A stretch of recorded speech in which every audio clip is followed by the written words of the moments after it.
aqui na TV Senado. Você, mulher que quer entrar para a política, agora pode contar com o Guia da Candidata. Um manual prático, feito pela Procuradoria da Mulher do Senado para ajudar em cada passo da sua jornada. A publicação mostra o que você precisa para começar. Estar em dia com a Justiça Eleitoral, garantir sua filiação a um partido e o domicílio eleitoral 6 meses antes da eleição. Lá, você descobre como garantir os recursos para a sua campanha, como os 30% do fundo eleitoral e do tempo de rádio e TV, que são seus por direito. O material também ensina a organizar a campanha, cuidar da segurança na internet e o que fazer em casos de violência política. Acesse o guia na página da Procuradoria do Senado na internet. Basta clicar em Publicações no alto da página e selecionar o Guia da Candidata. É informação rápida e segura para você ocupar o seu lugar na política, porque não existe democracia sem a sua participação.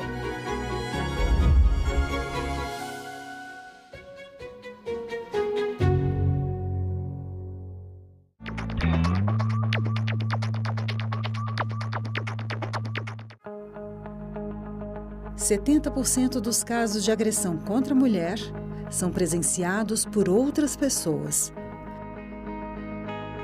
Pessoas próximas, amigas ou mesmo desconhecidas, mas que podem fazer a diferença.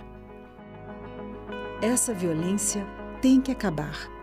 Acolha, denuncie, ligue 180.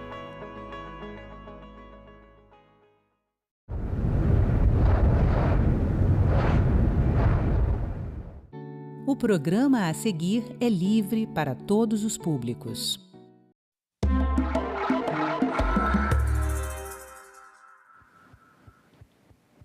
A Lei de Acesso à Informação completou 14 anos e é considerada um marco para a transparência pública no Brasil. E você já teve acesso a algum dado do governo por meio da lei? Sabe como que ela funciona? Fique neste Cidadania, produzido em parceria com o Senado Verifica, o serviço oficial de combate à desinformação do Senado. Hoje, a gente recebe Bruno Morassutti, ele que é diretor e cofundador da Fiquem Sabendo, uma organização sem fins lucrativos e apartidária especializada em dados abertos e transparência pública no Brasil. Bruno, seja muito bem-vindo. Obrigada por conversar com a gente aqui no Cidadania hoje. Muito obrigado, o prazer é meu, agradeço pelo convite. Você que está passando um pouquinho de frio aí, né, Bruno, em Porto Alegre? Com certeza, não está fácil. Então vamos começar. Bruno, quando a gente olha para trás, né, a LAI, né, é assim que a gente chama, né, a Lei de Acesso à Informação, a gente costuma chamar de LAI. A LAI completou 14 anos de vigência. Quando a gente olha para trás, né, o que você acha que mudou na cultura do brasileiro, nessa relação dele com o Estado?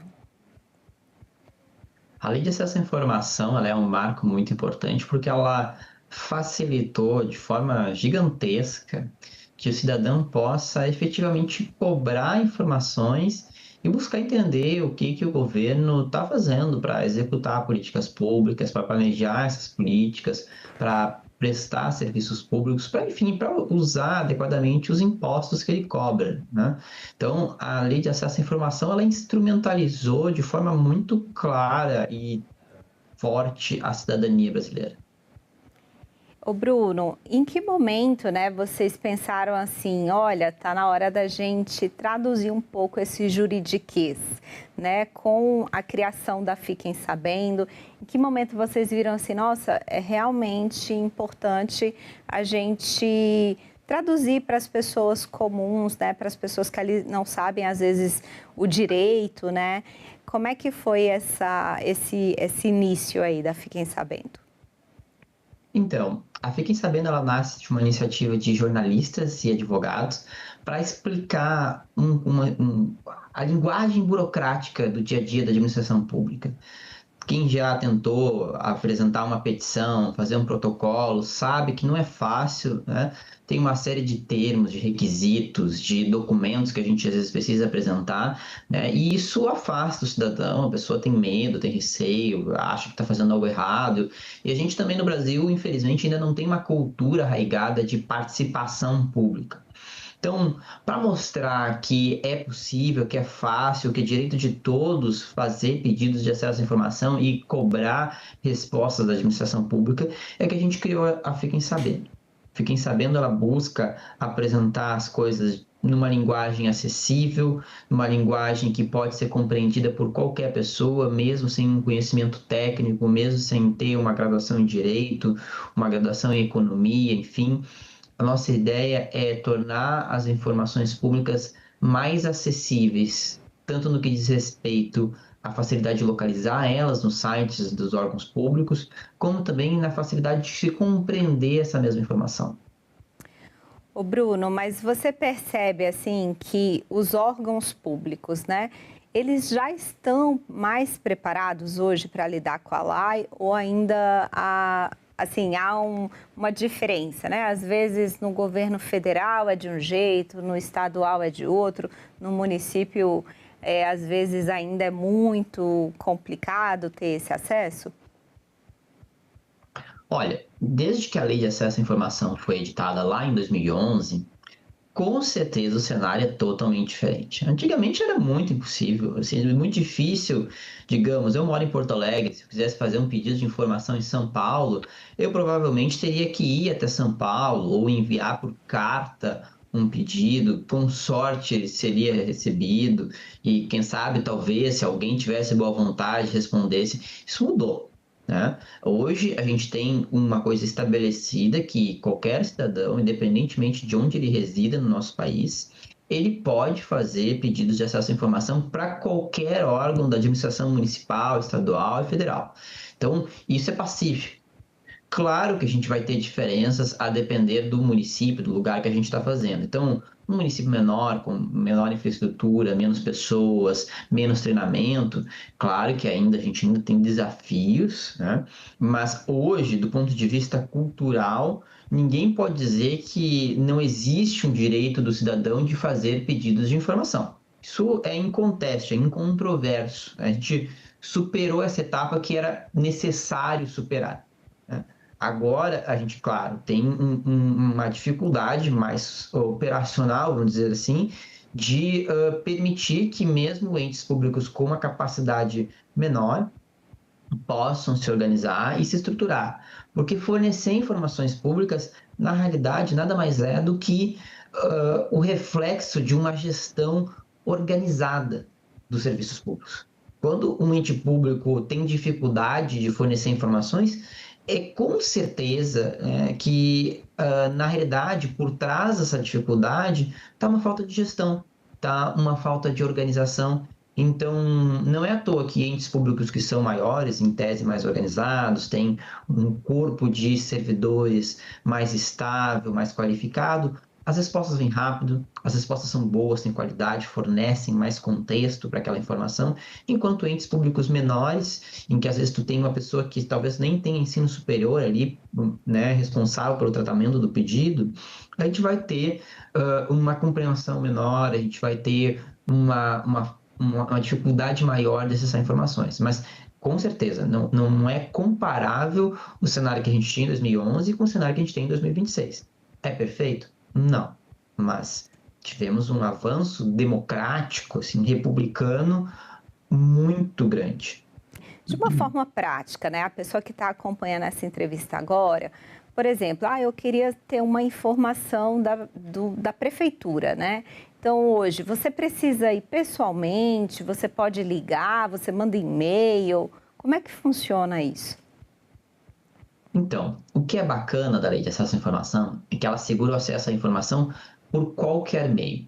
Então, o cidadão ele ainda pode ir presencialmente na administração pública, tanto no balcão de protocolo, quanto mesmo na sede de uma Secretaria de Educação, na Secretaria da Saúde, enfim, e solicitar informações sobre o serviço público que ele quiser. Então, se eu, Bruno, quero saber quais são as escolas do meu município, se essas escolas têm, digamos, um serviço organizado de alimentação escolar, se tem um planejamento, um cardápio para apresentar para as crianças, se esse cardápio ele é um cardápio que é saudável, né? Se as escolas elas têm, digamos, um plano de prevenção contra incêndio, se essas escolas têm um projeto adequado de manutenção periódica, posso ir lá presencialmente e solicitar. Mas o mais legal é que a lei de acesso permite também que eu faça esse pedido por telefone, por carta ainda, por e-mail ou, preferencialmente, que é mais acessível, que não precisa sair de casa, utilizando o formulário eletrônico que a lei obriga que todo ente público disponibilize em seu site. Tá certo. Bruno, eu também fiquei com uma dúvida em relação à qualidade desses dados, né? Porque uma coisa é a gente ter acesso, aí vai, né, o órgão lá vai e me responde. Mas e a qualidade? Existe qualidade nesse dado, né, na forma de apresentar? Isso está de alguma forma acessível a quem vai ver o dado, né? Porque às vezes eu posso pedir o dado, igual você falou, eu queria saber sobre a alimentação no meu município. Mas às vezes vai vir uma tabela toda confusa que eu, né, como cidadã, assim, que não tenho muita experiência ali em tabela, Excel, matemática, talvez não vou conseguir interpretar. Como é que é isso? Bom, esse é o segundo desafio, né? O dado, ele primeiro tem que estar disponível. A pessoa tem que conseguir saber que esse dado existe e conseguir ter ele em mãos, né? A partir disso, é compreender esses dados.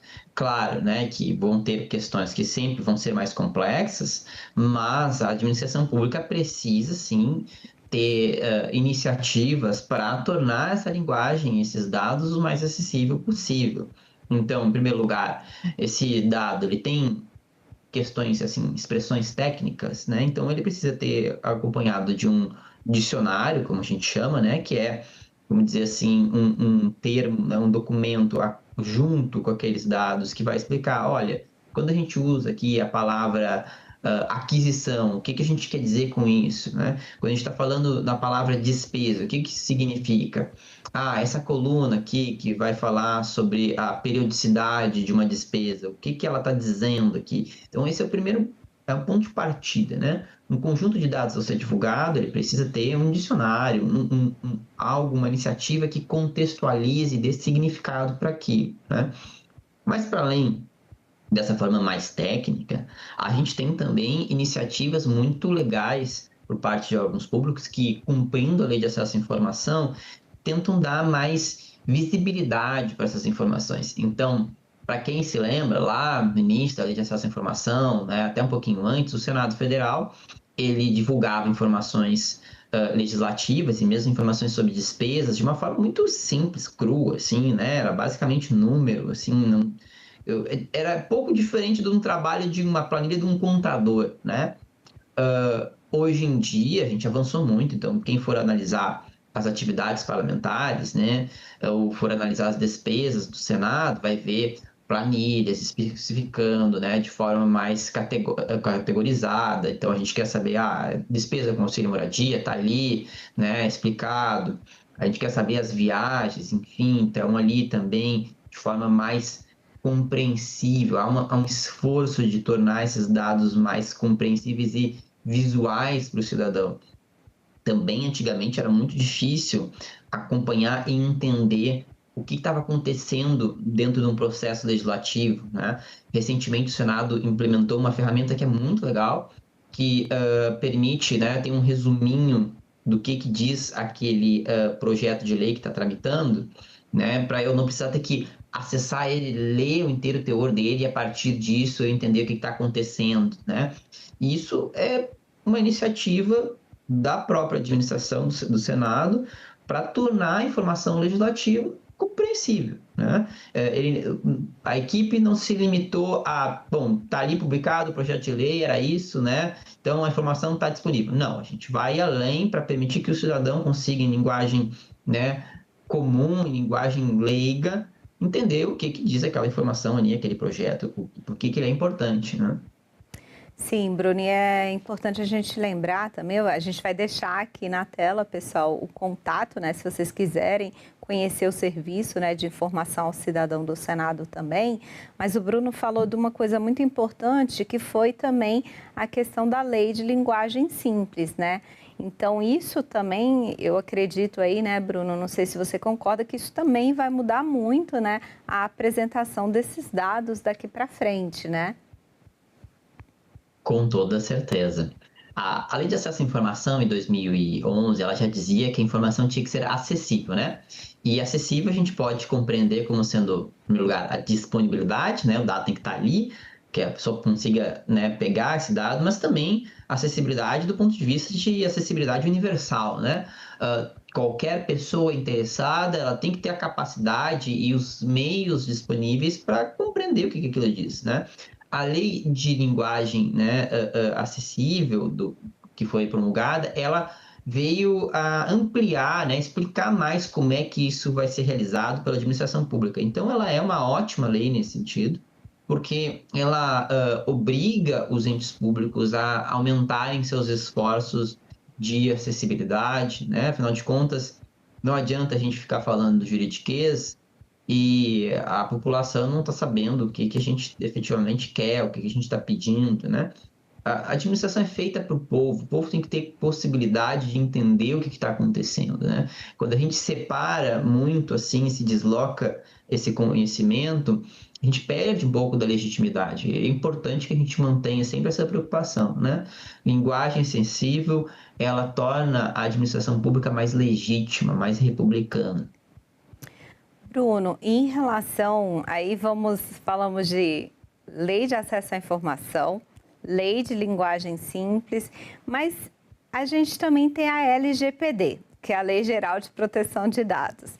Eu queria saber em que momento você acha que há um conflito, às vezes, entre LGPD e a LAI, porque às vezes eu quero ter acesso ao dado, mas o órgão fala para mim, não, isso aqui não pode porque fere a LGPD. Como é que vocês, como é que vocês analisam essas duas leis, assim? Como é que elas se conversam, em que momentos elas entram em conflito? Perfeito. Bom, a LGPD é uma lei posterior, né? Ela foi editada em 2018. Ela não é uma lei que foi pensada para entrar em conflito com a Lei de Acesso à Informação, mas na prática a gente percebe sim que há uma incompreensão com relação ao alcance dela, né? E isso acaba, em alguns casos, afetando o acesso a informações públicas. Ela certamente não foi pensada nisso, não foi nisso que, né, os legisladores estavam preocupados quando promulgaram a Lei Geral de Proteção de Dados, mas infelizmente é o que a gente tem verificado. E o que fazer nessas situações? Bom, a Lei de Acesso à Informação, ela assegura a qualquer pessoa o direito a recorrer de uma eventual negativa. Então, quando isso acontece, é muito importante que o cidadão ele esclareça que a LGPD, ela não é uma lei criada para negar acesso a informações públicas, né? E que quando a gente está falando de informações públicas de interesse geral e coletivo, sobre uso de recursos públicos, sobre prestação de serviços públicos, ou mesmo sobre as atividades de um agente público, a gente não está falando na proteção da esfera privada de alguma pessoa, né? A Lei Geral de Proteção de Dados, ela foi pensada para proteger a intimidade das pessoas, a privacidade das pessoas, para permitir que um indivíduo particular, isso é importante, é particular, ele consiga proteger seus dados contra questões que ele não deseja que sejam usadas os dados dele.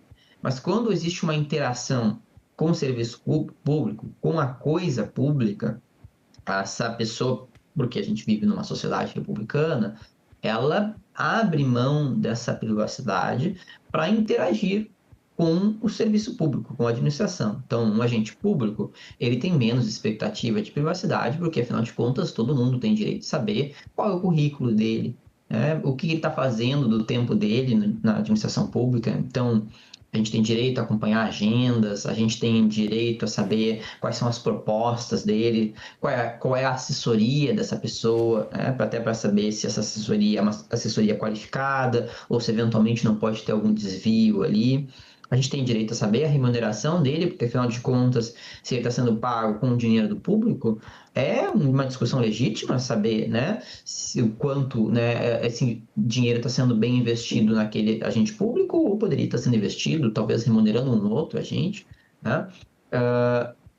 Enfim, a LGPD ela não foi criada para negar acesso. Então, o que sempre recomendo é, se receberem uma negativa de acesso à informação com relação a essa lei, recorram e sempre reforcem que os dados solicitados possuem interesse público, porque se dizem respeito à coisa pública, né? Algo republicano. Agora, quando você olha para frente, né, o que deveria ainda melhorar? O que às vezes poderia ser aprovado pelo Congresso, na sua avaliação? Bom, eu acho que uma coisa que o Congresso poderia deixar claro, né, é essa questão de conflitos entre práticos, né, entre lei de acesso e LGPD. A gente verifica que existem algumas iniciativas no Congresso Nacional que estão tentando assim esclarecer, por exemplo, que informações sobre pessoas e agentes públicos no exercício de sua função não são sujeitas à restrição, ao menos não com restrição da LGPD. Ou informações que digam respeito a despesas, contratações públicas, licitações também não estão, né, cobertas pela LGPD. Isso ajudaria bastante. Mas, além disso, a gente tem várias questões que seguem ainda existentes. Então, para começar, como eu falei anteriormente, gestão de informação ela é muito importante para a gente ter acesso à informação. E hoje a gente percebe que muitos entes públicos deixaram de cuidar dos seus arquivos, da sua documentação efetivamente. Então, quanto mais informação a gente produz, mais necessário é que a gente organize isso. E a lei de acesso, ela diz que essas informações têm que estar acessíveis, mas ela não diz como tem que estar organizadas necessariamente, né? Então, a gente precisaria de esforços melhores nisso, né? Outra coisa importante é que cada vez mais a gente tem serviços públicos prestados de forma digital, eletrônica. E isso é ótimo, porque isso torna os serviços públicos mais ágeis, eles tornam eles mais baratos, em alguns casos eles tornam eles, inclusive, assim, imediatos, né? Hoje em dia, a gente quer fazer uma transação bancária, é automático, né? A gente quer, às vezes, até abrir uma empresa. Antigamente levava meses, tinha que apresentar um protocolo físico na junta comercial, e tem estados que isso acontece da noite para o dia, né? O que é ótimo. Mas a lei de acesso à informação ela foi pensada para serviços públicos prestados de forma física, principalmente. E quando a gente tem serviços públicos prestados de forma digital, a gente tem que pensar em como é a transparência desses serviços públicos digitais. Por exemplo, antigamente, a gente tinha direito a acessar aos critérios, né, um segurado do INSS, quando ele tinha lá um benefício negado, o advogado dele podia solicitar, né, esse processo administrativo. Mas, cada vez mais, etapas dessa análise têm sido realizadas por inteligência artificial, por softwares, né? E se esse software ele é opaco, ele é uma caixa preta, né? Quem é que garante que, eventualmente, ele não pode estar cometendo erros, né? Por mais que a gente confie na administração pública para prestar um serviço, a administração pública é formada por pessoas erram, é normal, é humano, né? Então, a gente tem que ter, como sociedade, essa possibilidade de acessar esse tipo de informação, saber como esses sistemas funcionam, né? Recentemente, a Suprema Corte da Espanha assegurou para uma sociedade, para uma associação da sociedade civil, o acesso ao sistema que, digamos assim, seria do mesmo INSS deles lá, né? Para poder entender, bom, quais são os critérios que esse sistema eletrônico usa para negar ou deferir, né? Ou mesmo assim, fiscalizar a concessão de benefícios da Previdência Social. Isso é muito importante, porque a gente sabe que um software embora ele preste serviço mais rápido, ele erra muito mais rápido, né? Então, quando era prestado de forma física, a gente conseguiria eventualmente descobrir, aquele fiscal lá, ele está fazendo de uma forma errada, mas a gente consegue impedir que aquilo afete muitas pessoas antes de, né, se tornar um grande problema. Hoje em dia não. Hoje em dia, se um serviço é digital e ele começa errado, ele já vai, desde o primeiro dia, causar danos e prejuízos a várias pessoas. Então, a gente tem que pensar na lei de acesso à informação para serviços digitais. Bruno, para finalizar, eu queria só que você deixasse aí, né, contato da Fiquem Sabendo e que tipo de serviço, né, as pessoas podem acessar aí por meio dessa organização de vocês, quais canais, o que a gente, né, que tipo de site, de rede social vocês têm, como é que a gente pode acessar o que vocês estão fazendo? Perfeito. A Fiquem Sabendo, ela é encontrada em todas as redes sociais grandes. A gente está no Instagram, no LinkedIn, no Blue Sky, estávamos no X até pouco tempo atrás, né? Temos um site também. Se nos procurarem Fiquem Sabendo, vocês vão nos localizar, @Fiquem Sabendo ou www.fiquemsabendo.com.br. Nós hoje prestamos um serviço de protocolo de pedidos de acesso à informação para pessoas que têm receio de fazer pedidos em seus municípios por qualquer motivo. Então, esse serviço é chamado Queremos Saber, onde a gente faz o pedido de acesso à informação de forma anônima para vocês. Então, a Fiquem Sabendo faz esse serviço. Nós temos a Wikilai, que é uma Wikipédia só sobre explicação de como usar a lei de acesso à informação. Então, nós lá traduzimos o juridiquês para que qualquer pessoa possa entender de forma mais fácil quais são os seus direitos, como buscar uma informação específica, né, como recorrer de uma negativa, como entender um documento público, está tudo lá na Wikilai. Nós também temos uma newsletter quinzenal, onde a gente publica os conjuntos de dados e informações mais relevantes que a gente entende dos pedidos de acesso à informação mais recentes que a gente realizou. Então, lá a gente está lá disponível gratuitamente para qualquer pessoa que tenha interesse em assinar. Vocês vão conseguir acessar dados de interesse público, como, por exemplo, né, fiscalização de bets, né, agendas públicas que estão sendo realizadas. A gente está sempre procurando informações que possam interessar jornalistas, pesquisadores e cidadãos e disponibilizar gratuitamente para qualquer pessoa. Tá ótimo, Bruno. Muito obrigada pela sua presença aqui no Cidadania. Parabéns pelo trabalho, né? Porque é isso, às vezes a lei existe, mas a gente não sabe muito bem, né, como acessar a lei. E obrigada por ter aceitado o nosso convite. Imagina, eu que agradeço, é um prazer estar aqui, né? Sempre que necessário, Fiquem Sabendo, está totalmente à disposição para poder contribuir com discussões sobre acesso à informação e transparência pública. Muito obrigado novamente. Bom, e obrigada a você também pela companhia. Este Cidadania é produzido em parceria com o Senado Verifica, o Serviço Oficial de Combate à Desinformação do Senado. Qualquer dúvida sobre uma postagem que você vê aí na rede social, acha estranho, será que isso é verdade ou não? Fale com a nossa equipe. Até a próxima.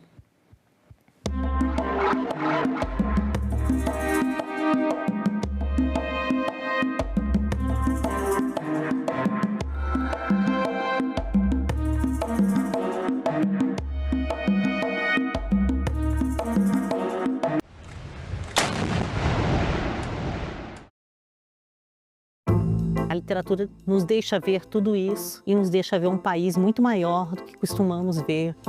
Como foi essa crise de representação na literatura ou como ela é ainda hoje?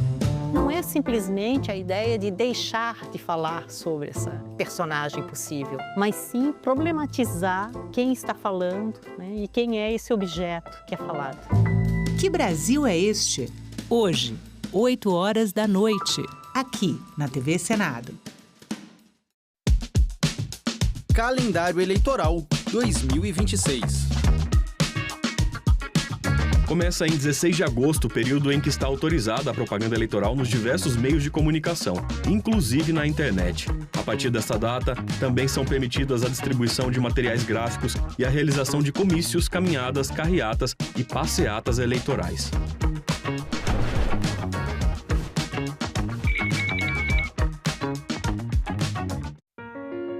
Eu sou Olívia Dias Moreira Duarte, sou jornalista e sou supervisora de qualidade de programação aqui no setor de Vivo e Íntegras da TV Senado.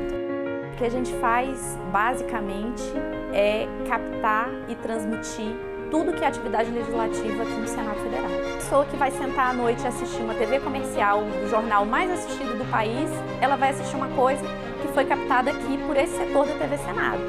A transparência é o principal produto que o Vivo oferece, a transparência pública. Então a TV, eu acho que ela contribui com a democracia e com a cidadania mesmo. Você vê a diversidade desse país, a cultura desse país, em que você está valorizando a política, em que você está valorizando o diálogo, o debate. Então eu tenho orgulho de trabalhar nesse veículo e eu tenho orgulho de trabalhar com essa equipe. Eu me entendi aqui na religião.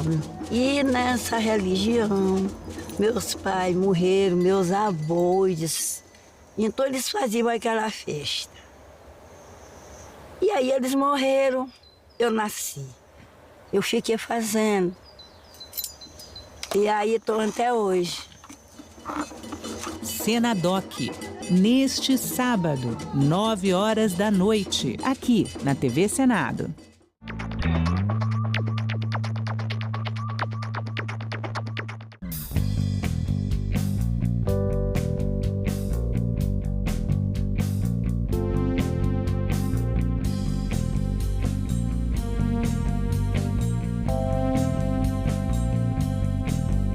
Declaro aberta a sessão solene. Se não existe parlamento, não existe democracia. O governo via todos como se fosse comunista. A fila não para de crescer para a passagem da revista lá na esplanada dos ministérios. Deve ser sempre lembrado o que foi dito por Ulisses Guimarães. Traidor da Constituição é traidor da pátria. O homem disse, não, quem fala? Eu disse, Ariano Suassuna.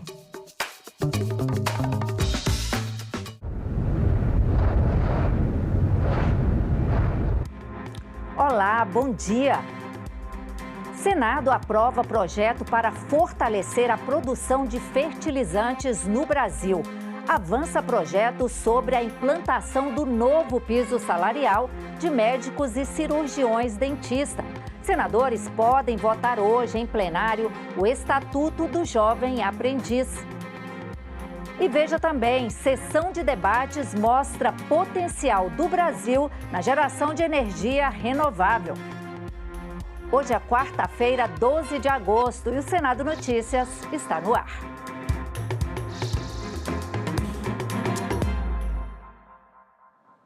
O plenário aprovou nesta terça-feira incentivos para a produção nacional de fertilizantes e o fortalecimento da política de garantia de preços mínimos da Conab.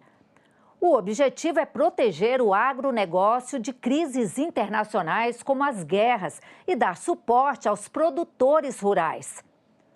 O texto segue para a sanção presidencial. O Brasil importa mais de 80% dos fertilizantes usados na agricultura.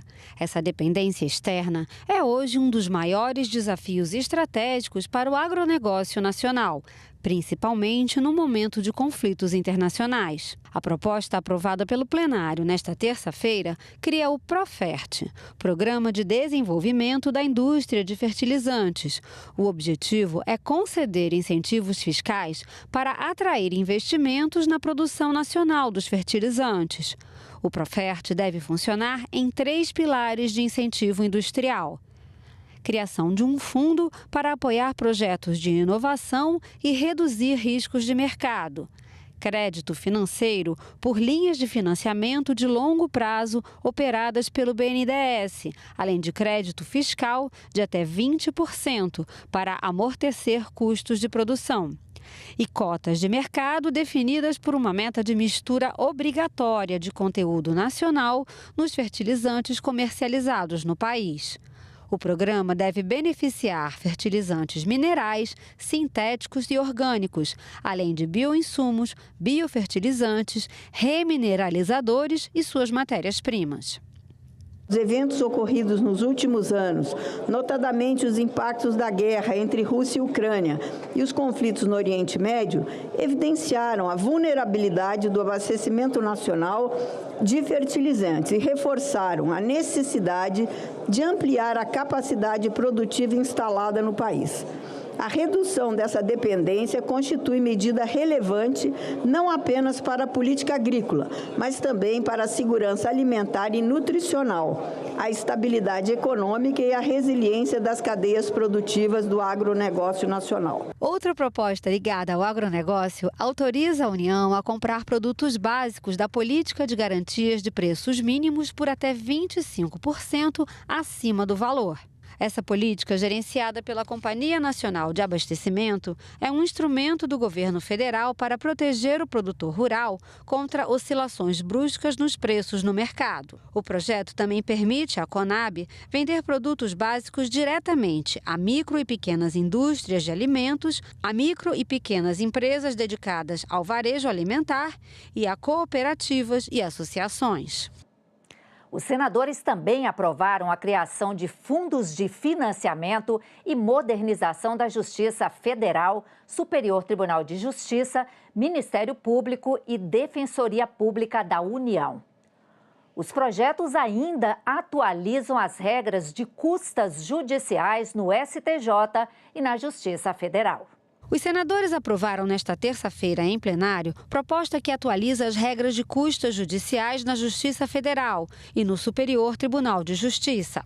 Também cria o Fundo Especial da Justiça Federal e o Fundo Especial do Superior Tribunal de Justiça, destinados ao financiamento da modernização dessas instituições. Outra proposta aprovada cria o Fundo de Fortalecimento da Cidadania e Aperfeiçoamento do Ministério Público da União. Esse fundo deve apoiar a atuação institucional do MPU e ações voltadas à defesa da ordem jurídica e dos interesses sociais. A proposta é de iniciativa do Ministério Público da União. Os senadores votaram ainda a criação do Fundo de Fortalecimento do Acesso à Justiça, promoção dos direitos fundamentais e estruturação da Defensoria Pública da União.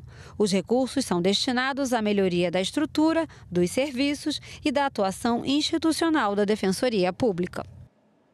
O primeiro suplente do senador licenciado Eduardo Girão tomou posse nesta terça-feira como um dos representantes do estado do Ceará no Senado Federal. Ao discursar na tribuna, o senador Sargento Reginauro destacou que vai trabalhar para fortalecer o acesso ao tratamento contra o câncer, além de combater o crime organizado. Sargento Reginauro está na reserva do Corpo de Bombeiros Militar do Estado do Ceará. Ele é mestre em educação, professor, ator, diretor teatral, dramaturgo e deputado estadual. Iniciou sua atuação parlamentar em 2019, ao assumir mandato como vereador de Fortaleza. Foi eleito para a legislatura 2021-2024 e, em 2022, conquistou uma cadeira na Assembleia Legislativa do Estado do Ceará. Sargento Reginauro assume o mandato de senador na condição de primeiro suplente de Eduardo Girão. Assumo esse mandato por 4 meses apenas, na casa mais importante do poder legislativo brasileiro, com a responsabilidade de não apenas defender a pauta da segurança pública, mas também como um paciente oncológico que já venceu 3 batalhas contra o câncer. Lembrar ao Brasil, lembrar a essa casa, lembrar aos governantes, nós temos em vigor no Brasil uma lei chamada Lei dos 60 dias. Uma vez em posse do diagnóstico, o paciente precisa ter acesso ao início do tratamento em 60 dias, porque o câncer não espera. Os senadores aprovaram o Estatuto do Jovem Aprendiz, voltado para adolescentes, jovens de até 24 anos incompletos e pessoas com deficiência. O projeto define regras para a aprendizagem profissional, entre elas o contrato de trabalho de até 2 anos, a prioridade para quem está em situação de vulnerabilidade e a frequência escolar obrigatória. O projeto que veio da Câmara altera a CLT, a Lei do Trabalho Temporário e a Lei do Bolsa Família para reorganizar as regras da aprendizagem profissional no país. O texto define a aprendizagem profissional como política pública para a profissionalização de adolescentes, jovens de até 24 anos incompletos e pessoas com deficiência. Ele prevê, por exemplo, a contratação preferencial de adolescentes de 14 a 18 anos incompletos. Estabelece que pessoas com deficiência poderão ser aprendizes sem limite máximo de idade. O projeto também prevê prioridade para adolescentes e jovens em situação de vulnerabilidade ou risco social. Pela proposta, o contrato de aprendizagem não poderá durar mais de 2 anos, com algumas exceções. Os aprendizes terão direito a vale-transporte e regras para férias, que deverão coincidir obrigatoriamente com as férias escolares no caso de aprendiz menor de 18 anos. As empresas deverão cumprir uma cota de contratação de aprendizes de acordo com a quantidade de trabalhadores da empresa. A cota será de no mínimo 5% e no máximo 15% dos trabalhadores de cada estabelecimento. Empresas com menos de 7 empregados poderão contratar um aprendiz de forma facultativa. O senador Jaime Bagatoli sugeriu a votação destacada de algumas emendas, segundo ele, para garantir a proteção do jovem e a segurança jurídica das empresas. Tem certas atividades de empresas que nós não podemos, que tem periculosidade. Motorista, por exemplo, uma transportadora, senhor presidente. Por isso que precisamos aprovar esses destaques. Qual a finalidade principal de uma transportadora? Se ela tem 100 caminhões, ela tem 5 pessoas no máximo no administrativo. As outras 100 pessoas que estão lá são motoristas, se ele tiver 100 caminhões. Então, como que essa empresa vai contratar mais 5 novos aprendizes sobre a principal atividade que não pode, principal atividade dessa empresa, ela não pode, senhor presidente, ter pessoas de menores. O senador Flávio Arnes argumentou que as emendas citadas pelo senador Bagatoli não iriam trazer prejuízos à proposta. Nós temos, por exemplo, experiência em outros lugares sobre situações insalubres. Não se pode colocar a criança, né, de 14 a 18 anos ou adolescente em condições insalubres. Ninguém vai colocar, mas o Estatuto do Aprendiz diz que vai até os 24 anos. Então, é perfeitamente possível colocarmos pessoas dos 18 aos 24 anos, né, como aprendizes dentro da filosofia do Estatuto do Aprendiz.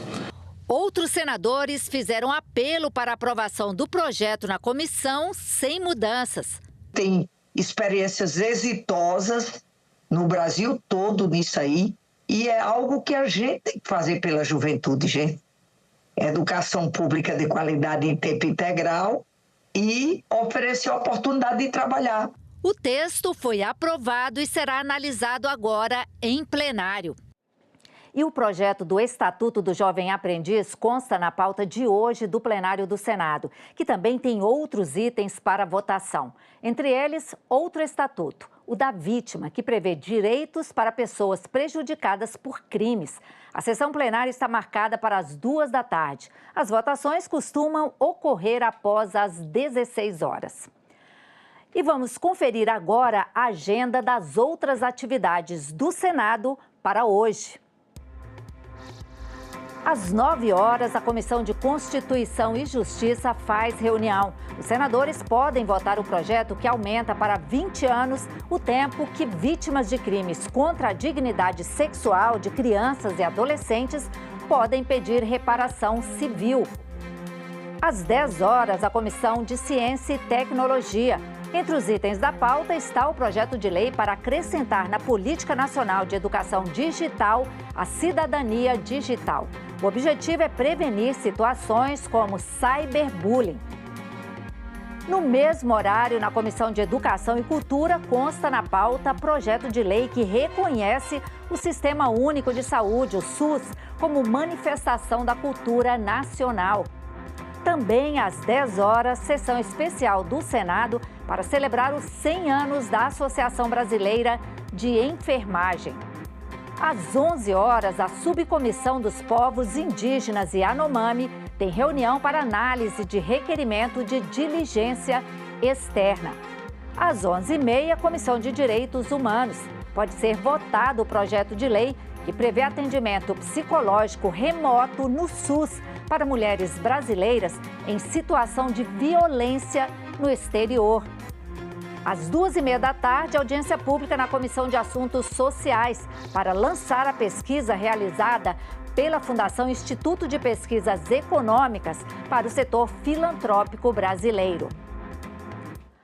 A Comissão de Assuntos Econômicos aprovou o projeto que vai garantir aos agentes de segurança pública a prioridade no recebimento da restituição do imposto de renda depois dos idosos e professores. Os senadores da CAI também decidiram que o novo piso salarial de médicos e cirurgiões dentistas será implantado de forma gradual em 3 anos. A proposta prevê um piso de R$ 13.662 para uma jornada de 20 horas semanais. O valor representa um aumento significativo em relação ao piso atual, que é de R$ 3.636. A proposta também prevê um adicional de 50% para o trabalho noturno e para as horas extras. Ele estabelece também uma atualização periódica desse piso salarial, mediante o índice de correção definido no substitutivo, buscando evitar a perda do poder aquisitivo. O projeto já tinha sido aprovado pelas comissões de Assuntos Econômicos e Assuntos Sociais. Mas, como foi apresentado um recurso para que a matéria fosse analisada também pelo plenário, foi aberto um novo prazo para apresentação de emendas. 4 foram apresentadas e, por isso, a proposta voltou para a análise da Comissão de Assuntos Econômicos. As emendas serão apreciadas na CAI e na CAS, onde também já tramitou a matéria. Depois volta para o plenário e, aprovado no plenário, irá para a Câmara dos Deputados. O relator, senador Nelsinho Trade, acolheu uma das 4 emendas apresentadas ao projeto. Ela prevê que o novo piso seja implementado de forma gradual. Primeiro serão 40% do valor, depois 70%, até chegar a 100% do novo piso. A transição confere tempo de adaptação aos empregadores, tanto do setor privado quanto do setor público, e mitiga eventuais impactos negativos sobre o mercado de trabalho. Os percentuais escalonados garantem elevações significativas em cada um dos anos de transição. E o valor final do piso salarial mantém-se inalterado. O importante quanto garantir um novo piso é garantir que ele seja viável e possa, de fato, ser cumprido. Por isso, considero importante a implementação gradual, que permite a adaptação sem abrir mão do valor integral do piso. Aprovado. Os senadores aprovaram também projeto que dá prioridade a profissionais da segurança pública no recebimento da restituição do imposto de renda. A proposta inclui policiais, bombeiros, agentes penitenciários e guardas. Uma realidade incômoda é o sentimento de desprestígio que predomina entre as categorias de agentes públicos diretamente ligados à vigilância da ordem social. Com isso em mente, o PL número 458 de 2024 busca reduzir um pouco essa injustiça, trazendo maior motivação e orgulho para essas carreiras. Não estamos falando de privilégio, estamos falando de reconhecimento, de uma medida simples, mas carregada de justiça para aqueles que dedicam suas vidas à proteção dos brasileiros. A Comissão Mista de Orçamento aprovou a liberação de recursos para diversos ministérios, entre eles o da Integração e do Desenvolvimento Regional e agências reguladoras. A Comissão Mista de Orçamento discutiu e aprovou 2 propostas legislativas referentes ao orçamento da União. A primeira proposta aprovada se trata de uma medida provisória do Poder Executivo, que abre um crédito extraordinário no valor de R$ 305 milhões em favor do Ministério de Integração e do Desenvolvimento Regional. Este valor se destina a ações emergenciais de proteção e defesa civil decorrentes de desastres climáticos. Defesa civil não espera. Diante de desastres que já atingiram milhões de brasileiros, socorrer as vítimas é dever do Estado, não favor de governo.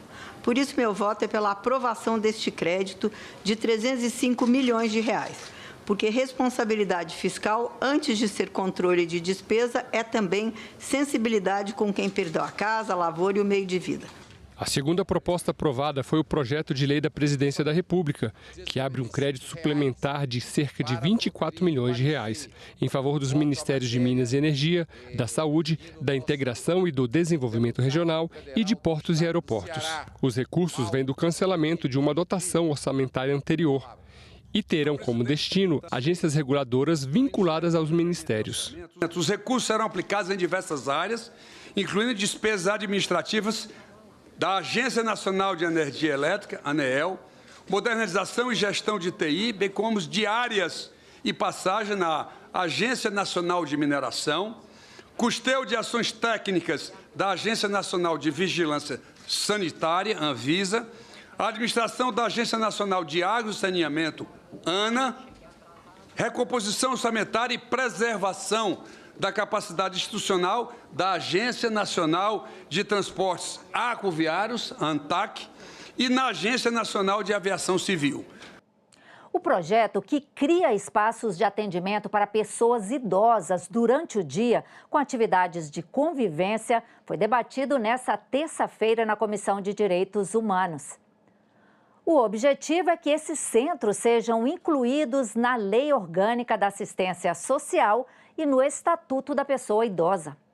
Os centros-dia são espaços de atendimento diurno que oferecem cuidados, atividades de convivência e suporte para pessoas idosas atendidas pelo Sistema Único de Assistência Social e pessoas com deficiência que tenham algum grau de dependência de cuidados. Em audiência pública, a Comissão de Direitos Humanos debateu o projeto de lei que propõe incluir esses centros-dia formalmente na Lei Orgânica da Assistência Social e no Estatuto da Pessoa Idosa.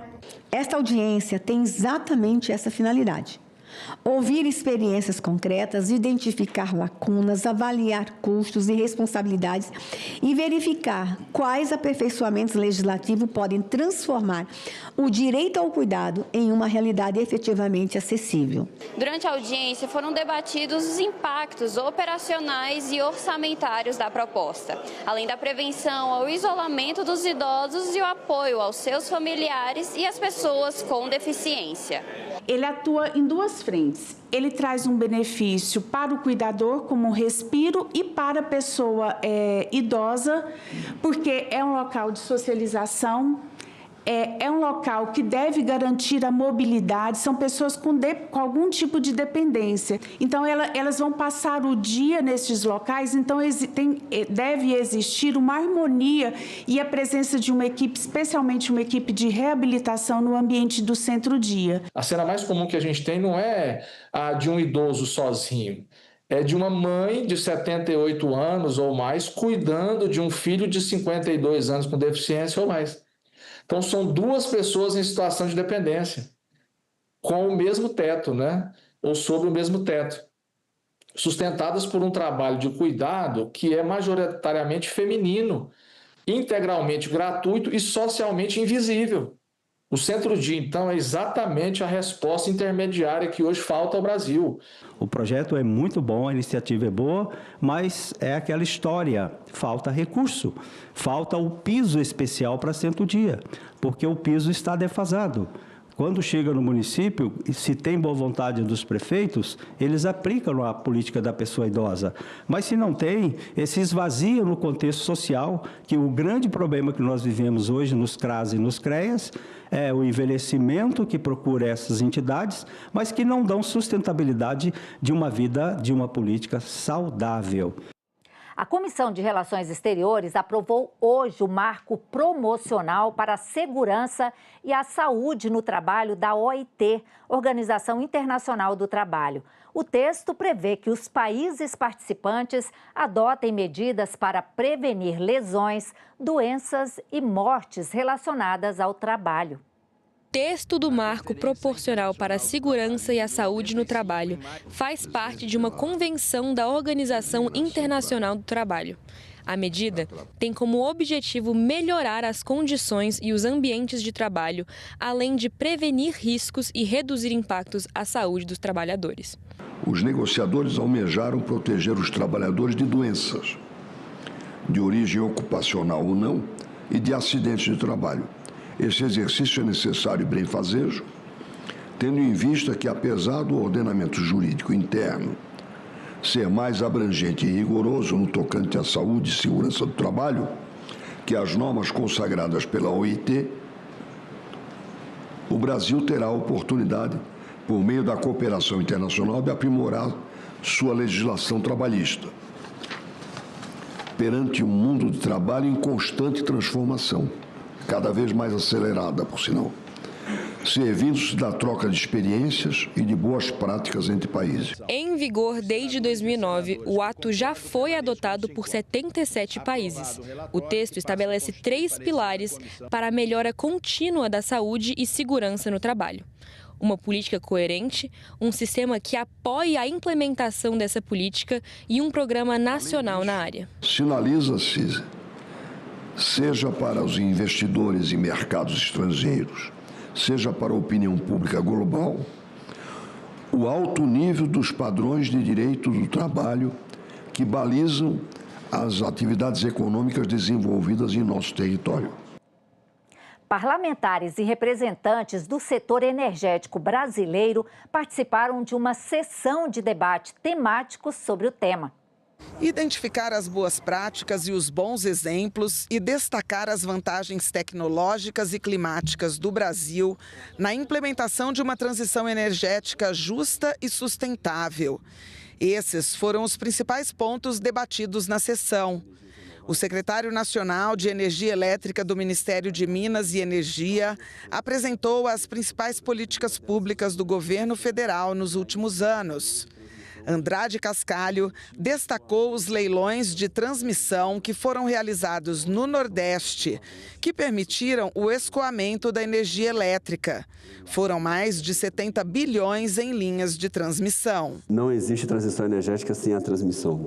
E isso a gente viu, de fato, com os leilões, e a gente tem visto agora os resultados que tem tido. Por exemplo, reduzindo custos de geração por indisponibilidade de rede, em que a gente percebeu que desde 2023 tem reduzido cada vez mais os custos de geração por falta do sistema de transmissão, e isso já é um reflexo da política de reforço ao sistema de transmissão. O Brasil tem vantagens para exercer papel de liderança no processo da energia limpa. Possui alta participação de fontes renováveis em sua matriz elétrica e dispõe de recursos naturais. A empresa de pesquisa energética fez um panorama da situação do setor no Brasil e mostrou a evolução das energias limpas no país. O diretor da EPE comparou o cenário atual, o passado e o futuro. A ideia é que a gente tenha uma maior diversificação, com mais capacidade instalada de renováveis, mais capacidade também de térmicas a gás, por exemplo, para trazer a segurança energética, como o próprio secretário João falou, mais um aumento vertiginoso de recursos energéticos distribuídos, MMGD, com energia solar, com energia fotovoltaica, como eu falei, e um aumento fundamental para você integrar carga e ou melhor, oferta e demanda, né, geração e carga, com o aumento da linha de transmissão, do conjunto de linhas de transmissões, saindo de algo como 125 mil quilômetros para algo como 190 mil quilômetros que temos atualmente. A senadora Tereza Cristina chamou a atenção para a necessidade de o Estado promover políticas adequadas para que a geração das energias renováveis alie conservação ambiental e desenvolvimento econômico. Para transformar nossas vantagens comparativas em vantagens competitivas reais para a indústria e o agronegócio, o Estado precisa articular políticas integradas. E isso envolve planejamento energético robusto, expansão da rede de transmissão, redução dos cortes de geração e o desenvolvimento de tecnologias de armazenamento. A expectativa para os próximos anos é de que a América Latina tenha uma grande expansão na capacidade renovável. Estima-se um crescimento de aproximadamente 165 gigawatts de capacidade renovável na região até 2028, sendo que o Brasil deverá responder por mais de 65% desse montante. O mundo está diante de um grande desafio, que é o desafio de reduzir os efeitos das mudanças climáticas. O mundo está diante do desafio de promover a transição energética. O Brasil, senador, está diante de uma grande oportunidade. O Brasil, diferente do resto do mundo, ele precisa gerenciar a abundância de recursos energéticos. O Brasil tem uma expertise muito grande em alinhar a política industrial com política de sustentabilidade. Nós fizemos isso há 50 anos atrás com o Proálcool e hoje 30% de todo litro de gasolina tem 30% de etanol, o que é uma beleza. Que país do mundo tem mais de 30% do seu combustível distribuído todos os dias, senador, deputado, aleluia, advindo de biomassa? O Brasil tem. A Biblioteca do Senado foi palco do lançamento do Guia de Comunicação Pública para a Igualdade de Gênero do Ministério das Mulheres. O Guia de Comunicação Pública para a Igualdade de Gênero é um guia voltado para as assessorias de comunicação do setor público. O objetivo é ajudar os profissionais nas decisões que estruturam a comunicação, como para quem comunicar, em que tom, que informações fornecer, além de avaliar se no ato comunicativo há representatividade.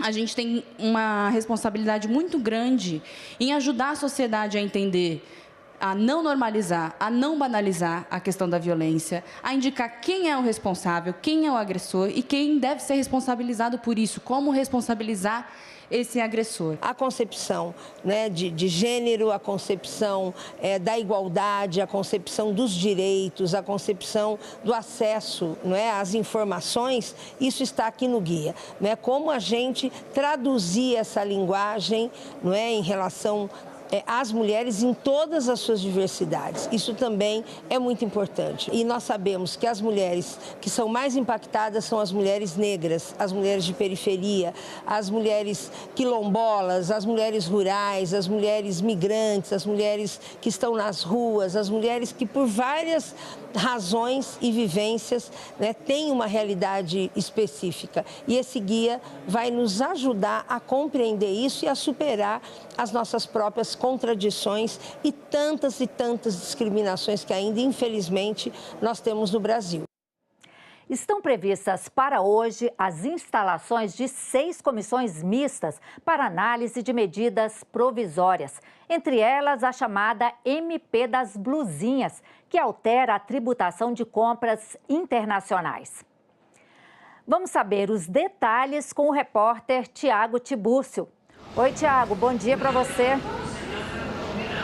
Bom dia, Edinalva. Bom dia aos nossos telespectadores. A medida provisória alterou a alíquota do imposto de importação nas compras que dependem de remessas internacionais postais, como aquelas que geralmente as pessoas fazem pela internet. O texto autorizou o ministro da Fazenda a reduzir a alíquota do imposto de 20% para zero nas compras de até $50 americanos. E nas compras entre $50 e $3 $3 mil, essa alíquota foi reduzida de 60% para 30%. Desde que foi editada a medida provisória, ela já entrou em vigor, porque realmente ela tem eficácia imediata após a sua edição. E ela tem uma validade inicial de 60 dias, sendo prorrogáveis por mais 60. E foi justamente isso o que ocorreu. Ela foi editada no dia 12 de maio e tem agora validade até o dia 8 de setembro. Ou seja, só continua valendo se o Congresso Nacional transformar essa medida provisória numa lei, por meio de um projeto de lei de conversão. E para isso, então, é que serve a instalação da Comissão Mista de Medidas Provisórias aqui no Congresso Nacional. Essa comissão, que vai ser instalada hoje, vai oferecer um parecer que depois também tem que ser votado nas duas casas, tanto na Câmara dos Deputados quanto no Senado. E tudo isso dentro desse prazo até o dia 8 de setembro. O Senado está votando matérias nesta semana, com reuniões plenárias, como vimos ao longo do telejornal, mas por conta das eleições, o próximo esforço concentrado foi marcado para o período entre os dias 31 de agosto e 3 de setembro. Dinalva Ferreira, com você. Obrigada, Tiago. A gente ouviu aí o repórter Tiago Tibúrcio falando sobre a chamada MP das Blusinhas, que vai ter a comissão mista instalada na tarde de hoje. E nós ficamos por aqui. Você pode rever as reportagens desta edição na nossa página na internet, senado.leg.br/TV. Muito obrigado pela sua companhia e continue sintonizado aqui na TV Senado.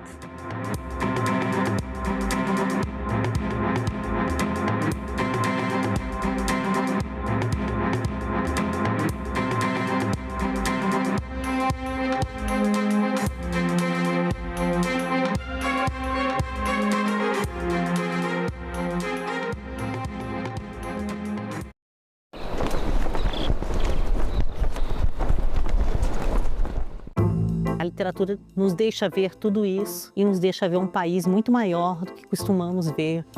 Como foi essa crise de representação na literatura ou como ela é ainda hoje?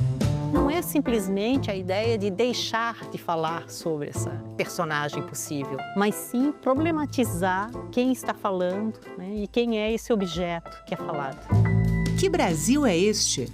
Hoje, 8h, aqui na TV Senado. A gente também fala tupi. Pernambuco é uma palavra de origem tupi, formada por Paranã, que quer dizer mar, mais umbuca ou puca, que significa furo. Logo, Pernambuco seria mar furado, ou buraco que o mar fez, isto é, uma pedra furada por onde o mar entra. Era um termo comum usado em toda a costa do Nordeste, para lugares onde havia recifes, como o local onde hoje está a cidade do Recife. A gente também fala tupi. Eunice Miquiles foi a primeira senadora a romper a barreira da exclusividade masculina no Senado. A gente acompanha esse dia da articulação, onde ela vai conseguir emplacar a ministra da Educação, mas a gente acompanha também como elas viviam nessa época, né? Esse projeto, ele tem a função de fazer as pessoas que vêm visitar o Congresso conhecerem um pouco mais da história do Parlamento. No filme de realidade virtual, você tem uma câmera que capta 360 e não tem cortes. A gente nunca gravou dentro de um carro em realidade virtual, então a gente conseguiu esse carro que era maior do que os outros, para a gente fazer uma cena onde a pessoa vai se sentir teletransportada para dentro de um carro daquele período, e um carro muito lindo que os senadores usavam, aquele tipo de carro. A visita, ela deixa de ser só uma visita turística e ela vira uma visita também, de alguma forma, emocional.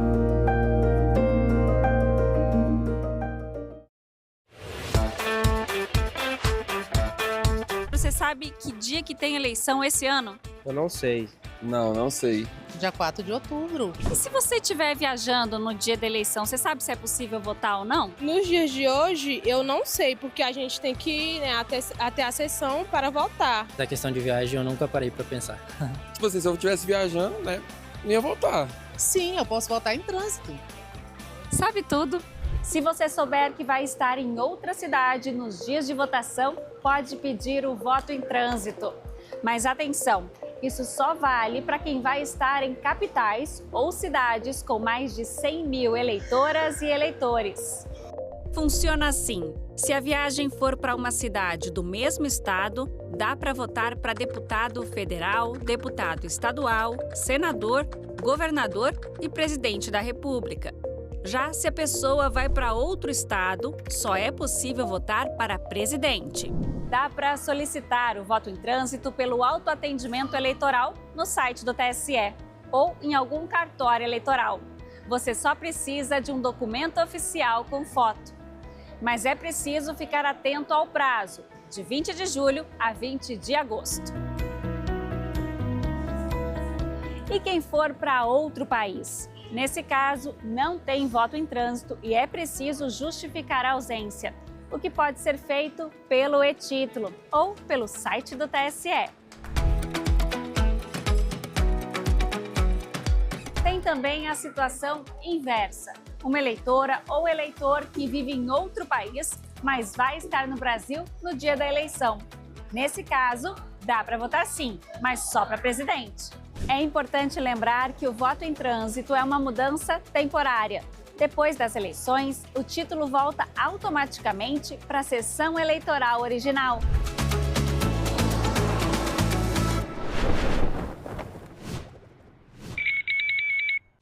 Eu me entendi aqui na religião.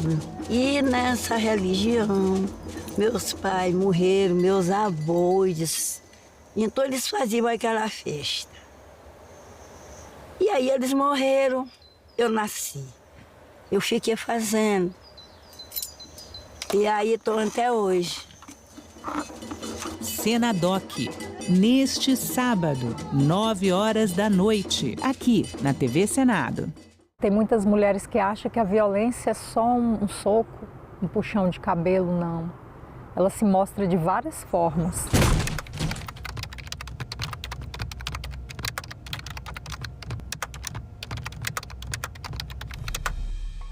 Era briga, era ciúme, era confusão. Ah, mulher minha não vai estudar. Quem é que vai te querer com esse tanto de filho?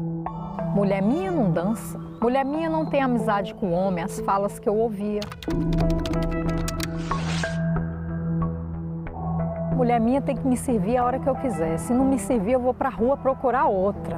Várias vezes, inclusive, eu acordei com ele em cima de mim. Se você percebe que o seu parceiro ou não aceita o seu não, insiste muito ou desrespeita o seu estado de inconsciência e de vulnerabilidade, fique alerta porque é uma violência sexual, é uma violência grave. No início eu achava ser normal, só que chegou um determinado ponto que eu falei, isso não é normal. Buscar ajuda, uma rede de apoio de outras mulheres, psicólogos e se cuidar. Uma boa dose de amor próprio.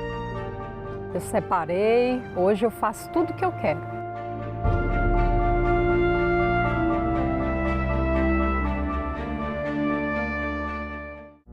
Agora é lei.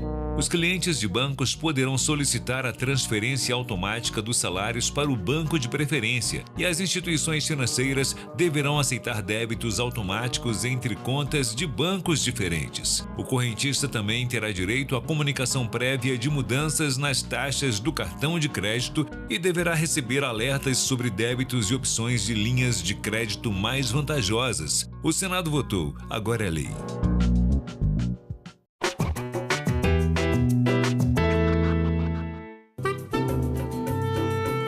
Em 1958, o Brasil vive o auge dos anos dourados. Campeão do mundo, indústria aquecida e uma forte geração de empregos. O presidente Juscelino Kubitschek promete 50 anos de progresso em 5 anos de governo. E a cereja do bolo é a mudança da capital para o interior do país. Mas afinal, quem inventou Brasília? A ideia de transferir a capital para a região central do Brasil é bem antiga. Em 1813, Hipólito José da Costa, fundador do primeiro jornal brasileiro, defendia que a família real estaria mais segura contra invasões marítimas no interior do país e não no Rio de Janeiro. 10 anos depois, José Bonifácio de Andrada e Silva, o grande articulador da independência, sugeriu chamar esta futura cidade de Brasília. A ideia da mudança da capital foi ficando cada vez mais forte, e no final do século XIX, o astrônomo Luiz Ferdinand Cruz chegou até a demarcar o local onde seria construída esta cidade. Mas só em 1956, um presidente da República toparia o desafio.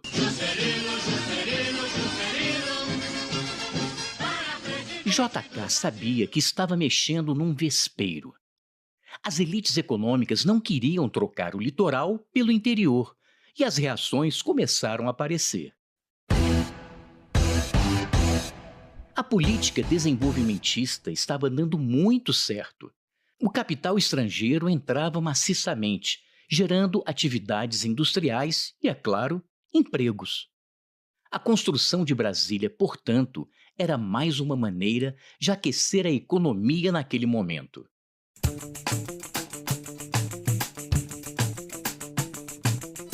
Sem se intimidar, o presidente montou uma equipe respeitável para construir Brasília. O arquiteto Oscar Niemeyer e o urbanista Lúcio Costa fizeram um projeto ousado e moderno para a época. Superquadras com prédios baixos, muito espaço e muito verde. Além disso, pessoas de diferentes classes econômicas poderiam viver lado a lado e estudar em uma mesma escola. Mas nem tudo saiu como planejado. As condições de trabalho eram precárias, os salários baixos, e muitos trabalhadores que ergueram a cidade, também chamados de candangos, tiveram que voltar para seus estados, pois não havia moradia para todo mundo. Os que ficaram foram para as cidades satélites na periferia, ainda sem nenhuma estrutura habitacional e sanitária. Brasília demorou cerca de 40 meses para ser construída e foi inaugurada em 21 de abril de 1960. Mais do que sede do governo, tornou-se uma cidade com vida própria, com seus problemas e virtudes, e impulsionou o desenvolvimento econômico do centro-oeste brasileiro. Já Juscelino terminaria seu governo com uma forte popularidade, um ótimo índice de crescimento econômico, mas também deixando o país com uma inflação bastante alta.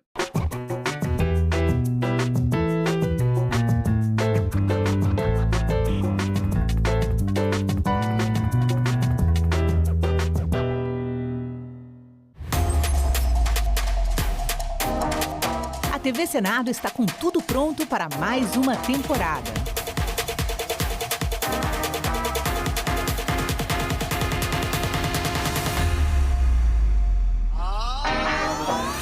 História. Em maio de 1933, 3,5% da população vão às urnas. Análise. O grande problema que a gente vive hoje é a falta de entendimento do papel da imprensa. Debate. É difícil realmente fazer chegar o conteúdo de todos os candidatos quando você está numa bolha. Combate à desinformação. Especialista em fact-checking, checagem de fatos e também jornalismo de dados. E a mais completa cobertura de eleições do Legislativo.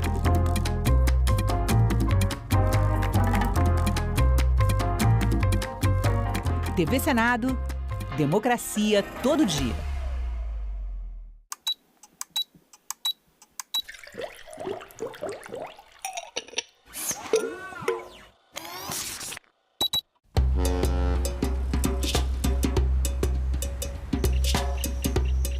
Eu sou a primeira mulher diretora do Instituto e não médica.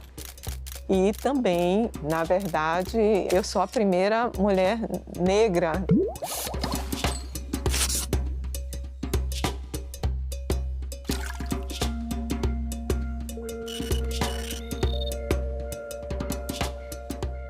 eu sempre fui muito fascinada pelos mecanismos, a fisiopatologia da doença falciforme e as questões sociais. Ela não tem uma cura, mas o indivíduo, por ter uma doença sistêmica, ele precisa de um tratamento que envolve diferentes especialidades. E aí é que entra a questão social.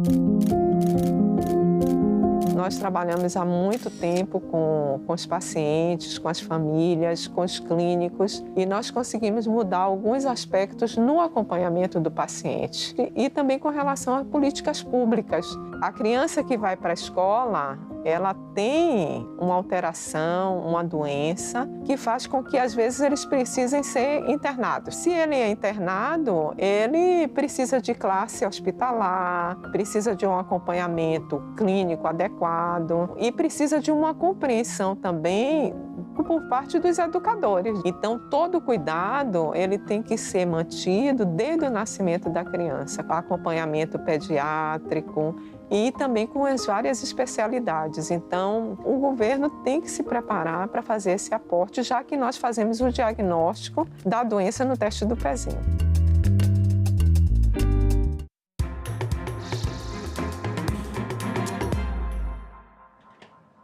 Olá, nós interrompemos a nossa programação porque, neste momento, está começando a reunião da Comissão de Constituição e Justiça. Os senadores podem votar o projeto que aumenta para 20 anos o tempo que vítimas de crimes contra a dignidade sexual de crianças e adolescentes podem pedir reparação civil. Acompanhe. Aprova, senador Amin. O senhor aprova? Tá. Senador Mourão, o senhor também aprova? Okay. A ata está aprovada e será publicada no Diário do Senado Federal. A presente reunião destina-se à deliberação dos itens de 1 a 12. Senador Amin, o senhor pediu a palavra, mas antes, senador Amin, eu quero pedir aqui aos relatores, hoje nós temos aqui, são 12, né? 12 matérias a ser deliberadas. E senador Fabiano Contarato, que é um dos relatores hoje. Aliás, senador Fabiano Contarato, se eu não me engano, são 3 projetos. Já está online, senador Fabiano Contarato, a senadora Elisiane Gama, senador Laércio Oliveira, senadora Roberta Cioli, senadora Alain Rique, senadora Roberta Cioli novamente, são 2 projetos. Senadora professora Dorinha Seabra, senadora Leila Barros, e senadora Eudócia e senadora Soraya Tronic. Então, peço por gentileza aí os relatores, nós vamos dar sequência, já que são 12 projetos. Senador Amin, com a palavra. Eu pedi pela ordem, presidente, porque independente de estarem presentes ou não, este assunto já foi provocado ontem por mim, mais uma vez, e eu estou hoje deixando isso registrado na CCJ, com o maior respeito, admiração e amizade que tenho pelo titular, querido amigo Otto Alencar. Eu tenho que historiar. Em junho do ano passado, o Supremo Tribunal Federal tomou uma decisão que despertou grande controvérsia.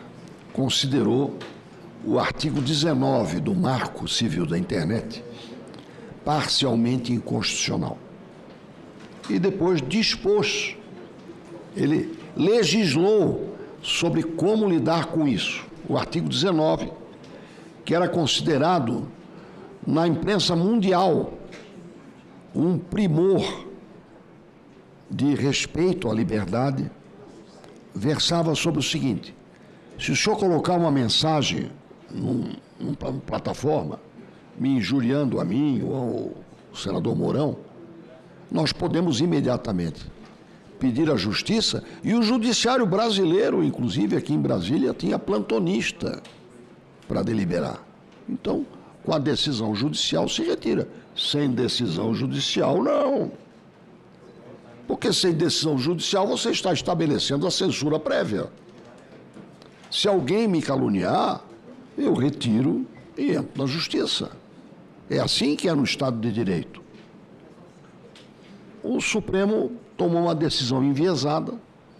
Eu cuidei disso. Eu entrei com um projeto de lei 893, que diz o seguinte: se retirar alguma mensagem sem decisão judicial, isso é um escândalo.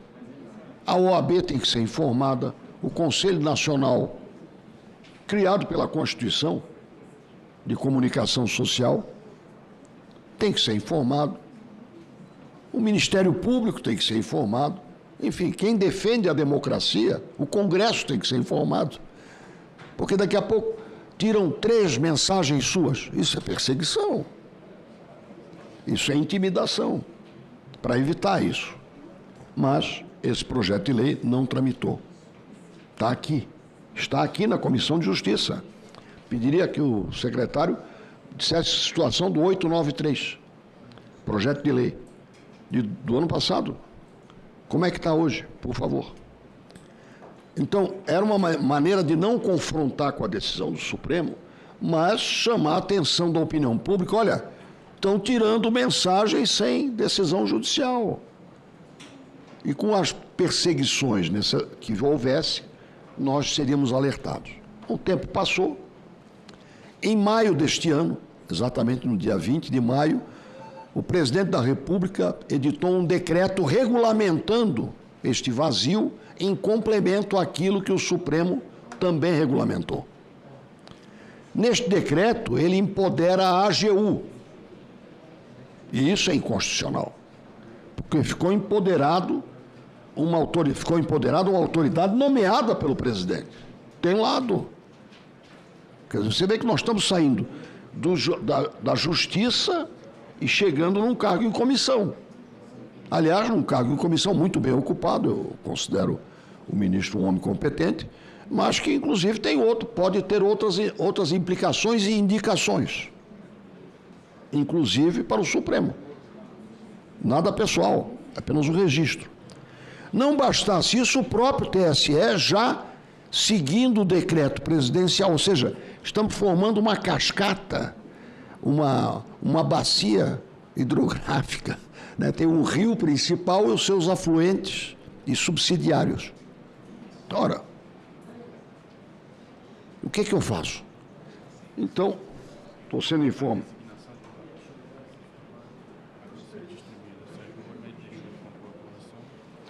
Foi designado para relator o senador Sérgio Moro. Como ele não faz parte da comissão, o projeto de lei, este que eu mencionei, está deserto. Ou seja, está, como dizia o Cruz de Souza, como o cego de nascença nos desertos esquecido. Bonito, mas triste, né? Mas é a realidade. Tá. Como um cego de nascença nos desertos esquecido. E aí prossegue a desventura da censura. O decreto do presidente tinha 60 dias para entrar em vigor. 4 PDLs estão aqui, desde esse dia, sustando o decreto presidencial. Nenhum deles teve relator designado. Estão aí. Ontem, mais uma vez, eu pedi que fosse apreciado no plenário um requerimento de minha autoria. Quando entrou em vigor o decreto é de 20 de maio, e entrar em vigor 60 dias depois, dia 20 de julho, eu entrei com o requerimento e pedi as assinaturas para dar maioria, para preencher o requisito regimental para a sua apreciação pelo plenário. Eu não estou pedindo favor, não. Ontem o presidente informou que vai conversar com o nosso querido senador Otto Alencar, representado aqui por Vossa Excelência. Ora, não bastasse isso, ontem o estuário, né, essa bacia hidrográfica da censura, ganhou mais um ponto. Todos se lembram de um jornalista lá do Maranhão que foi enquadrado no 4781, presta atenção, o inquérito do 471, que é a maior demonstração de AI-5 que nós temos há 7 anos e meio. 7 anos e meio. Todos os presidentes, Barroso, o atual, disseram, isso tem que acabar. Mas não acabam. É difícil acabar com a Inquisição. A igreja pagou muito isso. Não, mas a Inquisição é mais rápido. Você chamando o sujeito para um particular, apertando umas tarraxas lá, ele fala. Isso é a Inquisição. É uma tentação, já que eu tenho uma maneira. Eu estou lendo um livro sobre a Inquisição contra os judeus brasileiros de Pernambuco, Paraíba. Então, se não for o potro, que é um método de persuasão, a gente tem um outro que é pior, que é o polé, que é terrível. Ele falou. O sujeito falou, depois de passar por um, escapou de um, foi para o outro, deu com a língua nos dentes pela dor. Então, é uma tentação, o 4781 é uma tentação, porque eu te ameaço te incluir no 478. Eu já corrigindo aqui para o meu projeto de lei, é 893. É da exceção da verdade. Esse aqui que eu... perdão, é o 3283. E ele está com quem? Desculpa, então, quero retificar. É o 3283 que está sem relator. Muda o número, muda a história, mas o fato é o mesmo. Ou seja, ele está sem relator. Então eu queria só prosseguir para concluir dizendo o seguinte. Este jornalista foi alvo de uma decisão do ministro Alexandre de Moraes, a pedido da Polícia Federal, e resultou no seguinte fato. A casa do jornalista foi visitada pela Polícia Federal, recolheram-se seus instrumentos de trabalho e ontem se procedeu à diligência sobre a fonte. A fonte, quem é que te deu a informação? Aliás, é uma outra tentação. Como é que esse cara publicou essa nota contra mim? Quem é que vazou isso para ele? Isso também é uma tentação. Mas é uma tentação inconstitucional. Artigo 5º, inciso 14 da Constituição Federal. Protege o sigilo da fonte. Isso é um instrumento elementar da democracia. Já imaginou se o jornalista tiver que dizer, mas quem é que te contou isso? E tiver que dizer isso na chefatura de polícia e sob a proteção da lei? Acabou a liberdade de imprensa. Então, a liberdade, nesta véspera de eleição, está sendo solapada. Não é uma ação isolada. Repito, começa lá com o artigo 19. Continua com a legislação criada pelo Supremo, provisoriamente, e prossegue com o decreto presidencial de 20 de maio deste ano, 12975, prossegue com as instruções do TSE, que eu não estou dizendo que são de má fé, não, estou dizendo que é um encadeamento. E se materializa com este fato. Nós não vamos deliberar, próximas sessões só no dia 3 de setembro, a campanha já está funcionando, a pleno vapor, e nós temos um aparato institucional que favorece flagrantemente a censura prévia e a intimidação. Então, esse alerta que eu quero deixar aqui na Comissão de Justiça, consciente ou inconscientemente, nós todos estamos permitindo que isso floresça, cresça e daqui a pouco nos sufoque. Então, eu chamo a atenção mais uma vez, não tenho nenhuma paranoia em relação a isso, não sou usuário de rede social para lacrar ninguém, mas acho que estamos perdendo o equilíbrio. É necessário o equilíbrio, e o equilíbrio estava previsto, decisão judicial. Se tem aparência, se tem característica de calúnia, tira fora. Além de responder pelo fato. Agora, pressionar a plataforma para tirar o que eu quero, aí descamba, como diz o nosso manezinho, e passa a ser intimidação do adversário e censura em pleno período eleitoral de uma democracia, que cada um de nós lutou para vê-la acontecer. Por isto, eu peço que Vossa Excelência transmita mais uma vez ao meu amigo, que eu respeito muito, senador Otto Alencar, que nós não deveríamos deixar ser relator nem o projeto de lei 3283, que não tem relator, e que pelo menos permitiria se conhecer cada retirada que acontecesse. E a última informação, a AGU já pediu remoções, pelo menos 3 remoções de conteúdo de plataforma sem decisão judicial. E a primeira mostra o viés dos seus pedidos. Não vou tornar público aqui. A primeira requisição de retirada de mensagem em aplicativo é para proteger a presidência da República. Ou seja, o exercício está em curso. Vai crescer ou não, de acordo com o tamanho da nossa omissão. E eu não quero me omitir. Estou deixando esse registro aqui sem querer ofender ninguém. Mas o Senado está consentindo por omissão que a censura e a intimidação se estabeleçam.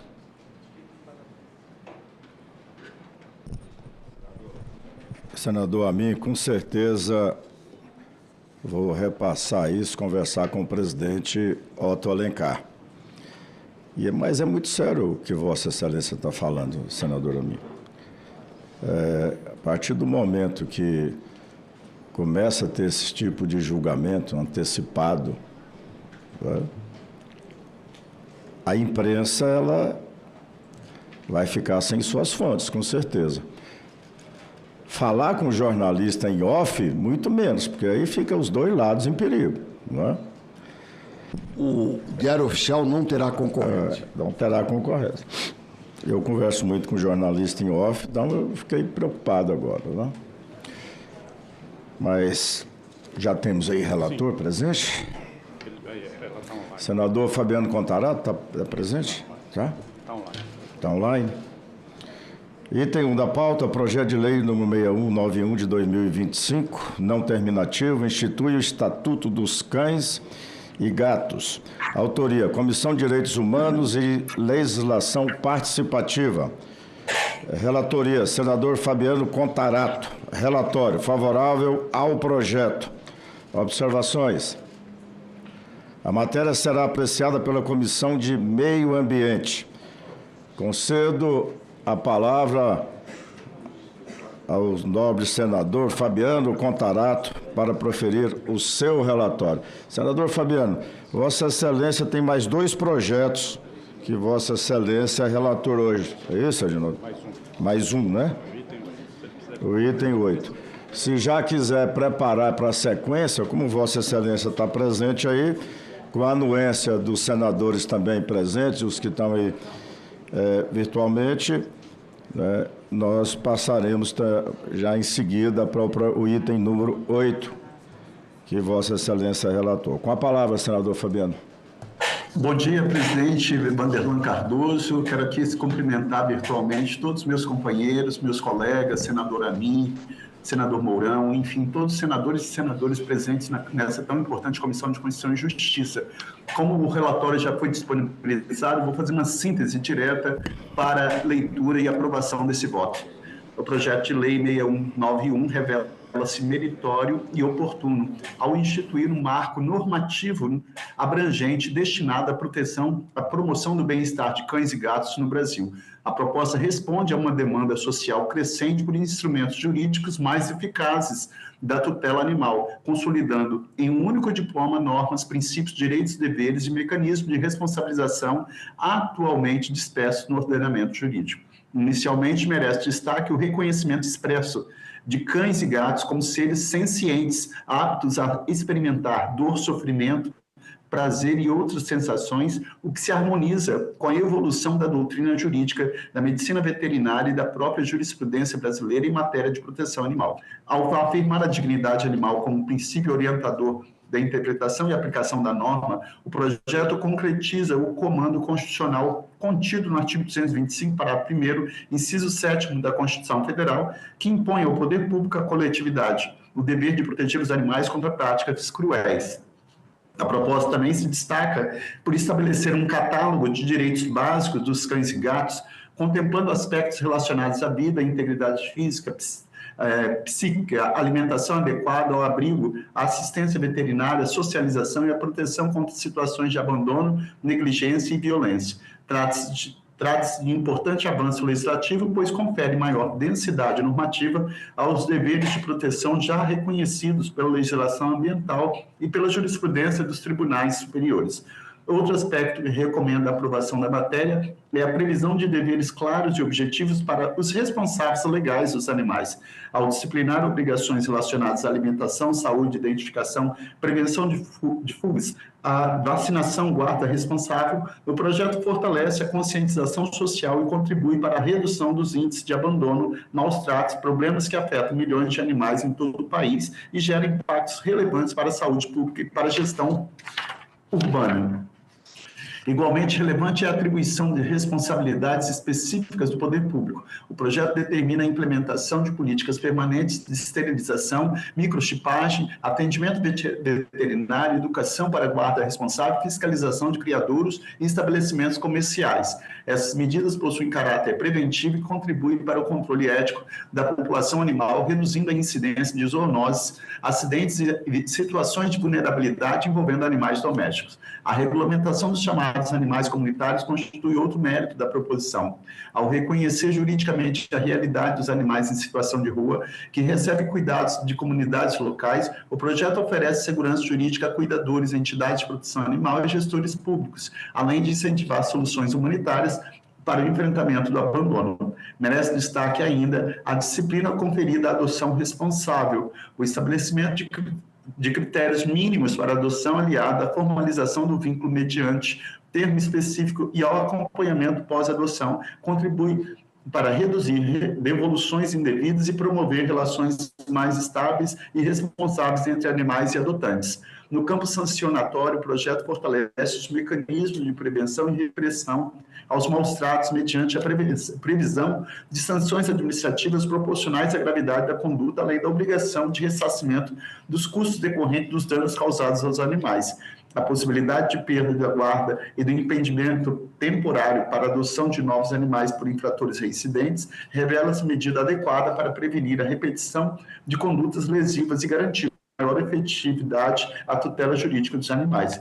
Também merece aprovação a criação de tipos penais específicos voltados à proteção de cães e gatos, a criminalização de condutas como abandono, omissão de socorro, exploração sexual, experimentação dolorosa e obstrução da fiscalização atende ao princípio da proteção suficiente e reforça o caráter pedagógico e preventivo da legislação. A tipificação mais detalhada dessas condutas tende a proporcionar maior segurança jurídica às autoridades responsáveis pela investigação e repressão dos ilícitos. Por fim, o projeto encontra respaldo em valores constitucionais relacionados à proteção do meio ambiente, à promoção da dignidade da vida em todas as suas formas e ao dever estatal de assegurar políticas públicas voltadas ao bem-estar coletivo.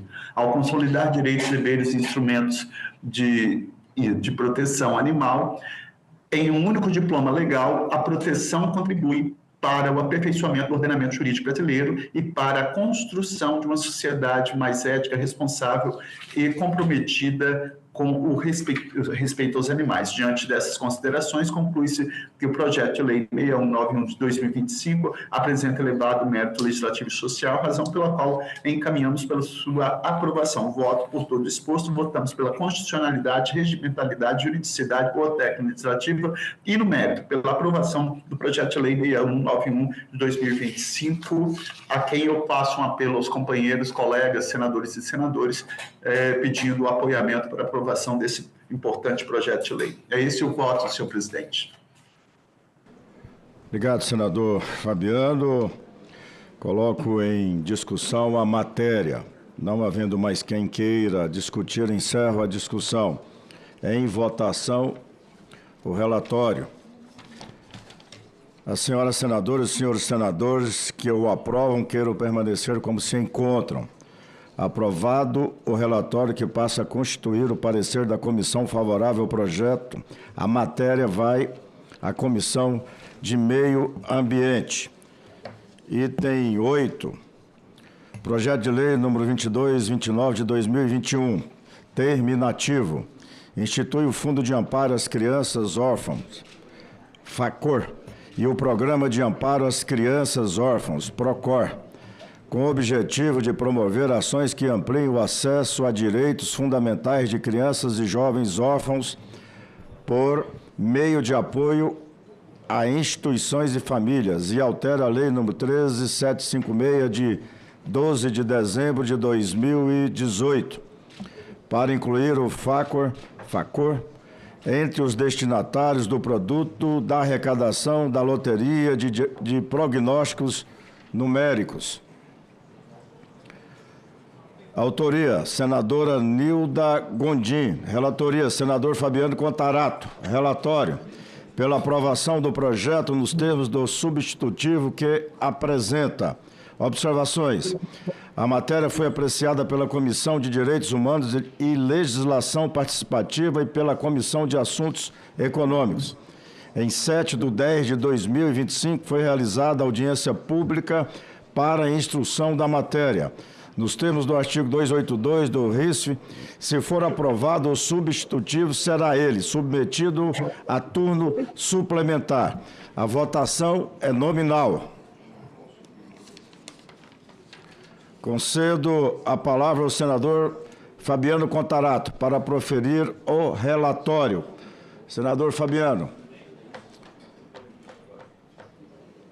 Senador Fabiano, com a palavra, senador Fabiano. Senhor presidente, eu pediria a sensibilidade de Vossa Excelência, só que aqui na minha equipe, eu estou aqui no Estado do Espírito Santo, não está nas minhas mãos o relatório aqui para proferir a leitura. Se Vossa Excelência autorizar alguém que esteja aí ou com acesso ao relatório para fazer a designação de um senador ad hoc para a leitura, eu agradeço a Vossa Excelência, porque aqui onde eu estou não estou com esse relatório, mas eu não queria que deixasse de ser apreciada essa votação. Se Vossa Excelência assim permitir, alguém que pudesse abrir esse relatório e procedesse à leitura, eu agradeço a Vossa Excelência. Obrigado, senador Fabiano. Eu consulto aqui os senadores presentes.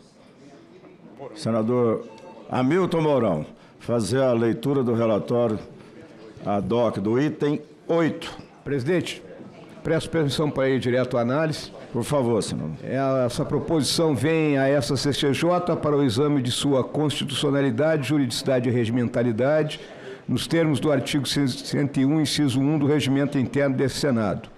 Adicionalmente, compete à comissão opinar sobre o mérito das matérias a ela submetidas.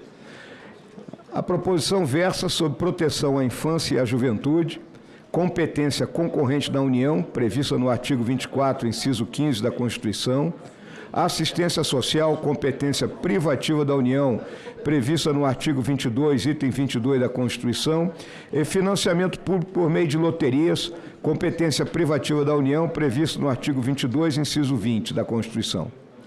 Quanto à constitucionalidade formal, a iniciativa parlamentar mostra-se adequada. O PL não cria nem transforma órgãos da administração pública, não institui cargos ou funções, não altera regime jurídico de servidores, nem dispõe sobre organização administrativa do Poder Executivo. Limita-se a instituir fundo e programa de natureza legal, a definir diretrizes gerais de política pública de assistência a órfãos e a alterar a destinação de parcela da arrecadação da Loteria Federal. Portanto, não se identifica vício da iniciativa. No que se refere a eventuais alegações de interferência no Poder Executivo, cumpre salientar que a instituição de fundos públicos e a definição de suas fontes de receita e destinações configuram um exercício típico da função legislativa, desde que observadas as normas constitucionais sobre finanças públicas. O inciso 9 do artigo 167 da Constituição veda a instituição de fundos sem prévia autorização legislativa, o que o projeto justamente busca suprir ao criar o FACOR por lei. Não se verifica na proposição ingerência em atos de gestão interna do Executivo, como escolha de estrutura administrativa, nomeação de gestores ou definição de procedimentos operacionais, que permanecem no âmbito da discricionariedade administrativa. No tocante à repartição federativa e à destinação dos recursos, o projeto prevê que os valores destinados ao FACOR, oriundos da loteria de prognósticos numéricos, serão repassados diretamente às secretarias estaduais ou distrital competentes, proporcionalmente ao montante das apostas em cada unidade federativa. Como a fonte principal do FACOR decorre de loteria e não de imposto, não se configura violação à vedação de vinculação de receita de impostos a órgão, fundo ou despesa. Em relação à possibilidade de criação de financiamento por loterias, a Constituição atribui ao Congresso, como já ressaltado, competência para dispor sobre sistemas de consórcios e sorteios, nos termos do artigo 22, inciso 20. A Lei 13756 de 2018 já estrutura o regime jurídico das loterias federais e a destinação de suas receitas, inclusive para diversos fundos e políticas públicas. A alteração proposta pelo artigo 6º do PL 2329 de 2021 insere o FACOR entre os destinatários do produto da arrecadação da loteria de prognósticos numéricos, com redução proporcional da parcela destinada ao agente operador. Sob o ponto de vista da constitucionalidade material, a proposição alia-se aos objetivos fundamentais da nossa República de redução das desigualdades sociais e regionais e da erradicação da pobreza, além da promoção do bem de todos. Ao instituir mecanismos de apoio financeiro a crianças e adolescentes órfãos em situação de vulnerabilidade e às instituições que lhes prestam assistência, o projeto busca concretizar esses comandos constitucionais. Quanto à regimentalidade, o processo legislativo ordinário está de acordo com o artigo 59 e os seguintes da Constituição Federal. A distribuição da matéria CDH acai a esta comissão, tem a atribuição de decisão terminativa a esta comissão, harmoniza-se com todos os artigos 90, 97, 99, 100 e 101 do Regimento Interno do Senado, que definem as competências temáticas das comissões. Não se verifica afronta às regras regimentais sobre iniciativa, tramitação, apreciação em comissão ou deliberação terminativa, nem desrespeito às vedações regimentais quanto à apresentação e ao processamento de proposições.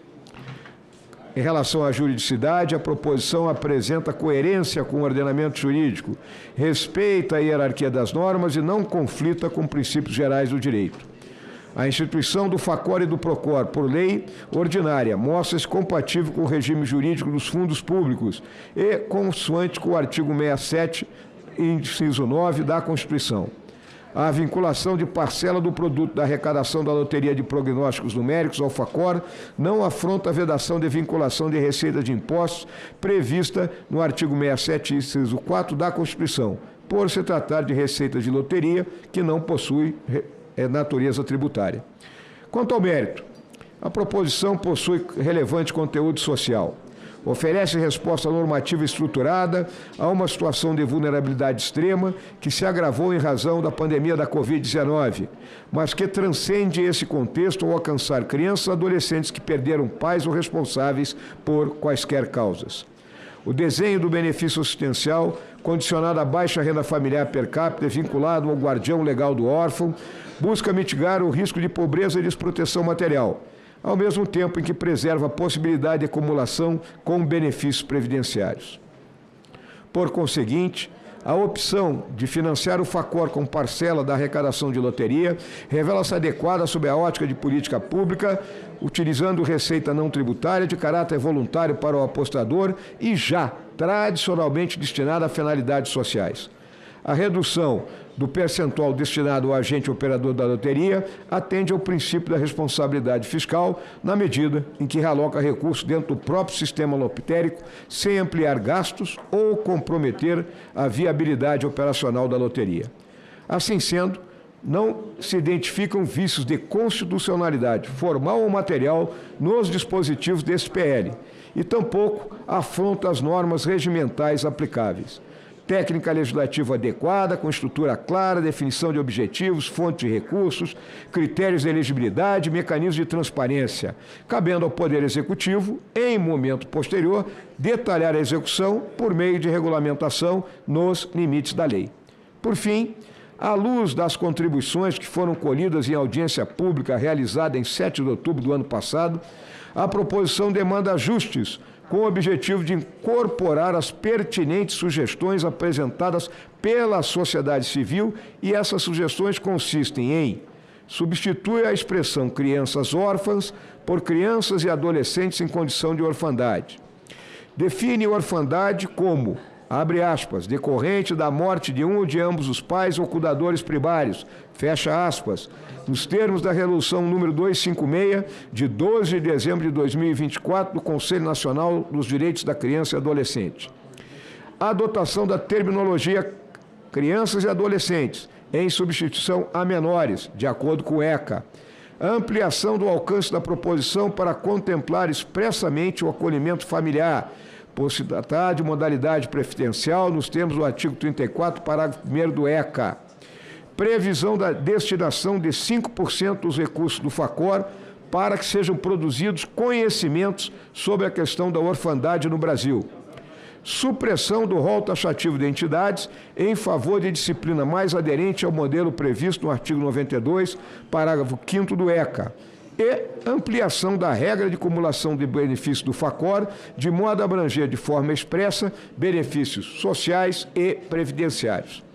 Assim, presidente, o voto é pela constitucionalidade, juridicidade, regimentalidade e boa técnica legislativa da proposição e por haver mérito, pela aprovação do PL 2329 de 2021, na forma do substitutivo que se segue. É o relatório, presidente. Pela ordem, senhor presidente.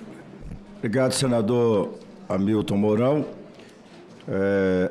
Senador Hamilton Mourão, ele fez o relatório ad hoc ao projeto de lei número 2329 de 2021, relator senador Fabiano Contarato, o qual teve a concordância.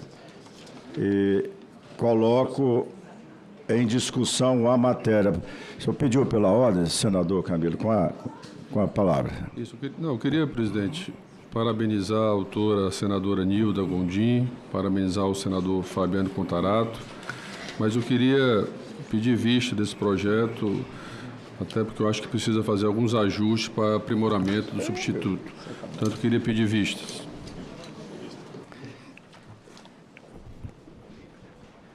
Alguém quer usar mais a palavra? Senadores presentes, virtual também, virtualmente. Concedo vista coletiva ao projeto de lei 2329 de 2021. Item 10 da pauta. O item 10 e o item 12 é relatado pela senadora Roberta Acioli. Então, nós vamos fazer já a leitura do item 10, em seguida, senadora, já o item 12, já que a senhora está aqui presente. Item 10 da pauta. Projeto de lei número 1985 de 2026, não terminativo, institui o Protocolo Nacional Obrigatório de Padronização do Atendimento às Mulheres Vítimas de Violência Doméstica e Familiar, com foco na humanização. Autoria, senadora doutora Eudócia. Relatoria, senadora Roberta Acioli. Relatório, favorável ao projeto e à emenda número 1. Observações. Em 11 de 8 de 2026, foi recebida a emenda número 1, de autoria do senador Magno Malta. A matéria será apreciada pela Comissão de Direitos Humanos e Legislação Participativa em decisão terminativa. Concedo a palavra à senadora Roberta Acioli para proferir o seu relatório. Com a palavra, senadora. Bom dia a todos, bom dia, senhor presidente, bom dia, senhores senadores. Gostaria de pedir permissão para irmos direto para a análise, senhor presidente. Compete a esta comissão pronunciar-se sobre a constitucionalidade, a juridicidade e a regimentalidade das proposições submetidas ao seu exame, nos termos do artigo 101, inciso 1, do Regimento Interno do Senado Federal. A matéria insere-se, portanto, no campo de atuação desta comissão.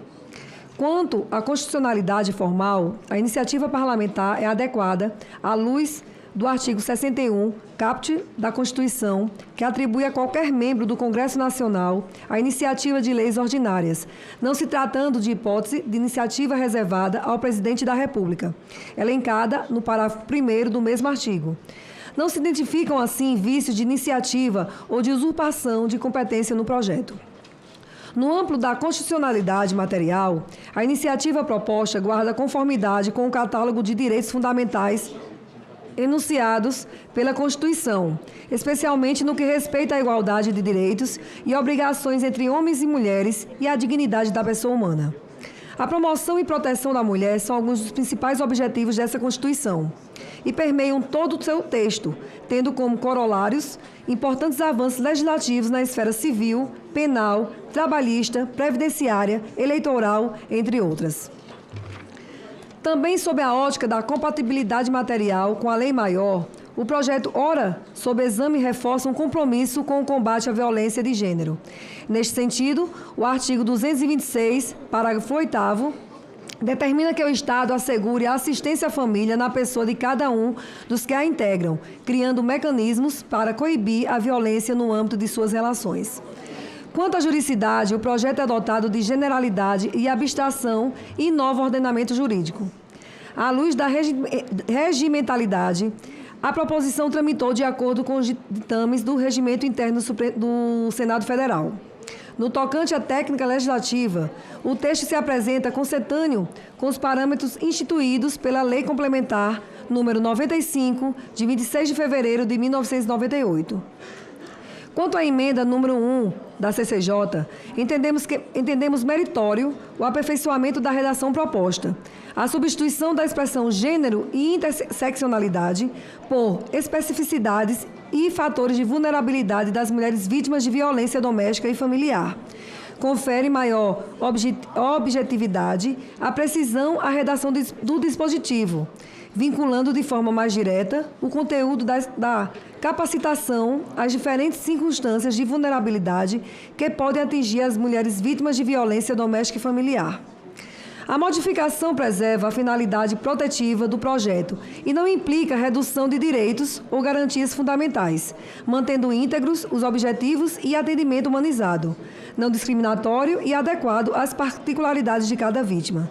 Dessa forma, não identificamos óbice de natureza constitucional, jurídica, regimental ou de técnica legislativa ao acolhimento da emenda número 1 da CCJ. Pelo exposto, o voto é pela constitucionalidade, juridicidade e regimentalidade do projeto de lei número 1985 de 2026 e no mérito pela aprovação do projeto da emenda número 1 da CCJ. Muito obrigada, senhor presidente. Obrigado, senadora Roberta. Parabéns pelo seu relatório. Coloco em discussão a matéria. Não havendo mais quem queira discutir, encerro a discussão. Em votação, o relatório e a emenda. As senadoras e os senadores que concordam, que o aprovam, queiram permanecer como se encontram. Aprovado o relatório que passa a constituir o parecer da comissão favorável ao projeto com a emenda número 1 da CCJ, a matéria vai à Comissão de Direitos Humanos e Legislação Participativa. Item 12. Projeto de Lei número 1447 de 2026, terminativo. Dispõe sobre a coleta de identificação biométrica e parturiente e do recém-nascido no momento do parto e estabelece diretrizes para seu registro na declaração de nascido vivo, com a finalidade de reforçar a segurança na identificação civil e prevenir fraudes e substituição de recém-nascidos. Autoria: senadora Margarete Busetti. Relatoria: senadora Roberta Cioli. Relatório: pela aprovação do projeto e da emenda número 1 da CAS, nos termos do substitutivo que apresenta. Observações. A matéria foi apreciada pela Comissão de Assuntos Sociais. Votação nominal.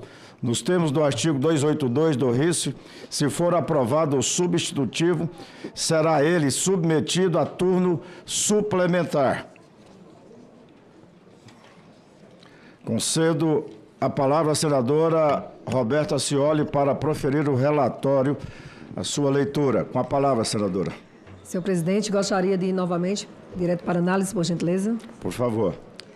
Nos termos do artigo 101, inciso 1 e 2, do Regimento Interno do Senado Federal, compete à CCJ pronunciar-se sobre a constitucionalidade, juridicidade e regimentalidade das matérias que lhe forem submetidas, bem como sobre matérias de natureza jurídica. Não se identificam óbices de constitucionalidade ou juridicidade a aprovação da proposição, conforme já exposto. A matéria encontra amparo na competência legislativa da União para dispor sobre os registros públicos prevista no artigo 22, inciso 25 da Constituição Federal, e relaciona-se também à proteção da infância e da juventude, matéria de competência legislativa concorrente nos termos do artigo 24, inciso 15. A proposição encontra fundamento material e ainda no artigo 227 da Constituição Federal, que impõe à família, à sociedade e ao Estado o dever de assegurar com absoluta prioridade os direitos fundamentais da criança. Há, entretanto, aspecto de técnica legislativa que recomenda o aperfeiçoamento da proposição mediante substitutivo. A Lei Complementar número 95, de 26 de fevereiro de 1998, estabelece entre os requisitos de sistematização das leis que o mesmo assunto não deve ser disciplinado por mais de uma lei, salvo quando subsequente se destine a complementar lei considerada básica, vinculando-se a esta por remissão expressa. No caso em exame, o ordenamento jurídico já contém disciplina legislativa, diretamente relacionada ao objeto da proposição. De um lado, o inciso 2º do artigo 10 da Lei nº 8.069, de 13 de julho de 1990, do Estatuto da Criança e do Adolescente, obriga os hospitais e demais estabelecimentos de atenção à saúde de gestantes, públicos e particulares, a identificar o recém-nascido mediante o registro de sua impressão plantar digital e da impressão digital da mãe, sem prejuízo de outras formas normativas pela autoridade administrativa competente. Eu tenho TDAH e fica... De outro lado, a Lei nº 12.662, de 5 de junho de 2012, constitui o diploma legal específico sobre a expedição e validade nacional da DNV, Declaração de Nascidos Vivos. Seu artigo 4º enumera os dados que obrigatoriamente devem constar no documento, enquanto o artigo 5º disciplina a consolidação dos dados das DNVs em sistemas de informação do Ministério da Saúde e sua interoperabilidade com outros sistemas públicos. Deste modo, não se mostra recomendável criar diploma legislativo autônomo para disciplinar aspectos de identificação biométrica diretamente relacionados à DNV. Gostaria de pedir silêncio, por gentileza, presidente. A incorporação das novas regras à Lei de número 12.662 de 2012 promove maior organicidade, concisão e coerência ao ordenamento jurídico, além de facilitar a identificação e a aplicação das normas pertinentes pelos seus destinatários. Propõe-se, por essa razão, substitutivo que acresce dispositivo ao artigo 4º da Lei 12.662 de 2012. Além das disposições constantes do texto original, o substitutivo incorpora os aperfeiçoamentos promovidos pela emenda número 1 da CAS, que se mostram meritórios. Em especial, preserva-se a exigência de vinculação individualizada e rastreável entre a identificação biométrica da mãe e do recém-nascido, destinada a assegurar a autenticidade, identificação e a integralidade das informações registradas. Também se preservam as normas do projeto relativas à finalidade do tratamento dos dados biométricos, à observância da Lei Geral de Proteção de Dados. Trata-se de providência particularmente relevante por serem os dados biométricos, quando vinculados à pessoa natural, classificados com dados pessoais sensíveis pela legislação de proteção de dados. Por outro lado, não há necessidade de reproduzir integralmente a previsão do artigo 5º do projeto, segundo o qual o Poder Executivo poderá integrar as informações aos sistemas nacionais de registro civil e de informações de nascidos vivos. O artigo 5º da Lei Própria, número 12.662, de 2012, já determina que os dados colhidos das DNVs sejam consolidados em sistema de informação do Ministério da Saúde e estabelece a interoperabilidade desse sistema com os sistemas de registro civil e o Sistema Nacional de Informações de Registro. A repetição da disciplina seria, portanto, desnecessária. A previsão de regulamentação pelo Poder Executivo é mantida apenas naquilo que se mostra necessário. A definição dos padrões técnicos aplicáveis à coleta, ao registro e à vinculação das informações biométricas. Como medida adicional de harmonização de ordenamento jurídico, o substitutivo promove ajuste no inciso 2 do artigo 10 da Lei 8.069, de 13 de julho de 1990, do Estatuto da Criança e do Adolescente. Em sua redação vigente, o dispositivo determina a identificação do recém-nascido mediante o registro de sua impressão plantar e digital e da impressão digital da mãe. O substitutivo suprime a referência e a impressão digital do recém-nascido, de forma a uniformizar essa disciplina, com sistemática prevista na Lei 12.662, de 5 de junho de 2012, que passa a contemplar, para fins de registro na declaração de nascido vivo, a impressão plantar do recém-nascido e a impressão digital da mãe. Evita-se, assim, a manutenção de exigência de coleta biométrica não contemplada pelo projeto, conferindo-se maior coerência à disciplina legal da identificação realizada no momento do nascimento. Finalmente, mantém-se o prazo de 180 dias para a entrada em vigor da futura lei, de modo a proporcionar aos estabelecimentos de saúde e à administração pública tempo adequado para as adaptações técnicas e operacionais necessárias. O substitutivo, portanto, não modifica os objetivos materiais da proposição nem afasta os aperfeiçoamentos aprovados pela CAS. Busca apenas inserir nova disciplina no diploma legislativo que já regula a DNV, eliminar redundâncias normativas e conferir maior sistematicidade ao texto. Ante o exposto, o voto é pela constitucionalidade, juridicidade e regimentalidade do projeto de lei número 1447 de 2026 e da emenda número 1 da CAS, e no mérito pela aprovação do projeto de lei número 1447 de 2026 e da emenda número 1 da CAS, da forma do regimento do seguinte substitutivo. Emenda número 1 da CAS. Obrigada. E peço aqui apoio aos pares que aqui se encontram. Obrigado, senadora Roberta. Eu coloco em discussão a matéria. Senadora Eudócia, com a palavra, senadora, para discutir a matéria. Bom dia, senhor presidente Valderlan Cardoso. Bom dia, minha querida senadora Roberta Cioli. Quero te parabenizar pelo brilhante relatório do item 12, que dispõe sobre a coleta de identificação biométrica da parturia entre recém-nascido. É um tema de grande relevância, como você colocou agora, que os pares possam entender dessa importância, e com certeza sim, todos têm essa consciência e com certeza irá ser aprovado. E aí nós iremos mudar a história, né, dos nossos recém-nascidos, para não terem o risco de serem trocados ou de uma forma de ser confundido contra o bebê, enfim, de ter algum tipo de fraude. Parabéns pela sua relatoria, Roberta Cioli. Por gentileza, presidente, eu queria fazer uma consideração sobre o item que, ora, a Roberta, há 10, 15 minutos, relatou, que é sobre a violência contra a mulher, que é exatamente o projeto de lei número... Eu estou sem o número aqui, mas enfim, é 1925. 1985. Esse projeto de lei, senhor presidente, ele fala sobre a violência contra a mulher, a violência doméstica, a violência sexual, mostrando o avanço dos feminicídios no nosso país. Para vocês terem uma ideia, em 2025, aconteceram 1.571 feminicídios no ano passado. De sorte que, senadora Roberta Cioli, fica uma média de 4 mulheres assassinadas por dia em razão de sua condição de gênero.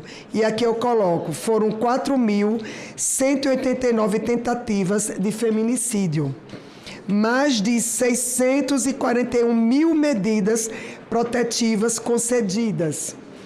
21,4 milhões de mulheres foram vítimas de algum tipo de violência em 12 meses. Isso tudo relativo ao ano de 2025. E 35,2% das mortes de mulheres ocorrendo dentro das residências. Então, caracterizando a violência doméstica, algo muito, muito preocupante. Outro levantamento que eu fiz também registra que 3.870 tentativas de feminicídio, com um crescimento de aproximadamente 19% em relação ao ano anterior, imagina. Então, em 2025, teve 19% maior o número de feminicídio do que em 2024. Se isso continuar dessa forma, nós iremos cada vez mais ter índices de feminicídio aumentando no nosso país. Isso é muito grave. Quero lhe parabenizar, senadora Roberta Cioli, pela sua relatoria. Brilhante relatoria, é uma honra, eu que fui autora desse projeto de lei, você é relatora, e também quero te parabenizar pelo projeto de lei que você acabou de relatar. Era isso que eu queria considerar, muito grata, senhor presidente. Senhor presidente, pela ordem. A palavra, senador. A palavra, senador Jaime. Apenas para fazer, assim, um complemento à fala maravilhosa da senadora Rodócia. A nossa preocupação hoje no Brasil é a questão do feminicídio. Vamos ser honestos, a violência aumentou sobremaneira, né? As organizações criminosas tomam conta praticamente do Brasil, lamentavelmente. Eu falo isso no Mato Grosso. Hoje o estado que é bicampeão em feminicídio, para você ter noção. Foi já bicampeão, caminhando para ser tricampeão. É o estado onde se mata a sua proporção em relação à população, se mata mais no Brasil. E algo tem que ser feito. O poder público, lamentavelmente, está perdendo, né, para as organizações criminosas. O que nós temos acompanhado pela mídia, esse fim de semana mesmo, aí, né, teve 3 ou 4 assassinatos só no estado de São Paulo. Isso é uma vergonha, uma vergonha. E as leis têm que ser endurecidas. Agora, evidentemente, o que você percebe é que a reação do poder público em relação ao que está acontecendo é muito pouco. Nós temos que fazer um enfrentamento muito mais sério. Projetos, nós temos vários. A senhora tem projetos aqui, como eu tenho bons projetos também aqui na casa para ser aprovado. Dentre eles, o cidadão que agride mulher está impossibilitado também de ser servidor público no Brasil. Não poderia fazer nem concurso público. Como eu também tenho um projeto meu que já foi aprovado aqui, se encontra lá na Câmara, que é o Fundo Nacional, né, de Amparo às Mulheres Agredidas. O que permite isso aí, senador Vanderlá? Esse projeto, hoje, o que acontece no Brasil? São dados estatísticos. A maioria absoluta das mulheres que são agredidas, ela tem medo de dar parte do marido, ou seja, de levar o conhecimento às autoridades policiais para penalizar dentro da forma da lei, aplicando a lei a essas pessoas. Por quê? Ela tem uma família, muitas vezes ela não tem condições de levar o alimento para a sua casa, para ela e para os filhos. Feito isso, nós estamos propondo, esse projeto foi aprovado aqui no Senado, já se encontra na Câmara, para que o governo federal, através deste fundo, que é um fundo que vai dar onde os recursos, vai das multas penais que existem no Brasil. Cria-se um fundo, essa senhora, ela passará a receber durante 6 meses um salário mínimo e dá a ela a possibilidade de fazer um curso profissionalizante, que ela possa também viver em condições dignas com a força do seu trabalho. Ela pode aprender a ser costureira, manicure, pedicure, etc, etc. São projetos meritórios para que possamos encorajar as nossas mulheres da parte. Hoje, lamentavelmente, você percebe que muitos não dão parte com medo de não ter nem o que comer em casa outro dia. Então, tem vários projetos. Tem outro projeto aqui, senador Vanderlan, nosso presidente, de que as crianças que vêm da fruto do feminicídio aí, ou seja, lamentavelmente, muitas vezes, dá prioridade também nas casas, Minha Casa Minha Vida, dá prioridade para essa família ter ali uma habitação para se morar. Em síntese, eu me encontro muito preocupado, porque o Mato Grosso, particularmente, Sua Excelência conhece talvez quanto eu, é um estado de dimensão continental, com 900 mil quilômetros quadrados. Imagina, quase 50% das cidades de Mato Grosso não tem um delegado de polícia. Um delegado de polícia responde por 5 cidades, muitas vezes. 5. E não só em instâncias pequenas. Você fazer a transferência de um preso da delegacia lá da Vila Rica da Água Boa é 400 quilômetros, 500 quilômetros. Você imagina. Então não tem nem autoridade policial. Muito mal e porcamente, muitas vezes tem um destacamento da polícia ali, desfalcado, não tem nenhum policial para fazer atendimento à ocorrência, e a mulher não tem ninguém a quem socorrer, a pedir help, sei lá, socorro, deixa me matar. Então, eu quero cumprimentar Vossa Excelência e dizer, senador Valério, esse tem que ser prioridade no Brasil. Hoje, nós temos que priorizar para que para. O que está acontecendo é um absurdo. Onde se mata mais mulher é no Peru. Isso, lá no Peru matava muita gente. Na China também. E hoje o Brasil foi lá para cima e me parece que a reação das autoridades do poder público é aquém daquilo que nós temos que fazer. Mas eu estou fazendo a parte da Vossa Excelência aí, questão de ordem aqui, pedindo para o nosso presidente querido, para que esta casa aqui, que é a Casa de Leis, façamos leis, mas para que essa lei seja, de fato, implacável, penalizando esse cidadão covarde. O homem que bate em mulher teria que ser enforcado na praça pública. Botar a corda no pescoço e puxar ele lá e enforcar em praça pública. Essa é a tese que eu defendo. Ou ser castrado, como dizia o velho senador aqui, que um dia participei da sessão lá de sua terra, Jair, pai do Ivo Cassol. Não é o Ivo, o velho. Senhor Riviário. Foi o pai dele, era suplente dele. Era o velho pai do Ivo Cassol, pediu o quê? Castramento do cidadão. Ele falava sempre da Assembleia, então era interessante. Então, essa é a minha opinião como cidadão, que fui 3 vezes prefeito, 2 vezes senador, já fui governador, e sei da importância que nós temos que fazer em relação na defesa da mulher brasileira. Muito obrigado, senhor presidente. Obrigado, Jair. Senhor presidente. A discussão continua. Senador Nosso. Só mais uma questão. Se possível, se os colegas senadores e senadoras aprovarem, se o senhor pudesse colocar logo o item 5, em virtude de uma agenda externa que eu tenho agora, eu ficaria muito grata. É o próximo item, senador. Muito obrigado. É o próximo item. Mais alguém quer discutir a matéria? Eu estava aqui ouvindo o Jaime, ouvindo a Eudócia e a nossa relatora, e lembrando, esse ano eu faço 8 anos aqui, e eu vejo aqui o debate nesses anos falando de feminicídio e as mulheres numa defesa, principalmente a senadora Leila, que é enfática na defesa, e agora a nossa senadora aqui lá no nosso querido estado de Roraima, a Roberta, a relatora, a senadora Eudócia. Então, as mulheres aqui no Senado Federal têm debatido esse tema, não é de agora, esse tema desde que eu cheguei aqui ao Senado, em 2019, é um tema que está sendo debatido aqui, e o que o senador Jaime aqui está falando, precisa, sim, às vezes tem que tomar algumas medidas que para alguns pode significar extremas, mas às vezes tem que ser tomado para ver se esses indivíduos, esses que ainda acham que é dono de toda a verdade, né? Então aí acho que essa questão da castração aí, Jaime, é um negócio que está em discussão, né? Então vamos aprofundar mais esse tema aí, né? Essa questão também, Jaime, de praça pública e o caboclo passar por um constrangimento, nem que alguém vai ali e corta a corda, né? Mas vamos lá. Alguém mais para discutir a matéria? Não havendo mais quem queira discutir, encerro a discussão. Em votação, o substitutivo oferecido ao projeto. Trata-se de matéria terminativa. A votação é nominal. Já pode votar?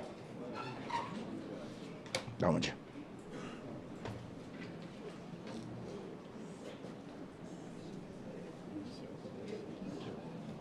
Ela tem que ser aqui.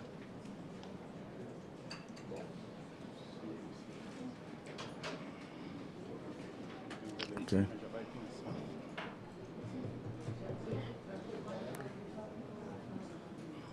Ok, já pode votar. Eu quero aqui em tempo registrar a presença aqui, Edinaldo, está nos dando a honra aqui nessa manhã, senhor Edmilson Patico, que está aqui presente. Obrigado pela presença aqui, Edmilson. Da meu jornalista Carlos Nascimento, está vendo lá atrás, sempre acompanhando aqui a CCJ, aliás, as comissões, né, Carlos? Eu agradeço toda a imprensa que sempre está acompanhando as comissões, né? A CAI, aliás, CAI, CCJ e todas elas, né? Obrigado pela presença de vocês, tá? Já podem votar. Senadora Roberta é de um estado que eu morei, um estado que eu digo para vocês, injustiçado, já falei isso aqui várias vezes, um estado que muitas atrocidades foram cometidas naquele estado, principalmente com algumas demarcações que aconteceram, e aqui eu quero, já falei isso aqui, senadora Roberta, já por mais de uma vez, que a gente não pode esquecer isso. Eu fui para Roraima em 1980, com minha família, para ser assentado do INCRA, pela reforma agrária naquela época. E a verdadeira reforma agrária, que muitos acham, senador Mourão, que começou há pouco tempo, não, ela começou na época dos militares. E o senador Jaime lembra disso. A reforma agrária, na década de 70, começou ali, em Barra do Garça, Amazônia Legal, que começa aqui em Barra do Garça, em Mato Grosso, e se estendeu aí para vários estados. E o slogan, eu não lembro muito bem, Jaime, talvez Vossa Excelência lembre, era ocupar para não entregar. Vamos ocupar para não entregar. É isso aí. E o governo federal incentivou para que famílias fossem para esses estados. E minha família, senador Jaime, ela não teve, viu, senador Leila? Ela não teve condições de ter um pequeno pedaço de terra aqui em Barra do Garças, ali começando, inclusive fomos para Barra do Garça, sou de Iporá, fomos para Barra do Garça, para participar da reforma agrária. E não teve condições. E ali surgiu a oportunidade em Roraima, porque na época quase ninguém queria ir para lá, senador, muito longe. E ali nós acreditamos naquele projeto que foi passado aos brasileiros de outros estados para ir para Roraima e para ir para Rondônia e assim por diante, senador Jean. Então ali eu conheço tudo. E quando nós fomos para ali, e naquela época foi na região de Serra da Lua, e ali nós fomos para ali, minha família, iniciar ali um trabalho em uma área destinada à reforma. Não tinha índio. Tinha alguns poucos caboclos que vinham da Goiânia, inglesa, para trabalhar naqueles assentamentos, naqueles produtores. E algum tempo depois foi criada uma reserva indígena, foram buscar alguns caboclos na Goiânia para criar-se uma reserva indígena. Todos perderam. E meu pai, nós, que acreditamos no governo federal, foi para ali, como muitos acreditaram agora, e o debate está tendo, com algumas atrocidades cometidas, não estou aqui defendendo invasões de terra. Como ali no nosso Pará, Pitereua e tudo mais, que esse pessoal acreditou há 40, 50 anos atrás e foram para lá. Incentivado por quem? Pelo governo federal. Reforma agrária, na década de 70, 80. Não? E o Jaime conhece muito bem disso, sabe o que eu estou falando, né, Jaime? Porque nós somos ali também coterrâneos, né? Roraima é um estado que tem maravilhas em Roraima. Eu sou apaixonado por Roraima, até digo que sou o 4º senador de Roraima, que eu defendo Roraima, morei 14 anos em Roraima, chegamos ali com a roupa do corpo, senadora Leila. Com a roupa do corpo. Minha família não tinha condições. E graças a Deus, Roraima nos deu a oportunidade. Conheço Roraima, talvez como conheço o meu estado de Goiás. Né? Todas. Ilha de Maracá, que veio príncipes, né? Reis para visitar. Os rios, maravilha, já deu coro já vamos abrir. Não precisava falar isso, senador, porque a senhora que mora de um estado que é um estado pujante, um estado que já produziu o melhor arroz desse país em Raposa, Serra do Sol. E aqueles caboclos, chamados de índios, que tinham ali, tinha participação daquela riqueza gerada. Né? E o senhor conhece muito bem, né? Então, é só fazer uma observação, porque, às vezes, a população não sabe da verdadeira história da reforma agrária, desses que acreditaram e foram para essas regiões contrair malária, como eu mesmo, 5 malárias. Né? Graças a Deus. Podemos encerrar? Consulto se a gente pode encerrar. Oi?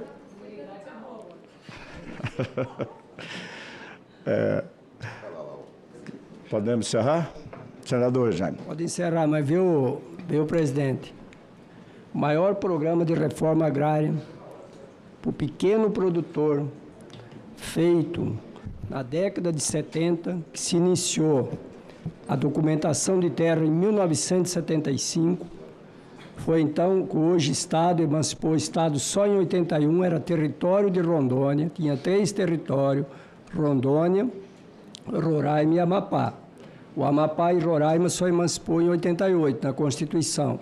E Rondônia emancipou, foi o maior projeto de reforma agrária para o pequeno produtor, foi o território de Rondônia.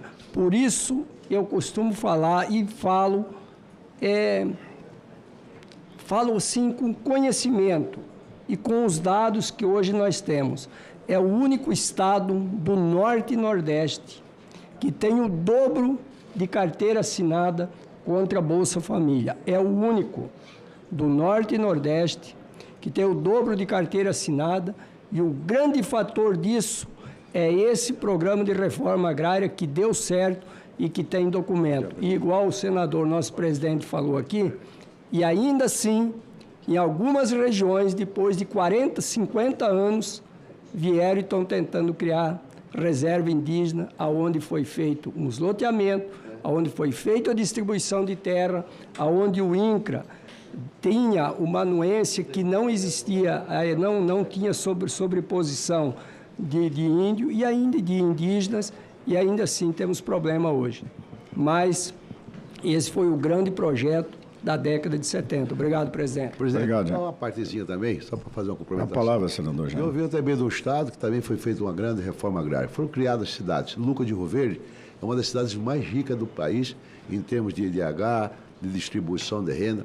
Guarantã do Norte, que é a divisa do Mato Grosso com o estado do Pará. Temos vários da Terra Nova do Norte que foram... Canarana, Água Boa. Canarana já foi privado, feito pelo Norberto Chuante, ele é um presbiteriano, criou uma cidade lá, hoje é uma cidade moderna. O que acontece, General Mourão? Na verdade, naquela época, era de interesse nacional a ocupação da Amazônia brasileira. Eu lembro muito bem, a Escola Superior de Guerra, na década de 60 até 70, fez o estudo da divisão do Brasil, que permitia que o Mato Grosso era um estado uno. Foi dividido em 1978 pela lei complementar, 78, né? Dividiu o Mato Grosso. Para que melhorasse, com certeza, essa ocupação da nossa Amazônia. Um estudo muito bem feito, participei da Escola Superior de Guerra, algumas audiências, palestras que era feito por vários brasileiros que compunham, e foi a coisa mais acertada, que nós permitiu a ocupação. Lá na época, se você derrubasse 50 arqueiros, o INCRA mesmo repassava para ser mais 50 arqueiros, porque era para fazer o desmate para ocupação. Por isso houve essa ocupação da Amazônia brasileira, que era uma preocupação de todos nós, sobretudo com a abertura da Cuiabá-Santarém, ao longo da BR-163, que saiu do Mato Grosso, indo até o estado do Pará, lá em Santarém.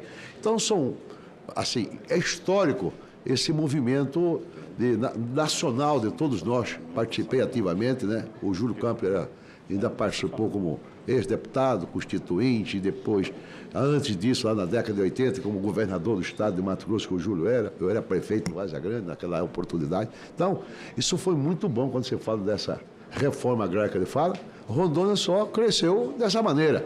Hoje é um estado pujante, sem dúvida alguma, Rondônia. O Mato Grosso virou esse Eldorado brasileiro, verdadeira Califórnia brasileira, com essa produção nacional, contribuindo soberana com a balança comercial nossa, maior produtor de soja, de algodão, de milho, maior rebanho bovino, e de forma que sustentável, que é muito importante nós acrescentarmos aqui. Então, foi graças a essa política de reforma agrária que surgiu no Brasil lá na década de 70, que foi, acho que, assim, de uma inteligência focal àqueles que prepararam o Brasil para hoje. De maneira que vocês têm toda a razão que, lamentavelmente, alguns foram buscar índio, que é o caso lá do Baixo e Médio Xingu, no Araguaia, do Médio e Norte do Araguaia. Lá não tinha índio naquela reserva lá do Soiamiçu, buscaram 5 ou 6 índios lá embaixo e colocaram ali. E ali eram praticamente, tinha hoje 9 mil famílias assentadas ali, criadas, com posto de gasolina, escola, e foi desocupado na taca, na porrada. Alguns suicidaram, que lamentavelmente eles iam jogado praticamente a vida deles lá, e de lá para cá foram jogados na lata do lixo. Mas nós temos que reconhecer de que o governo federal, através, lá atrás do governo, advento da Revolução de 64, fez um trabalho exitoso nessa política de reforma agrária em todo o país, particularmente no meu querido Mato Grosso, que aqui de público eu tenho que reconhecer esse trabalho que certamente todos nós que temos um mínimo espírito de respeito, de civilidade, que reconhece aqueles que fazem, fizeram muito pelo Mato Grosso. Só assim o Mato Grosso cresceu, prosperou, hoje tem quase 4 milhões de habitantes, senador. Obrigado. É isso aí, senador. Obrigado, senador. Eu consulto o plenário, saber se todos os senadores já votaram. Podemos encerrar, então.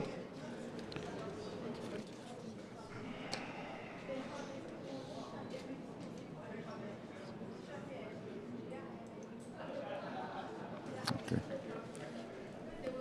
Peço que abre painel. Sim, 16, não, nenhum. O substitutivo é aprovado e será submetido a turno suplementar nos termos do artigo 282 do RESF. A matéria será encaminhada à mesa para as providências cabíveis. Senadora Eudócia. Item 5. A senhora pediu a palavra? Ah, tá. Eu pensei que era... Não.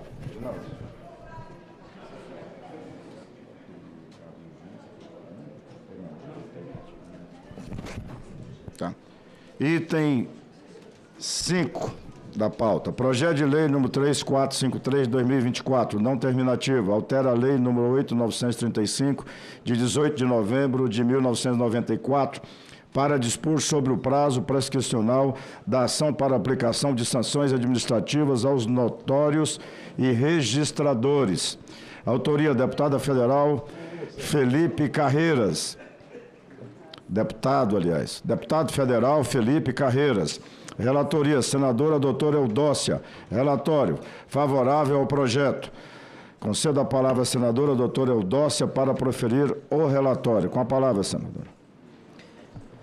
Quero inicialmente parabenizar o meu querido amigo e deputado federal Felipe Carreiras pela iniciativa desse projeto de lei de grande importância. E quero aqui também cumprimentar o presidente da Confederação dos Notários e Registradores, o doutor Rogério Portugal Bacelar, que se encontra aqui presente na CCJ. Senhor presidente, peço permissão para ir direto à análise. Peço permissão para ir direto à análise. São concedidas, senadora. Me manifesto pela aprovação da iniciativa que supre uma lacuna da legislação. Efetivamente, apesar de o capítulo 6 do título 2 da Lei dos Cartórios Disciplinar, as infrações disciplinares e as penalidades aplicadas aos notários e os oficiais de registro, o diploma legal não dispõe sobre os respectivos prazos prescricionais nem sobre o seu termo inicial. Os tribunais, para suprir a omissão, têm usado por analogia, em alguns casos, o que dispõe o Estatuto dos Servidores Públicos Federais, a Lei número 8.112, de 11 de dezembro de 1990, que em seu artigo 142 fixa o prazo de 5 anos como máximo para prescrição de ações disciplinares ou, em outros, os prazos previstos nos Estatutos dos Servidores do respectivo Estado. Essa prática tem provocado contestações e insegurança jurídica, tanto que o Conselho Nacional de Justiça, CNJ, em decisão recente, tomada no dia 20 de maio de 2025, nos autos do pedido de providência número 6887, relator o conselheiro Mauro Campbell Marques, entendeu que cabe sempre se aplicar ao caso a citada lei número 8.112 de 1990, uma vez que, conforme informa o informativo de jurisprudência número 6 de 2025 daquele colegiado, se as penalidades estão em lei federal, o vazio legislativo quanto ao prazo prescricional e o termo inicial deve ser preenchido por lei de igual origem. Assim, a presente proposição vem correta e oportunamente suprir a lacuna ao encontro da decisão tomada pelo CNJ. A aprovação da matéria, com certeza, contribuirá para trazer maior segurança jurídica para a atividade cartorial, garantindo tanto o interesse público como os direitos daqueles que lá atuam. Em relação ao voto, senhor presidente, do exposto, voto pela constitucionalidade, juridicidade, regimentalidade e boa técnica legislativa do PL número 3.453 de 2024 e no mérito pela sua aprovação. Esse é o meu voto, senhor presidente. Muito obrigada.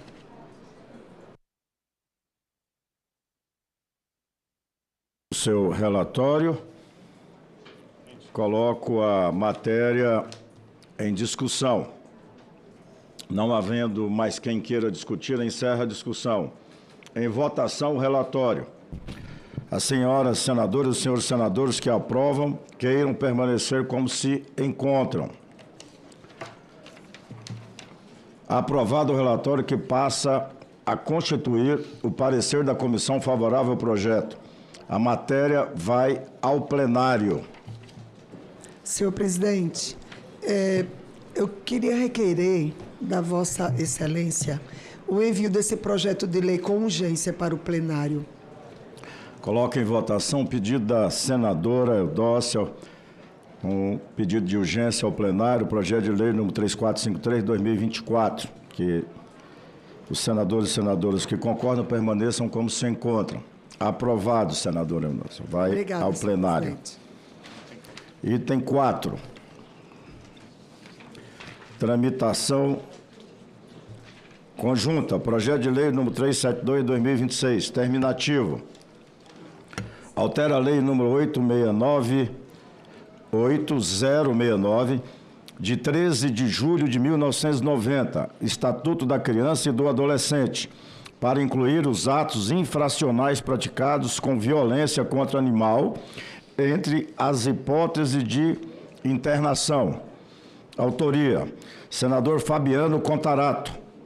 Tramita em conjunto projeto de lei número 4262 de 2025. Terminativo. Altera a lei número 9605 de 12 de fevereiro de 1998, Lei dos Crimes Ambientais, para aumentar a pena do crime de maus tratos a animais que é de autoria do senador Confúcio Moura. Tramitação em conjunto, projeto de lei número 314 de 2026, terminativo, altera a lei número 8069 de 13 de julho de 1990, Estatuto da Criança e do Adolescente, e a lei número 9605 de 12 de fevereiro de 1998, Lei de Crimes Ambientais, para dispor sobre a prevenção da violência praticada por adolescentes e corresponsabilização educativa de pais e responsáveis e a adoção de medidas socioeducativas relacionadas à proteção e ao cuidado dos animais. Autoria, senador Jorge Seife. Também tramita em conjunto projeto de lei número 4306 de 2025, terminativo. Altera a lei número 9605 de 12 de fevereiro de 1998, para aumentar a pena do crime de maus tratos a animais quando praticados por motivo fútil, torpe, com requintes de crueldade ou outros agravantes, e estabelece medidas acessórias de prevenção e repressão. Autoria, senador Cleitinho. Tramita em conjunto projeto de lei número 4363 de 2025, terminativo. Altera a lei número 9605 de 12 de fevereiro de 1998, Lei dos Crimes Ambientais, para aumentar a pena de crime de maus tratos a animais. Autoria, senador Humberto Costa. Também tramita em conjunto projeto de lei número 147 de 2026, terminativo. Altera a lei número 9605 de 12 de fevereiro de 1998 e a lei número 14064 de 29 de setembro de 2020 para instituir mecanismos de prevenção, detecção e repressão qualificada nos maus tratos a animais, inclusive por meio de sistemas tecnológicos de apoio à investigação, agravamento de penalidades em situações específicas e programas obrigatórios de reabilitação. Autoria, senadora Soraya Tronic. Também tramita em conjunto projeto de lei número 172 de 2026, terminativo.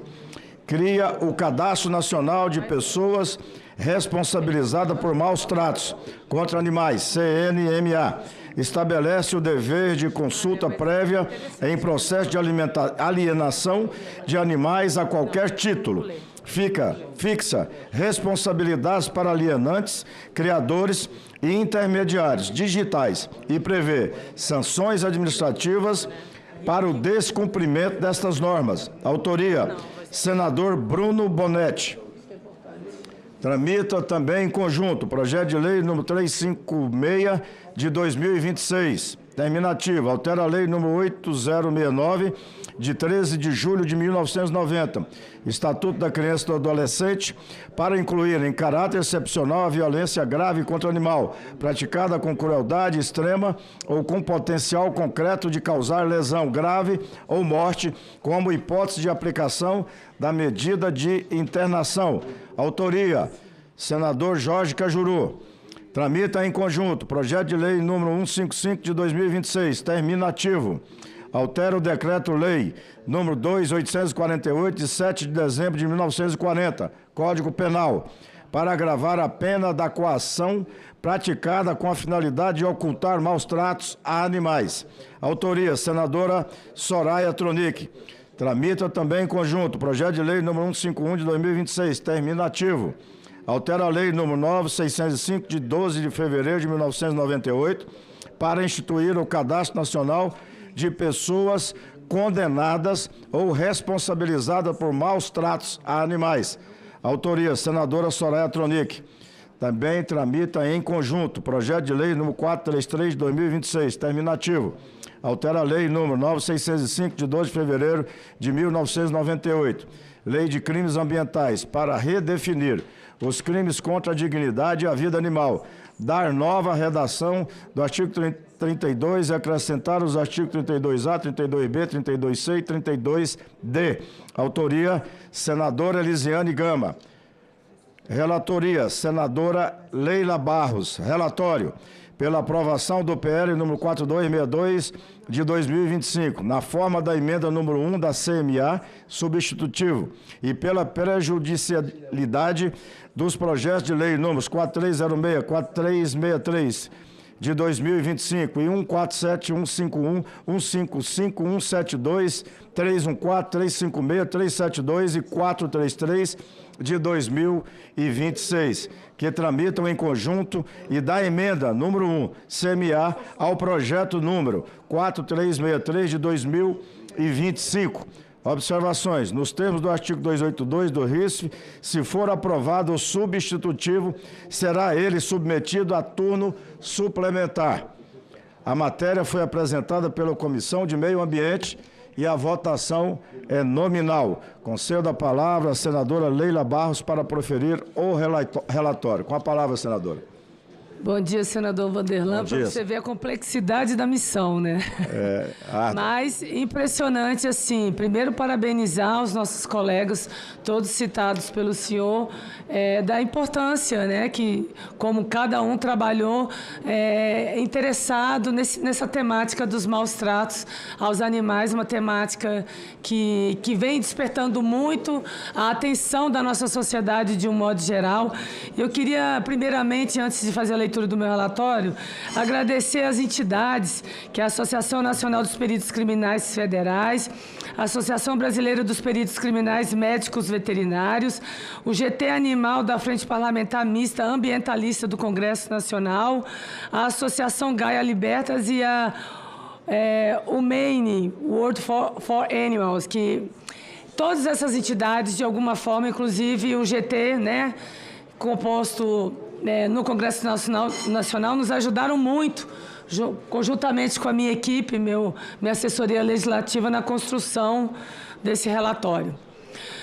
Senhor presidente, vem ao exame da Comissão de Constituição, Justiça e Cidadania, em tramitação conjunta, os projetos de lei 4.262 de 2025 do senador Confúcio Moura, 4.306 de 2025 do senador Cleitinho, 4.363 de 2025 do senador Humberto Costa, 147, 151 e 155 de 2026 da senadora Soraya Tronic, 172 de 2026 do senador Bruno Bonetti, 314 de 2026 do senador Jorge Seife, 356 de 2026 do senador Jorge Cajuru, 372 de 2026 do senador Fabiano Contarato e 433 de 2026 da senadora Elisiane Gama, que dispõe sobre medidas de prevenção e repressão aos maus tratos contra animais. O PL 4.262 altera a Lei de Crimes Ambientais, a LCA, para modificar a pena aplicável aos crimes de maus trato contra animais em geral, de detenção de 3 meses a 1 ano de multa, para reclusão de 1 a 4 anos, multa e proibição de guarda. Eleva também a causa de aumento de pena para quando ocorrer a morte do animal, que passa a ser de 2/3. O PL 4.306 altera a LCA para aplicar a todos os animais as penas atualmente previstas para os crimes de maus tratos contra cães e gatos.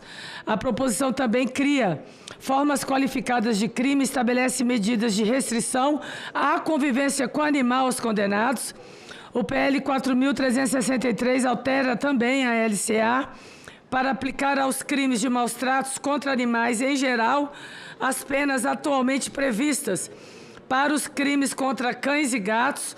O projeto também eleva para 2/3 a causa de aumento de pena incidente quando ocorre a morte do animal. O PL 147 altera a LCA e a Lei 14.064 de 2020 para instituir mecanismos de prevenção e repressão aos maus tratos, cria o Sistema Nacional de Prevenção e Detecção de Maus Tratos a Animais e o Fundo Nacional de Proteção Animal. O PL 151 institui Cadastro Nacional de Pessoas Condenadas ou Responsabilizadas por Maltratos a Animais. O PL 155 altera o Código Penal para criar causa de aumento de pena para os crimes de coação no curso do processo, ameaça, fraude processual e favorecimento pessoal, quando a conduta tiver a finalidade de impedir ou dificultar a apuração do crime de maus-tratos contra animais. O PL 172 também cria o Cadastro Nacional de Pessoas Responsabilizadas por Maus-Tratos contra Animais e a proposição estabelece como dever geral a consulta prévia a esse cadastro para a transmissão da posse de animais.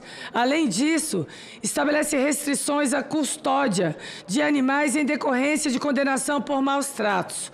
O PL 314, o ECA e a LCA, para prever uma série de preceitos destinados a prevenir condutas violentas praticadas por crianças e adolescentes contra animais. A proposição também prevê, medidas socioeducativas. O PL 356, ele altera o ECA para admitir em caráter excepcional a aplicação de medida socioeducativa de internação quando o ato envolver violência grave contra o animal, praticada com crueldade extrema ou com potencial concreto de causar lesão grave ou até a morte. E o PL 372, de modo semelhante, altera o ECA para incluir os atos infracionais praticados com violência contra animal entre as hipóteses de aplicação da medida socioeducativa de internação.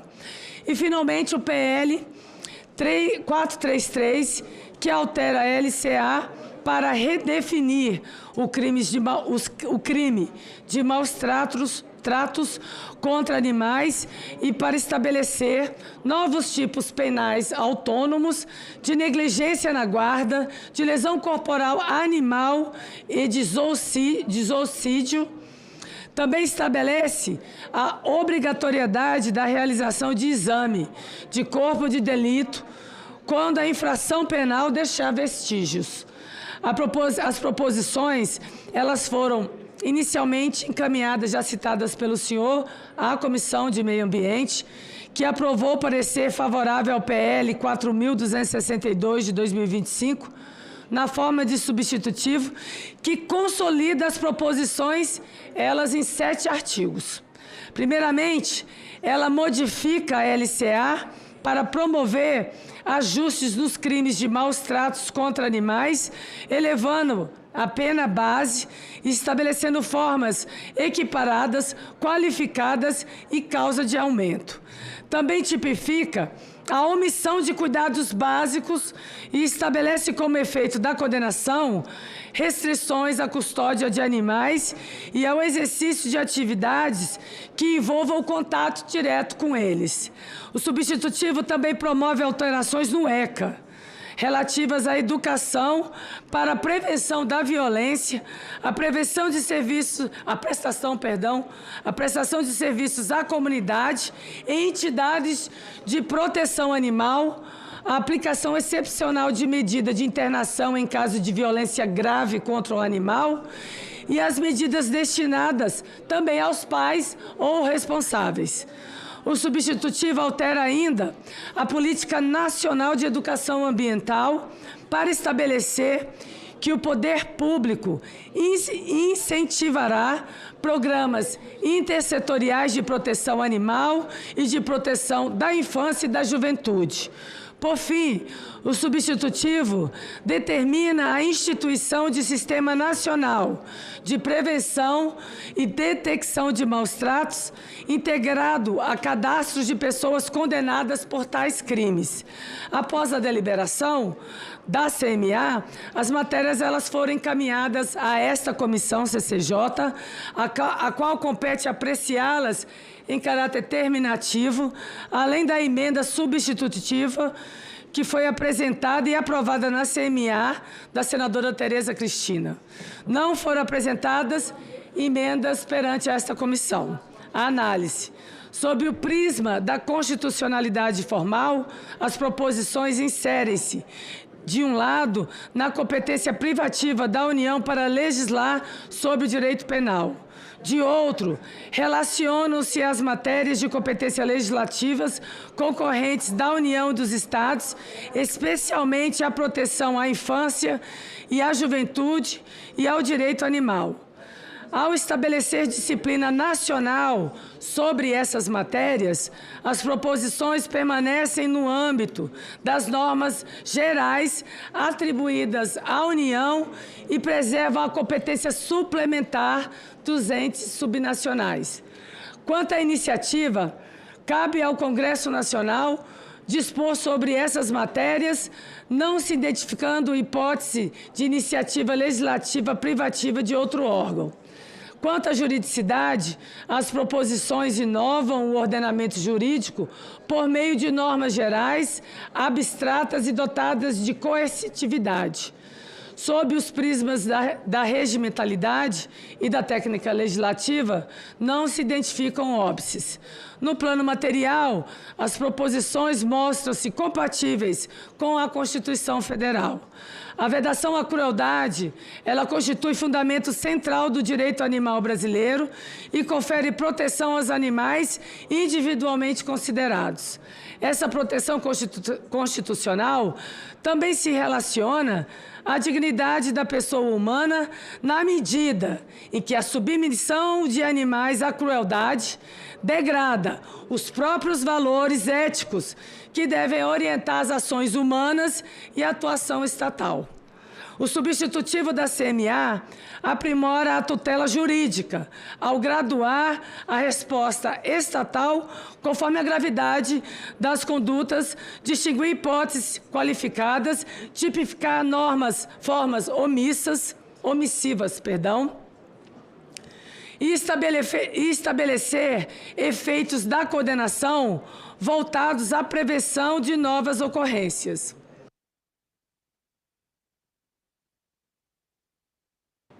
Perdão, senhor presidente, está muito seco.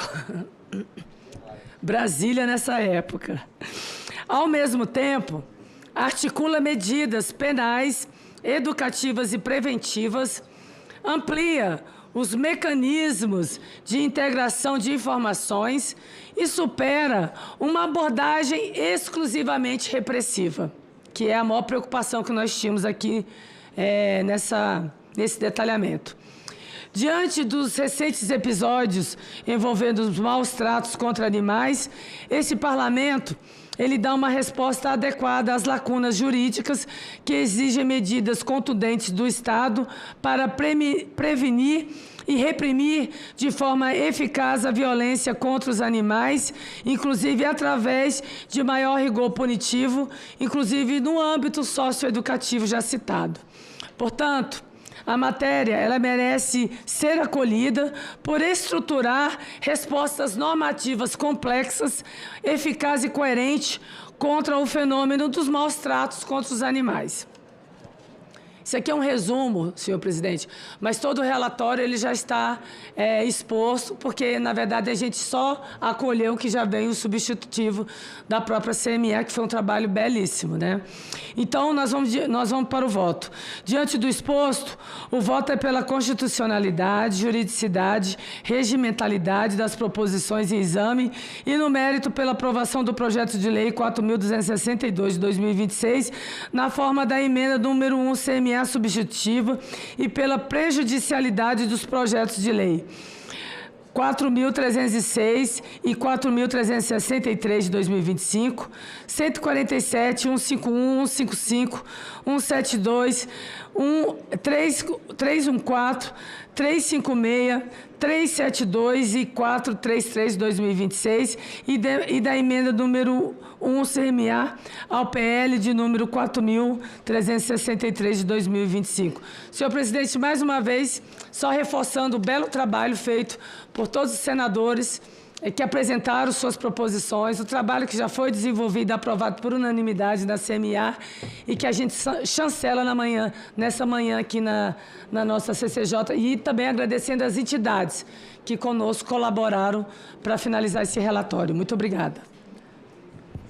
Senadora Leila, parabenizamos a todos os senadores e senadoras, mas quero fazer aqui né, um agradecimento especial a Vossa Excelência pelo belíssimo relatório. Tá? Coloco em discussão as matérias. Não havendo mais quem queira discutir, encerro a discussão. Em votação, o substitutivo oferecido ao PL número 4262 de 2025.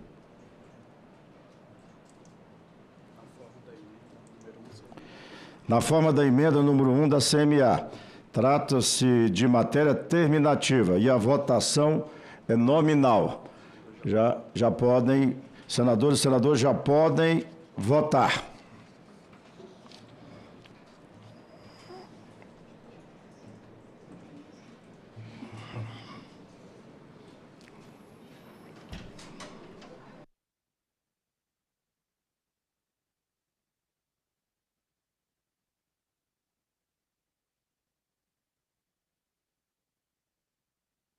Senador Hamilton Mourão, se Vossa Excelência pode assumir a presidência aqui por uns minutos.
Da Confederação lá Nacional lá dos Notários, eu trouxe ali um projeto, só que ele esqueceu de pedir urgência. Pediu, sim. Pediu urgência. Opa, já votei. Já está votado. Então é o seu. Que é a DOC do Alan Rick. Universidade do Vale do Juruá.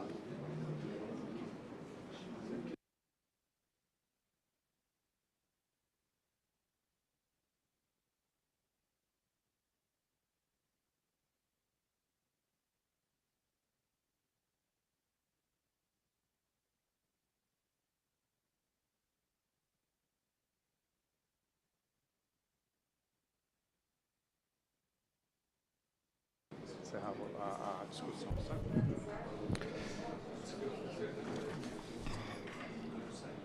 Se quiser guardar também, fica a seu critério. Olha, estamos com 11 lá, falta um pouco. 12.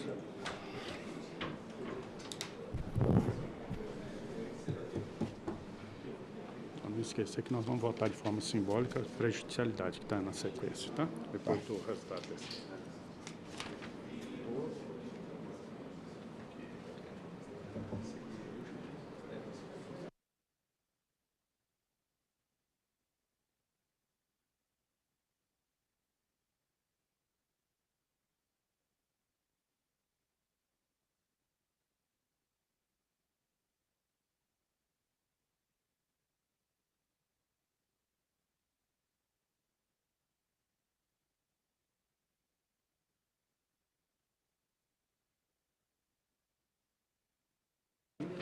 Tá? Pode?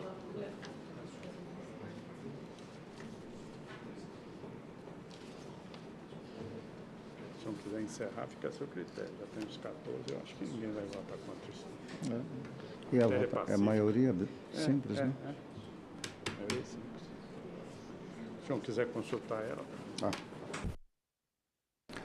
Consulto os senadores, senadoras e a relatora se já podemos encerrar a votação. Já temos números suficientes. Sim, presidente, já agradecendo o senador Otto, o senhor também, por terem me designado para essa importante matéria. Era uma demanda da sociedade, principalmente daqueles defensores da causa PET, e que eu fiquei muito feliz de participar desse processo na construção e na elaboração desse relatório. Só agradecer mesmo, presidente Vanderlan. Está em boas mãos, senador.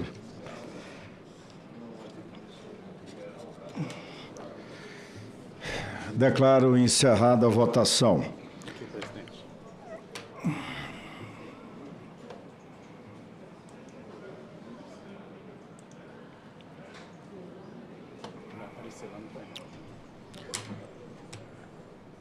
Encerrada a votação, abertura.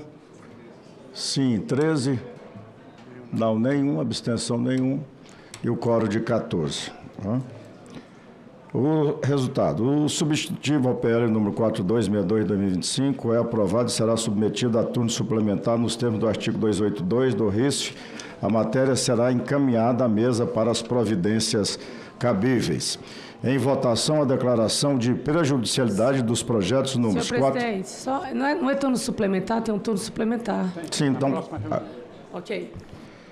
E agora, nós vamos colocar em votação a declaração de prejudicialidade dos projetos número 4306 e 4363 de 2025 e 147, 151, 155, 172, 314, 356, 372 e 433 de 2026, que tramitam em conjunto e da emenda número 1 da CMA ao PL 4363 de 2025.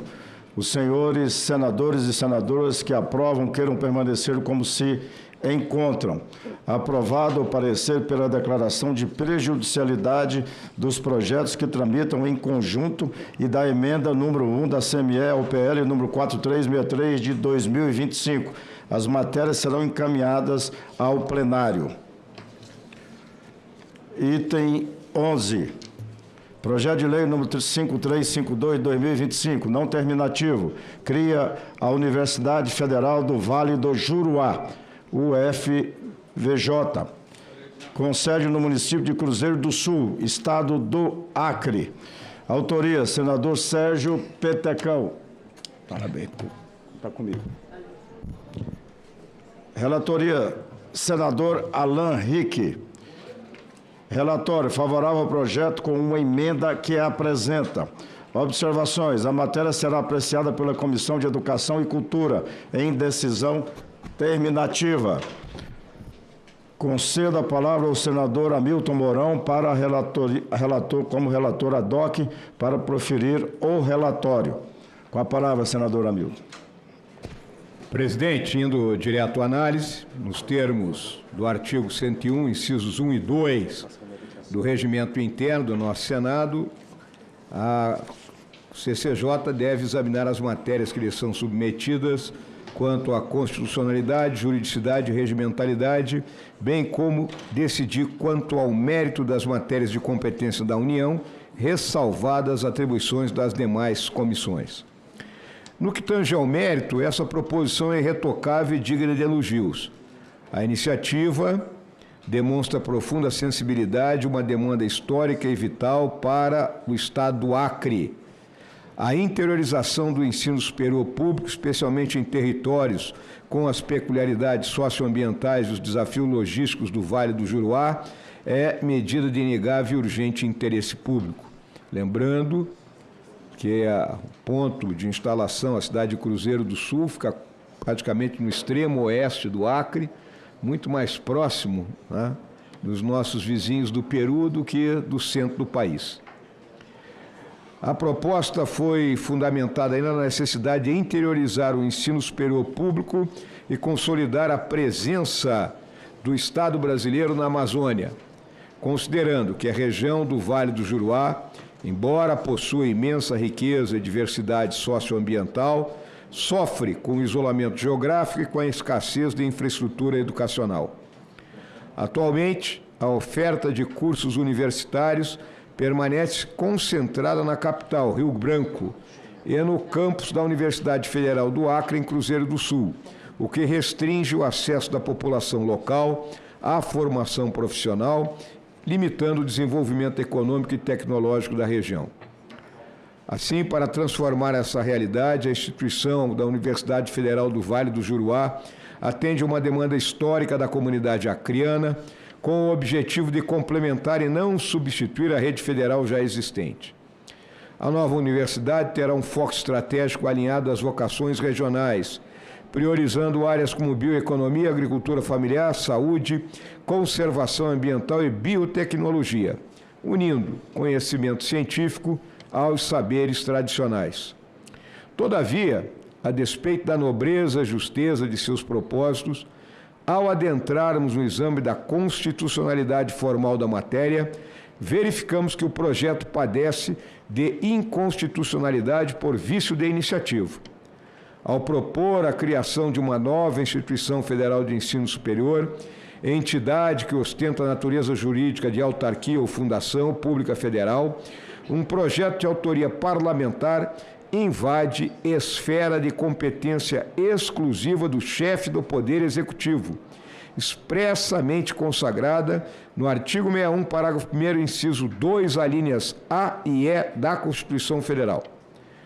Diante desse quadro, propõe-se aqui a conversão da proposição em projeto de lei de natureza autorizativa, por meio do qual o Congresso Nacional manifesta sua anuência legislativa para que o Poder Executivo promova a criação da Universidade Federal do Vale do Juruá. A proposição passa, assim, a atender à exigência prevista no inciso 19 do artigo 37 da Constituição, segundo o qual somente por lei específica pode ser criada autarquia e autorizada a instituição de empresa pública, sociedade de economia mista e fundação, cabendo a lei complementar, este último caso, definir as áreas de atuação. Por essas razões, presidente, apresentamos emenda destinada a transformar a proposição em projeto autorizativo. Em complemento, registra-se que foi enviado ao Ministério da Educação a indicação INS número 4 deste ano, a qual confere ciência formal dessa manifestação legislativa e reforça a importância da adoção das medidas necessárias pelo Poder Executivo à implementação da instituição em consonância com os Objetivos de Desenvolvimento Regional e Inclusão Educacional que inspiram a presente autorização. O voto. Em face do exposto, votamos pela constitucionalidade, juridicidade, regimentalidade e boa técnica legislativa do PL número 5352 de 2025 e, no mérito, por sua aprovação na forma da emenda a seguir apresentada. Emenda. Desse a seguinte redação à ementa e ao artigo 1º do projeto de lei número 5352 de 2025. Ementa. Autoriza o Poder Executivo a criar a Universidade Federal do Vale do Juruá, UFVJ, no estado do Acre. Artigo 1º. Fica o Poder Executivo autorizado a criar a Universidade Federal do Vale do Juruá, UFVJ, Fundação Pública Federal vinculada ao Ministério da Educação, com sede e foro no município de Cruzeiro do Sul, no estado do Acre, e atuação multicamp em toda a região do Vale do Juruá. É o relatório, presidente. Obrigado, senador Hamilton Mourão, e parabéns pelo relatório. Coloco em discussão a matéria. Senador Hamilton Mourão, eu queria fazer só um comentário com relação a esse projeto e a outros projetos que cria ou transforma institutos federais mais antigos, que já têm cursos de graduação, em universidades. Penso eu que este também é um dos caminhos que tem. Parabenizo o relator do projeto e também Vossa Excelência como relator ad hoc. Eu apresentei no Senado Federal, senador, um projeto de lei para a transformação do Instituto Federal de Rio Verde, Goiás, em uma universidade, a pedido ali de todos os profissionais, já que aquele Instituto Federal tem vários cursos de graduação. Ele é um dos antigos do nosso país, ali em Rio Verde. A pedido de políticos, autoridades, a sociedade civil organizada ali, que esteve conosco, encabeçada ali pela deputada Marúcia Boldrin, deputada atuante da cidade, representa ali o Sudoeste, o estado de Goiás, e do seu partido, da deputada Marúcia Boldrin e da vereadora Nayara Barcelos. Aprovamos aqui no Senado Federal, foi para a Câmara dos Deputados, já passou em 2 comissões e agora está com pedido de urgência para ir para o plenário ali da Câmara para ser deliberado e votado. Mas só quem tem uma universidade, né, no seu município ou em sua região sabe da importância que é de um projeto como esse aqui. Conheço bem o estado do Acre e o crescimento que há, então, em pesquisa, é um desenvolvimento de um modo geral, em todas as áreas. Então, quero parabenizar por esse projeto, porque eu tenho acompanhado.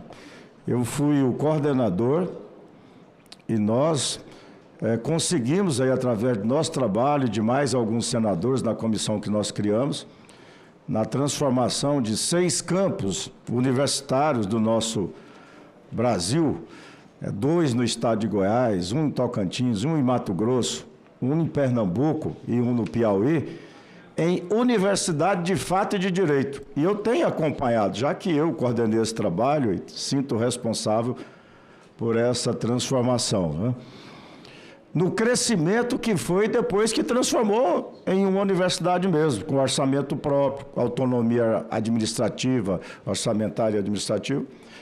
O crescimento que foi, para Vossa Excelência ter uma ideia, aqui no município de Catalão, depois que transformou, senador Amin, em uma universidade mesmo, de fato e de direito, já proporcionou de ter orçamento, além de ter orçamento próprio, mais corpo docente, e também receber emendas. E tanto é que já vai ser inaugurado ali o prédio da área de saúde, com emendas parlamentares. E o crescimento ali, não só em número de vagas em medicina e outras que abriram depois dessa transformação, da mesma forma foi Jataí, no estado de Goiás. Então, um projeto de suma importância, porque tem muitos que, às vezes, criticam tanto as nossas universidades, os nossos institutos federais. Em todos os lugares nós temos maus exemplos também, né? Mas é essencial. A nossa Universidade Federal de Goiás, campus Samambaia, tem os melhores pesquisadores do nosso país, está ali, inclusive de doenças raras, como a ELA. A nossa Universidade Federal de Goiás é reconhecido mundialmente com o avanço que teve no curso de graduação de inteligência artificial. Um dos melhores, não é do Brasil, não, do mundo, está ali, na nossa Universidade Federal de Goiás. A importância que tem uma universidade federal, um instituto federal numa região. Então, esse projeto, eu parabenizo Vossa Excelência.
Presidente, depois deste pequeno conclave que as câmeras filmaram, não adianta dizer que não houve, eu me coloco na posição do terceiro mosquiteiro mais atrevido e incauto. Em nome dos senhores, eu peço vistas. Senador Amin, foi uma decisão sábia de todos aqui, do relator, do presidente. Então, se há alguma dúvida, à vista... Presidente, sim, senador. O senador Amin entra na figura do mosqueteiro Aramis, que representava a astúcia. Astúcia. Mesmo foi do quarto, que é o D'Artagnan, que era mais imprudente. D'Artagnan era imprudente, a coragem. Concedo vista coletiva. Nada mais havendo a tratar, declaro encerrada a presente reunião, agradecendo a os condutores desse processo aqui na comissão, né?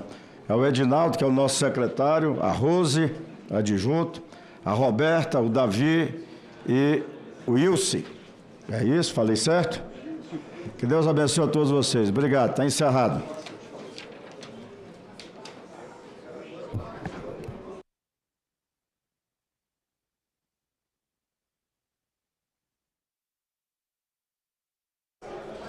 Olá, bom dia. Estamos ao vivo aqui pela TV Senado. Você estava acompanhando a Comissão de Constituição e Justiça e nós passamos a transmitir agora a Comissão de Direitos Humanos. Acompanhe. Mas eu lembrei que eu não apresentei o relatório. Deixa eu lhe explicar o que aconteceu. Nós estamos no Agosto Lilás. E nós estamos aproveitando esse Agosto Lilás para discutir o projeto de lei também. E eu estou tendo reuniões com delegadas, promotoras, juízes. Acabei de falar com uma das construtoras do projeto de lei. E a gente se organizou da seguinte forma. E queria combinar isso com o senhor. No próximo esforço concentrado, a gente votar o projeto. E por que eu estou fazendo essa construção com juristas? Porque eu quero conversar com o senador Otton da gente pedir, nessa comissão, sem passar pela CCJ, regime de urgência, para a gente tentar voltar no plenário nos 20 dias de ativismo, ainda em novembro desse ano. porque aí seria uma entrega do Senado nos 20 dias de ativismo, porque aí a gente vai ter um esforço concentrado em setembro, certo? A gente volta em outubro, é o período que a gente aprova aqui, a gente pede urgência, a um dos colegas, nós vamos trabalhar, então eu estou construindo um voto também trazendo parecer jurídico e constitucional. Estou dialogando com a CCJ, que se a gente aprovar o regime de urgência, para Davi não...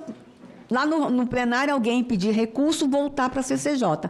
Para a gente fazer essa entrega junto nos 20 dias de ativismo. Passar em uma única comissão aqui, apenas nessa. E aí eu acho que dá para a gente fazer essa conversa com o CCJ, com todo mundo, ninguém pedir recurso, a gente conversar com o senador Davi, mas o texto está quase prontinho, senador. Como eu me comprometi com mais um grupo de juízas, está todo mundo querendo participar, e a gente entrega em novembro com a sua ajuda. Claro que o Davi Alcolumbre, um pedido seu, ele não vai dizer não da gente entregar essa matéria aprovada no Senado, não é só nessa comissão, nos 20 dias de ativismo. Podemos fazer assim?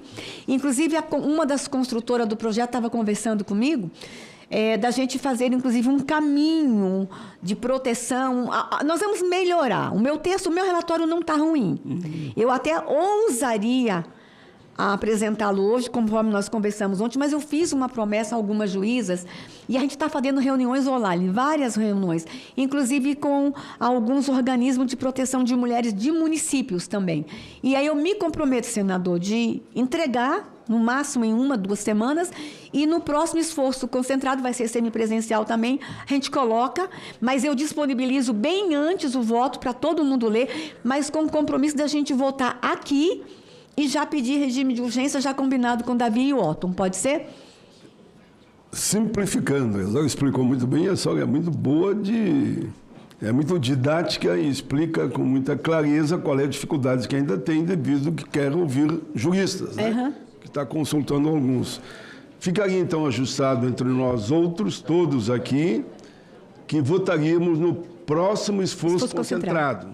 Eu estarei aqui em Brasília, que é do dia 31 ao dia 4. Nesse período, votamos. Tá, votamos. E já pedimos a urgência. A urgência aí para subir para o plenário. Perfeito. Ok?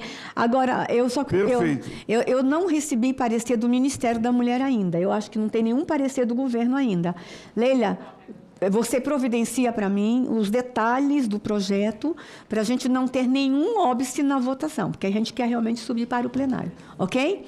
Então, combinado assim, presidente? Ok, tudo bem. Tá?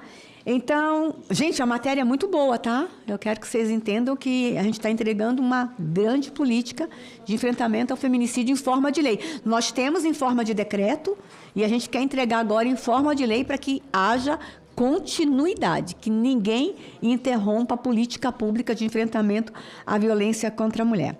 Combinado, senador? E aí o senhor encerra essa legislatura com mais uma grande matéria aprovada no plenário. Item 2 da pauta. Projeto de Lei 6063 de 2023, não terminativo, dispõe sobre a proteção à maternidade e à paternidade, assegurada no artigo 6º, 7º, 29, 2, 203, 1 da Constituição, reconhece a natureza de valor social fundamental à parentalidade em todas as suas formas e estabelece os períodos de gozo da licença parental. Autoria, senador Paulo Paim. Relatoria, senador Hermes Klan. Relatório é pela declaração de prejudicialidade e arquivamento do projeto, que uma lei semelhante já foi aprovada recentemente. Eu concedo a palavra à senadora Roberta Cioli para a leitura ad hoc do relatório do senador Hermes. Bom dia a todos. Bom dia, senhora presidente, minha amiga Damares. Bom dia aos demais senadores. Gostaria de pedir permissão para irmos direto para análise. O artigo 102E do Regimento Interno do Senado Federal estabelece em seus incisos 4, 5 e 6 a competência da CDH para opinar sobre matérias relativas aos direitos da mulher e à proteção à família e à infância. A proposição ora examinada tem plena pertinência com seus temas e prevê um sistema flexível para o gozo de licenças parentais que acomoda de modo mais realista os arranjos familiares e os regimes de trabalhos contemporâneos. Vai, portanto, muito além da regulamentação da licença paternidade, que estava pendente desde 1988. Ocorre que foi publicada recentemente a Lei 15.000... Pode pedir silêncio, por gentileza? Silêncio. A lei... Eu peço silêncio para a senadora ler o voto. Ocorre que foi publicada recentemente a Lei número 15.371, de 31 de março de 2026, que dispõe sobre licença paternidade, institui o salário paternidade no âmbito da Previdência Social e altera a consolidação das leis do trabalho, aprovada pelo Decreto-Lei número 5.452, de 1º de maio de 1943, e as leis números 8.212, de 24 de julho de 1991, Lei Orgânica da Seguridade Social, e 8.213, de 24 de julho de 1991, e 11.770, de 9 de setembro de 2008. Diante da nova regulamentação, encerra-se a oportunidade de suprir a lacuna que até então havia em nosso ordenamento jurídico. Em razão do que foi exposto, e fulcro no inciso 1 do artigo 334 do Regimento Interno do Senado Federal, concluímos pela declaração de prejudicialidade e posterior arquivamento do projeto de lei número 6.063 de 2023. Gostaria... Tá. Já. Sim. Em discussão, senador Paim.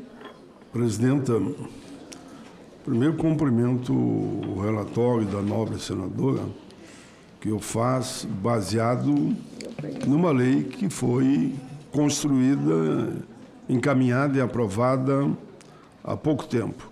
Eu só queria fazer uma consideração rápida. Eu concordo com o relatório, porque realmente você não pode aprovar uma lei que vai tratar de uma lei já consagrada no período anterior. Eu apenas quero dizer que, quando eu apresentei essa proposta, foi baseado no grande trabalho do constituinte Alceni Guerra. Eu já contei essa história, mas vou repetir aqui porque merece. Quando ele subiu à tribuna para defender a licença paternidade, que não tinha no Brasil, foi praticamente, eu diria, não esculhambado, mas houve riso para todos os lados, perguntando se agora ia ser pai. Que ele ia ser pai gerando a criança, e não pai do filho da esposa com ele, né? Então foi uma gargalhada para todo lado, a confusão que se fez naquele plenário. Eu lembro que até o presidente em exercício fez uma pequena brincadeira com ele. Ele foi à tribuna, ele é médico, Alceni Guerra, do Paraná, ele é médico.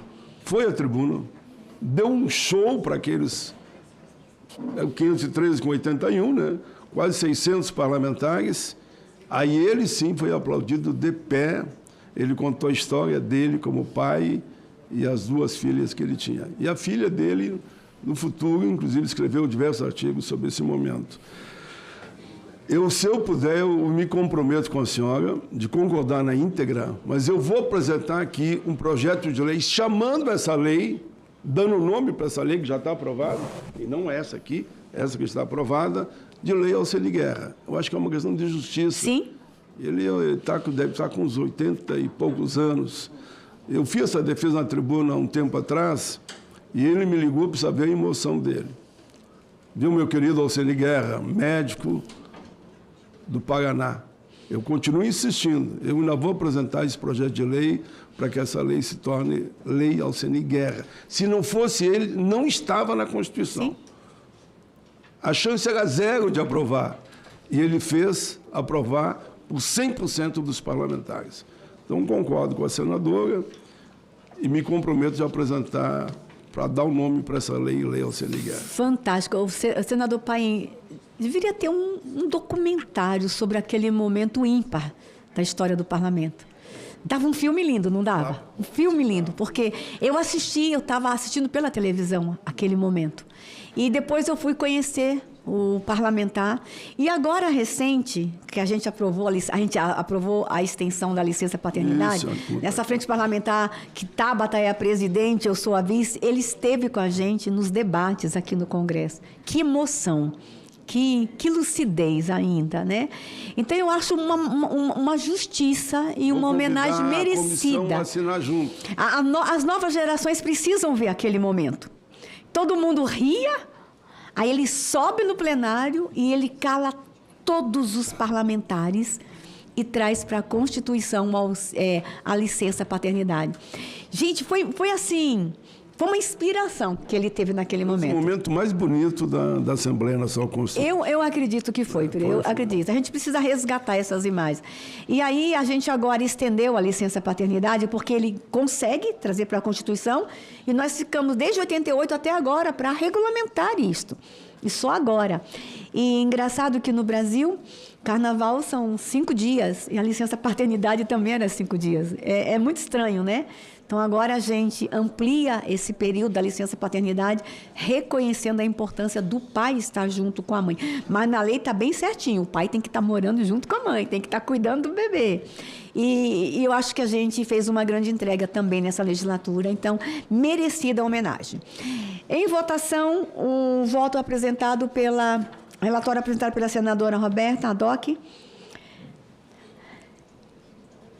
Aqueles que aprovam permaneçam como se encontram.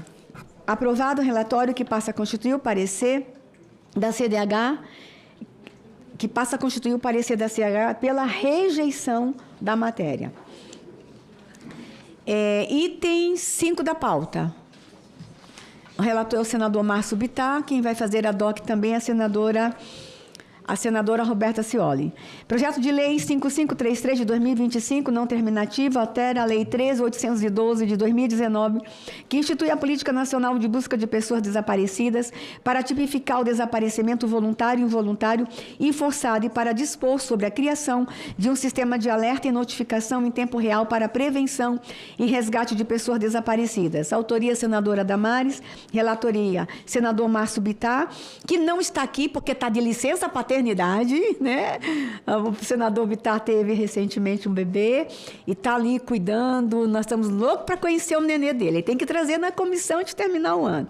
Então, a nossa querida senadora Roberta vai fazer a leitura DOC.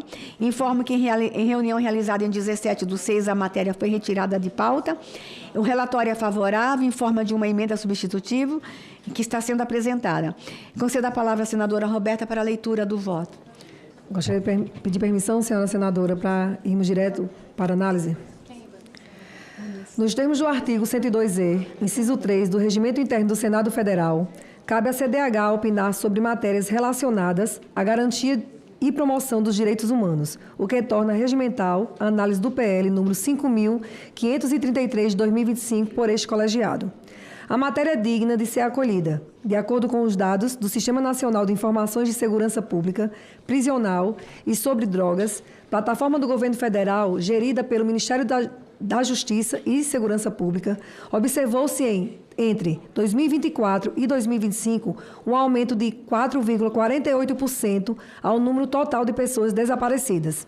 No último ano, foram registrados 85.232 casos, o que corresponde a uma média de 234 desaparecimentos por dia.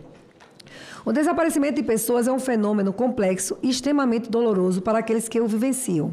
Isso se deve, em parte, ao fato de que, culturalmente, o desaparecimento nem sempre é tratado com urgência necessária, sobretudo quando não envolve crianças ou adolescentes, hipóteses em que não há, de imediato, indícios claros de ilícito. Como consequência, muitas famílias acabam assumindo, desde o início, a árdua tarefa de buscar informações sobre o paradeiro de seus entes queridos. Diante desse cenário, damos nosso total apoio à matéria e em análise, que busca acertadamente aprimorar a política nacional de busca de pessoas desaparecidas entre 3 aspectos. 1. Categorizar as causas do desaparecimento involuntário e forçado, de modo a orientar a atuação estatal conforme as características de cada caso. 2. Determinar a busca imediata de pessoas desaparecidas nos casos de desaparecimento involuntário ou forçado. E 3. Instituir o Sistema Nacional de Alerta e Notificação de Pessoas Desaparecidas, ferramenta de elevada relevância que permitirá notificar pessoas em áreas próximas ao local do desaparecimento, possibilitando sua colaboração na localização da pessoa desaparecida. Reconhecemos o mérito do PL, mas, ao nosso ver, há espaço para aperfeiçoamentos. Por isso, apresentamos emenda substitutiva, conforme passamos a expor. Inicialmente, a emenda busca ampliar o conceito de desaparecimento involuntário para incluir situações que envolvem doença neurodegenerativa e especificar grupos vulneráveis, como crianças ou adolescentes, pessoa idosa e pessoa com deficiência, que podem se separar involuntariamente de seus responsáveis ou cuidadores. Ainda quanto à categorização dos tipos de desaparecimento, buscamos ajustar o conceito de desaparecimento voluntário à melhor técnica legislativa. E quanto ao conceito de desaparecimento forçado, propomos substituir a expressão desaparecimento forçado por desaparecimento criminoso, a fim de adotar a sistematização utilizada pelo Ministério da Justiça e Segurança Pública para os casos em que há indícios de crime relacionado ao desaparecimento. Essa alteração busca evitar o uso inadequado da expressão desaparecimento forçado, que já possui sentido jurídico próprio no direito internacional e no ordenamento jurídico brasileiro, associada a hipóteses específicas que envolvem a atuação de agente estatal ou de pessoa ou grupo com autorização, apoio ou aquiescência do Estado, seguida da ocultação paradeiro ou da recusa em reconhecer a privação de liberdade. Com isso, a redação passa a abranger de forma ampla os desaparecimentos com indícios de infração penal, sem gerar sobreposição conceitual ou insegurança jurídica. Prosseguindo com nossa exposição, a emenda que apresentando inclui parágrafos ao artigo 3º da Lei nº 13.812 de 2019, para explicitar que a busca pela pessoa desaparecida deve ser iniciada imediatamente a partir do registro da ocorrência perante o órgão de segurança pública competente, independentemente da causa ou do tempo decorrido desse desaparecimento, e que a não observância desses parâmetros sujeitará a autoridade competente à responsabilização administrativa e penal. Essa alteração se justifica porque, no momento inicial, a causa do desaparecimento é apenas presumida e pode ser revista ao longo da apuração, razão pela qual restringir a busca imediata a determinadas categorias pode gerar atrasos indevidos e comprometer a localização da pessoa desaparecida. Com isso, buscamos reforçar que todo desaparecimento deve receber resposta urgente do poder público desde o primeiro registro. Por fim, propomos a inclusão de 2 parágrafos no novo artigo 5º da Lei nº 13.812 de 2019, para disciplinar a gestão, a coordenação e a operacionalização do sistema de alerta, conforme regulamentação do Poder Executivo Federal, assegurada a articulação com os órgãos de segurança pública da União, dos Estados e do Distrito Federal, e para prever a edição de protocolos operacionais específicos para cada modalidade de desaparecimento prevista na lei. Observando os fluxos de atendimento adequados, a articulação com as redes de saúde, assistência social e proteção de grupos vulneráveis, bem como a padronização dos registros destinados ao Cadastro Nacional de Pessoas Desaparecidas. Em razão dos argumentos trazidos, o voto é pela aprovação do projeto de lei número 5.533, de 2025, na forma da seguinte redação, da seguinte emenda substitutiva, já no sistema. Então, peço aqui aos nobres pares pela aprovação deste projeto. Obrigada, senadora Roberta. Em votação, em discussão a matéria. Não havendo mais quem queira discutir, encerro a discussão. Em votação, o relatório apresentado. Aqueles que aprovam permaneçam como se encontram. Aprovado o relatório, que passa a constituir parecer da CDH favorável ao projeto na forma da emenda número 1, substitutivo. A matéria segue para a Comissão de Constituição, Justiça e Cidadania e registro agradecimentos ao senador Márcio Bittar pela sensibilidade, é uma matéria extremamente importante, e à senadora Roberta por ter colaborado com a leitura ad hoc. Obrigada, senadora. Item 1 da pauta. Sugestão número 19 de 2020, como eu sou a relatora, eu queria pedir ao senador astronauta Marcos Pontes para presidir a reunião. Eu faço uma leitura rápida. E depois nós temos apenas... A Mara Gabriela está online? Nós temos a Mara, que fará a leitura dos votos dela, e depois nós teremos requerimentos, que inclusive do Everton, que não está aqui, e Girão, mas que eu vou subscrever e a gente vai aprovar em bloco. Quer sentar aqui? Pode ficar aí mesmo. Aqui mesmo.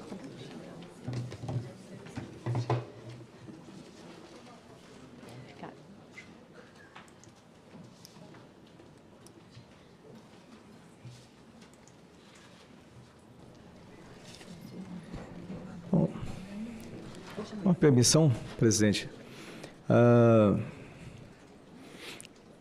Item 1 da pauta, sugestão número 19 de 2020, não terminativo.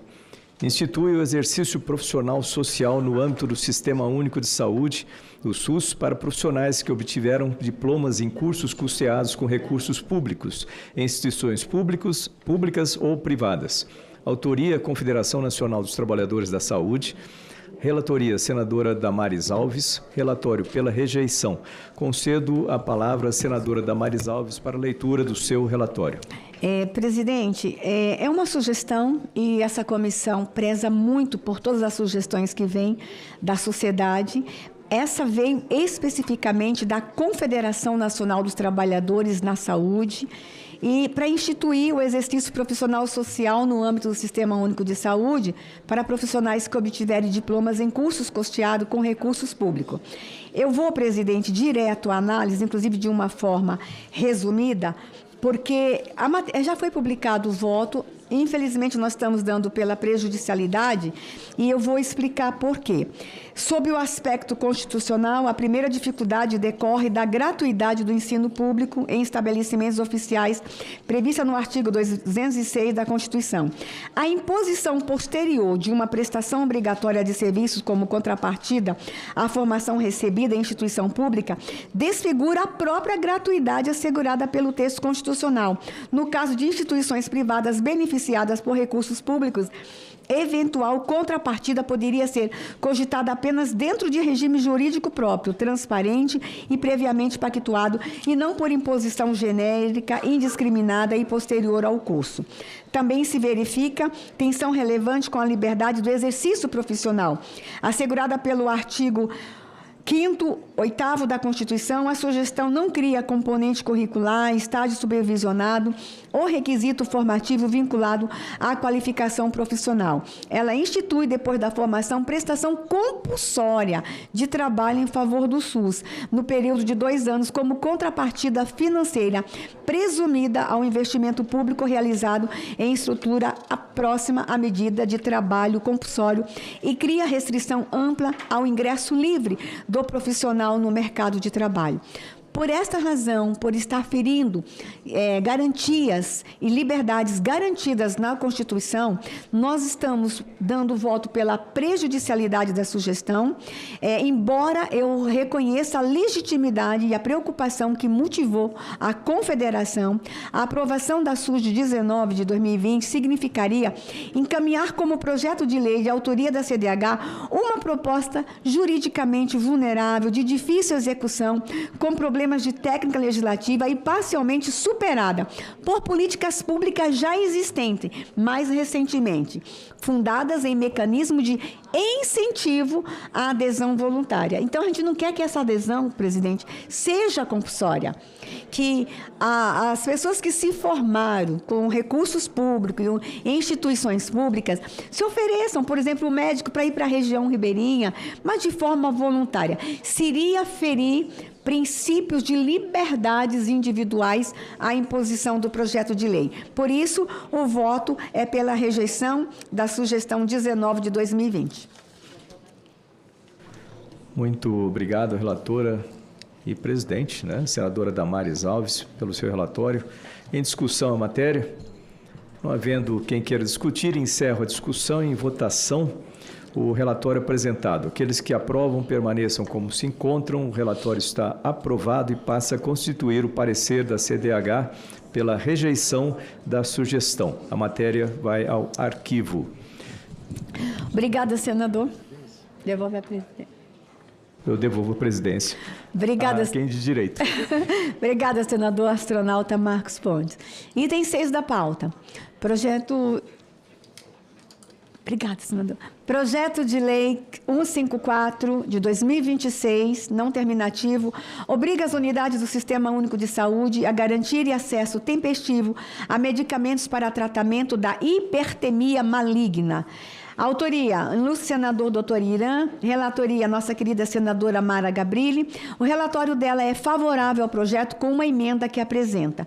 Conceda a palavra à senadora Mara Gabrilli para a leitura do seu relatório.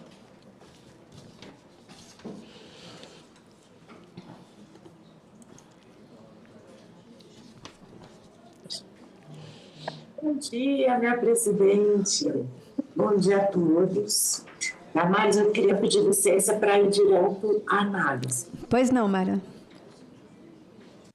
Conforme o artigo 102e do Regimento Interno do Senado Federal, essa comissão deve opinar sobre matéria atinente à garantia e promoção dos direitos humanos, o que a torna competente para opinar sobre o projeto de lei número 154 de 2026, que versa sobre letalidade de pacientes. Examinada sob a ótica dos direitos humanos, a proposição se revela muito nobre. Nada mais meritório do que procurar assistir àqueles que, inertes, passam a correr riscos de morte decorrente da tentativa de se tratar de algum outro mal.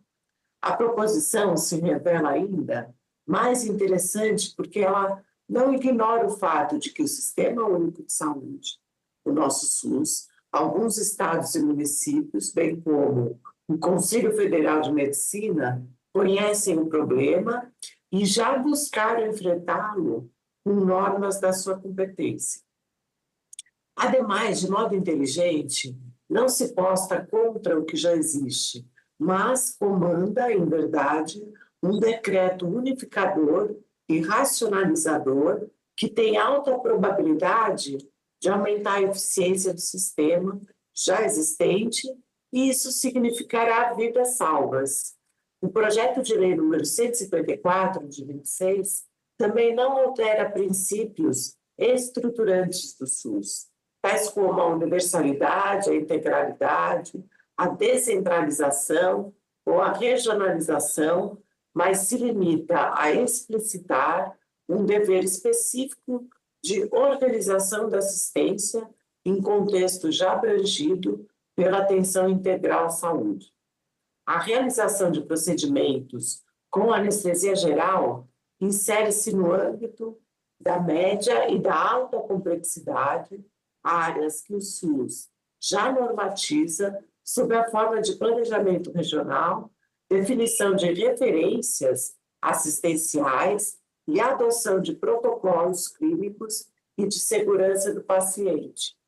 A exigência de acesso tempestivo a medicamentos para o tratamento da hipertermia maligna, condição rara, porém grave e potencialmente letal, não é inovação estranha às responsabilidades já assumidas pelo SUS. Ao remeter a matéria ao regulamento, o projeto preserva a capacidade de gestores do SUS adequarem a exigência às realidades regionais, permitindo a definição de estoques estratégicos e unidades de referência.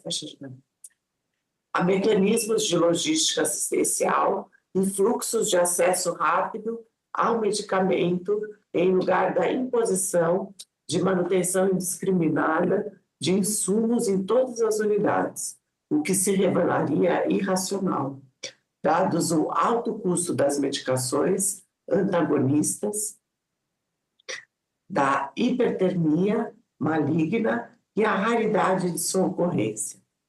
A proposição, portanto, é oportuna, nobre, inteligente, merecendo prosperar.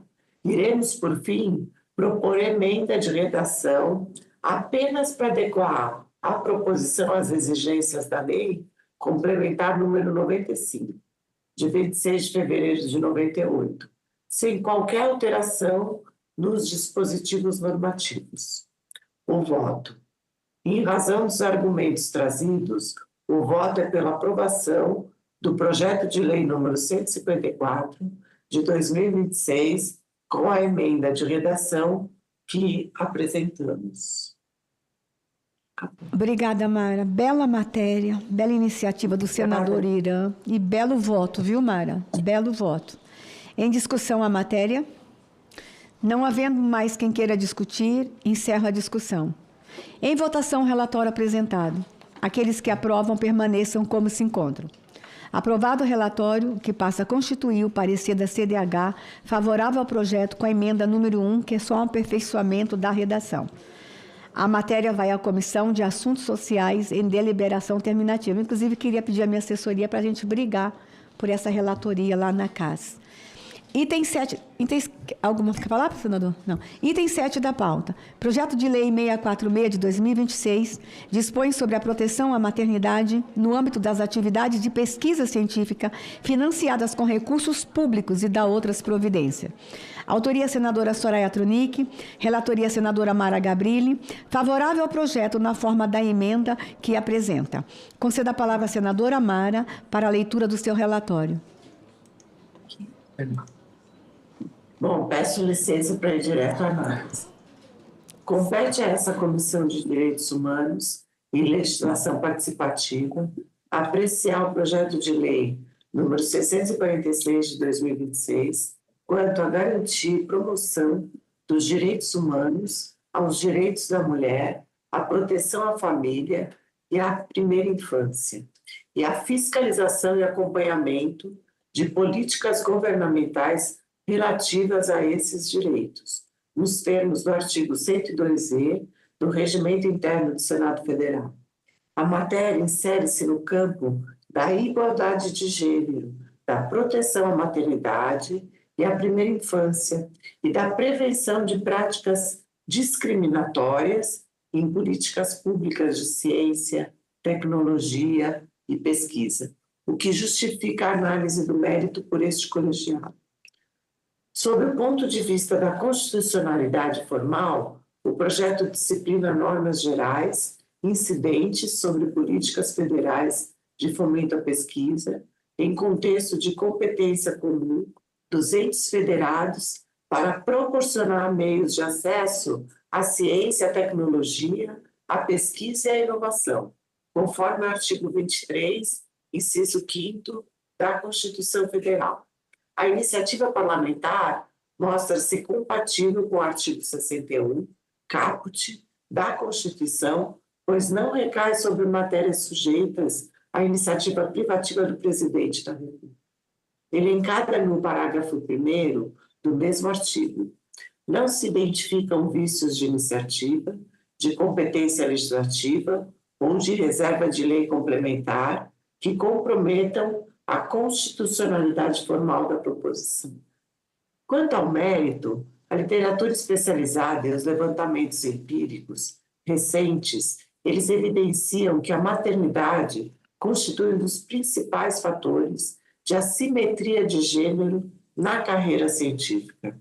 Em artigo publicado em 2019, pesquisadores do movimento Parent in Science identificam que queda nas taxas de publicação por pelo menos 4 anos após a maternidade, fenômeno observado em diferentes áreas de conhecimento, inclusive nas áreas de ciência, tecnologia, engenharia e matemática. Os resultados também indicam forte assimetria na divisão do trabalho de cuidado. 54% das respondentes declararam ser as únicas responsáveis principais pelo cuidado dos filhos, enquanto apenas 34% relataram divisão igualitária entre os pais. Essa sobrecarga limita o tempo disponível para atividades acadêmicas, pois somente 14% das pesquisadoras afirmaram conseguir trabalhar regularmente em casa. Além disso, 81% das participantes avaliaram que a maternidade impactou sua carreira científica, sendo que 59% de forma negativa e 22% de forma fortemente negativa. Consequentemente, as cientistas enfrentam maior probabilidade de interrupção ou desaceleração da trajetória acadêmica em decorrência da maternidade. Por conseguinte, a redução na taxa de publicação após a maternidade representa um prejuízo na disputa para a obtenção de bolsa de produtividade, prejudicando a pesquisa acadêmica e científica das mulheres cientistas. E, em tal contexto, períodos de afastamento por licença maternidade, quando não adequadamente compensados por ajustes de prazos e critérios de avaliação convertem-se em desvantagem estrutural para as pesquisadoras mães. Ademais, esses achados sugerem que o impacto da maternidade não se limita a um hiato temporal pontual, estendendo-se ao longo dos primeiros anos de vida da criança e ainda repercutindo negativamente sobre indicadores de produtividade que estruturam a progressão na carreira científica. A nobre autora do projeto, a senadora Soraya Tronic, ela busca enfrentar esse problema por meio de 3 eixos normativos: a suspensão automática de prazos de bolsas, editais e projetos durante a licença maternidade, com a prorrogação proporcional, a determinação de que o período de afastamento não seja computado negativamente em avaliações de produtividade, mérito acadêmico, desempenho em projetos, elegibilidade para novos fomentos ou pontuação curricular, e a vedação de critérios avaliativos que produzam efeitos discriminatórios, diretos ou indiretos, em razão da gestão, parto, adoção ou licença maternidade. Tais medidas aliam-se à obrigação constitucional de proporcionar meios de acesso à ciência, à tecnologia, à pesquisa e à inovação, prevista no artigo 23, inciso 5º, e ao dever de combater causas de marginalização e promover a integração social de setores desfavorecidos, constante do artigo 23, inciso 10, ao mitigar barreiras específicas que atingem mulheres pesquisadoras. Cumpre salientar, porém, que o texto original do projeto de lei, número 646, de 2026, ele estrutura-se como lei autônoma, paralela a marcos já existentes sobre a prorrogação de bolsas em razão de maternidade e paternidade, em especial a lei número 13.535, de 15 de dezembro de 2017. A experiência normativa e administrativa demonstra que a proliferação de leis autônomas sobre temas correlatos tende a gerar fragmentação, sobreposição de comandos, dificuldades de harmonização com regulamentos das agências de fomento e de insegurança jurídica para pesquisadores e instituições. Sob a ótica da técnica legislativa e da coerência sistêmica, mostra-se mais adequado que as inovações propostas que se integram à Lei nº 13.536, de 2017, que já trata da prorrogação de bolsas concedidas por agências federais de fomento em razão de eventos familiares, de modo a consolidar em um único diploma as regras de proteção à maternidade no âmbito do Fomento Federal à Pesquisa. Dessa forma, conferimos maior estabilidade, uniformidade e segurança jurídica às garantias já reconhecidas em atos administrativos, ao mesmo tempo em que ampliamos sua incidência para todo o sistema federal de fomento à pesquisa, inclusive bolsas de produtividade e programas estruturantes. Ressalta-se ainda que as medidas propostas se concentram em ajustes de prazos, parâmetros de avaliação e vedações antidiscriminatórias, sem criação de novos benefícios financeiros, nem ampliação de valores de bolsa, o que afasta, em princípio, impactos orçamentários significativos e reforça o caráter de correção de distorções estruturais e não de concessão de privilégios. Assim sendo, o substitutivo proposto preserva o núcleo material do PL 646 de 2026, mas o insere em marco normativo já consolidado, o que favorece a sistematicidade do ordenamento, facilita a regulamentação pelas agências de fomento e reduz o risco de conflitos interpretativos. Do ponto de vista de política pública, a integração das medidas da lei, a Lei nº 13.536, de 15 de dezembro de 2017, permite alinhar a legislação federal às diretrizes administrativas já adotadas pelo CNPq, conferindo-lhes densidade jurídica superior e não mais permitir que a maternidade seja fator crítico de evasão e subrepresentação de mulheres em níveis mais altos da carreira científica. A aprovação do projeto de lei número 646, de 26, consolida em âmbito federal um regime jurídico robusto de proteção à maternidade e à primeira infância no sistema de fomento à pesquisa científica, em consonância com os dados empíricos disponíveis e com as melhores práticas já adotadas pelas agências de fomento. O voto. Diante do exposto, o voto é pela aprovação do projeto de lei número 646, de 2026, na forma do substitutivo que apresentamos. Obrigada, senadora Mara. Que voto espetacular. Sabe aquela matéria que a gente lê e fala assim, por que a gente não pensou nisso antes? É uma daquelas matérias, Mara. Parabéns à autora, senadora Soraya, e parabéns, Mara, pela apresentação do voto. E aqui a gente agasalha esse público tão especial.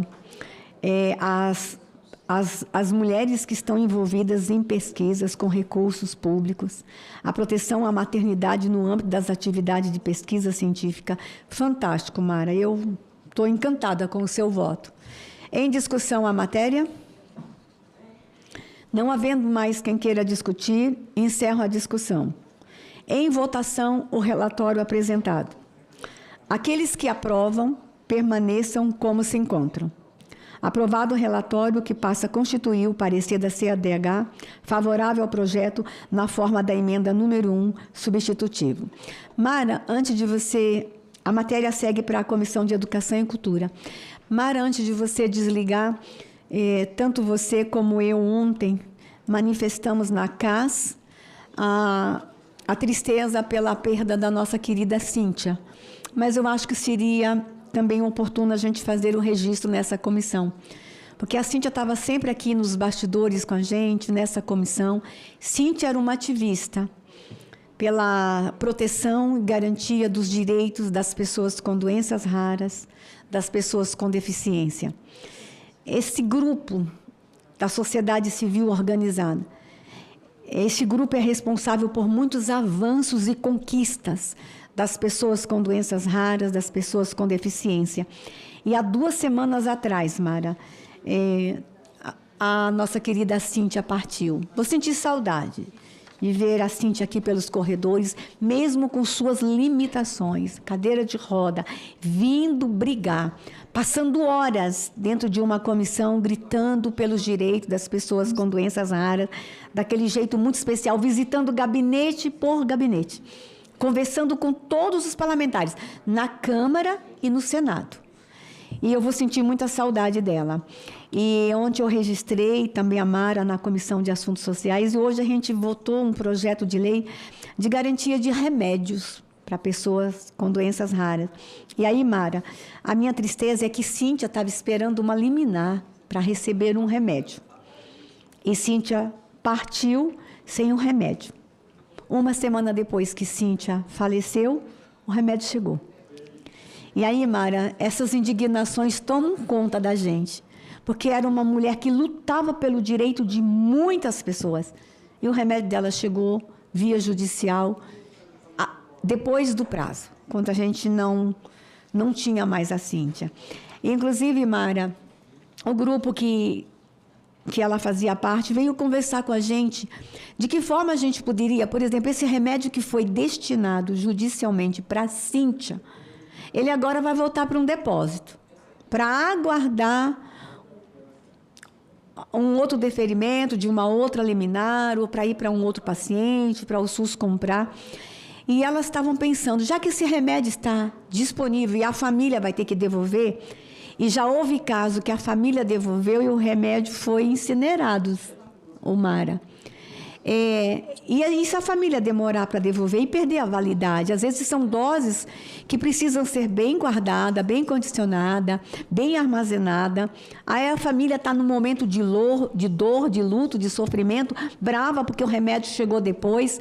O que fazer numa situação dessa? Como a gente podia aproveitar esse remédio que é tão caro e que demorou tanto de chegar?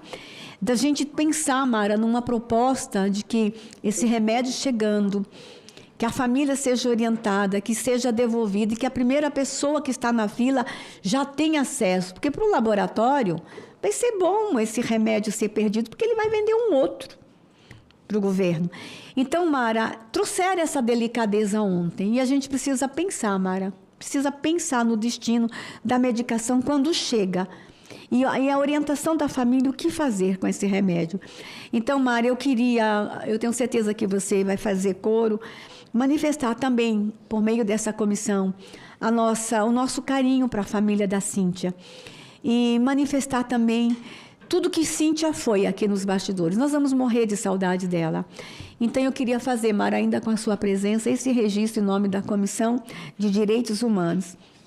Esse ato de homenagem à Cíntia e a todo o trabalho que ela fez nos últimos anos nos bastidores com os parlamentares no Congresso Nacional e brigando pelos direitos das pessoas com doenças raras e pessoas com deficiência. Presidente Damares, eu fico muito lisonjeada de você me segurar um pouquinho para a gente poder falar da Cíntia, para falar dessa doença raríssima que tem um nome tão grande. O apelido é LAM, mas o nome é linfangioleuomiomatose. E a gente não quer mais perder mais Cíntias nessa situação. E isso que você está dizendo, né, do medicamento chegar e chegar tarde, é uma coisa que, num outro âmbito, mas também na saúde, acontece com a cadeira de rodas. Assim, uma criança acaba, muitas vezes, em regiões mais difíceis no Brasil, a cadeira chega depois de 5 anos e a criança já cresceu. E daí a cadeira vai para o lixo. Então, a gente tem que ter, sim, devido à demora tanto de medicamentos quanto de equipamentos, ter alguma política que traga essa humanidade àquilo que foi perdido e que a gente possa reaproveitar e salvar vidas. Então, eu até te agradeço, para a gente poder pensar juntas uma forma, pode ser uma lei mesmo, para que isso não aconteça, né? E também quero registrar aqui todo o meu sentimento e o meu amor à família da Cíntia, que era um símbolo, né? E vai fazer muita falta. Muita falta, Mara. Obrigada por ter feito coro comigo. A família está muito triste, mas a gente continua aqui firme, Mara. Eu vou sentir muito sua falta aqui. Essa semana eu estava, inclusive, orando. Desculpa, gente, o Estado é laico, mas eu sou terrivelmente cristã. Eu estava orando por sua vida, Mara, e agradecendo a Deus por tudo que você foi no Senado, na Câmara, e tudo que você vai ser aí no Estado. A Mara tomou uma decisão de ser deputada estadual, de não ser mais senadora. Mas, olha, Mara, o que nós vamos buscar, seu gabinete lá na Assembleia, para você nos ajudar na leitura dos pareceres, nossos votos. Nenhum voto a gente pode construir sem te consultar. Você é a especialista. Vamos morrer de saudade, mas sua senadora Damares ainda tem mais 4 anos. Vou ficar aqui acompanhando e nós vamos votar todos os seus projetos que ainda estão tramitando na casa, Mara. Que Deus te abençoe. Obrigada, Mara, por sua entrega. Ai, Damares, amém. Obrigada a você. E saiba que, para mim, o cargo é o de menos. Onde eu estiver, eu estarei fazendo, e junto com todos aqueles que eu posso chamar de amigos e colegas que trabalharam junto comigo. Então, não sinta a minha falta, porque eu sempre estarei perto de você, Damares. Tá bom. Obrigada, minha senadora querida, minha amiga, minha inspiração. Deus te abençoe, Mara. Amém. E obrigada pela oração. O item 8, 9, 10, 11, 12, 13, 14, 15, 16, 17, 18. São 10 requerimentos. Apenas um que é pedido de informação, os demais são de audiência pública. O item 8, o autor é o senador Everton, nós já conversamos, eu estou subscrevendo para a gente deliberar esse requerimento hoje, dada a importância dele, e nós temos também uma da senadora Jussara, que eu vou subscrever, e um do senador Hermes Clã, que eu vou subscrever, e um do senador Girão, que também é o pedido de uma audiência pública, que também vou subscrever. Farei a lei 2 do Girão, né? Farei a leitura em bloco dos requerimentos e colocarei a votação dos requerimentos em bloco. Item 8 da pauta, requerimento 109, requer nos termos regimentais a criação de uma subcomissão temporária composta de 3 membros titulares, igual ao número de suplentes, para no prazo de 60 dias apurar denúncias de negligência, superlotação e aumento expressivo de óbitos no Hospital da Criança Odorico Amaral de Matos, em São Luís, Maranhão, que afetam diretamente o direito fundamental à vida e à saúde de crianças e adolescentes. A autoria senador Everton, também subscrito por mim. Item 9, requerimento número 110 de 2026, requer que na audiência pública, objeto do requerimento 104 da CDH, seja incluída e convidada a doutora Fernanda Fenelon, doutora em Direitos Humanos pela Universidade de Brasília. Autoria senadora Damares. Item número 10, requerimento número 111 de 2026, requer que na audiência pública, objeto do requerimento 104, sejam incluídos os seguintes convidados: representante da Mátria, mulheres associadas, mães e trabalhadoras do Brasil, a senhora Ana Carolina Campos Santana, policial penal, lotada na Colmeia, o senhor Paulo Rogério da Silva, presidente do Sindicato dos Policiais Penais do DF, e a doutora Tatiana Dornelles, procuradora da República, autora do livro Prisioneiros, trans mulheres nos presídios femininos e o X do problema, de minha autoria. Item 11, requerimento número 112, também de minha autoria, requer a realização de audiência pública com o objetivo de discutir a segurança dos dispositivos médicos implantados destinados à saúde da mulher, especialmente os impactos decorrentes da utilização do sistema contraceptivo permanente ESSURI, os mecanismos de tecnovigilância adotados pelas autoridades sanitárias, a garantia do consentimento livre e esclarecido o acompanhamento clínico das pacientes e o aperfeiçoamento das políticas públicas voltadas à proteção do direito das mulheres afetadas por eventos adversos relacionados a implantes médicos. Item 12, requerimento 113, requer a realização de audiência pública com o objetivo de debater a situação e segurança dos profissionais da saúde indígena em todo o território brasileiro, de minha autoria. Requerimento número 114, item 13, também de minha autoria, requer a realização de audiência pública em conjunto com a CAS, com o objetivo de debater o cenário da fibrose pulmonar no Brasil. Requerimento número 115, item 14, também de autoria do senador Eduardo Girão, que subscrevo, requer a realização de audiência pública com o objetivo de debater os impactos da publicidade do patrocínio de organizações esportivas por marcas pertencentes a empresas, plataformas que explorem atividades econômicas relacionadas ao anúncio de serviços de profissionais do sexo e a produção e comercialização de conteúdos adultos, especialmente quanto à proteção das mulheres, das famílias e das crianças. A autoria senador Girão, subscrito por mim. Item 15, requerimento 116, de autoria do senador Eduardo Girão, por mim subscrito, requer a realização de audiência pública com o objetivo de discutir os episódios recentes de censura no Brasil, a violação à liberdade de imprensa e seus impactos sobre liberdades fundamentais. Item 16, requerimento 117, de minha autoria, requer a realização de audiência pública conjunta com a CAS, com o objetivo de debater a jornada do paciente com hemoglobinúria paroxítica, difícil para mim, no Sistema Único de Saúde, autoria senadora Damares. Item 17, de autoria do senador Hermes, que eu subscrevo, requer nos termos do artigo 58, parágrafo 2º, inciso 2 da Constituição Federal, a inclusão de convidados na audiência pública, objeto do requerimento 108. Item 18, requerimento 119, autoria senadora Jussara, que eu subscrevo, requer nos termos do inciso 1 do artigo 93 do Regimento Interno, deferimento do pleito de participação de representante do MDS na audiência pública de instrução do PL 5115 de 2025. Solicitação de inclusão do requerimento 120 em extra-pauta. Vou aprovar o pedido de extra-pauta e, na sequência, o requerimento extra-pauta, que é de minha autoria, requer a inclusão de convidados quanto à realização de audiência pública com o objetivo de discutir os episódios recentes de censura no Brasil, a violação da liberdade de imprensa e requerimento do senador Girão, que vamos aprovar. Eu estou incluindo convidados no requerimento. Em discussão, os requerimentos lidos. Não tendo mais quem queira discutir, em votação. Aqueles senadores que concordam, permaneçam como se encontram.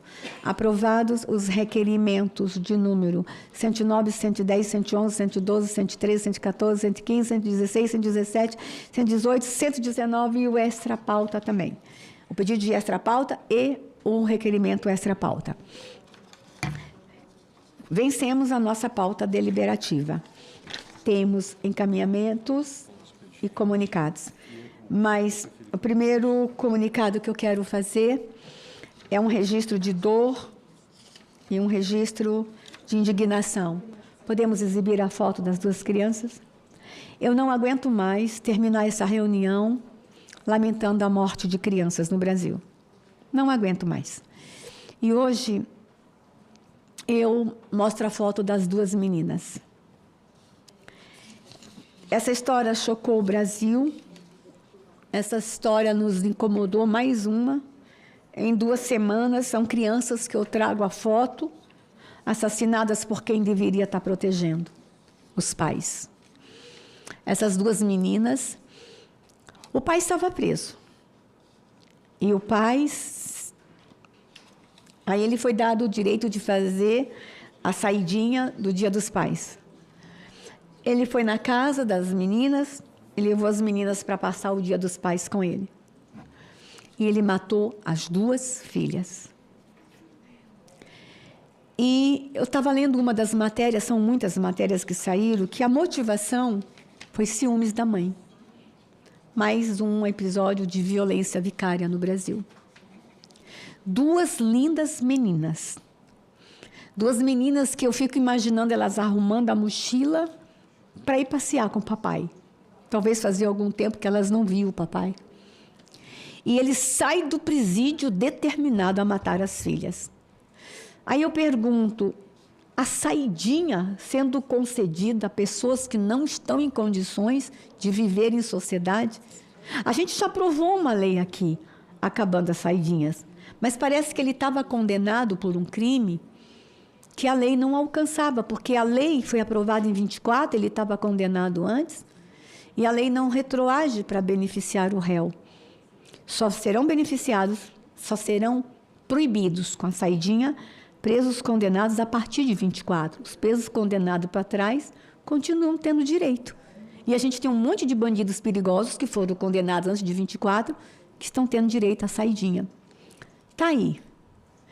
E me parece que por que ele matou? Ele viu uma foto da mãe das meninas, que ela estava parando de visitá-lo na cadeia. Ele viu uma foto da mãe com as amigas num restaurante, num bar, alguma coisa assim. Uma foto. Ele tirou a vida de 2 meninas. Que culpa essas meninas tinham? Não dá mais. A gente, semana passada, mostrou a foto do menininho que foi assassinado pelo pai. E depois que ele assassinou as 2 meninas, acho que bateu o arrependimento, ele viu o que ele fez, ele foi na delegacia e disse o seguinte, eu não vou falar a palavra, acabei de fazer uma M. Tirar 2 vidas de uma menina, para ele, era só uma M. Elas foram embora. Eu vi um depoimento da mãe extremamente doloroso. Que a gente encontre mecanismos no Brasil para proteger mais nossas crianças. São lindas, não são? Um abraço à mãe, à família, e que esse bandido, que vai ser condenado agora pelo assassinato dela já, depois de 24, nunca mais saia da cadeia. Que ele tenha os direitos como preso garantido, mas que ele nunca mais saia da cadeia. Desculpa a minha indignação, mas eu não tenho outra forma de falar. Que Deus tenha piedade das crianças no Brasil. Comunico também que a Comissão de Direitos Humanos está acompanhando 26 brasileiros detidos na República Democrática Popular do Laos. Não posso dar mais informações, mas as famílias procuraram a comissão. A comissão já está em diálogo com o Itamaraty. A comissão também está em diálogo com a Embaixada do Brasil, com os nossos diplomatas. O governo federal está tomando todas as medidas necessárias. Não posso falar muito, vamos esperar os brasileiros serem soltos, serem repatriados. Aí sim a gente faz uma prestação de contas. Mas como isso foi matéria jornalística, eu só estou informando ao Brasil que a comissão, nós não vamos... Inclusive a gente tem problema de fuso horário, lá é noite, aqui é dia... E meus assessores estão ficando acordados à noite, o embaixador também do Brasil. E nós estamos dando assistência às famílias e logo traremos, se Deus quiser, boas notícias para o Brasil.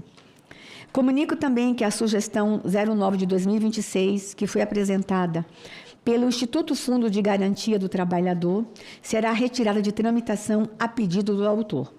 Essa sugestão, quando é uma instituição, não precisa ter tantos apoiamentos da sociedade, mas o autor, o instituto autor da sugestão, me parece que quer fazer modificações na proposta, então eles pediram a retirada e essa presidência deferiu a retirada da tramitação da sugestão 09 de 2026. Expediente número 20. Comunica ao colegiado o recebimento da denúncia constante do expediente 456. Informo que já foram tomados os devidos encaminhamentos.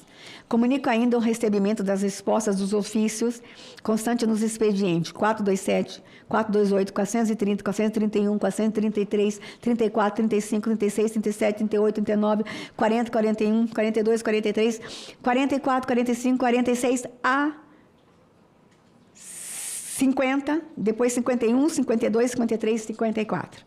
Informo que todos receberam os devidos encaminhamentos. Destaco especialmente os expedientes 428 e 437, que se referem ao mesmo caso, relativo ao acompanhamento das investigações de homicídios ocorridos no estado do Ceará. No expediente 428, o Ministério Público informou que acompanhava a investigação e que havia se manifestado favoravelmente à prisão preventiva do investigado, posteriormente deferido e cumprida. Já no expediente 437, a Polícia Civil comunicou a conclusão do inquérito após mais de 20 oitivas, análise de imagens e outras diligências com indiciamento e a prisão preventiva do investigado e a remessa do procedimento ao Poder Judiciário. A comissão manterá o acompanhamento institucional do caso. Destaco também o expediente número 430, referente à denúncia sobre possível falta de transparência nas convocações de professores temporários da rede pública do Distrito Federal. A Controladoria Geral do DF informou que a demanda foi registrada no Participa DF e encaminhada à Secretaria de Educação. Destaco ainda o expediente 435, referente à atuação da comissão em favor de pessoa com grave lesão ortopédica, cujo quadro médico apresentava risco de amputação do membro. Após o acionamento dos órgãos da saúde, houve regulação para atendimento especializado no Hospital Geral de Bom Sucesso, com comparecimento do paciente à consulta e início do acompanhamento pela equipe assistencial da unidade. Entre as demais respostas, destaco o expediente 438, relativo à situação de criança brasileira cujo paradeiro no exterior permanece desconhecido. A Procuradoria-Geral da República informou que as autoridades dinamarquesas não reconheceram o caso como hipótese de subtração internacional abrangida pela Convenção de Haia de 1980 e indicou, entre as alternativas para a localização da criança, consulta à Interpol sobre a possibilidade de emissão de alerta amarelo. Comunico, por fim, o recebimento das solicitações constantes no expediente 429, 432 e 457. Informo que todas receberam os devidos encaminhamentos. Destaco o expediente 429, que trata das dificuldades enfrentadas por famílias haitianas, regularmente resistentes no Brasil, para a reunificação com cônjuges e filhos que permanecem no Haiti. Em decorrência da demanda e do exercício da função fiscalizadora da comissão, foram protocolados o requerimento 569, dirigido ao Ministério da Justiça e de Segurança Pública, e o requerimento 571, dirigido ao Ministério das Relações Exteriores, solicitando informações sobre implementação e a efetividade da política pública de reunião familiar prevista na Lei de Imigração, inclusive quanto aos procedimentos aplicáveis às famílias haitianas. A matéria permanecerá em acompanhamento pela comissão. Isto posto, submeto às senhoras senadoras e aos senhores senadores os encaminhamentos acima propostos para a deliberação desta comissão. As senhoras senadoras e os senhores senadores que concordam com os encaminhamentos sugeridos permaneçam como se encontram. Aprovado. Informo que nos termos da Instrução Normativa 12/2019, os documentos classificados como informes ficam disponíveis no site do Senado e no portal da CDH, enquanto os demais permanecem na Secretaria da Comissão por 15 dias úteis, fim do qual serão arquivados. Comunico ainda que a comissão teve uma reunião essa semana por vídeo com a Clarice, mãe das 2 crianças de Bacabal, que encontram-se ainda desaparecidas. A comissão tem uma diligência marcada para Bacabal. Nós, inclusive, estamos com datas já separadas e houve uma solicitação dos senadores do Estado que a data fosse alterada, mas a mãe está em desespero. Inclusive, a mãe está de forma muito ativa nas redes sociais. Eu quero cumprimentar a Clarice, que está esquecendo um pouco a dor para fazer da dor a luta e está de forma ativa nas redes sociais, dando voz a outras mães também. Que coragem, Clarice, que coragem. E a Clarice esteve comigo, a advogada esteve comigo, a Clarice por meio de vídeo, e eu quero cumprimentar todas as pessoas que estão ajudando a Clarice nesse grande movimento nas redes sociais. Clarice, fica firme, essa comissão não vai te deixar para trás. Nós vamos persistir na busca das 2 crianças de Bacabal. E eu queria solicitar à secretaria que falasse com a assessoria dos 3 senadores do Estado. Eu acho importante a gente marcar essa visita a Bacabal o mais rápido possível. Ir ao Quilombo. Essas 2 crianças são de Quilombo. Ir ao Quilombo é muito importante para a gente dar mais visibilidade ao caso. E informo também que na próxima segunda-feira, a outra criança que nós estamos acompanhando o desaparecimento, a criança de Eldorado dos Carajás, no Pará. Aquele menininho lindo que estava brincando no quintal de casa e ele foi sequestrado do quintal. Essa família também está fazendo um grande movimento nas redes sociais. Grande movimento. O estado do Pará inteiro procurando essa criança. E segunda-feira haverá um ato em Eldorado dos Carajás. A nossa comissão foi convidada para ir. Nós vamos tentar ver se alguém nos representa, se algum membro da comissão pode estar lá, ou um dos nossos servidores. Eu não consigo ir a Eldorado dos Carajás na próxima segunda, mas quero cumprimentar a Câmara Municipal de Eldorado dos Carajás pelo ato que vai acontecer na próxima segunda-feira, em busca daquela criança tão linda, daquele menino tão lindo. E a gente está acompanhando a dor da família e o envolvimento da cidade. Eu fiquei encantada como a cidade de Eldorado dos Carajás, assim como a cidade de Bacabal. Bacabal parou por muitos dias, vocês lembram? A gente acompanhou ao vivo as buscas. Eu quero cumprimentar todos os moradores de Eldorado, a Câmara Municipal, a Prefeitura, todas as autoridades. Mas eu conheço a cidade de Eldorado dos Carajás, eu conheço a região. Aquilo é muito grande. É possível que aquela criança não esteja mais na região. Por isso que a foto precisa ser o tempo todo mostrada para o Brasil. Essa criança pode estar em qualquer lugar do Brasil. Nós temos que encontrar essas crianças. Mais de 60 mil crianças desaparecidas no Brasil. E hoje aprovamos uma matéria também sobre desaparecimento de criança. Eu fico muito triste em terminar a reunião com tantos comunicados tristes. E a maioria sobre crianças. Dani Linhares está aqui com a gente. Que tristeza, né, Dani? Dani, essa ativista pelo direito das crianças. Eu quero registrar também a presença de Sani Calapalo, a minha ativista pelo direito das crianças indígenas. Eu conheço a Isane há uns 15 anos, Isane. Você era uma menina. Era uma menina. A Isane foi uma das primeiras vozes indígenas que veio comigo na luta pelo fim do infanticídio indígena. E a Isane também é uma lutadora pelo direito da mulher indígena, pela violência que acontece em comunidade indígena e que alguns acham que é cultura. A Isane fala, não, não é cultura, isso não é cultura, é violência. Isane é uma guerreira, odiada nas redes sociais. Quem não acompanha a Isane, eu convido para acompanhar a Isane. É uma voz das mulheres. E ela mora em aldeia, tá, gente? E ela faz dentro da aldeia um movimento nas redes sociais que é impressionante. E às vezes tem que subir numa árvore para pegar área, às vezes não tem energia, e porque na comunidade dela realmente não tem energia, são geradores. É muito complicada a situação da Isane, mas é a mais famosa de YouTube indígena que nós temos no Brasil, né? E que já avançou outros países. A Isane é sempre convidada e teve um momento que teve que ser obrigada a sair do Brasil para garantir a segurança da vida dela por causa das denúncias. Denuncia também os invasores de área, os descasos com os povos indígenas. A Isane é um fenômeno. As ONGs que tanto usam os indígenas, né?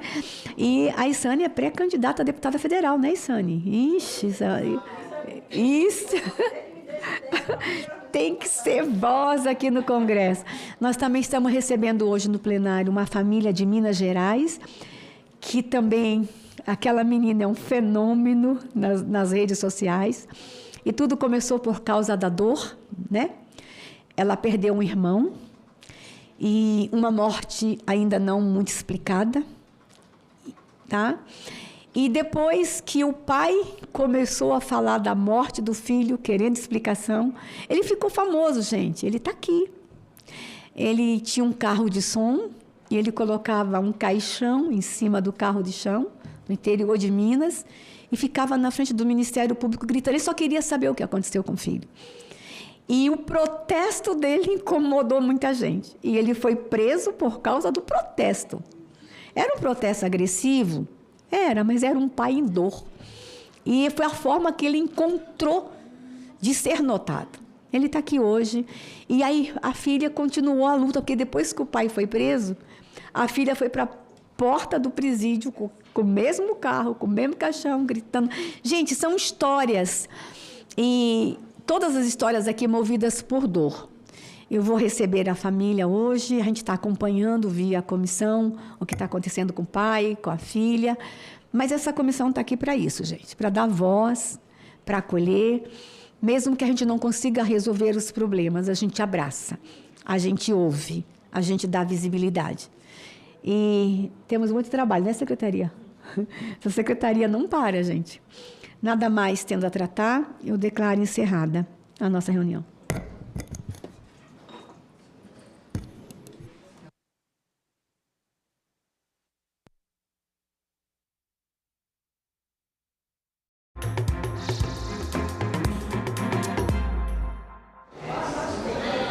Olá, boa tarde. Você acompanhou a atividade legislativa da manhã de hoje.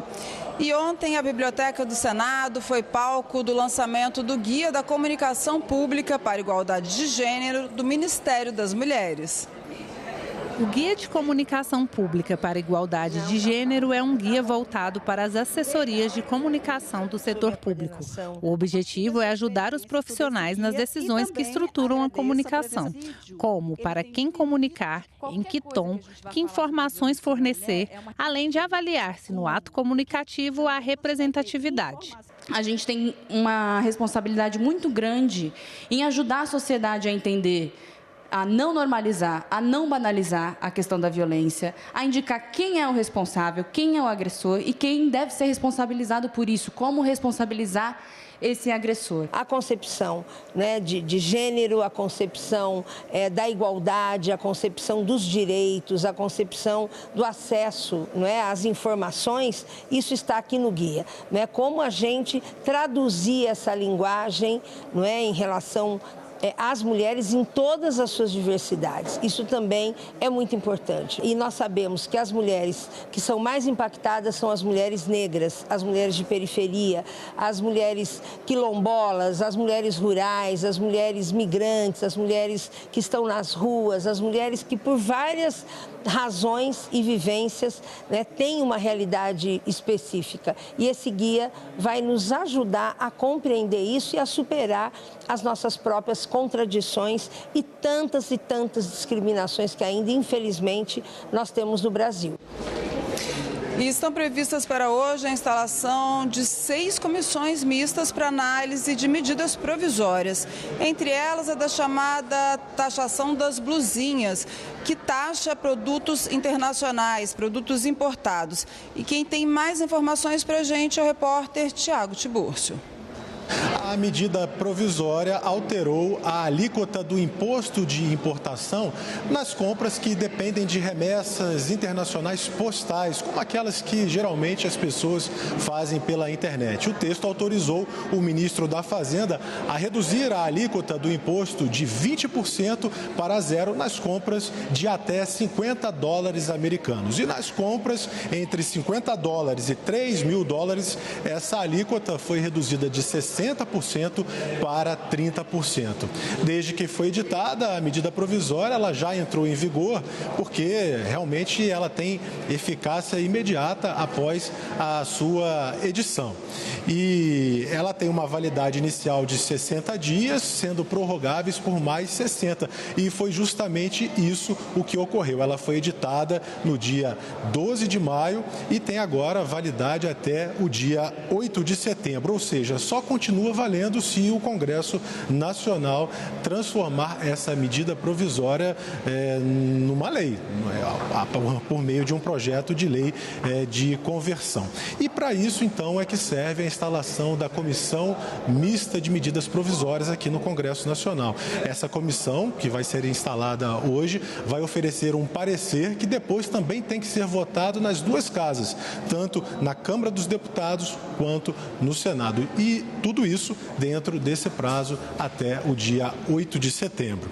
O Senado está votando matérias nesta semana, com reuniões plenárias, como vimos ao longo do telejornal, mas por conta das eleições, o próximo esforço concentrado foi marcado para o período entre os dias 31 de agosto e 3 de setembro. Nós vamos conferir agora a agenda das outras atividades previstas para a tarde de hoje aqui no Senado. Daqui a pouquinho, às 2 horas, tem sessão de votações no plenário. Na pauta, entre outros projetos, estão 2 estatutos, o do jovem aprendiz e o da vítima, que prevê direitos para pessoas prejudicadas por crimes. Às 2h30 da tarde, a Comissão de Assuntos Sociais faz uma audiência pública para lançar a pesquisa realizada da Fundação Instituto de Pesquisas Econômicas, o setor filantrópico brasileiro. E esse foi o nosso boletim. Nós voltamos a qualquer momento com mais informações. Não sai daí não, até já.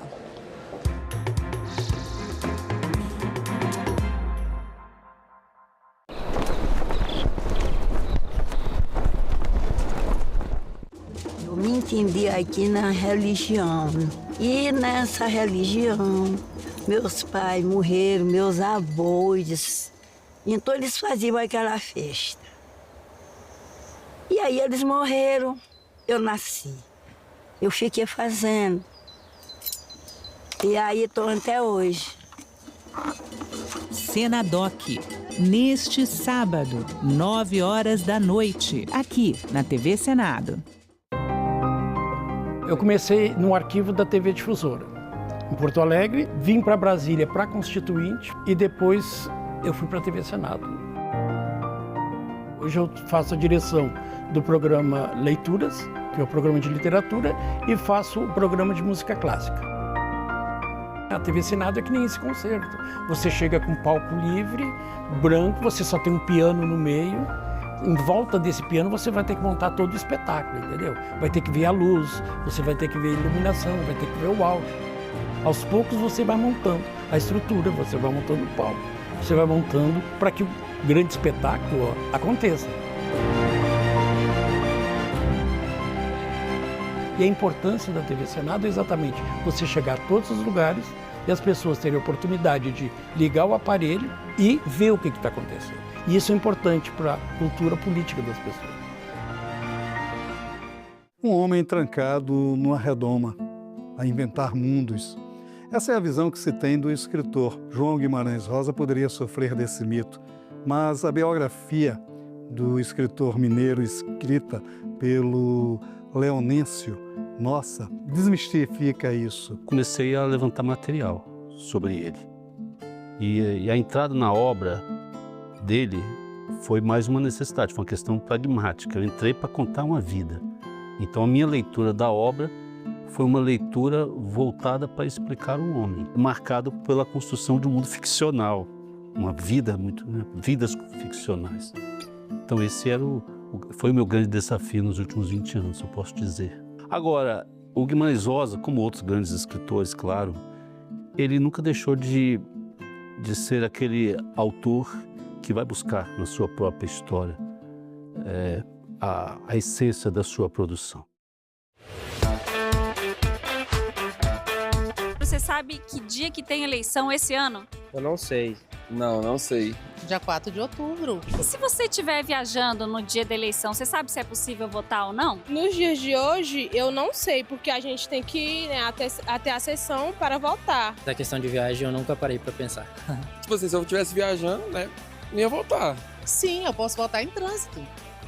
Sabe tudo? Se você souber que vai estar em outra cidade nos dias de votação, pode pedir o voto em trânsito. Mas atenção, isso só vale para quem vai estar em capitais ou cidades com mais de 100 mil eleitoras e eleitores. Funciona assim: se a viagem for para uma cidade do mesmo estado, dá para votar para deputado federal, deputado estadual, senador, governador e presidente da República. Já se a pessoa vai para outro estado, só é possível votar para presidente. Dá para solicitar o voto em trânsito pelo autoatendimento eleitoral no site do TSE ou em algum cartório eleitoral. Você só precisa de um documento oficial com foto. Mas é preciso ficar atento ao prazo, de 20 de julho a 20 de agosto. E quem for para outro país? Nesse caso, não tem voto em trânsito e é preciso justificar a ausência, o que pode ser feito pelo e-título ou pelo site do TSE. Tem também a situação inversa. Uma eleitora ou eleitor que vive em outro país, mas vai estar no Brasil no dia da eleição. Nesse caso, dá para votar sim, mas só para presidente. É importante lembrar que o voto em trânsito é uma mudança temporária. Depois das eleições, o título volta automaticamente para a sessão eleitoral original.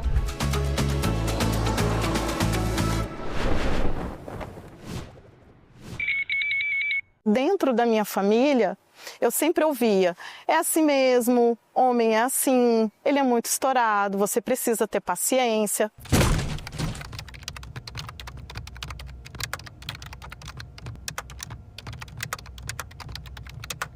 Ele me colocava numa situação de duvidar de mim mesma. Falava muito mal de mim, me chamava de descontrolada.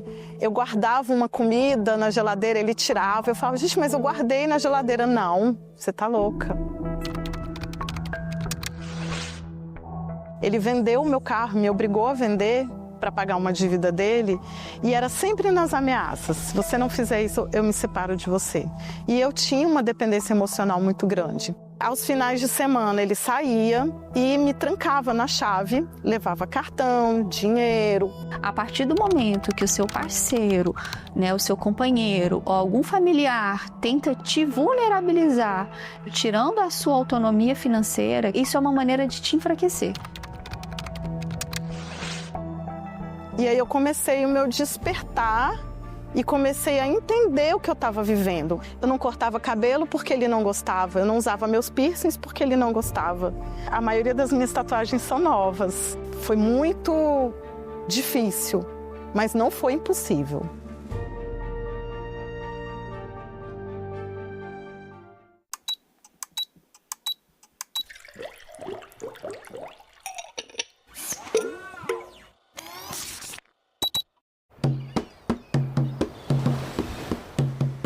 tenho estudado já nos últimos 10 anos sobre a ayahuasca, principalmente, e o potencial terapêutico na depressão.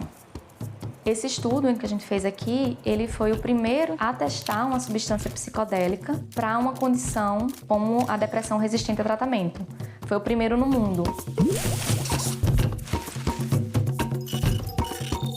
A ayahuasca é uma bebida da Amazônia, utilizada por populações dessa região em rituais, tanto em rituais de cura, como rituais de caça. E desde os anos 30, com a expansão da borracha, foram criadas religiões cristãs que usam a ayahuasca como sacramento, que misturam então elementos da cultura indígena com elementos do cristianismo e com elementos de algumas religiões de matrizes africanas também. A maneira mais conhecida que a gente tem da ayahuasca, ela é feita a partir da mistura de duas plantas, que é as folhas da chacruna, ou chacrona, com um cipó, que é chamado de mariri ou jagube. Essas duas plantas, elas são fervidas em muitas horas, até que se obtenha um líquido marrom, amarronzado, né, que tem um sabor muito peculiar, meio amargo, meio azedo, meio gosto de terra, e que tem propriedades psicoativas. Uma vez que um indivíduo bebe ayahuasca, no geral, ele vai apresentar uma série de alterações na maneira como ele percebe o mundo. Teve relatos, então, de pessoas que frequentavam essas religiões e que melhoravam de sintomas de depressão e ansiedade. A depressão é uma doença que atinge pelo menos 300 milhões de pessoas, né, no mundo inteiro. É uma das maiores causas de incapacitação para o trabalho. Os efeitos da pandemia na saúde mental, já tem muitos trabalhos mostrando como aumentou o número de pacientes com queixas de ansiedade e depressão. Depressão é um transtorno mental que a gente não sabe exatamente as causas, assim. Então, atualmente a gente tem basicamente duas vias de tratamento para a depressão: farmacológica ou psicoterapia, que podem ser associadas ou não. Todo mundo pode ser tratado com esses remédios, mas 30% aproximadamente dos pacientes, eles são o que a gente chama de pacientes resistentes ao tratamento. Então, pessoas que tomam pelo menos 2 antidepressivos, né, em doses adequadas e pelo tempo adequado, e que não melhoram. 100 milhões de pessoas não conseguem melhorar com os tratamentos que a gente tem atualmente. Se a gente olhar, então, para esses pacientes que não respondem, né, é importante que a gente tenha tratamentos alternativos, né? Então é aí um ponto que a gente chega, né, na pesquisa com a ayahuasca e com outros psicodélicos. Daí veio então a ideia de da gente testar a ayahuasca dentro do hospital, que seria essa ideia então de tentar separar o que é o contexto religioso ou ritualístico, né, da substância em si, né, mais no aspecto farmacológico. Quando você está fazendo parte de uma comunidade, que você faz parte de, né, enfim, de algum grupo, de uma religião, você pode apresentar melhoras, né, em transtornos mentais simplesmente por fazer parte de um grupo. Eu trabalho com o professor Draulio Barros de Araújo. E Draulio, ele era professor da USP de Ribeirão Preto. E em 2006, então, eles administraram lá no hospital uma única dose de ayahuasca. E os resultados foram muito promissores, né? Então, os pacientes eles apresentaram uma melhora já 40 minutos após a ingestão da ayahuasca. E essa melhora, ela permaneceu por 21 dias. Foram levantadas aí as primeiras evidências científicas, né, do potencial terapêutico da ayahuasca. As substâncias, né, principais que compõem a ayahuasca são a DMT. Essa DMT ela é considerada um psicodélico clássico. Então, o psicodélico clássico é uma classe de substâncias que vão atuar em receptores de serotonina. A serotonina é um neurotransmissor que a gente tem naturalmente no nosso cérebro, que é muito importante na regulação do humor, do sono, do apetite, várias funções cognitivas que a gente tem. Se a gente olhar a molécula da DMT e a molécula da serotonina, a gente vai ver que elas são muito parecidas. Imagina como se fosse uma chave, uma fechadura. Então ele vai se ligar naquele receptor, fazendo o papel da serotonina, mesmo não sendo. Como se fosse uma serotonina extra. das diversas teorias, né, que tentam explicar a depressão, a gente tem essa teoria, da teoria monominérgica, então que fala sobre esse desbalanço, né, da serotonina e de outros neurotransmissores, mas vários antidepressivos que a gente tem atualmente, eles atuam nesse mecanismo de serotonina. Eles são também, da mesma forma, agonistas de serotonina. Para você ter uma substância aprovada como uma medicação, ela vai passar por várias fases. Então tem fase 1, fase 2, fase 3, fase 4. Então a gente pode considerar que esses estudos que foram feitos lá em Ribeirão Preto eram fase 1, em que você quer mais garantir a segurança, testar a dose. E uma vez que você sabe então que os pacientes vão suportar aquele tratamento, você passa para essa segunda fase, que é a fase em que você vai pegar um grupo de pacientes, vai dividir de maneira aleatória, isso quer dizer randomizado. Então você vai separar, né? Uma parte vai para um grupo que vai receber o tratamento ativo que você quer testar e o outro vai receber o placebo. Então, no nosso caso, o que a gente fez? A gente teve, então, pacientes que iam beber ayahuasca e outros pacientes que iam beber uma substância que a gente desenvolveu aqui em parceria com o Departamento de Farmácia, que ia simular, de certa forma, propriedades da ayahuasca, mas não as propriedades psicoativas. O experimento ele durou 4 dias, o paciente chegava na terça-feira, fazia uma bateria de exames, consulta com psiquiatra, psicólogo, exame de ressonância magnética funcional, dormiu no laboratório fazendo uma polissonografia, no dia seguinte a gente fazia coleta de saliva e de sangue e administrava a substância, que podia ser ayahuasca ou placebo. Durante essa sessão o psiquiatra fazia algumas avaliações, depois no final da tarde o paciente voltava para casa. No dia seguinte ele retornava e a gente refazia todos, né, os exames novamente. Ele ia para casa então na sexta-feira e a gente pedia para ele voltar com 7 dias, 14 dias e uma vez por mês até 6 meses. O que a gente observou nesse estudo, né, foi um efeito antidepressivo rápido da ayahuasca, né? Então os pacientes eles apresentaram já uma redução nos sintomas de depressão um dia após a sessão.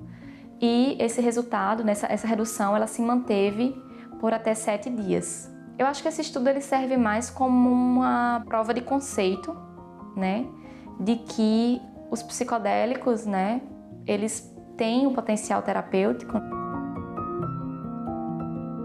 A ayahuasca ela é uma planta de poder, é uma substância que as pessoas usam como um sacramento. Então, para você trabalhar com ela, você tem que ter muito respeito, né? Acho que é um balanço aí que a gente tem que ter o tempo todo, que o uso tradicional foi o que veio antes, né? É o que está lá, é o que no fundo faz com que a gente saiba que a ayahuasca é uma substância segura, porque se tem 30 mil pessoas bebendo ayahuasca regularmente e ninguém escuta falar de nenhum problema mais sério associado a essas pessoas, então é esse uso que faz com que a gente garanta a segurança. A gente aqui no Brasil tem uma vantagem, até eu diria, com relação a outros países, né, que a gente tem o uso religioso da ayahuasca regulamentado. E normalmente essas religiões elas são grupos sérios que, né, têm um cuidado com a pessoa. Eu acho que a gente tem um pouco ainda da ideia que o paciente com depressão é aquela pessoa que está lá triste, que não consegue fazer nada, mas não, né? A gente aqui via depressão de várias formas, assim. E a forma também como cada pessoa consegue lidar com aquilo ali, né? Como ela vai fazendo ajustes para conseguir fazer o mínimo que pode para ir seguir adiante. Eu sou contra a proibição das substâncias psicodélicas ou de outras substâncias, né? Desde que haja também informação, né, a respeito. Caminham juntos, eu acho que as duas coisas, assim. Você liberar também significa você dar condições para a pessoa saber se quer ou não usar aquilo ali.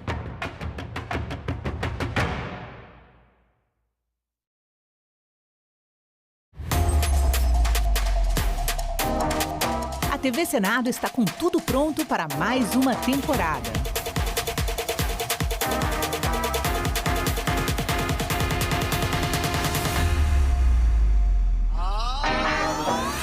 História.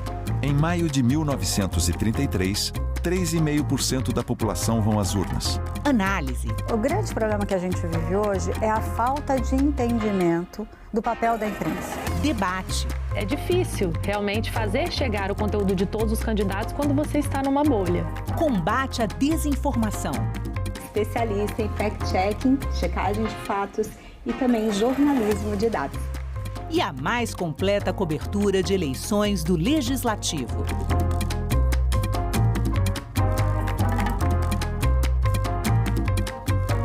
TV Senado, democracia todo dia.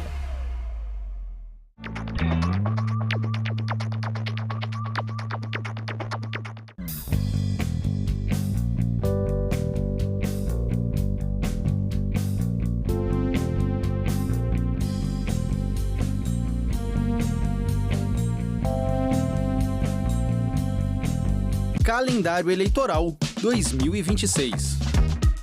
A partir de 30 de junho, pré-candidatas e pré-candidatos não podem mais apresentar ou comentar programas de rádio e televisão. As emissoras ficam proibidas de transmitir programas que tenham a participação deles, já que a exposição frequente nos meios de comunicação pode influenciar o eleitorado.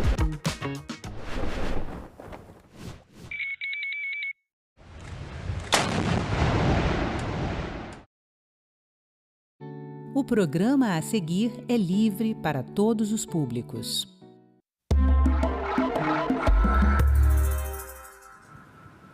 Dados do Ministério da Saúde apontam que até 2028 serão registrados 53 mil novos casos de câncer de intestino no Brasil. Uma doença que muitas vezes não apresenta sintomas, na qual o sucesso do tratamento depende do diagnóstico precoce. Agora o SUS anuncia um novo protocolo de rastreamento e quem vai conversar conosco aqui é o Dr. Gustavo Ribas, médico da Assessoria Política da Prevenção e Controle do Câncer da Secretaria de Saúde do Distrito Federal. Seja bem-vindo, Dr. Gustavo. Muito obrigado pela sua presença. Olá a todos que nos acompanham. Obrigado. Eu que agradeço a grande oportunidade. Uma honra estar aqui na TV Senado para falar de um tema tão relevante, tão importante e de impacto na nossa população. Qual a importância que tem essa mudança de protocolo? Queria que o senhor falasse um pouco da história dessa doença aqui do Brasil, de como é feito o diagnóstico, o que muda agora? Nós temos, no âmbito nacional, essa incorporação do teste imunofecal, imunoquímico fecal, de extrema importância na avaliação para a pesquisa do que todos já conhecem ou já ouviram falar, do sangue oculto nas fezes, que é um método de rastreamento. É muito importante, porque ele substitui o antigo teste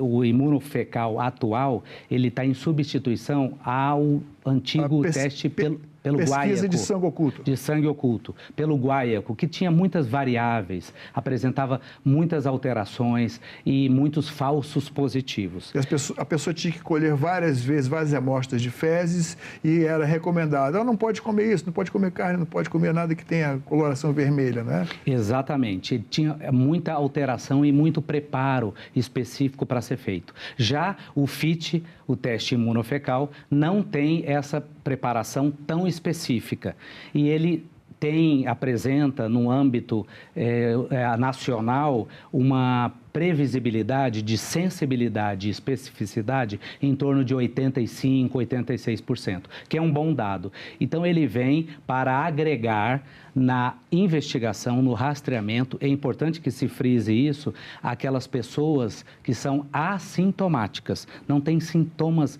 nenhum relacionados ao aparelho digestivo, às queixas gastrointestinais, principalmente intestino. Quando a gente fala do exame antigo, que era a pesquisa de sangue oculto nas fezes, podemos deduzir que o sintoma, quando acontece, é sangramento, né, nas fezes. Exatamente.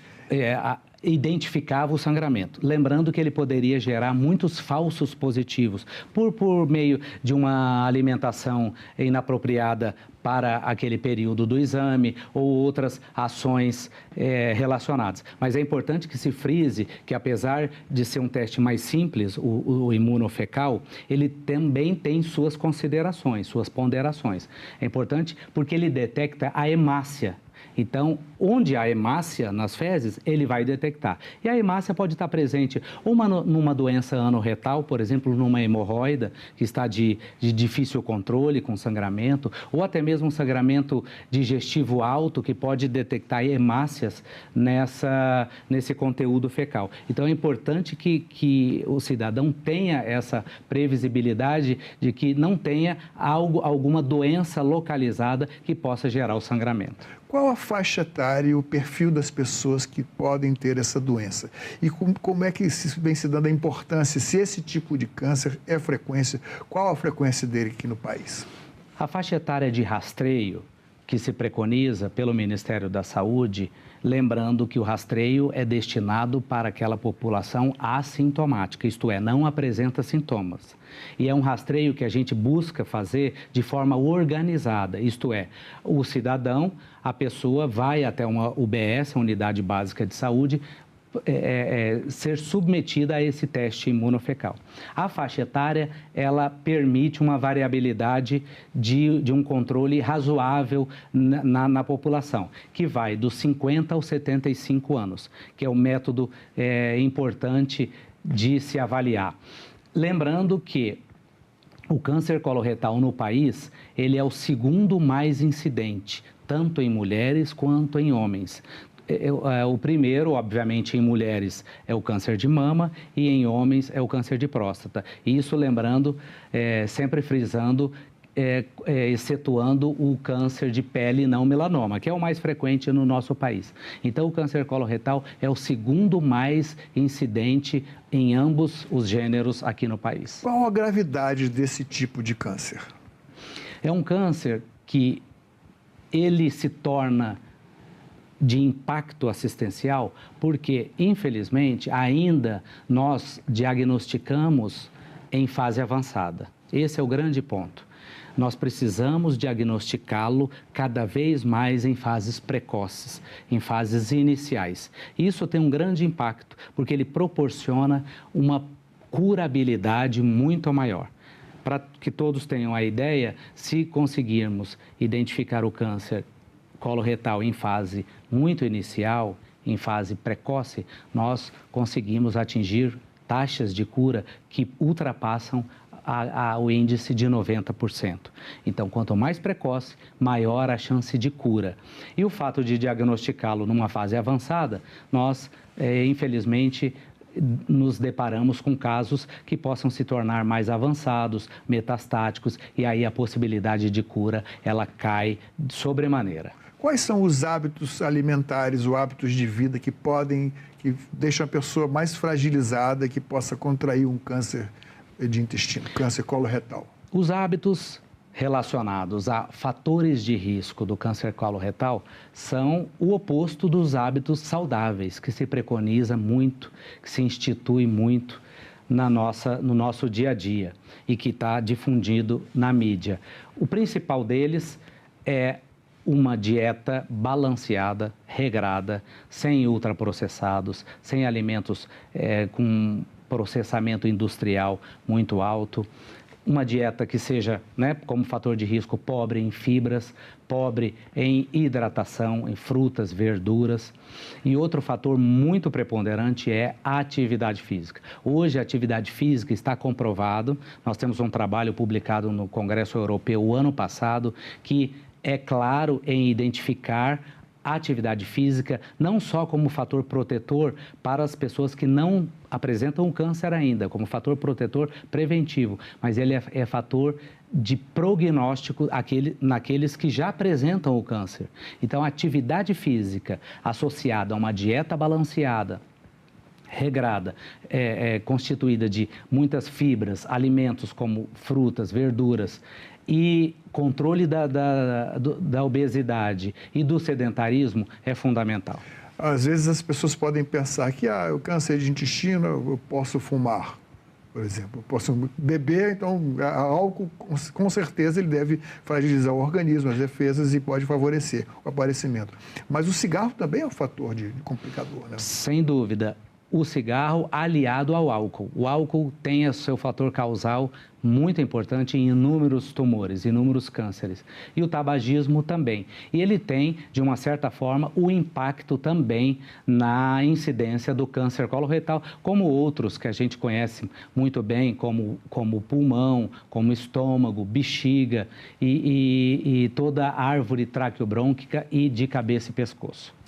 O senhor tem uma grande experiência, o senhor é um oncologista, lida com a terapia, inclusive quando é necessário o tratamento, o senhor prescreve aqueles medicamentos bem complicados, a quimioterapia, que tem, às vezes, uma reação muito forte. E o que acontece? É a perspectiva de tratamento com a quimioterapia é frequente quando é detectado o câncer de coloretal? Sem dúvida. A quimioterapia, ela é uma ferramenta de tratamento de grande importância. Só que é importante lembrarmos que, na última década, nós tivemos o grande impacto da imunoterapia.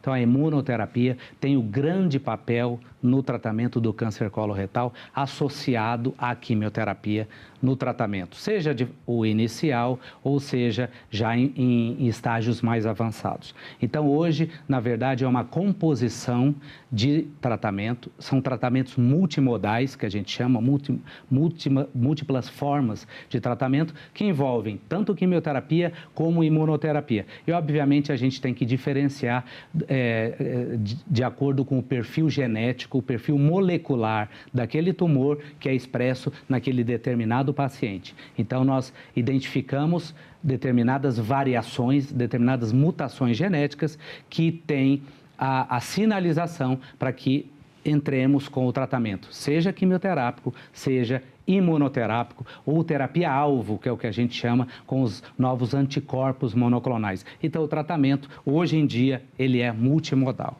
E no caso de cirurgia? A cirurgia, ela vem depois do tratamento quimioterápico e imunoterápico ou não? Muito importante a sua colocação. A cirurgia, ela tem o seu papel relevante na conduta dos pacientes oncológicos, naqueles pacientes que apresentam tumores. E aí eu volto a frisar, muito importante o diagnóstico precoce, para que tenhamos a possibilidade de cura.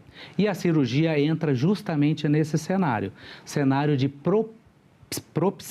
proporcionar a cura. Então, a cirurgia, para aqueles casos iniciais, para aqueles casos não avançados, ela tem um propósito claro, ela tem possibilidade de gerar a cura. Então, a cirurgia tem propósito curativo, sim, e faz parte do arsenal de tratamento, junto com a quimio e com a imunoterapia. E agora, a gente não quer de maneira alguma criar um clima de insegurança, mas quer chamar a atenção para a importância do diagnóstico precoce. O que terá acontecido no caso daquela artista Preta Gil, que ela tinha todos os recursos, inclusive foi até fora do país, submeteu a vários tratamentos.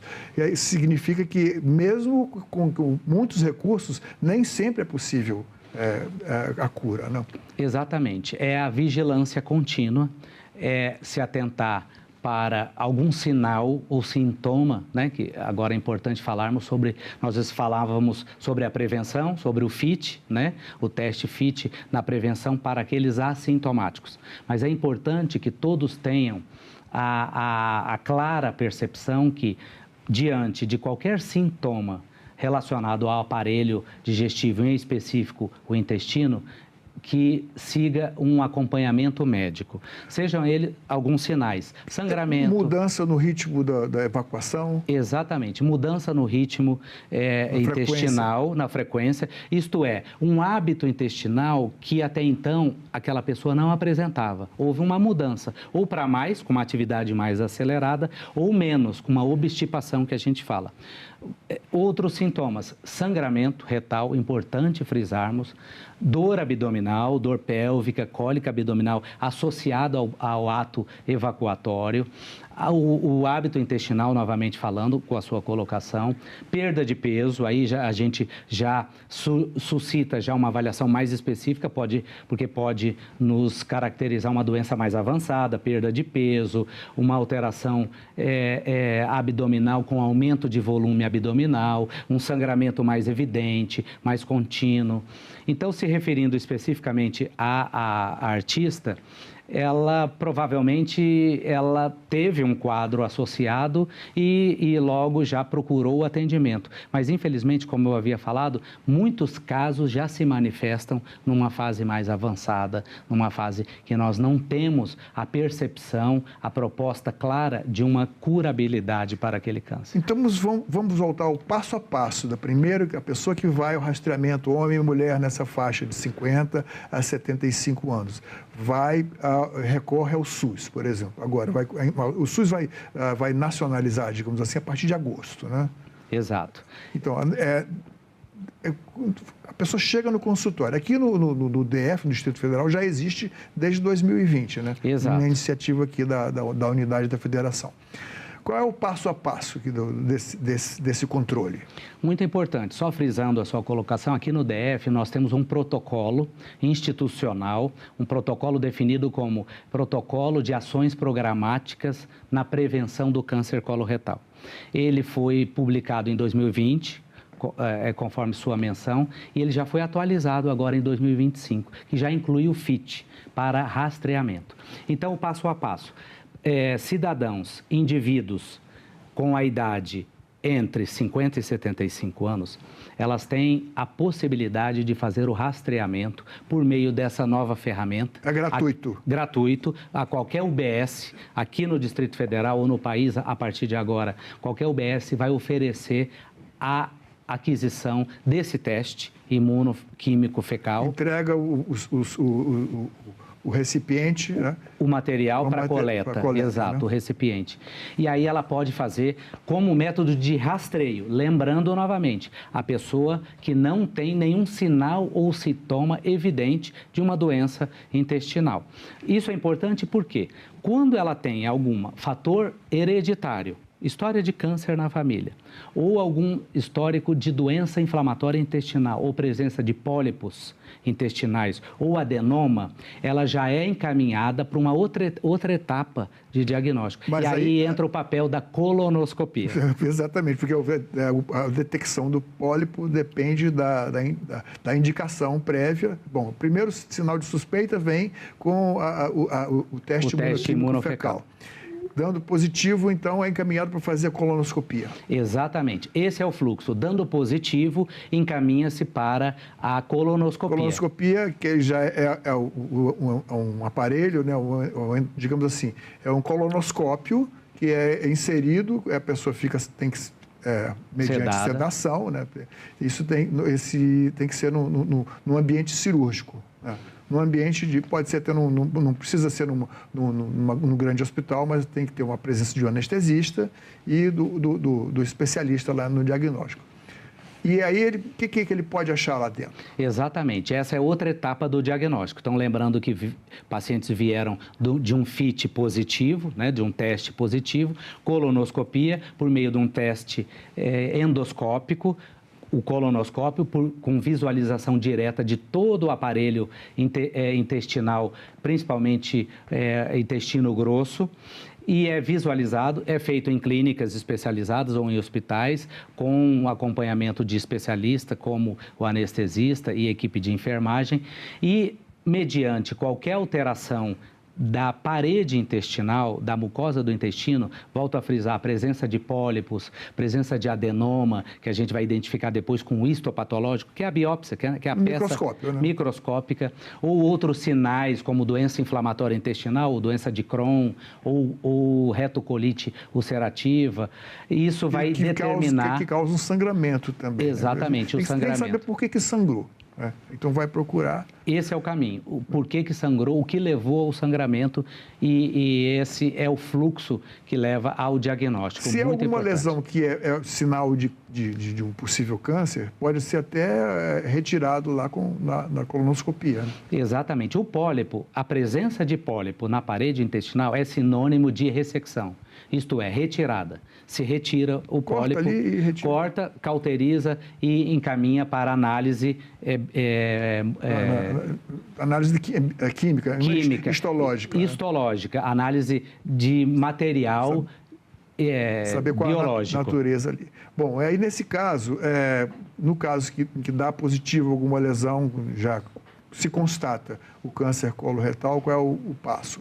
Na positividade, encaminha-se para o especialista, que é o proctologista, para avaliar todo o contexto daquela doença que se apresentou. Se a lesão é localizada, se a lesão tem características de invasão da parede do órgão, né, do intestino, se já tem outros sinais que o paciente possa perceber, ou alteração na cavidade abdominal, ou linfonodos inguinais, que são os gânglios, né, que a gente avalia. E a partir desse momento que se faz o diagnóstico do câncer coloretal, a abordagem, isso é muito importante que enfatizemos para todo cidadão, toda a população. A abordagem, ela passa a ser multidisciplinar. Então, o paciente vai ser avaliado pelo proctologista, depois pelo oncologista, depois vai, como o senhor muito bem mencionou, o cirurgião oncológico, para avaliar a possibilidade de uma proposta curativa cirúrgica.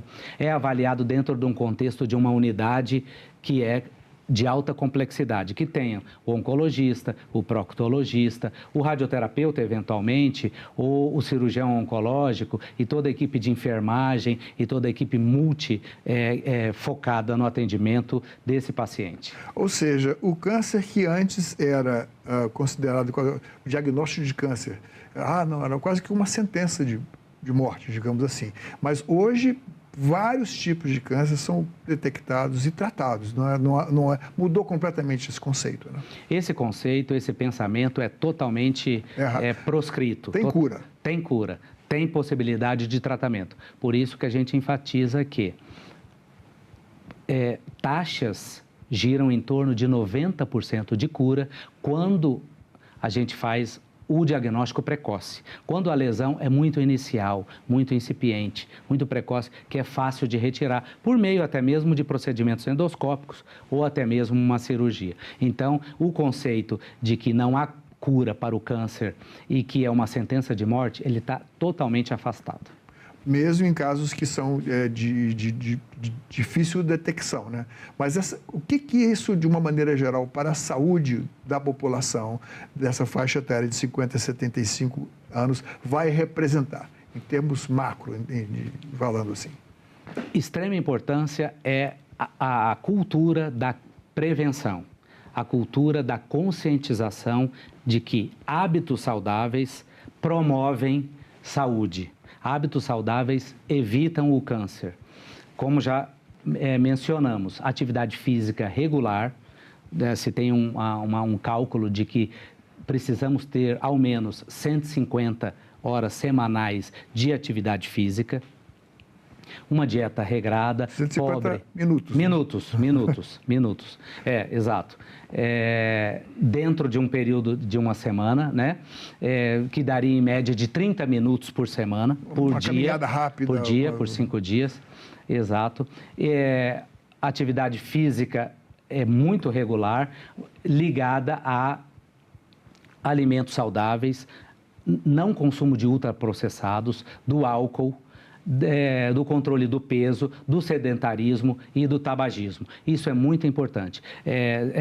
Dados mundiais apontam que cânceres são preveníveis em até 40% dos casos, isto é, nós podemos evitar os cânceres em até 40% dos casos com medidas saudáveis de promoção de saúde. Em termos de percentual de cura, o que é a imunoterapia que foi recentemente introduzida? É uma medicação que faz com que as próprias células do corpo, o sistema imunológico, reaja especificamente àquele tipo de câncer, né? O que em termos do câncer coloretal, a entrada da imunoterapia junto com a quimioterapia possibilitou maior índice de cura? A imunoterapia proporciona maior índice de cura e controle da doença naquelas atividades da doença que são mais avançadas, naqueles cânceres mais avançados. Então, o impacto da imunoterapia é muito importante no ganho de sobrevida e principalmente em qualidade de vida.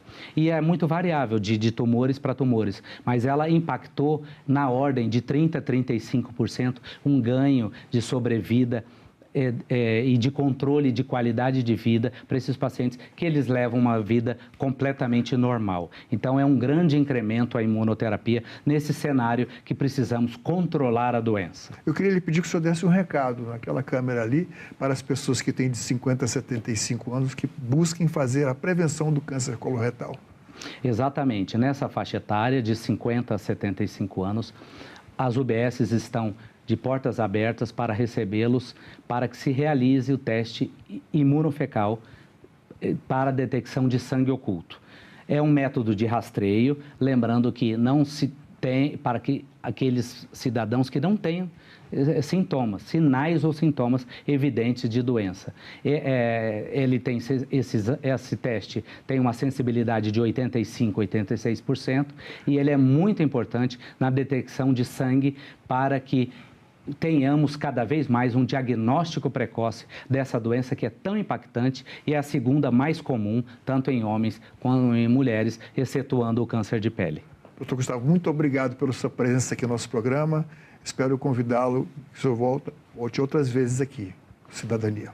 Eu que agradeço o convite, estou à disposição para temas tão importantes quanto esse. Um abraço a todos. Essa entrevista e todos os nossos outros programas estão disponíveis para você rever ou compartilhar no nosso site, senado.leg.br/TV ou então pelo nosso canal no YouTube. Inscreva-se lá e marque o sininho para receber notificações. Obrigado pela companhia e até o próximo Cidadania.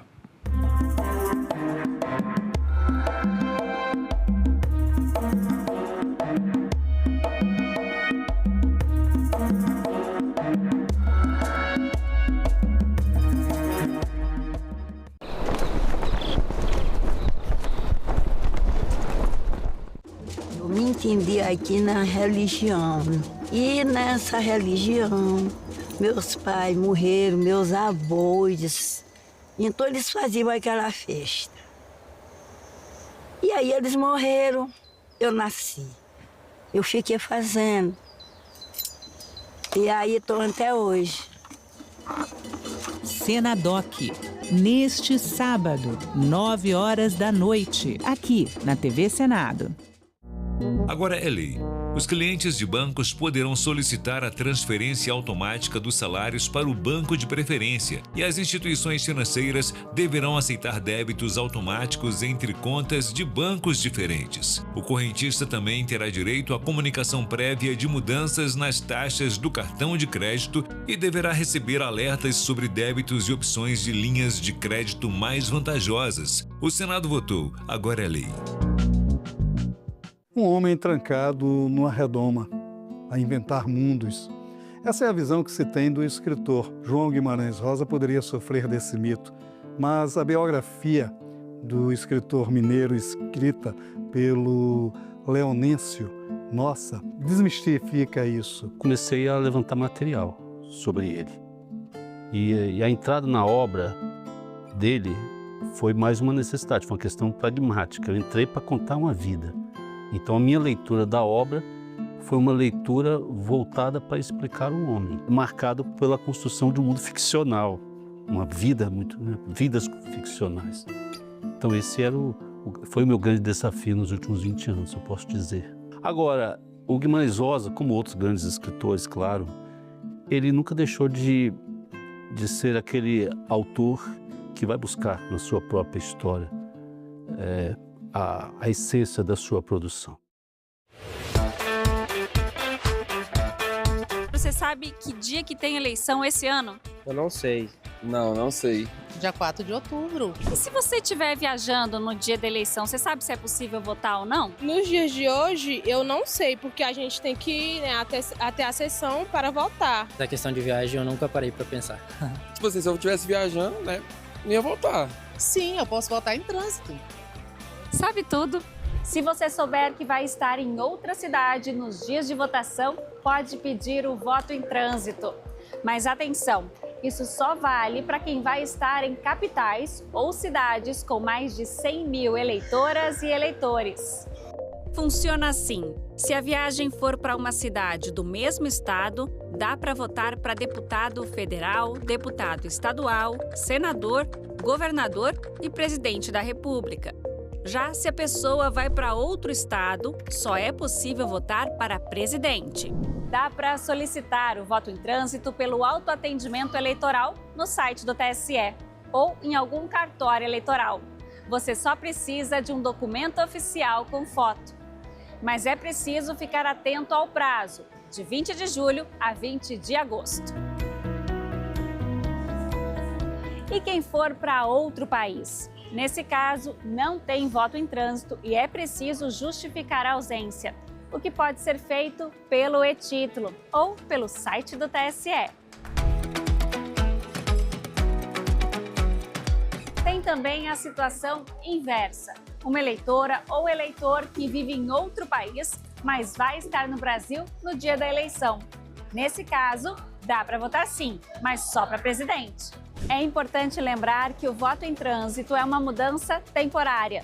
Depois das eleições, o título volta automaticamente para a sessão eleitoral original.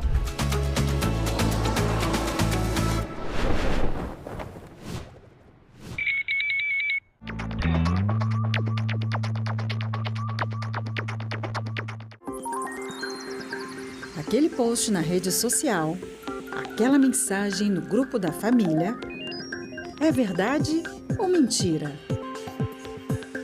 Se você receber uma informação duvidosa sobre o Senado, mande para o Senado Verifica, um serviço de checagem que analisa notícias e responde se a informação é falsa, verdadeira ou imprecisa. Ficou na dúvida? Senado Verifica.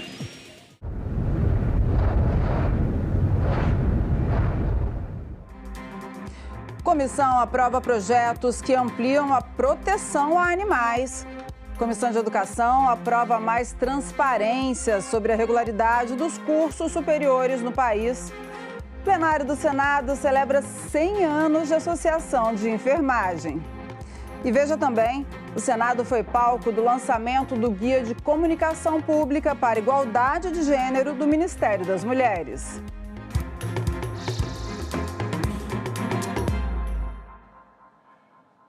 Olá, boa tarde. Agora são 13h30 e o Senado Notícias começa agora. A Comissão de Constituição e Justiça aprovou 2 projetos que ampliam a proteção aos animais. Uma proposta é o Estatuto de Cães e Gatos. A outra aumenta a punição para maus-tratos a qualquer bicho. Seres sencientes, ou seja, capazes de sentir dor, sofrimento, medo, prazer ou afeto. Assim, cães e gatos são reconhecidos no Estatuto, que também garante a eles direitos básicos, como, por exemplo, acesso a água limpa e alimentação adequada, abrigo seguro, assistência veterinária, vacinação, proteção contra abandono e maus-tratos. Direitos que os responsáveis pelos animais deverão garantir. De acordo com o texto, quem tem um cão ou gato será responsável também por evitar fugas, prevenir acidentes, recolher os dejetos em vias públicas e conduzir cães com guia, coleira ou peitoral em locais públicos. O projeto também determina a identificação dos cães e gatos no Cadastro Nacional de Animais Domésticos, instituído por uma lei de 2024.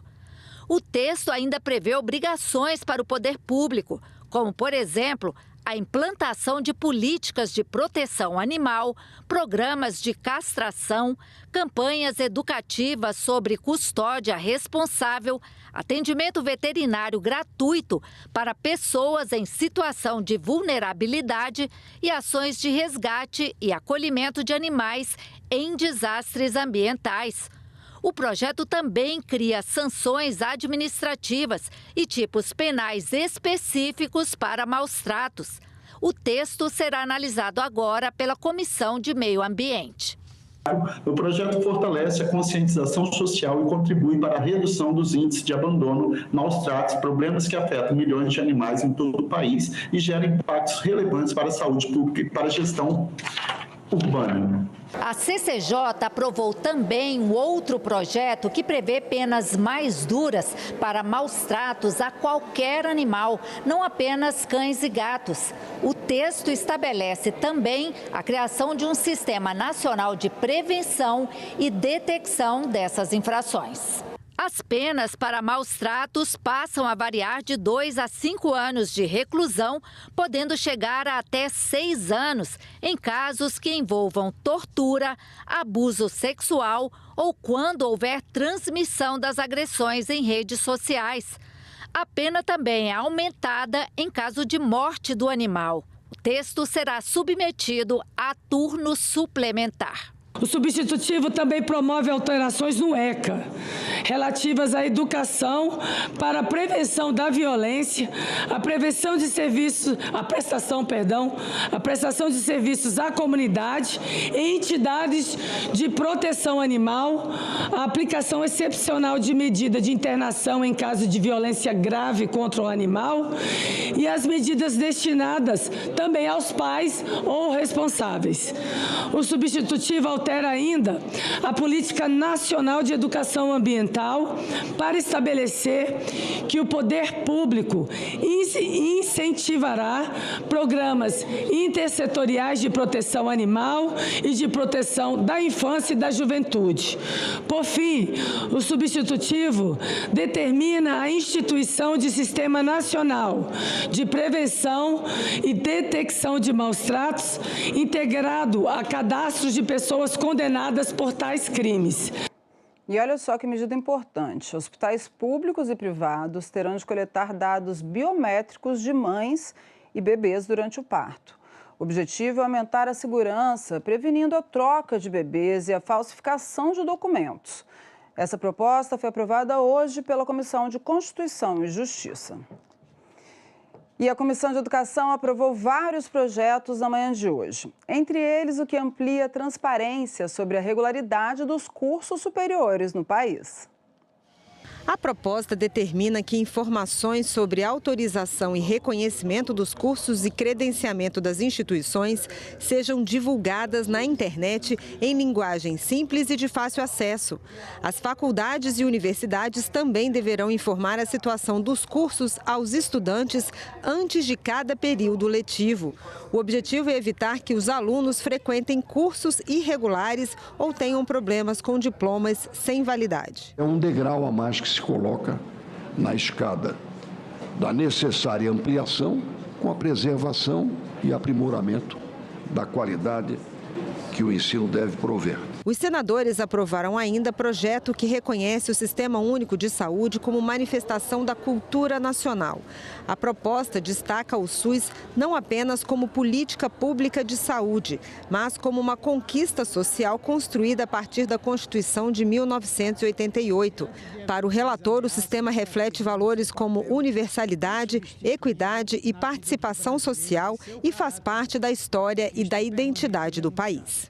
Reconhecer o SUS como manifestação da cultura nacional é, em última análise, reconhecer o Brasil em sua melhor versão. Um país que escolheu a solidariedade como fundamento de sua política de saúde, que financiou coletivamente o cuidado com a vida e que transformou a luta por dignidade em sistema público. Também foi aprovado o uso de vagas ociosas no transporte escolar rural por professores e estudantes universitários. A prioridade continua sendo dos alunos da educação básica que moram na zona rural. A carona só será permitida quando houver assentos vagos e sem prejudicar esses estudantes. A medida beneficia diretamente os professores que atuam em áreas rurais, muitas vezes submetidos a longos deslocamentos em condições precárias, bem como estudantes de áreas urbanas e do ensino superior que residem em localidades onde o transporte regular é escasso.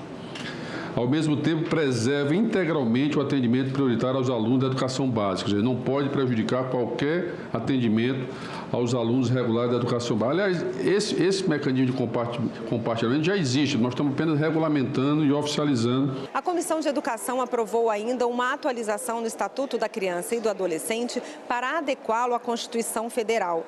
Hoje, o Estatuto faz referência apenas à obrigatoriedade do ensino fundamental. O projeto troca essa expressão por educação básica, como prevê a Constituição, e que inclui pré-escola, ensino fundamental e ensino médio.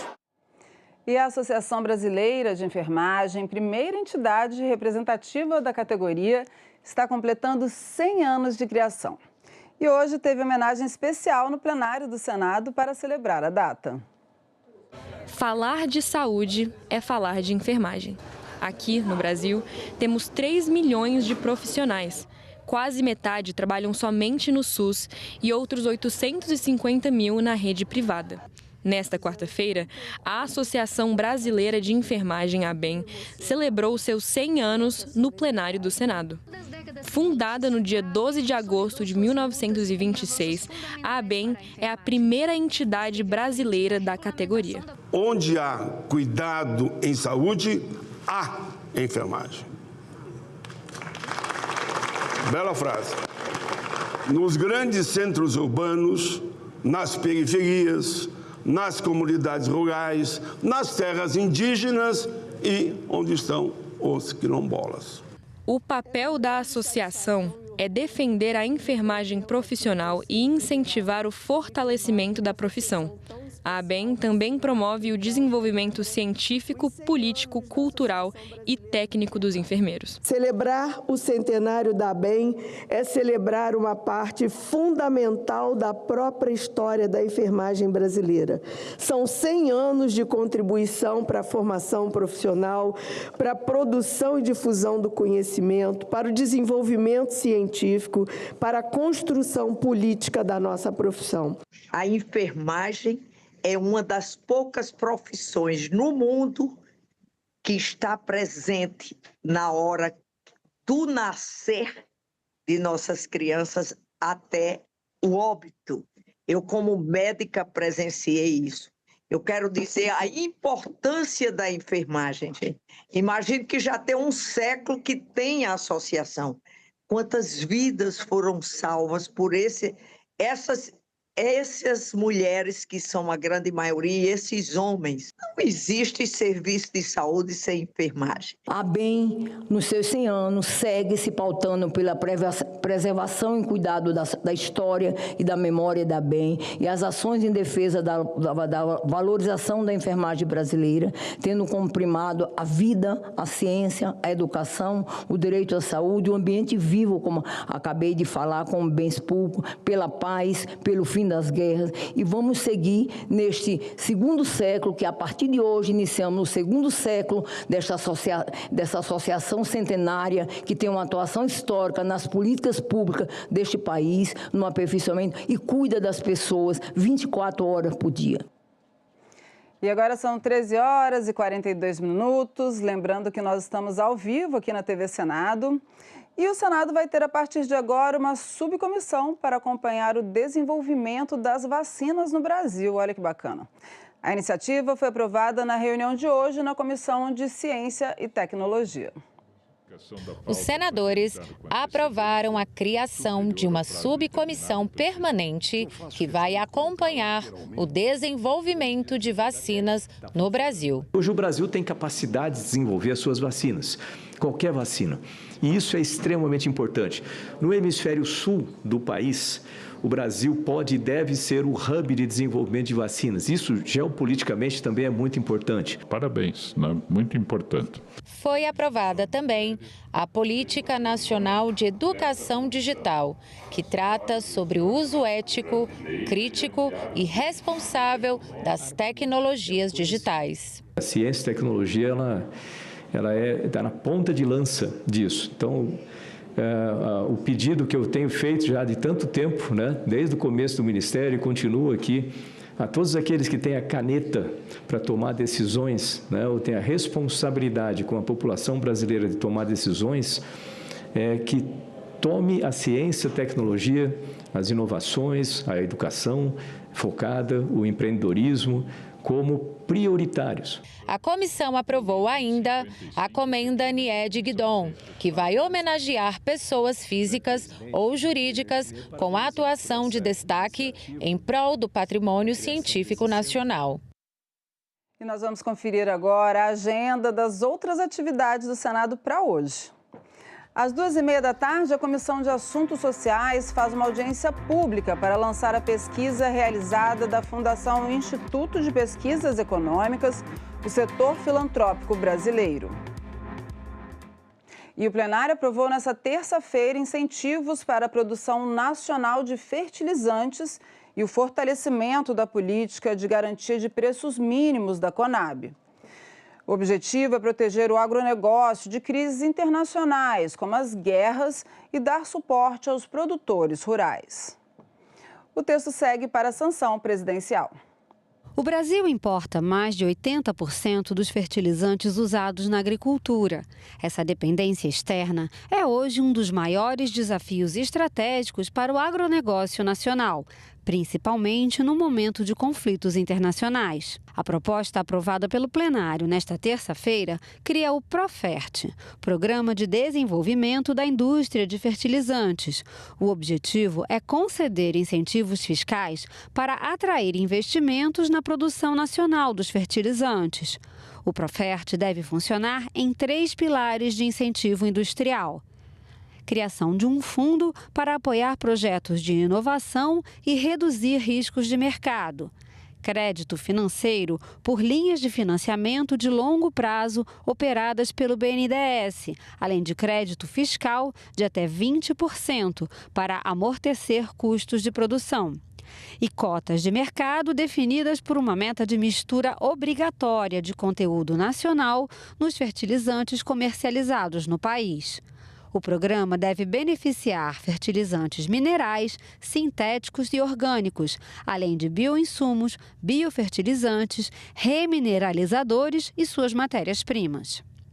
Os eventos ocorridos nos últimos anos, notadamente os impactos da guerra entre Rússia e Ucrânia e os conflitos no Oriente Médio, evidenciaram a vulnerabilidade do abastecimento nacional de fertilizantes e reforçaram a necessidade de ampliar a capacidade produtiva instalada no país.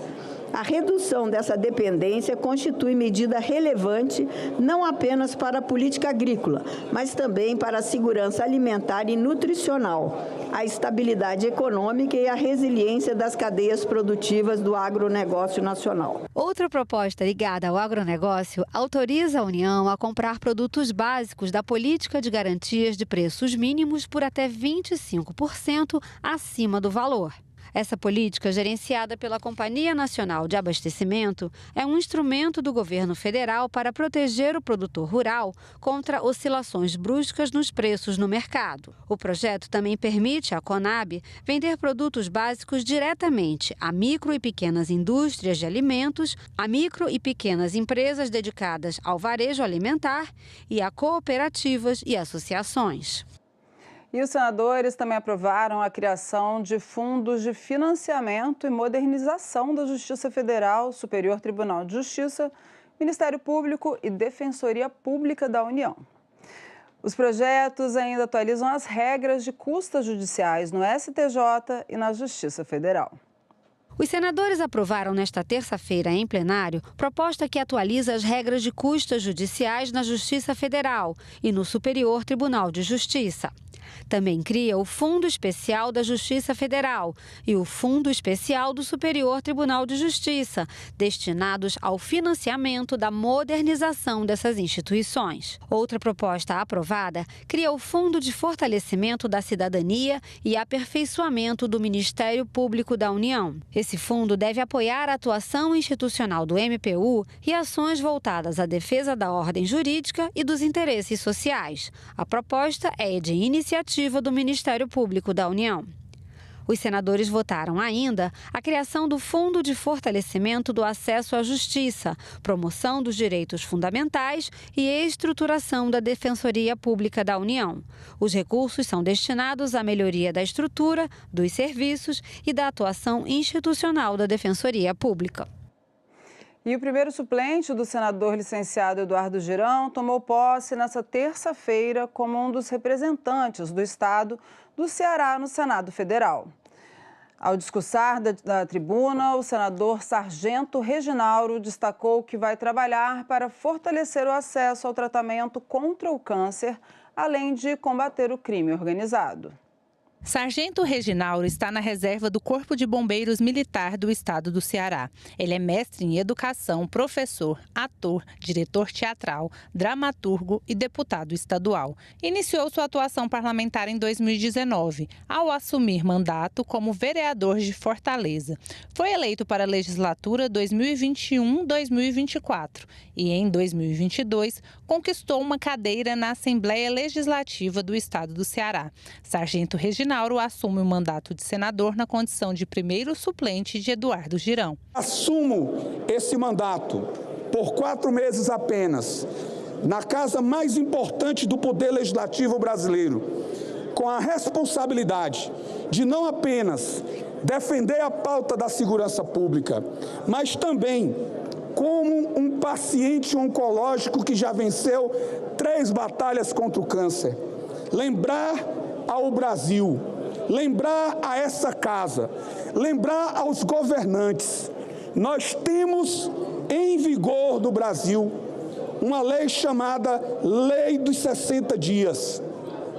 Uma vez em posse do diagnóstico, o paciente precisa ter acesso ao início do tratamento em 60 dias, porque o câncer não espera.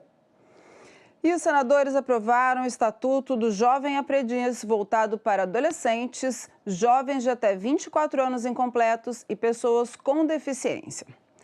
O projeto define regras para aprendizagem profissional, entre elas o contrato de trabalho de até 2 anos, a prioridade para quem está em situação de vulnerabilidade e a frequência escolar obrigatória. O projeto que veio da Câmara altera a CLT, a Lei do Trabalho Temporário e a Lei do Bolsa Família para reorganizar as regras da aprendizagem profissional no país. O texto define a aprendizagem profissional como política pública para a profissionalização de adolescentes, jovens de até 24 anos incompletos e pessoas com deficiência. Ele prevê, por exemplo, a contratação preferencial de adolescentes de 14 a 18 anos incompletos.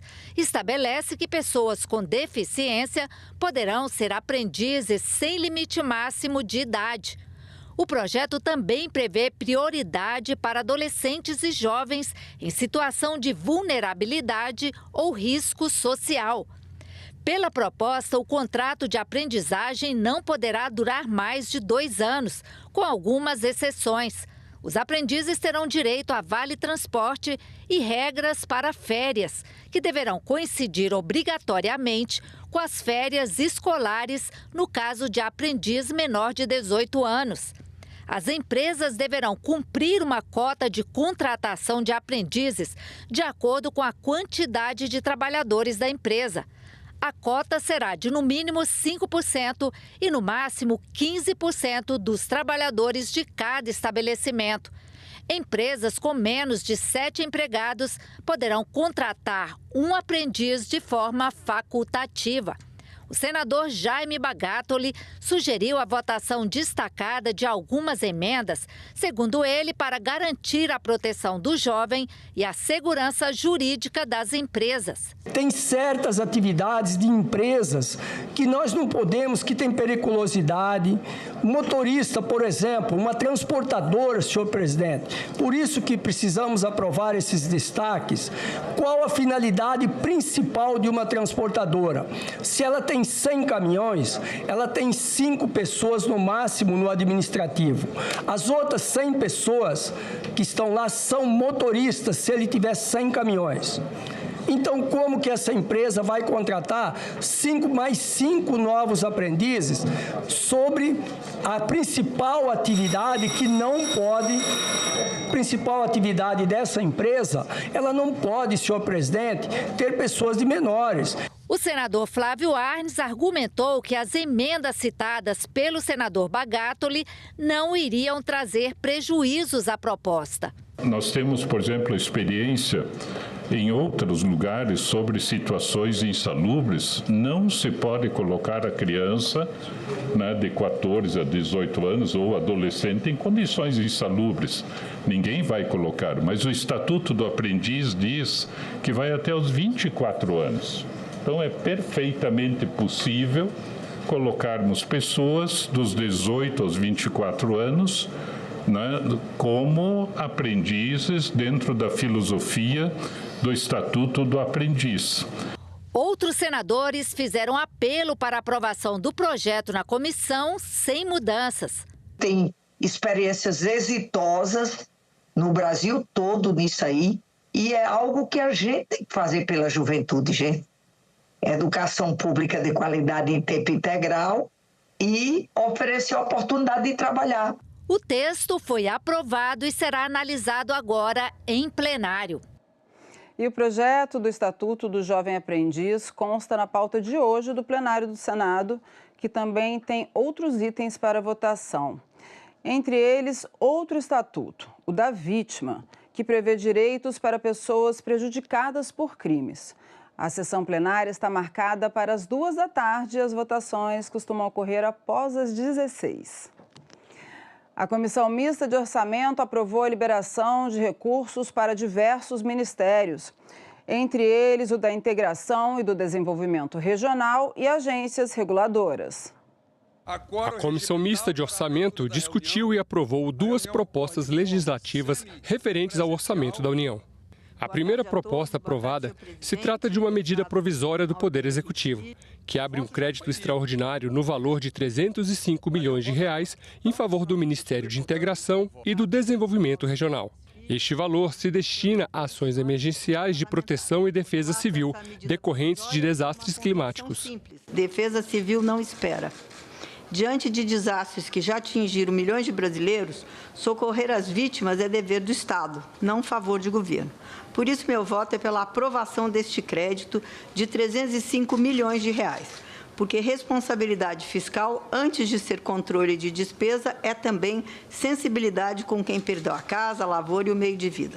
A segunda proposta aprovada foi o projeto de lei da Presidência da República, que abre um crédito suplementar de cerca de R$ 24 milhões em favor dos Ministérios de Minas e Energia, da Saúde, da Integração e do Desenvolvimento Regional e de Portos e Aeroportos. Os recursos vêm do cancelamento de uma dotação orçamentária anterior e terão como destino agências reguladoras vinculadas aos ministérios.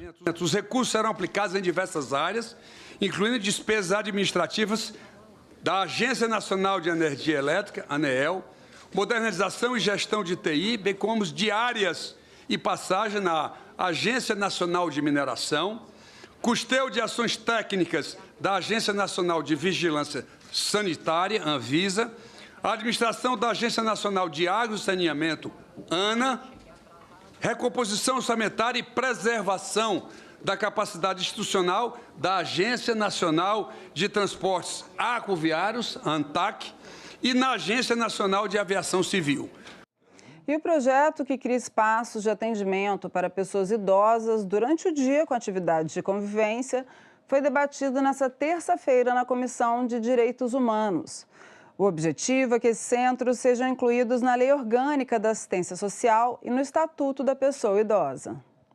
Os centros-dia são espaços de atendimento diurno que oferecem cuidados, atividades de convivência e suporte para pessoas idosas atendidas pelo Sistema Único de Assistência Social e pessoas com deficiência que tenham algum grau de dependência de cuidados. Em audiência pública, a Comissão de Direitos Humanos debateu o projeto de lei que propõe incluir esses centros-dia formalmente na Lei Orgânica da Assistência Social e no Estatuto da Pessoa Idosa.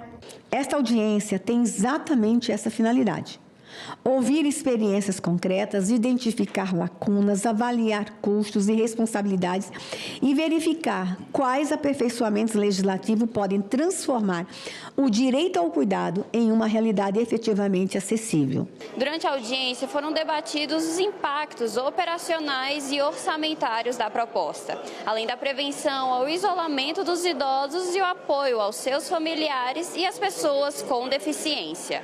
ele atua em duas frentes. Ele traz um benefício para o cuidador, como um respiro, e para a pessoa idosa, porque é um local de socialização, é um local que deve garantir a mobilidade, são pessoas com algum tipo de dependência. Então, elas vão passar o dia nesses locais, então deve existir uma harmonia e a presença de uma equipe, especialmente uma equipe de reabilitação no ambiente do centro-dia. A cena mais comum que a gente tem não é a de um idoso sozinho, é de uma mãe de 78 anos ou mais cuidando de um filho de 52 anos com deficiência ou mais. Então, são duas pessoas em situação de dependência, com o mesmo teto, né? Ou sob o mesmo teto, sustentadas por um trabalho de cuidado que é majoritariamente feminino, integralmente gratuito e socialmente invisível. O centro-dia, então, é exatamente a resposta intermediária que hoje falta ao Brasil.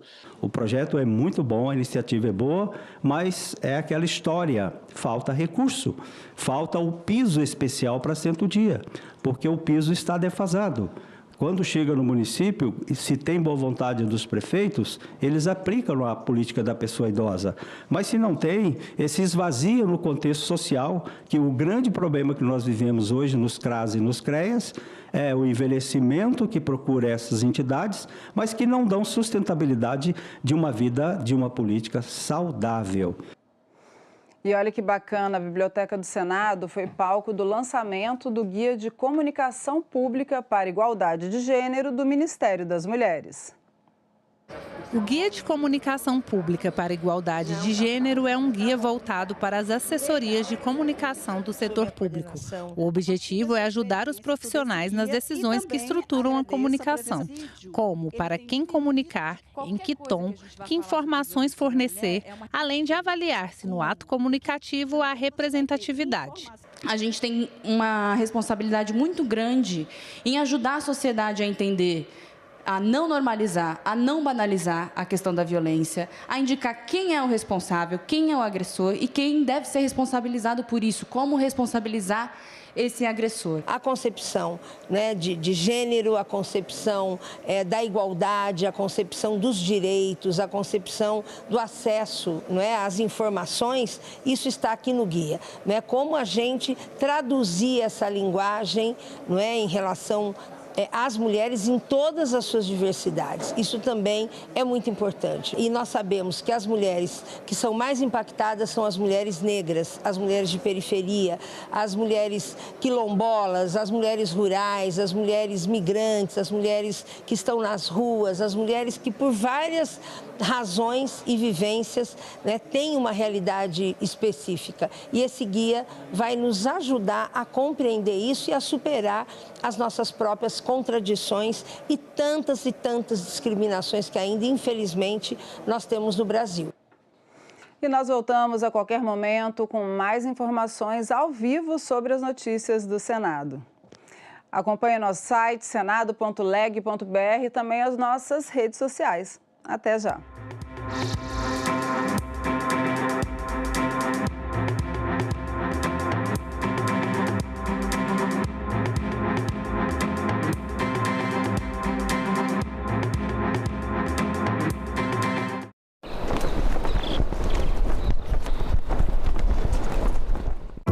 A literatura nos deixa ver tudo isso e nos deixa ver um país muito maior do que costumamos ver.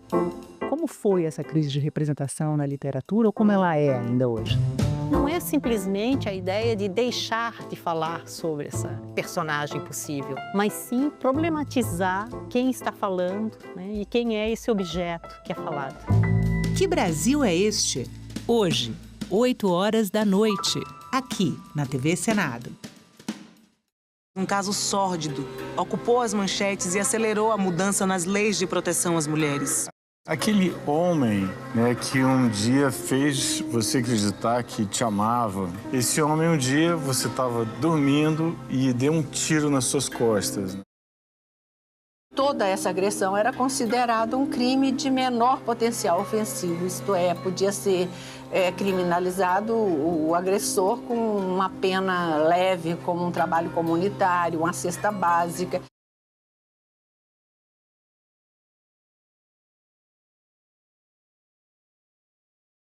Ela precisa ir a organismos internacionais para fazer com que o Estado brasileiro reconheça a violência que ela sofreu. E a Corte Interamericana determinou que o Brasil editasse uma legislação protetiva das mulheres. A Lei Maria da Penha foi uma lei que é considerada a terceira melhor lei do mundo. A violência política de gênero tenta silenciar as mulheres. Mas você não precisa enfrentar isso sozinha. O Zap Delas é o canal da Procuradoria da Mulher do Senado para acolher e orientar candidatas e lideranças. É um espaço seguro para denunciar ataques, ofensas e perseguições.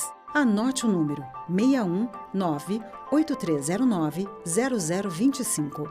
Zap Delas, um canal da Procuradoria da Mulher do Senado.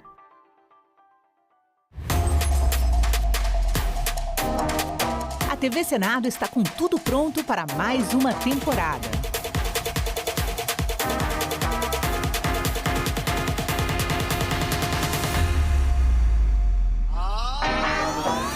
História.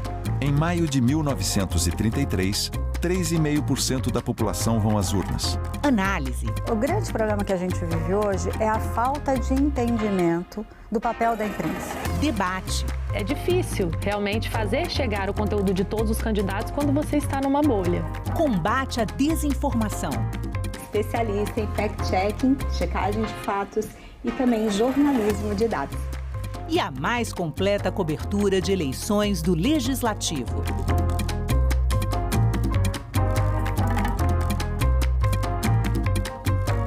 TV Senado, democracia todo dia.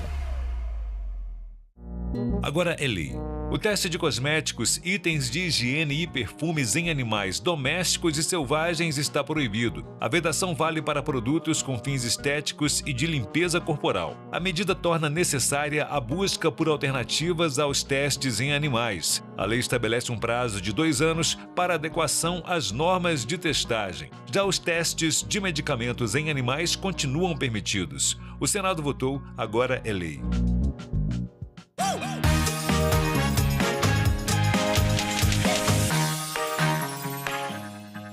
Posso votar sem biometria? Eu acho que pode votar. Óbvio que não. A resposta está no capítulo 1 do Manual do Eleitor. Se seu título estiver regular, você pode votar mesmo sem a biometria cadastrada. Desde 2008, a Justiça Eleitoral usa impressões digitais para identificar o eleitorado. A identificação biométrica torna o processo eleitoral mais seguro, impede que uma pessoa vote no lugar de outra e evita a duplicidade de inscrições, por exemplo. Mesmo quem ainda não cadastrou a biometria poderá votar normalmente, com um documento oficial com foto. Para outras informações, acesse o site.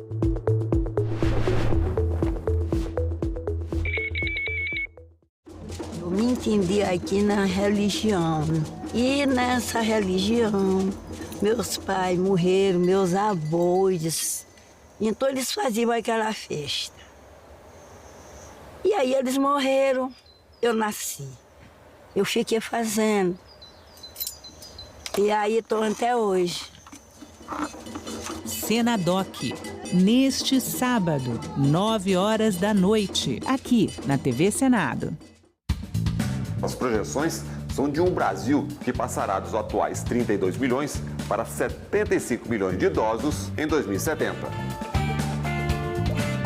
O texto modificado pela Câmara volta ao debate no Senado.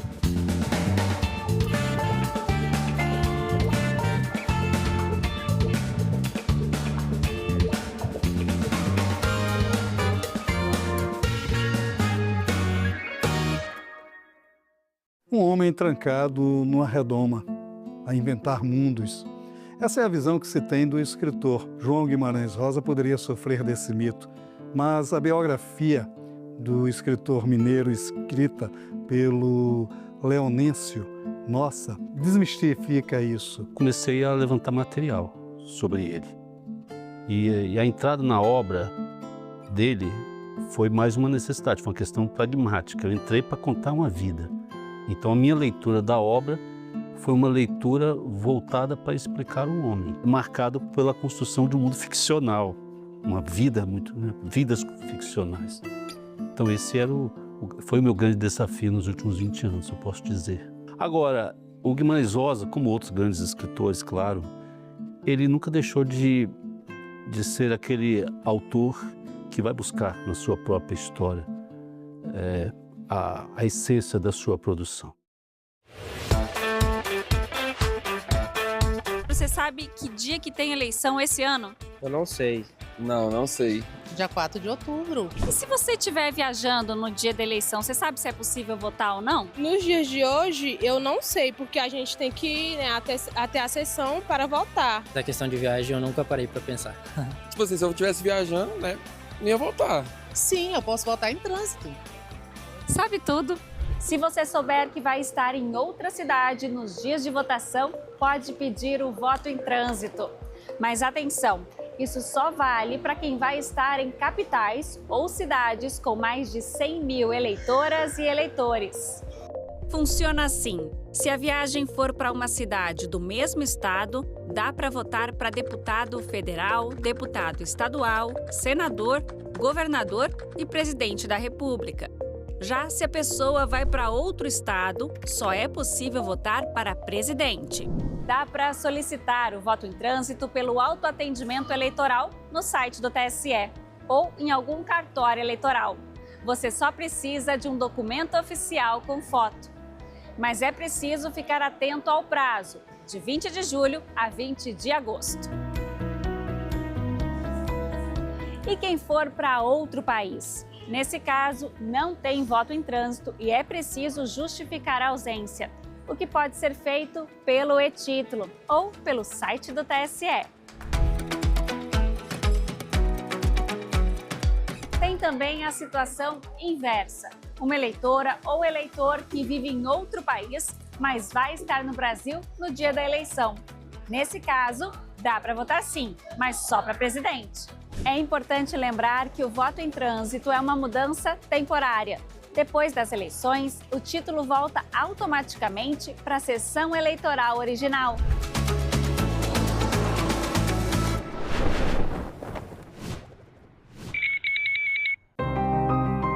Eu comecei no arquivo da TV Difusora, em Porto Alegre, vim para Brasília para Constituinte e depois eu fui para a TV Senado.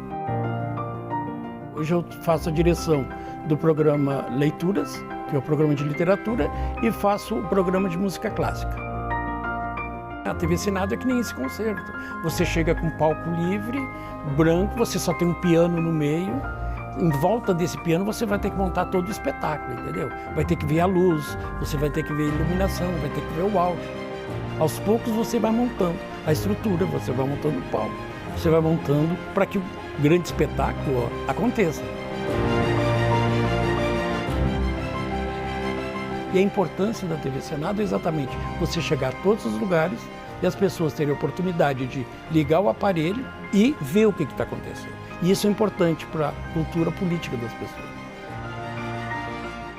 Dentro da minha família, eu sempre ouvia, é assim mesmo, homem é assim, ele é muito estourado, você precisa ter paciência.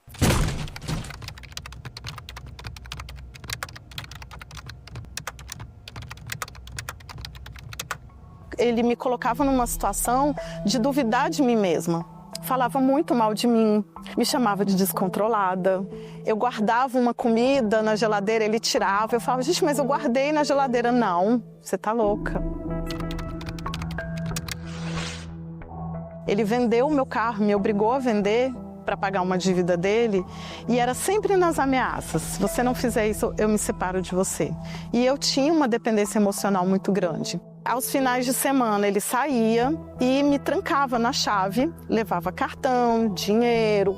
A partir do momento que o seu parceiro, né, o seu companheiro ou algum familiar tenta te vulnerabilizar, tirando a sua autonomia financeira, isso é uma maneira de te enfraquecer. E aí eu comecei o meu despertar e comecei a entender o que eu estava vivendo. Eu não cortava cabelo porque ele não gostava, eu não usava meus piercings porque ele não gostava. A maioria das minhas tatuagens são novas. Foi muito difícil, mas não foi impossível.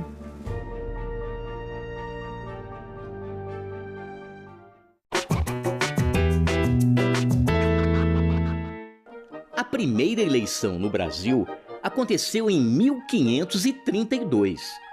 Naquela época, o voto não era, digamos, democrático. Só votavam os chamados homens bons. Bons de riqueza, não de bondade. Mulheres, indígenas, escravos e pessoas pobres, nem pensar. A independência não mudou muito este cenário e a Constituição de 1824 criou eleições para a Câmara e o Senado. Quem quisesse votar deveria ganhar pelo menos 100 mil réis por ano. As eleições eram realizadas nas paróquias e o voto não era secreto. O eleitor dizia o nome do seu candidato e um padre ou juiz anotava numa ata. Ou não. A primeira eleição direta para presidente da República foi em 1894. O Brasil tinha mais de 15 milhões de habitantes, mas apenas 356 mil votaram. Durante toda a República Velha, os eleitores podiam trazer de casa cédulas já preenchidas para depositar nas urnas, o que favorecia o voto de cabresto e as fraudes eleitorais. As mulheres, que representam mais da metade da nossa população, só conquistaram o direito de votar e serem votadas nas eleições de 1933. 4 anos depois, o presidente Getúlio Vargas deu um golpe e acabou com todas as eleições no país.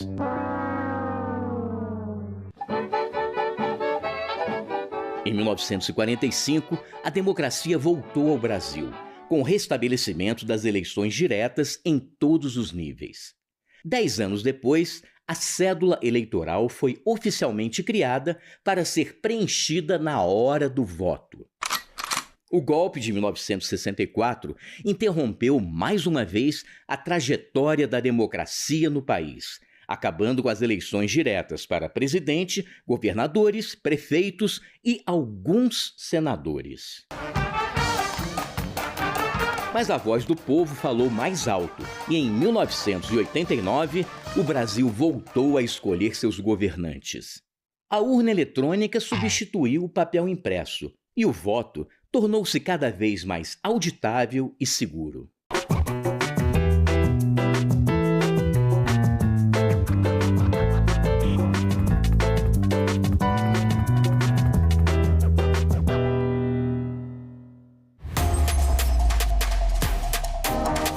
A TV Senado está com tudo pronto para mais uma temporada.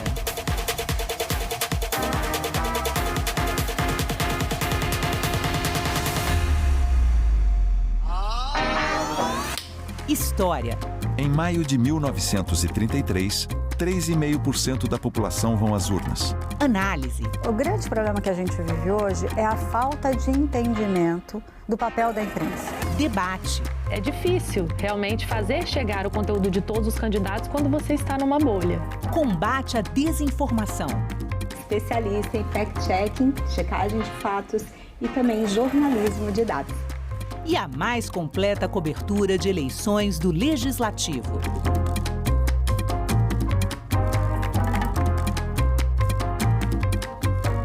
TV Senado, democracia todo dia.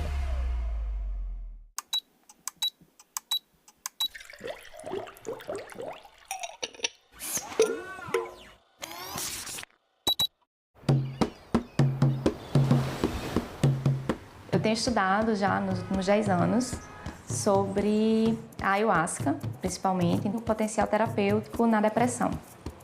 Esse estudo que a gente fez aqui, ele foi o primeiro a testar uma substância psicodélica para uma condição como a depressão resistente a tratamento.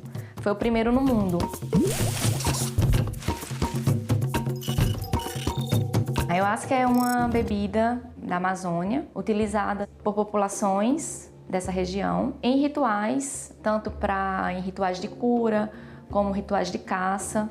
E desde os anos 30, com a expansão da borracha, foram criadas religiões cristãs que usam a ayahuasca como sacramento, que misturam então elementos da cultura indígena com elementos do cristianismo e com elementos de algumas religiões de matrizes africanas também. A maneira mais conhecida que a gente tem da ayahuasca, ela é feita a partir da mistura de duas plantas, que é as folhas.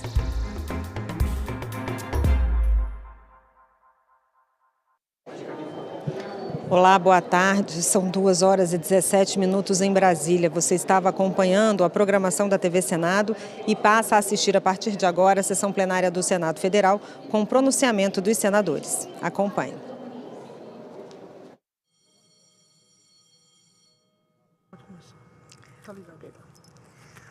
Boa tarde.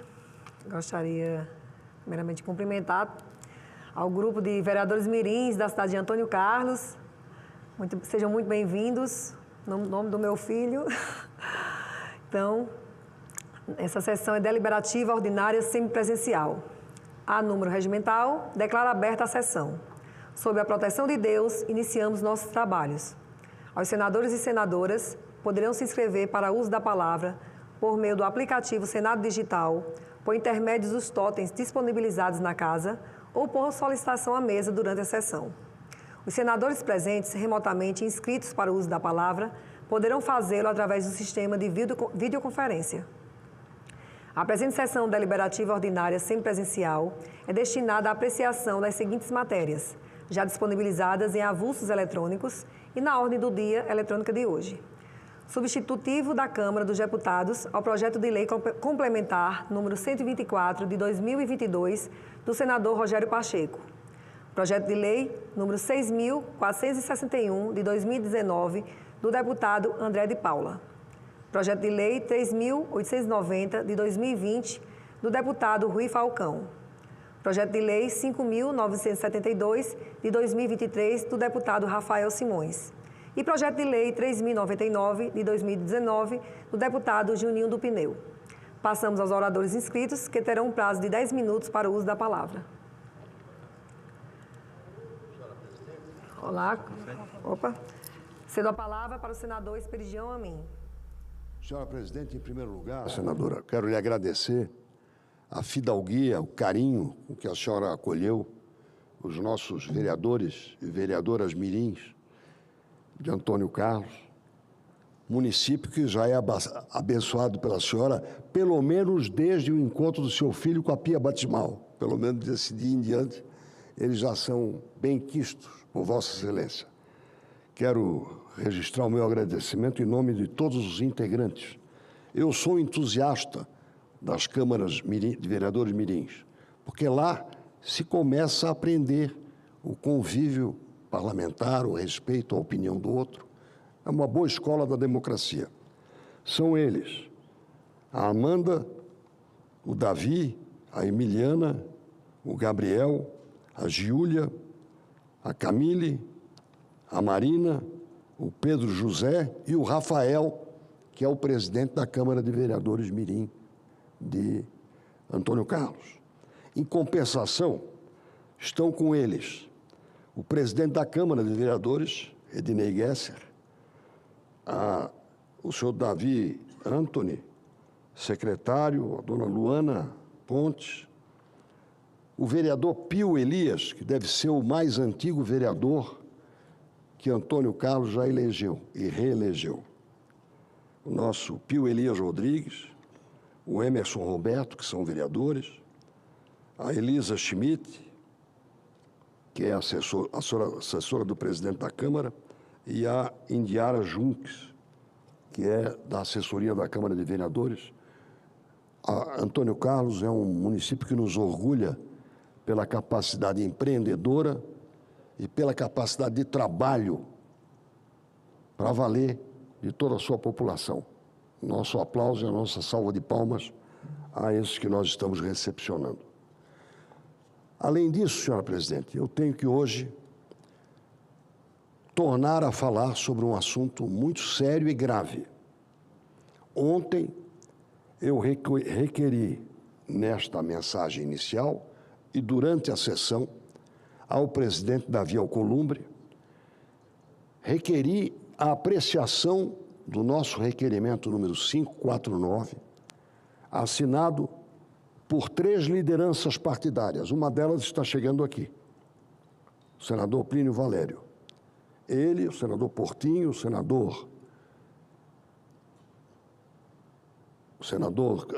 líder do nosso bloco, o nosso senador, doutor Irã, ele e nós, seus liderados, subscrevemos num número equivalente a 32 senadores um requerimento pedindo urgência para que o plenário aprecie os projetos de decreto legislativo que analisarão esse projeto. O debate vai analisar a constitucionalidade desse instrumento que o governo federal editou, o presidente da República, em 20 de maio deste ano, para complementar este vácuo que foi criado com a declaração de inconstitucionalidade do artigo 19 do Marco Civil da Internet. O que o artigo 19 fazia era dizer o óbvio: você só pode retirar uma mensagem de uma plataforma digital com autorização judicial. Esse era um artigo que assegurava a liberdade de imprensa e evitava a censura prévia, que a nossa Constituição proíbe. Muito bem, foi editado esse decreto que tem flagrantes pontos inconstitucionais. Por exemplo, senador Plínio Valério, ele atribui à AGU, olhe bem, que é ocupada por um comissionado do governo, o poder de diligenciar junto à própria plataforma para retirar conteúdos.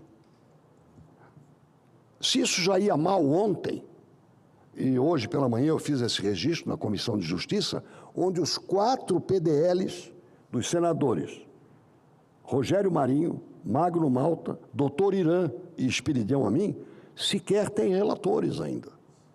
O decreto presidencial entrou em vigor 60 dias depois, 20 de maio foi editado, 20 de julho ele entrou em vigor. O Tribunal Superior Eleitoral já está fazendo instruções com base nisso. E ontem, mais uma ocorrência que mostra que nós estamos em marcha batida para a censura e para a intimidação. Em março, um jornalista do Maranhão foi enquadrado pelo ministro Alexandre de Moraes no inquérito 4781, que já é uma obscenidade jurídica, é inconstitucional, é inquisitorial, é antidemocrático, é contra os direitos e o Estado de Direito. Enquadrou o jornalista que divulgou notícias sobre a utilização por um outro ministro do Supremo, o ministro Flávio Dino, de veículos oficiais do Tribunal de Justiça do Maranhão, dissimulados, ou seja, descaracterizados.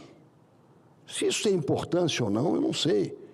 Mas a liberdade de imprensa permite que haja essa veiculação, que ela seja apurada no seu conteúdo, apurada se ela é verdadeira, e quem divulgou que se responsabilize.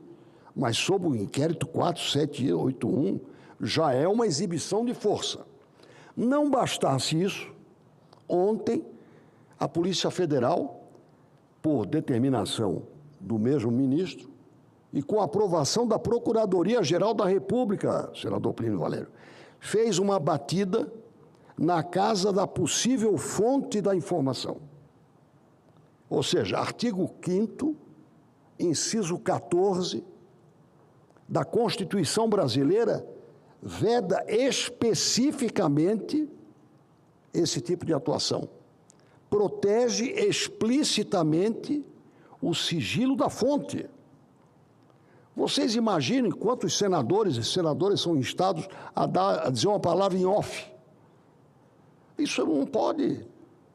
Quer dizer, de acordo com esta decisão, o off vai ser pesquisado pela Polícia Federal mediante decisão do ministro Alexandre de Moraes, sempre que prejudicar alguém, sem saber se é verdade ou mentira. Ou seja, o que eu temia, desde quando apresentei a primeira ressalva que eu apresentei à decisão do Supremo não foi contra a decisão, foi a favor da divulgação de qualquer ocorrência em que haja a retirada de uma mensagem de uma plataforma digital sem decisão judicial. Sempre que isso acontecer, tem que ser notificado o Conselho de Comunicação Social, criado pela Constituição, a OAB, o Ministério Público, para avisar ao país, olha, estão sendo retiradas mensagens sem decisão judicial. Esse projeto, infelizmente, está na Comissão de Justiça sem designação de relator. Os projetos de decreto legislativo que investem contra esse decreto presidencial estão sem designação de relator. Então, hoje, com base no regimento, eu vou cobrar do presidente Davi Alcolumbre o cumprimento dos artigos 338 e 336 do regimento para que seja submetido ao plenário do Senado Federal estes requerimentos que eu mencionei, especialmente o requerimento de urgência datado de 25 de maio, perdão, datado de julho deste ano, 20 de julho desse ano, o requerimento de urgência para apreciação desses decretos legislativos. Agradeço mais uma vez a senadora Roberta pelo carinho com que recepcionou a nossa gente de Santa Catarina e conclamo ao senador Plínio Valério, que agora está assumindo a presidência, que o senhor deixe notificado o senador Davi Alcolumbre informado de que é dever do Senado Federal apreciar isso. A censura e a intimidação estão se instalando. E uma coisa que a história nos mostra, me dirijo também ao senador Paulo Paim, é que intimidação de quem quer que seja, venha de onde vier, e, ao mesmo tempo, censura, elas facilmente se instalam e muito dificilmente são desalojadas dos seus poleiros, no sentido figurado da palavra. É preciso que nós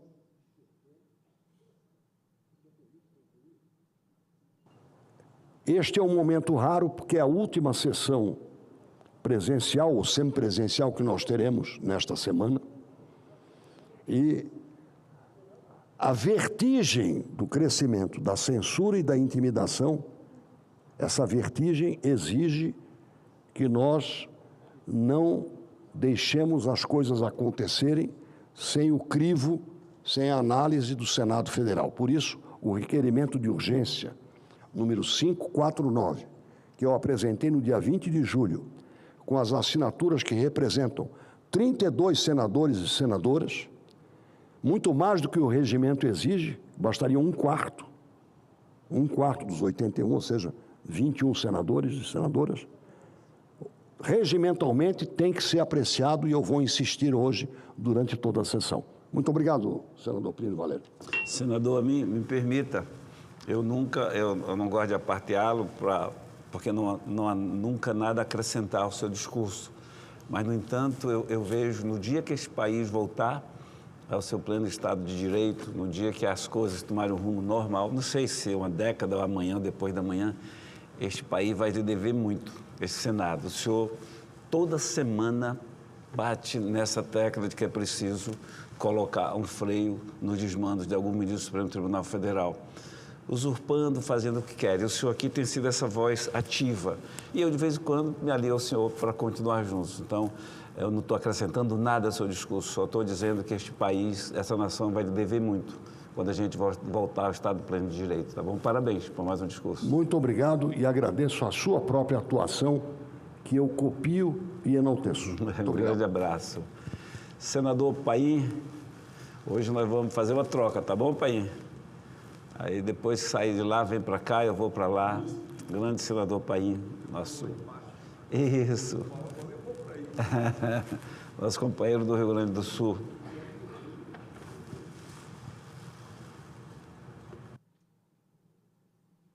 Esta é a Rádio Senado e você acompanha a sessão plenária deliberativa desta quarta-feira. Na tribuna, o senador Paulo Paim, do PT do Rio Grande do Sul. Senador Plínio Valério, que preside os trabalhos. Senador Espiridião Amin, que, como sempre, faz pronunciamento com conteúdo, como também Vossa Excelência. Cumprimento a presidenta que teve que se retirar, Roberta Scioli, mas está em boas mãos, nas mãos do senador Plínio Valério. Presidente,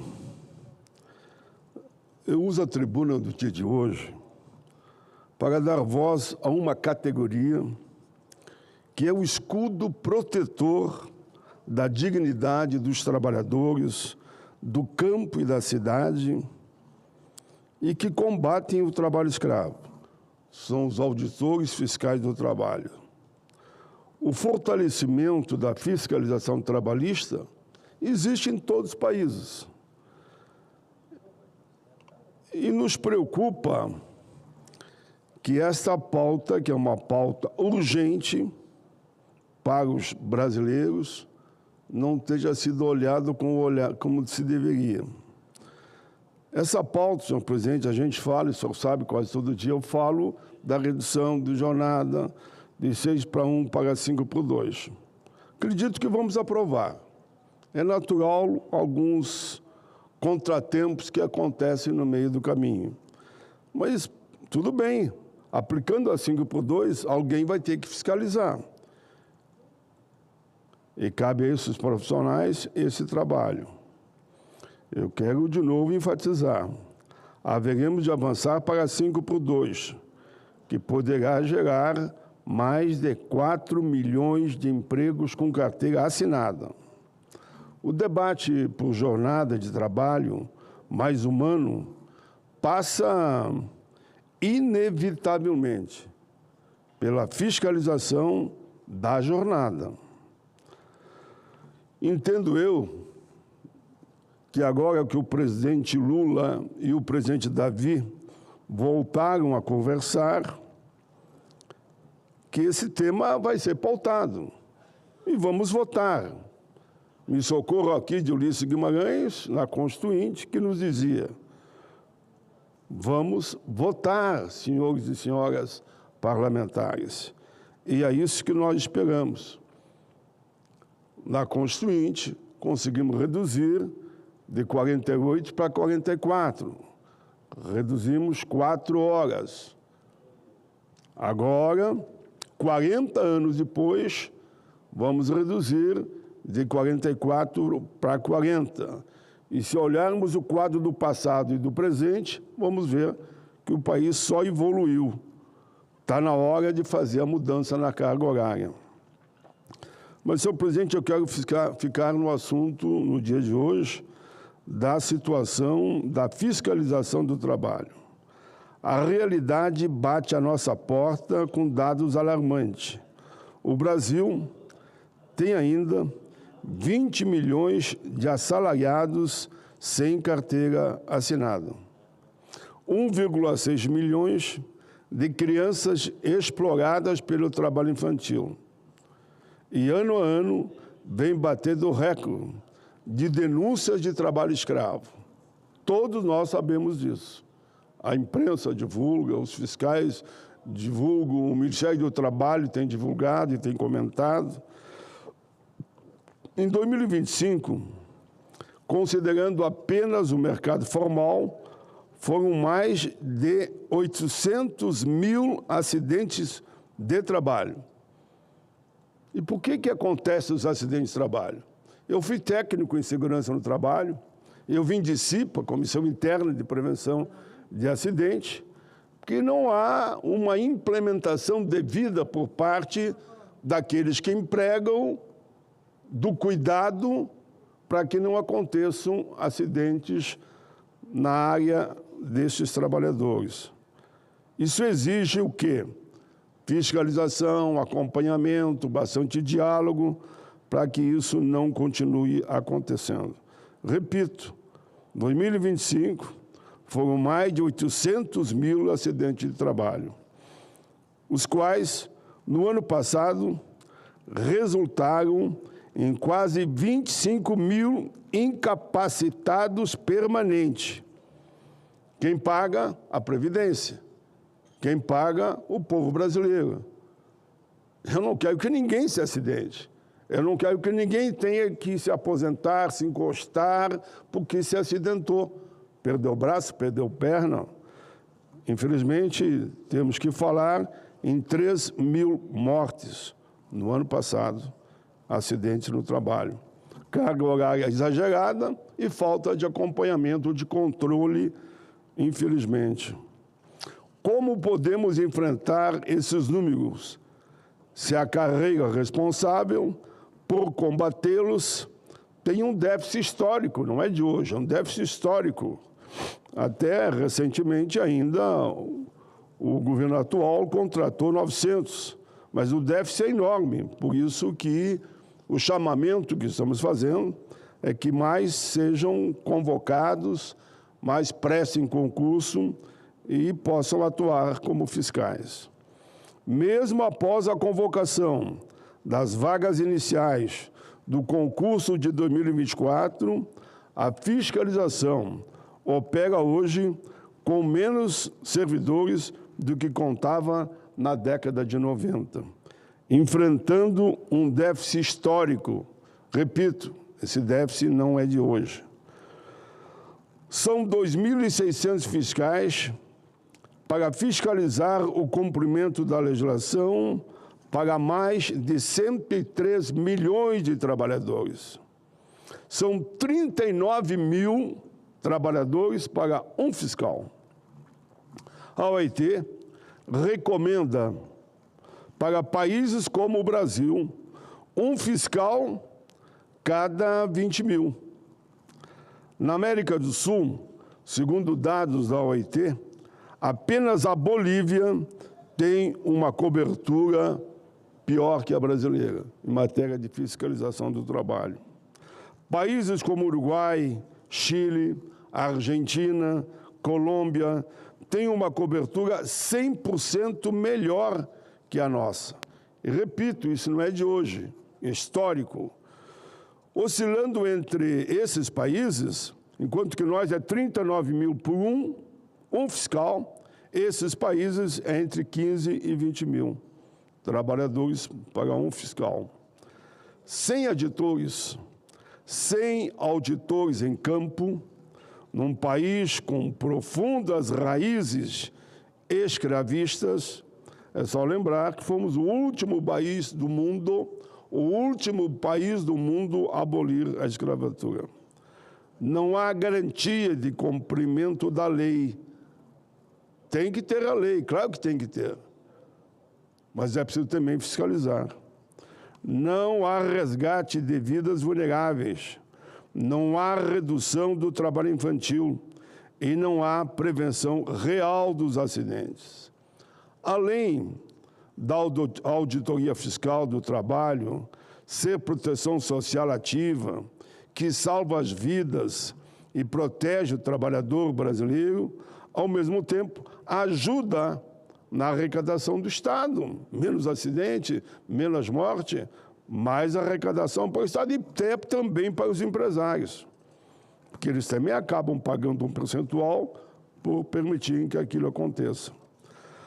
Além da arrecadação do FGTS, das contribuições previdenciárias, a carreira reduz custos com saúde pública e previdência, além de garantir concorrência justa para as empresas que cumprem a lei na integralidade.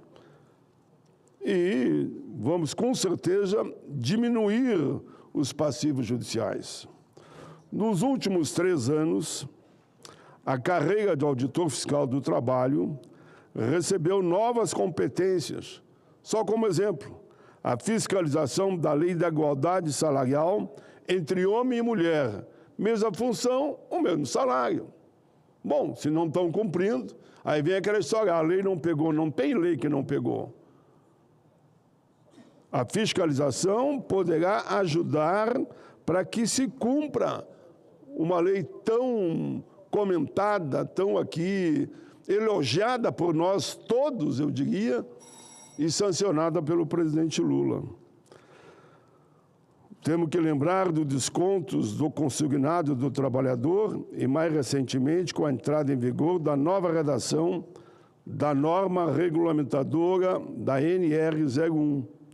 Eu estou dizendo que isso passou também para responsabilidades fiscais.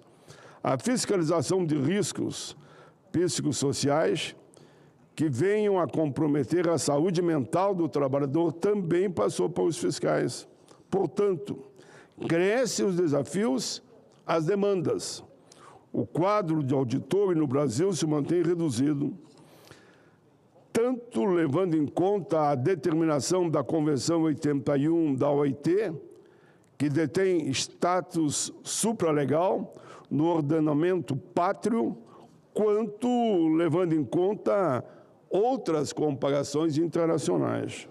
Pois o Brasil, eu estou concluindo, presidente, pois o Brasil tem um coeficiente de auditor por trabalho muito inferior a qualquer país da OCDE. Significa também, senhores e senhoras, inferior em relação aos nossos vizinhos aqui da América do Sul. Defender o fortalecimento da inspeção do trabalho é defender a dignidade humana, é direitos fundamentais previstos na Constituição, é defender a vida dos trabalhadores. Onde o Estado está presente, por meio dos auditores do trabalho, a dignidade prevalece. Como havia dito, fiquei dentro dos meus 10 minutos, eu sei que eu excedi 1. 2? Obrigado, senador Plínio.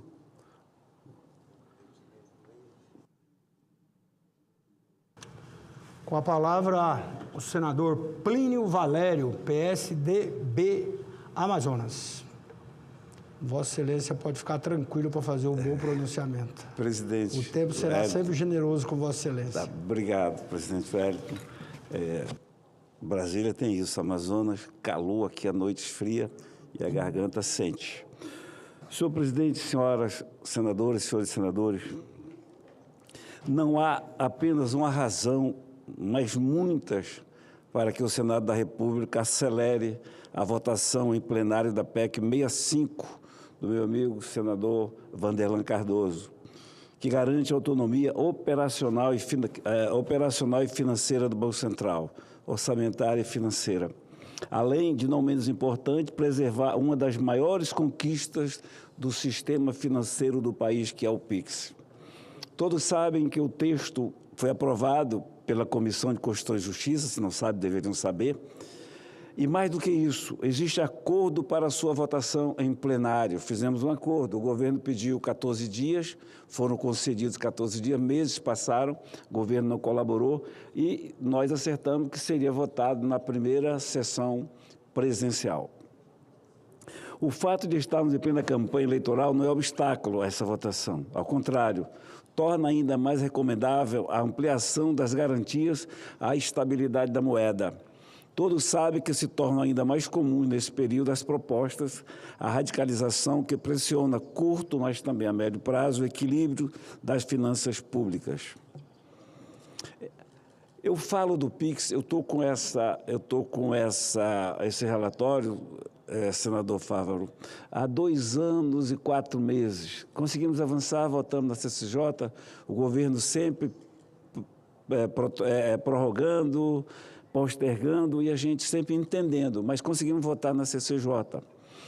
Antes do Trump citar o PIX, e já citou 2, 3 vezes, havíamos colocado, eu coloquei no relatório, um artigo que garante o PIX na Constituição, que é do Banco Central, que o Banco Central não pode terceirizar e também que o Banco Central não pode taxar pessoa física, tirando assim dos ombros dos brasileiros e brasileiras o fantasma que permeia, que ameaça com essa tal taxação.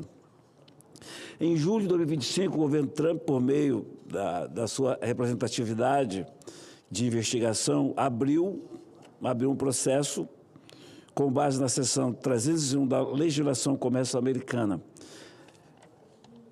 querendo ou condenando a prática brasileira e mandando investigar expressamente o sistema do pagamento eletrônico PIX. A alegação norte-americana era e é, em essência, que o PIX e sua regulamentação poderiam favorecer empresas brasileiras e prejudicar empresas americanas, como cartões Visa, Mastercard e operadores de carteiras digitais. Se não prejudica, impede que eles continuem explorando a população inteira brasileira com essas taxas fenomenais dos cartões de crédito. E o instrumento utilizado pelo governo Trump é mais sofisticado do que um embate frontal. Inventou uma investigação comercial que poderia fundamentar medidas tarifárias contra produtos brasileiros. E agora, em junho de 26, o governo Trump avançou para a etapa seguinte e propôs uma tarifa de 25% sobre uma longa série de produtos brasileiros, apresentando entre as justificativas precisamente as práticas brasileiras relacionadas a serviços de pagamentos eletrônicos, o PIX, além de comércio digital, propriedade intelectual, etanol e questões ambientais. Mas o alvo do presidente americano é o PIX. Senhor presidente, senhoras senadoras e senhores senadores, o argumento americano para esses absurdos e punitivos aumentos de tarifas, as alegadas práticas comerciais desleais, é particularmente traiçoeiro e interessante, porque o PIX é uma infraestrutura criada e operada pelo Banco Central, que permite pagamentos instantâneos com custo muito baixo e para pessoas físicas, normalmente gratuito. Nosso parecer, já aprovado sobre a PEC 65, garante justamente a perenidade desse sistema, uma invenção brasileira que beneficia todos os cidadãos brasileiros, que por isso mesmo incorporou-se com rapidez ao nosso dia a dia. Há uma disputa econômica mais ampla pelo PIX, só não percebe isso quem não quer. Porque o PIX criou uma infraestrutura nacional de pagamentos que diminuiu a dependência brasileira das redes internacionais de cartões, e aí mora o perigo. Além, claro, de simplificar e melhorar a vida dos cidadãos e trabalhadores do Brasil. O momento é este. No plano internacional, nós temos uma importante conquista a preservar e ampliar. Na nossa economia, sabemos todos a necessidade de defesa da moeda. Por isso, a PEC 65 do meu amigo senador Vanderlan Cardoso foi tornada a PEC do PIX. Mas nem por isso deixa de ser importante, e muito também importante e necessário, conceder, dar autonomia financeira e orçamentária ao Banco Central. A lei que propus em 2021, que vigora, deu autonomia operacional ao Banco Central, dando mandato aos seus dirigentes. Graças a isso, a inflação foi controlada. Graças a essa autonomia, o Banco Master pôde ser investigado. E agora o que se quer é ampliar para que esse Boeing, chamado Banco Central, com orçamento de teco-teco, possa ter o seu orçamento e continuar crescendo e sendo orgulho do Brasil, porque o Banco Central brasileiro virou uma referência nacional. Há um acordo, como eu disse, acordos são feitos para cumprir. Quando eu faço um acordo, eu cumpro. E topei fazer esse acordo na CCJ.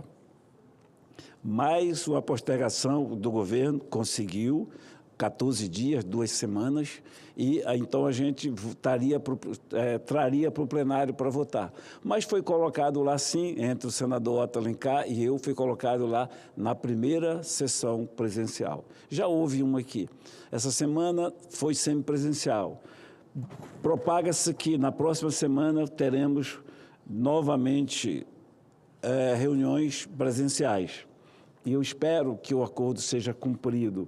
Acordos são feitos para ser cumpridos. Quando o Senado da República, que é a instituição que neste momento carrega e traz a esperança dos brasileiros, com essa nova eleição, de poder colocar o país nas trilhas democráticas.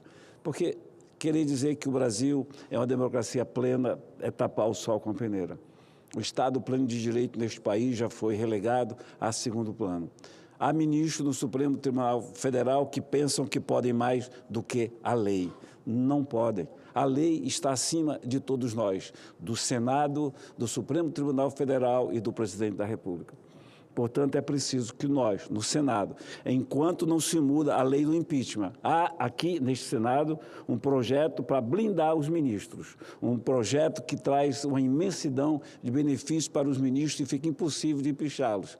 Enquanto a lei que está aí, que vigora, é possível sim, Sou de uma terra, sou do interior, e lá os antepassados diziam que para doença grave é remédio amargo.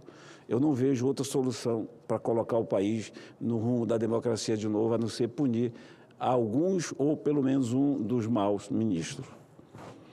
O Banco do Brasil, e eu volto ao assunto para encerrar, presidente, para reafirmar o compromisso aqui com o Banco Central, vai trazer outras inovações para o Pix, com a possibilidade de realizar transações por aproximação offline, sem internet e uso do Pix automático em substituição ao débito em conta. Imagina só o que o presidente Trump não vai sentir, não vai dizer e não vai querer fazer. Eu já vi fotos do presidente Lula dizendo o Pix é do Brasil. Já vi fotos do Flávio Bolsonaro dizendo o Pix é do Brasil e do Bolsonaro. Tá bom, então o Pix é do Lula e o Pix é do Bolsonaro. Por que então bolsonaristas e lulistas não nos ajudam a votar aqui essa PEC? Porque nós vamos colocar na Constituição a segurança. Vai ser constitucional o Pix, que vai pertencer unicamente ao Banco Central, que vai trazer a responsabilidade do Banco Central não terceirizar e, acima de tudo, vai tirar esse fantasma de nossas cabeças. O indivíduo, o CPF, não vai poder ser taxado. Essa é a maior garantia que este Senado, senador Fávaro, que esse Senado, senador Astronauta, que nós podemos juntos conceder aos brasileiros. Nunca é demais lembrar que nós aqui representamos os brasileiros. Nós aqui falamos para os brasileiros que falaram nas urnas e nos colocaram aqui. Quando a gente propõe, quando a gente quer, está simplesmente ecoando a vontade, não digo o grito, mas a vontade e a necessidade de tornar o Pix uma garantia brasileira, de tornar um patrimônio brasileiro, de dizer que o indivíduo, que o CPF não será taxado. Estamos, pois, presidente, eu encerro, cobrando, a palavra é cobrar, cobrando, que seja, cobrando um acordo, porque eu não descumpro o acordo. Esse acordo que mantive ficou até o final. Agora é a vez do outro lado cumprir com o acordo, que é trazer para este plenário a votação do banco, a votação da PEC, que dá autonomia financeira e orçamentária ao Banco Central. E assim o Brasil, o Senado vai estar colaborando com o Brasil, presidente. O PIX precisa urgentemente ser protegido. E só quem pode protegê-lo neste exato momento somos nós, senadores e senadoras da República do Brasil. Obrigado, presidente.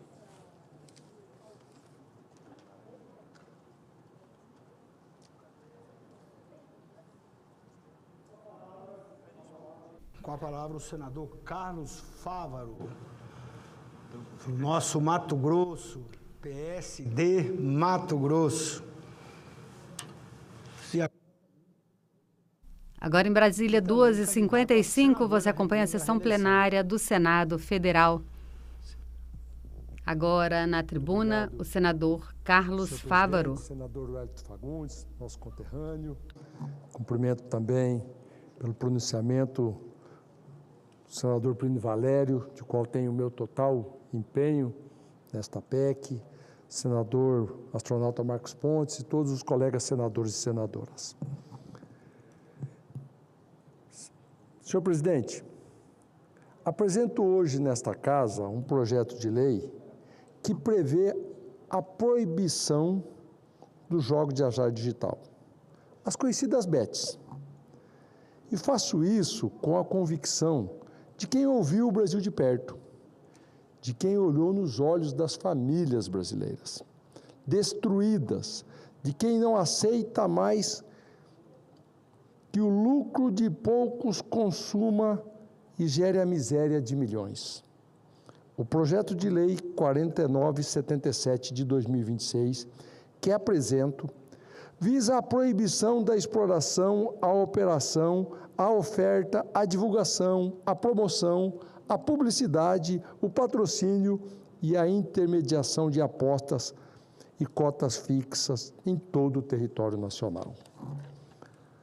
Antes de apresentar este projeto, porém, percorri Mato Grosso com o seminário As Três Pragas da Modernidade. Fui a Cuiabá, Várzea Grande, Rondonópolis, Tangará da Serra, Primavera do Leste, Lucas do Rio Verde e Sinop. Não fui só para falar, fui para ouvir. O que ouvi me obriga a estar aqui hoje com esta proposição. Ouvi mães que não dormem mais porque os filhos apostam o salário inteiro, não tem como pagar o aluguel. Ouvi pais que descobriram que o cartão de crédito estava estourado porque o filho jovem entrou numa espiral de apostas que ele não consegue parar. Ouvi esposas que perderam o casamento porque o marido esconde dívidas de apostas. Ouvi o depoimento de um jovem brilhante, o Luiz Fernando, estudante de Direito, na sua terra Rondonópolis, senador Wellington Fagundes, que descreveu que um familiar perdeu o emprego, contraiu dívidas impagáveis, se isolou da família e recusa qualquer ajuda. Não são apenas estatísticas, até porque números temos muitos. São pessoas que olhei nos olhos, são famílias brasileiras sendo devoradas por um modelo de negócio que foi desenhado com engenharia comportamental para viciar. Não é uma simples percepção minha. A pesquisa que realizamos nos 7 municípios revelou um dado que deveria envergonhar qualquer defensor destas plataformas. Quase 86% dos entrevistados reconhecem que as apostas de azar online como um problema, seja dentro da própria família, seja no seu entorno social. Quase 9 em cada 10 pessoas sabem que isso está destruindo famílias. E é mesmo assim, há quem ainda defenda que a solução é apenas regular. Senhoras e senhores, é a hora de frear. A hora de frear já passou. Agora é a hora de agir com firmeza. Os índices nacionais são devastadores. Com base nos dados do Banco Central, o estudo do Comitê Nacional de Secretários de Fazenda, a CONCEFAZ, divulgou em agosto de 2026 e revelou que as apostas online retiraram 62,5 bilhões do orçamento das famílias brasileiras somente em 2025. Uma perda média de 4,7 bilhões de reais por mês. O Pix, estão falado na sua PEC, senador Plínio Valério, se tornou o principal canal de alimentação destas plataformas. As transferências mensais para o setor saltaram de 5 bilhões para quase 42 bilhões após essa regulamentação. Os pesquisadores do Instituto Celso Furtado, em parceria com o Concefaz, concluem que, diferentemente do consumo de bens e serviços, o dinheiro destinado às bets não geram emprego, não circula renda e agrava a vulnerabilidade financeira das famílias, num cenário em que 81,6% delas estão endividadas. O dinheiro que deveria estar na mesa de jantar, no material escolar, na farmácia, no leite das crianças, foi sugado para uma tela do celular. A Confederação Nacional do Comércio estima que as bets drenaram 143 bilhões de reais do varejo brasileiro entre 2023 e 2026. 143 bilhões de reais é o equivalente a 2 natais para o comércio, e esse dinheiro deixou de circular na economia real. No supermercado, na padaria, na loja de roupa, no comércio do bairro, esse dinheiro foi para alimentar plataformas digitais com sede no exterior, e com o retorno esperado foi negativo para o apostador. O Instituto Brasileiro de Executivos do Varejo e a FIA Business School concluíram que as bets tornaram-se o principal motor do endividamento das famílias brasileiras, superando o impacto histórico do crédito e das altas taxas de juros. O terceiro levantamento nacional de álcool e drogas da Universidade Federal de São Paulo estima que quase 11 milhões de brasileiros já apresentam sinais de uso problemático ou risco de dependência em aposta. É um alarme muito forte. 11 milhões de pessoas doentes. doentes de um vício que foi legalizado, incentivado e promovido por celebridades na televisão e nas redes sociais. A neurociência já comprovou que o funcionamento cerebral de um dependente de apostas é idêntico ao dependente químico. A cada aposta, o cérebro libera uma dopamina, não apenas na vitória, mas na incerteza do resultado. É o mesmo mecanismo da cocaína, da metanfetamina ou do crack, só que está no bolso de cada brasileiro, disponível 24 horas por dia.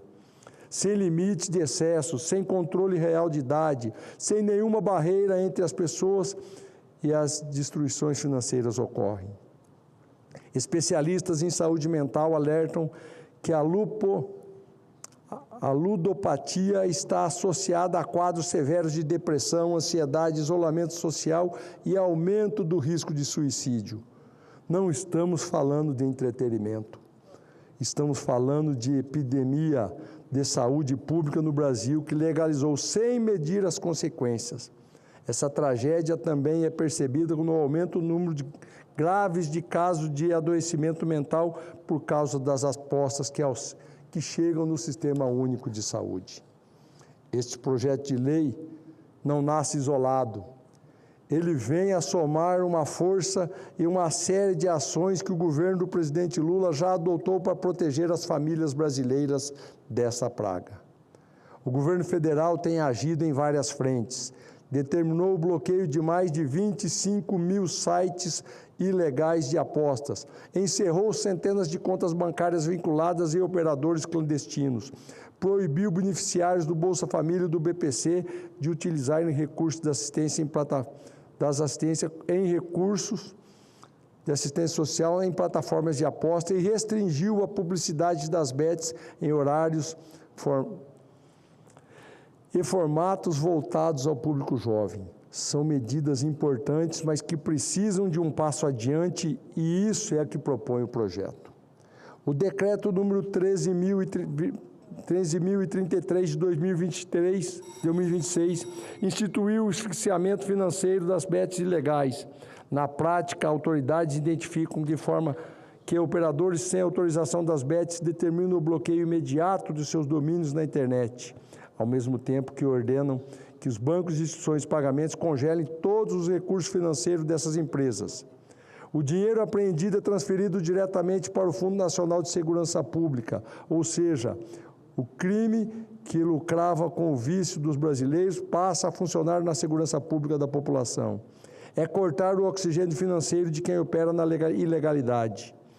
Outra ação concreta foi a inclusão de uma trava de proteção no programa Desenrola de Implentes, no qual fui relator, voltado a renegociar a dívida de trabalhadores informais, cujos juros é de 1,99% ao mês. A inovação é simples e eficaz. Quem aderir ao programa terá seu CPF... Peço a prorrogação mais por alguns minutos, por favor, senhor presidente. O programa terá o seu CPF automaticamente bloqueado em todas as plataformas de apostas pelo período de 6 meses. Isso garante que o alívio financeiro conquistado pela renegociação não seja consumido pelo vício. É o Estado dizendo: nós vamos te ajudar a sair dessa dívida, mas não vamos permitir que você volte a cair no mesmo buraco. Senhoras e senhores senadores, temos que regular a situação através das leis. A lei número 47.790 de 2023 instituiu exigências de autorização e identificação de apostadores, mecanismo de jogos responsáveis, regras de publicidade, proteção de dados, prevenção de lavagem de dinheiro, fiscalização e sanções administrativas. E o que aconteceu? Nada. Os problemas persistem.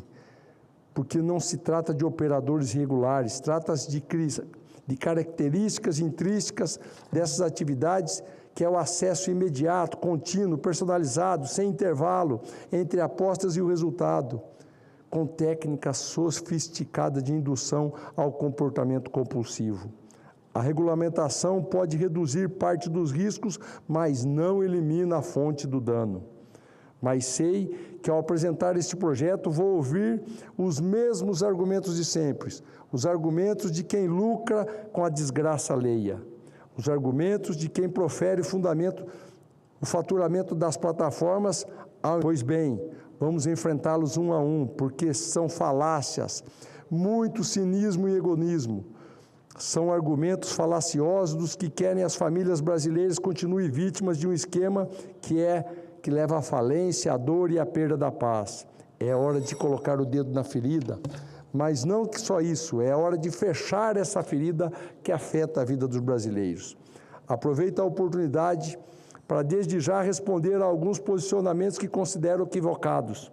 Primeiro, se proibir o apostador, vão migrar para sites no exterior. Não, há tecnologia de sobra para poder institucionalizar para que esses sites não operem no Brasil. O bloqueio de domínios, o bloqueio de transações financeiras, a cooperação internacional, o rastreamento do Pix e cartões. Não se trata de um Estado ficar fiscalizando e bloqueando transações suspeitas e verificando a idade ou impondo limite de aposta. Isso já temos e não funcionou. O jogo de azar impõe regras, e as suas regras do Estado é descartar de vez este terror de apostas onde o brasileiro é a vítima. Quando o Brasil proibiu os cassinos em 1946, disseram a mesma coisa. E o país sobreviveu. E olha que o cassino ainda gera emprego, muito mais do que as bets, ironicamente. Quando proibimos a propaganda de cigarros, disseram que não adiantava, e o consumo caiu pela metade. Proibir funciona quando há vontade política de fazer cumprir. O segundo argumento que pode vir é que vai acabar com a arrecadação e o financiamento da saúde e da segurança. Aí eu pergunto, que arrecadação é essa que é sustentada na miséria do povo? Que financiamento de saúde é esse que gera mais doentes do que cura? O impacto das bets na saúde mental é fato, é uma realidade que avança cada vez mais para o caos. Existem outras formas e outras fontes de financiar a saúde e a segurança pública, inclusive uma legislação que priorize, por exemplo, a aplicação de emendas parlamentares federais e estaduais para que esses dois setores sejam priorizados. Não podemos mais aceitar o financiamento de políticas públicas dependendo da destruição financeira de famílias mais pobres do Brasil. O terceiro argumento, senhor senador, que pode vir contra esse projeto de lei é o fim das bets vai impactar no futebol e na mídia. Eu gosto muito de futebol, senhor presidente. Gosto de futebol e de mídia, mas dizer que isso vai acontecer, que precisam sobreviver diante de jogos de azar, é um grande absurdo. É óbvio que o fim das bets vai abrir um caminho para outras fontes legítimas de financiamento. O que não pode é que a miséria e o vício continuem sustentando a economia do futebol e da mídia.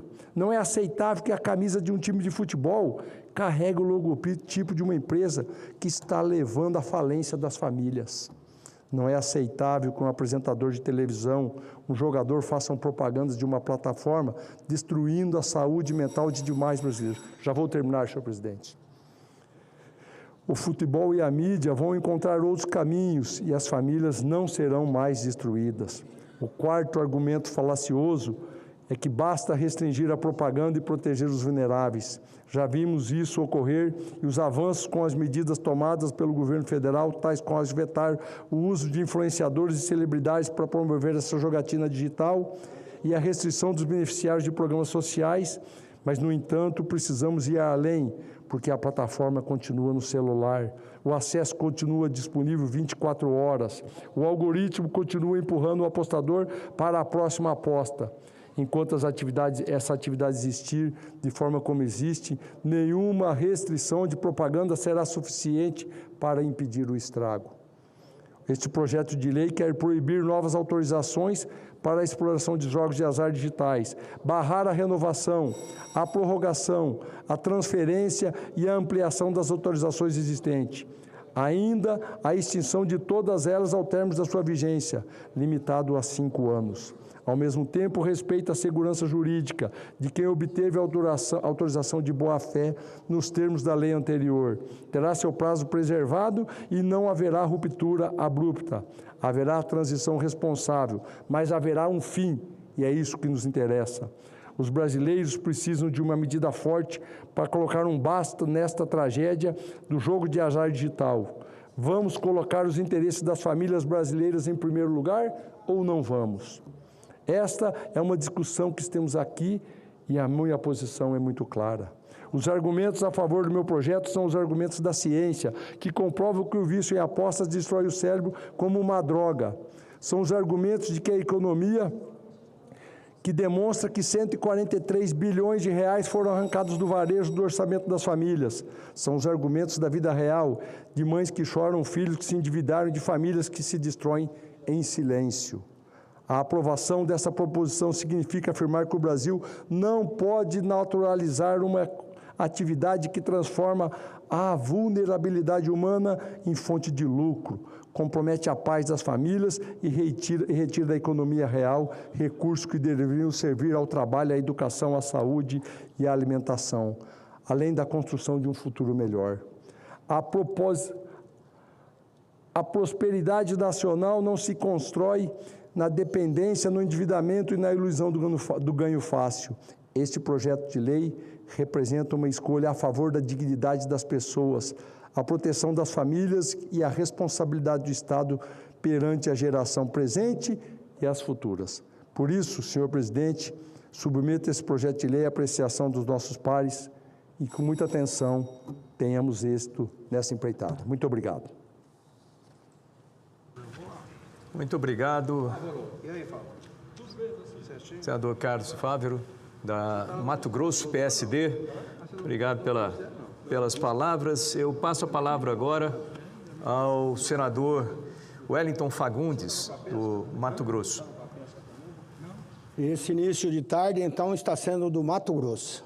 Eu quero agradecer muito aqui, senador Marcos Pontes, e comunicar que, infelizmente, ontem, na cidade de Alta Floresta, o Instituto Federal de Educação Tecnológica, uma obra grandiosa, inclusive Vossa Excelência, como ministro da Ciência e Tecnologia, sempre nos ajudou a expandir aquele instituto, que hoje é uma grande realidade, a maior instituição de ensino público do Mato Grosso, mais de 30 mil alunos, mas que, infelizmente, ontem, ministro Marcos Pontes, senador Marcos Pontes, o incêndio acometeu aquela unidade. Começou na biblioteca, um ar-condicionado, mas felizmente o fogo foi contido e eu quero parabenizar aqui todos os servidores do Instituto Federal daquela unidade, que evacuaram mais de 1.000 alunos, 1.093 alunos em tempo recorde. E com isso foi contido o incêndio. E, felizmente, ninguém ficou ferido, não tivemos nenhuma vítima e agradecemos isso, a capacidade do servidor daquela instituição. E quero aqui também parabenizar toda a instituição, todos os servidores, de um modo geral, em nome do reitor Júlio César, que hoje o Instituto Federal de Educação Tecnológica é um dos com mais eficiência do Brasil. Com mais ampliação, estamos construindo o campus lá de Água Boa, de Canarana, de Colniza, com investimentos em todos os campos na área da energia solar, nos laboratórios, no atendimento aos alunos, e por isso fica aqui esse registro, mas também quero dizer que falei com o Júlio César, que é o reitor, e já está sendo feito o levantamento e já aloquei os recursos, já estão os recursos disponíveis para o Instituto Federal de Educação Tecnológica fazer a reforma em todo o campus do IFMT de Alta Floresta. A população de Alta Floresta, os alunos que lá dependem dessa instituição para a profissionalização, também os trabalhadores, porque o IFMT faz cursos de curtíssima, média, longa duração, de acordo com o mercado. E Vossa Excelência conhece a importância do que é o Instituto. Então fica aqui, mais uma vez, os meus parabéns. né, ao Instituto Federal por esse trabalho em nome do reitor e de toda a reitoria, né, que acho que é importante registrar. Senhor presidente, eu quero aqui também estar falando sobre o Agosto Lilás e também falar sobre a responsabilidade que não pode ser adiada, a responsabilidade do Estado de proteger a mulher antes, principalmente, antes da violência chegar e se transformar em tragédia. Por isso, nós estamos aqui para registrar. A Lei Maria da Penha completa agora 20 anos, neste mês. E, portanto, a Lei da Maria da Penha representou uma mudança histórica no Brasil. E eu tive a felicidade de também poder trabalhar para que a Lei Maria da Penha pudesse ser aprovada, inclusive modernizada. Portanto, essa lei mostrou que a violência contra a mulher não é assunto privado, é uma questão de direitos humanos, de segurança pública e, acima de tudo, de responsabilidade do Estado. Nessas 2 décadas, precisamos reconhecer, a lei avançou, mas a violência, infelizmente, ainda não recuou na velocidade que a sociedade exige. Nós combinamos, viu, comandante?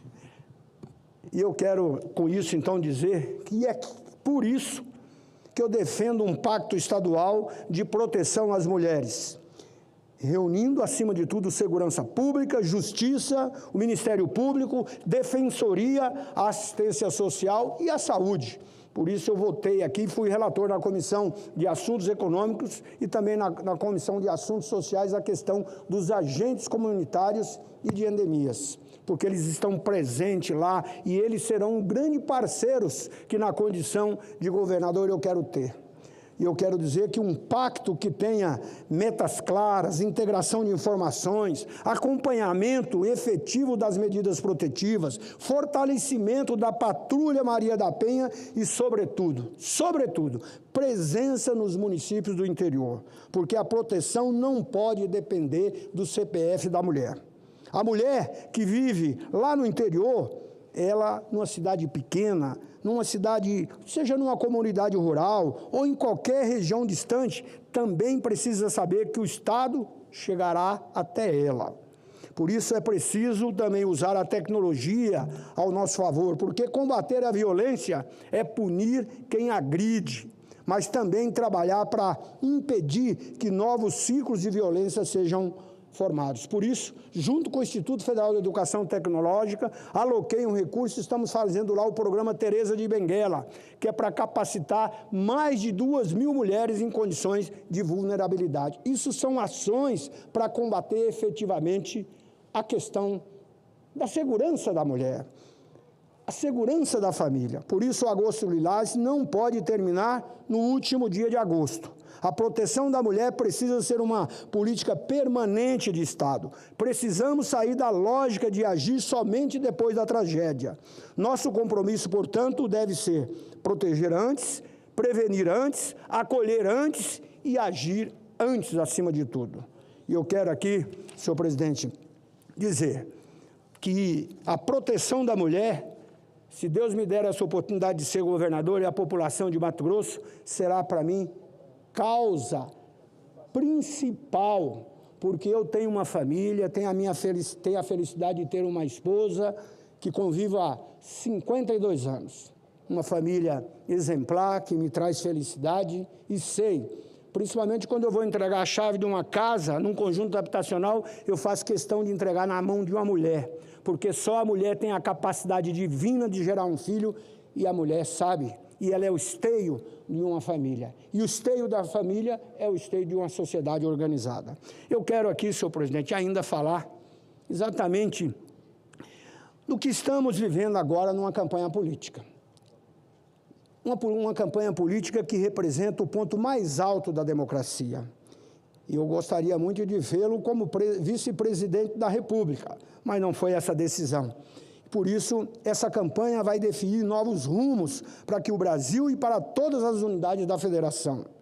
Rumos que, tenham certeza, vão trazer um novo ciclo para o país como um todo. E, claro, também para o nosso Estado, para as pessoas. Queremos um Estado desenvolvimentista, um Estado rico, um Estado que traga realmente condições para que todos possam fazer com que os seus sonhos sejam realizados. Que o idoso seja respeitado, que o jovem tenha oportunidade, por isso eu luto tanto aqui pelas nossas universidades, pelo Instituto Federal de Educação Tecnológica, mas as crianças são fundamentais, porque é o futuro desse país. E cuidar da criança é uma meta que todos nós temos que ter. Como parlamentar, tenho trabalhado, colocado os recursos, mas quero dizer aqui, senador Cleitinho, Vossa Excelência também será e é um candidato a governador num dos estados mais importantes, que é Minas Gerais. Aliás, minha esposa é de Minas Gerais, então Mato Grosso e Minas, nós temos uma cultura e a força do trabalho. E por isso, eu quero dizer que, como governador,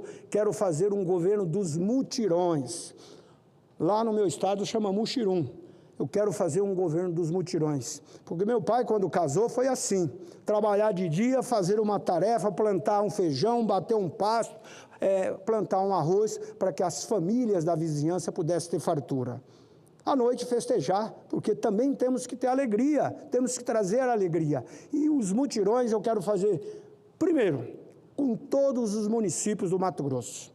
Quero ser um governo parceiro dos prefeitos, das prefeitas, vices, dos vereadores, porque representam a base de todos nós que estamos aqui no Congresso Nacional. São os vereadores que estão lá na ponta, conversando no dia a dia com a população e também o movimento comunitário. Aliás, quero dizer que tive a felicidade agora de inaugurar na nossa capital o maior centro do movimento comunitário do estado de Mato Grosso, recurso que eu aloquei, e agora o prefeito Abílio, juntamente com todo o movimento comunitário, o Walter, o Hélio Luz, que também construímos na minha cidade um grande centro, porque o movimento comunitário é também a base. E eu quero aqui, então, dizer que o meu primeiro ano de governo será um mutirão com todos os prefeitos para concluirmos as obras inacabadas. Obra inacabada é desperdício de recurso público, e o cidadão que paga o imposto, ele fica revoltado de ver uma obra inacabada. E a minha prioridade será, primeiro, construir todas as creches, todas as unidades de saúde, e aí vamos evoluir para concluir as obras. Não é possível um Brasil que a gente tenha que dizer que tem mais de 11 mil obras inacabadas, só na área de educação e saúde, 8 mil. No meu estado também temos muitas obras inacabadas. E a minha prioridade será concluir essas obras que chegam no cidadão, que está lá na zona rural, no homem, na mulher trabalhadora, que está lá na periferia da cidade, nas grandes e na pequena cidade, na Baixada Cuiabana, que hoje, infelizmente, temos um déficit habitacional muito grande. Várzea Grande é a segunda cidade em população do estado de Mato Grosso e, infelizmente, falta água. Como parlamentar, como deputado, fiz uma parceria com Dante de Oliveira e conseguimos construir uma obra emblemática, que é a usina de Manso. Uma grande caixa d'água maior do que a Baía de Guanabara, ministro Marcos Pontes, que garante com que a gente tenha a perenidade do rio Cuiabá, para que tenha toda a Baixada Cuiabana água abundante, de qualidade, e que o Pantanal não sofra tanto. Se tem falta de água em Várzea Grande, é exatamente por falta dos investimentos para que a água chegue na casa do cidadão. Mas nós temos água abundante no rio Cuiabá de qualidade. Por isso, inclusive, também fiz uma obra lá que trata-se da elevatória do Mané Pinto e da Prainha, exatamente para tirar mais de 40% de contaminação do rio Cuiabá. Essa obra faz a elevatória desses dois rios que são contaminados, leva lá para a central de tratamento. Por isso eu quero concluir aqui e dizer que estou pronto, estou preparado. Foram 33 anos de mandato que estive aqui no Congresso Nacional aprendendo com cada um e cada uma que aqui estiveram. Lá na Câmara dos Deputados, durante 6 mandatos. Aliás, comecei com o nosso presidente Bolsonaro. O presidente Bolsonaro foi meu parceiro lá na Câmara dos Deputados durante 24 anos. Da mesma forma, quero aqui mais uma vez homenagear o presidente do nosso partido, o maior partido do Brasil, o Valdemar Costa Neto, que ontem fez aniversário. E hoje nós temos um dos partidos mais organizados do Brasil. Isso foi uma construção de muito tempo. Por isso eu tenho que lembrar aqui, quando adentrei, pelo convite de Álvaro Vale, era o homem referência na educação, um diplomata que construiu esse partido, o Partido Liberal. Com a chegada do presidente Bolsonaro, claro, a maior grife da política brasileira e que, infelizmente, está lá sofrendo. Mas nós vamos trabalhar para que o Flávio Bolsonaro seja o nosso presidente, para que a gente possa implantar a anistia para os injustiçados, para que todos tenham direito de ir e vir. Por isso eu tenho a convicção, e aqui falo para toda a nação, Flávio Bolsonaro é homem preparado, jovem, destemido, e por isso nosso primeiro projeto, como candidato a governador, será lá trabalhar para que o Flávio Bolsonaro seja o nosso presidente. Claro, vou trabalhar muito para que eu possa mostrar para cada eleitor, para cada cidadão, essa experiência que adquiri e que conheço Brasília. E vou estar como governador exigindo os direitos de Mato Grosso, porque nós somos o Estado solução do Brasil e do mundo. Porque qualquer lugar que você vai no mundo, a palavra de ordem é segurança alimentar. E Mato Grosso hoje é o maior produtor de todas as commodities agropecuárias, carne, feijão, milho de pipoca, soja. Produzimos hoje mais de 80% da produção nacional de algodão. Por isso eu quero lembrar aqui, ministro Marcos Pontes, Vossa Excelência esteve no dia da minha diplomação lá em Cuiabá. E foi um dos últimos atos de Vossa Excelência como ministro, exatamente para implantarmos o INPP, o Instituto Nacional de Pesquisa do Pantanal, que lá está funcionando a pleno vapor. E eu não sou hipócrita de não reconhecer o papel de cada um. A atual ministra Luciana fez o concurso e a gente tem que registrar. Governo passa e a população e as obras continuam. Então, nós não podemos colocar a questão ideológica acima de tudo. Fui criticado quando eu recebi a ministra Luciana, exatamente no Instituto Nacional de Pesquisa do Pantanal. Obra que Vossa Excelência, então, fez todo esse trabalho. Quero lembrar aqui da pandemia, o trabalho que Vossa Excelência fez comigo, que aprovei aqui, senador Exalci, o projeto para que os laboratórios de produção de vacinas animal pudessem também produzir vacinas para a Covid. E aprovamos por unanimidade, com o apoio de Vossas Excelências. Depois, na Câmara, foi aprovado e o presidente Bolsonaro sancionou. Felizmente, a pandemia passou, mas Vossa Excelência sabe, como ministro, os recursos que foram alocados no governo Bolsonaro para pesquisa. E hoje nós temos pesquisas prontas, definidas. Não queremos que venha outra pandemia, mas o Brasil hoje está preparado. Cada cidadão, cada homem, cada mulher tem que saber disso. O presidente Bolsonaro, às vezes, é criticado, talvez por posições pessoais, mas foi o presidente que investiu mais para comprar vacinas e para que toda a população que quisesse vacinar, assim teria.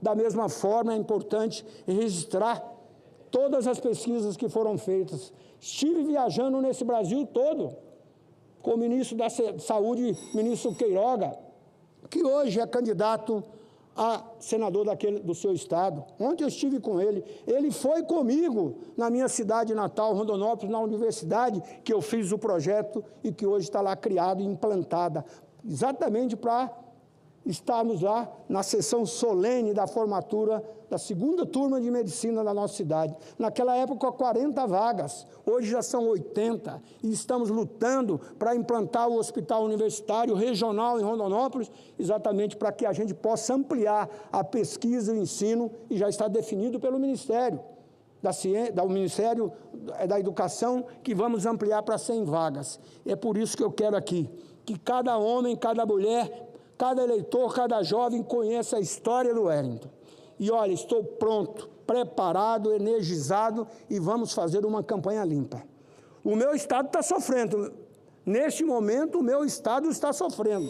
São muitas questões que estão sendo levantadas pela Polícia Federal, pela Justiça Federal, mas eu não vou aqui estar fazendo acusações ou sendo o acusador e o julgador. Não. Eu quero pedir aqui ao Ministério Público, à Polícia Federal, ao Supremo Tribunal Federal, que faça com todo o cuidado, porque não podemos aceitar que isso seja colocado e imputado como projeto político de alguém.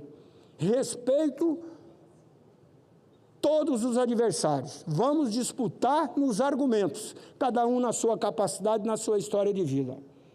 E eu tenho certeza que, acima de tudo, queremos e que seja uma eleição democrática, que tenha muito debate e que cada eleitor possa escolher de forma secreta, mas, acima de tudo, consciente o que será melhor para o meu Estado, que eu tenho tanto orgulho, filho de um baiano que foi da Bahia para Mato Grosso a pé, ter nascido naquele Estado. Então, fica aqui o desafio, o agradecimento a Deus e a todos os senadores, todos aqueles que aqui estão lutando. Muitos serão candidatos à reeleição. Hoje de manhã estive com o presidente Davi, junto com o senador Jaime Campos, que foi praticamente defenestrado, não lhe deram a oportunidade de ser candidato a governador.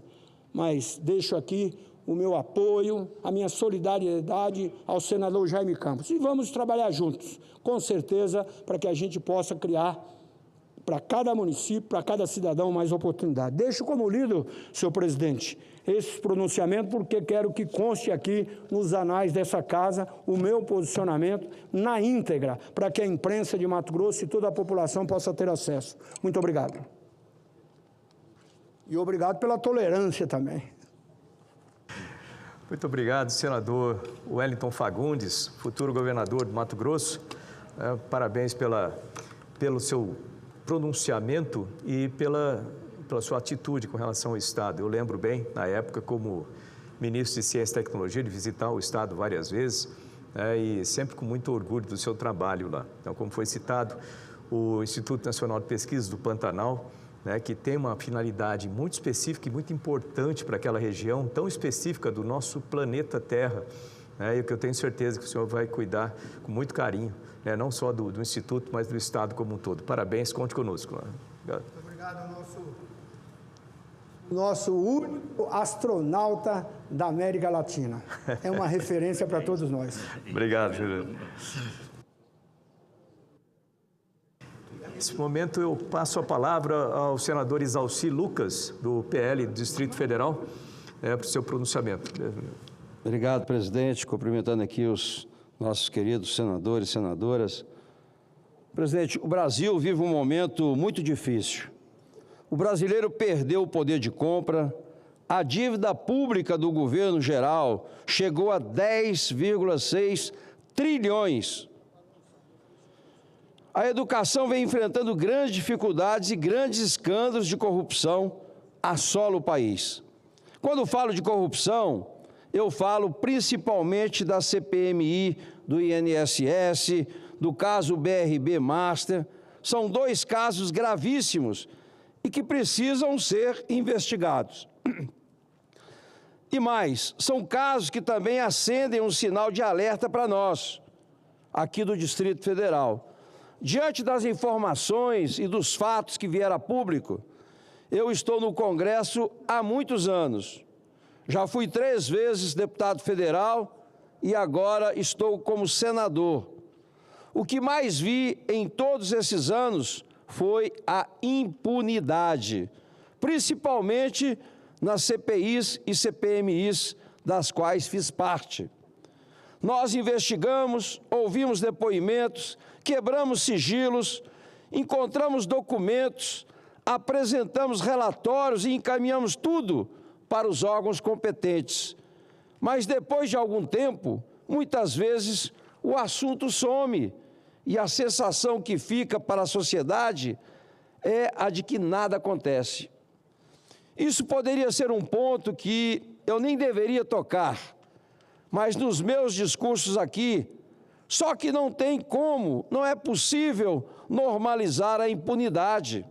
Não é possível aceitar que uma CPI ou uma CPMI mobilize o Congresso Nacional, a imprensa e a sociedade durante meses e depois os responsáveis simplesmente não respondam pelos seus atos. Se existem indícios, precisamos investigar. Se existem provas, precisamos responsabilizar. Não importa quem seja, qual partido represente ou qual o cargo que ocupe. E é justamente por isso que eu tenho insistido tanto nesses casos. O brasileiro que trabalha, que paga seus impostos e que cumpre as suas obrigações, não consegue entender como escândalos dessa proporção acontecem muitas vezes, parece que ninguém é responsabilizado. Quem rouba dinheiro público não está roubando de um governo, está tirando dinheiro da saúde, da educação, da segurança e daqueles brasileiros que mais precisam do Estado. Nós precisamos mudar isso este ano. É um ano muito importante, um ano em que podemos fazer a diferença e mudar a realidade que estamos passando. É um ano de eleição. É ano da democracia brasileira, que segue firme e forte.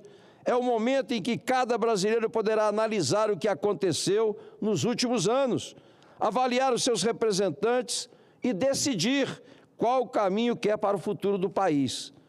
Esses últimos 4 anos, vimos os poderes não se respeitarem e acontecimentos que deixaram o mundo de boca aberta.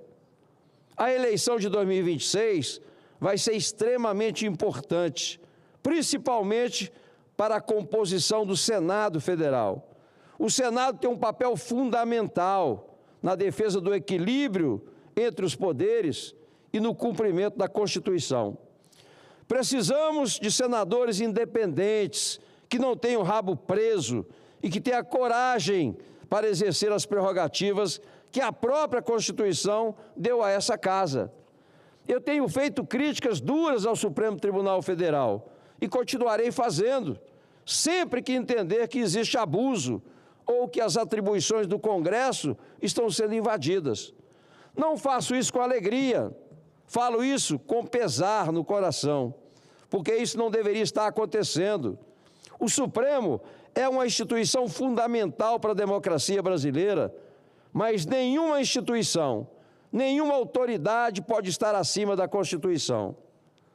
Executivo, legislativo, judiciário precisa conviver em harmonia, mas a harmonia não significa submissão. Cada poder tem sua função e os seus limites. Quando o poder avança sobre as competências do outro, cabe às instituições reagirem dentro da lei e da Constituição. E é exatamente por isso que a composição do Senado é tão importante para o futuro do Brasil.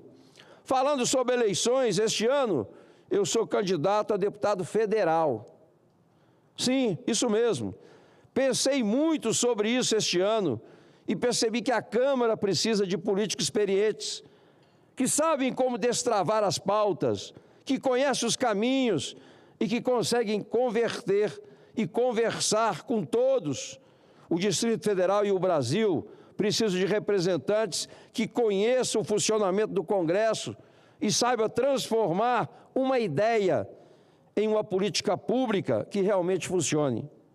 Eu já fui deputado federal por 3 mandatos, conheço a Câmara dos Deputados, conheço as comissões, conheço o orçamento e sei como funciona a construção de uma maioria dentro do Congresso.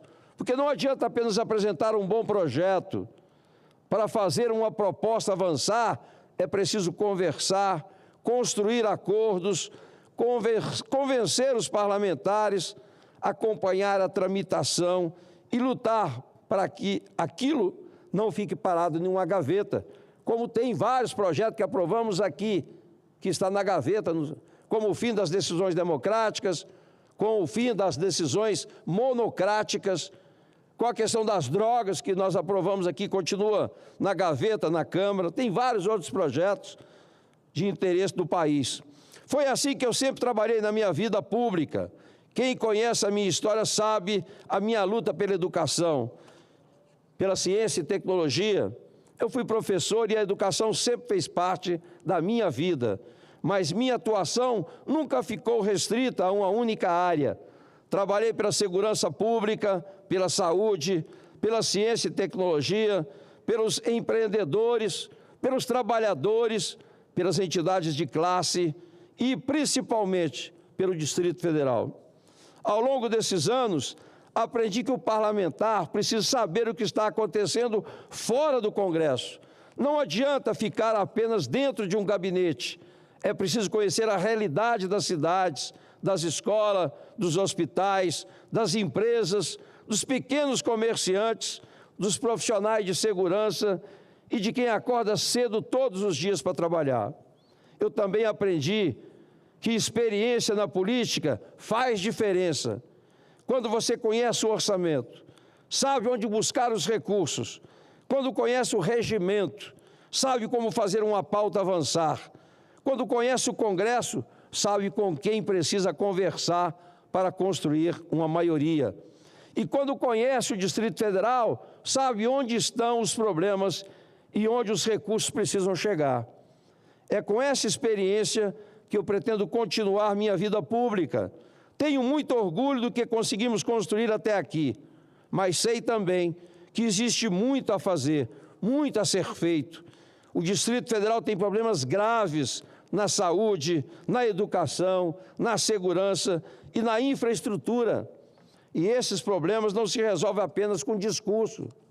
Precisamos de recursos, projetos, fiscalização e, principalmente, gente que saiba fazer as coisas acontecerem. Eu não estou encerrando uma história, estou me preparando para um novo momento dela, até o último dia do meu mandato. Continuarei exercendo com responsabilidade o cargo de senador da República, fiscalizando, cobrando, apresentando propostas e defendendo o Distrito Federal. E vou continuar fazendo aquilo que sempre fiz, defendendo aquilo em que acredito, sem medo de desagradar quem quer que seja. A política precisa voltar a ser um instrumento para transformar a vida das pessoas, e não um instrumento para proteger poderosos, partidos ou interesses particulares. O Brasil tem muitos desafios pela frente, mas eu acredito no nosso país, acredito no Distrito Federal, acredito na democracia e, principalmente, acredito que nós podemos fazer muito mais. Eu estou pronto para continuar trabalhando. Por isso, agradeço todos os nossos colegas parlamentares, senadores, senadoras, pelo apoio. E esse é o grande momento, presidente, da decisão. Eu falo sempre nas reuniões, quem não gosta de política vai ser governado por quem gosta. E voto não tem preço, voto tem consequência.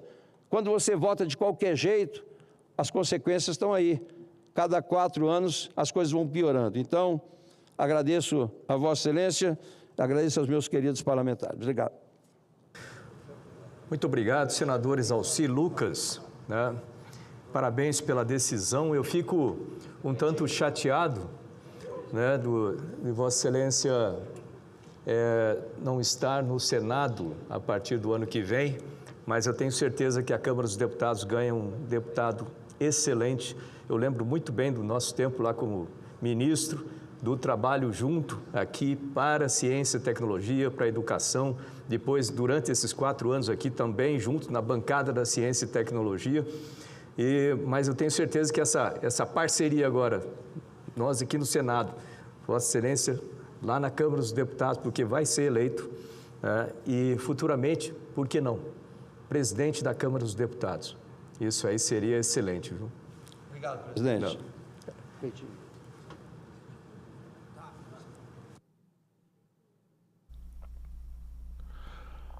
Agora em Brasília, 3h45, você acompanha ao vivo a sessão plenária desta quarta-feira, 12 de agosto de 2026. Esta é uma sessão deliberativa com 5 itens na pauta de votações, entre eles o projeto de lei que obriga o Sistema Único de Saúde a criar protocolos rápidos e integrados para o socorro de urgências cardiovasculares. Na presidência agora, o senador Cleitinho. Estado de São Paulo. Obrigado, presidente. Senhoras e senhores, senadores, aqueles que nos acompanham pelas redes do Senado, pela TV Senado também, eu poderia vir a essa tribuna tratar de 2 medidas provisórias que analisaremos nas comissões mistas como assuntos técnicos e administrativos. Mas não vou fazer isso, não.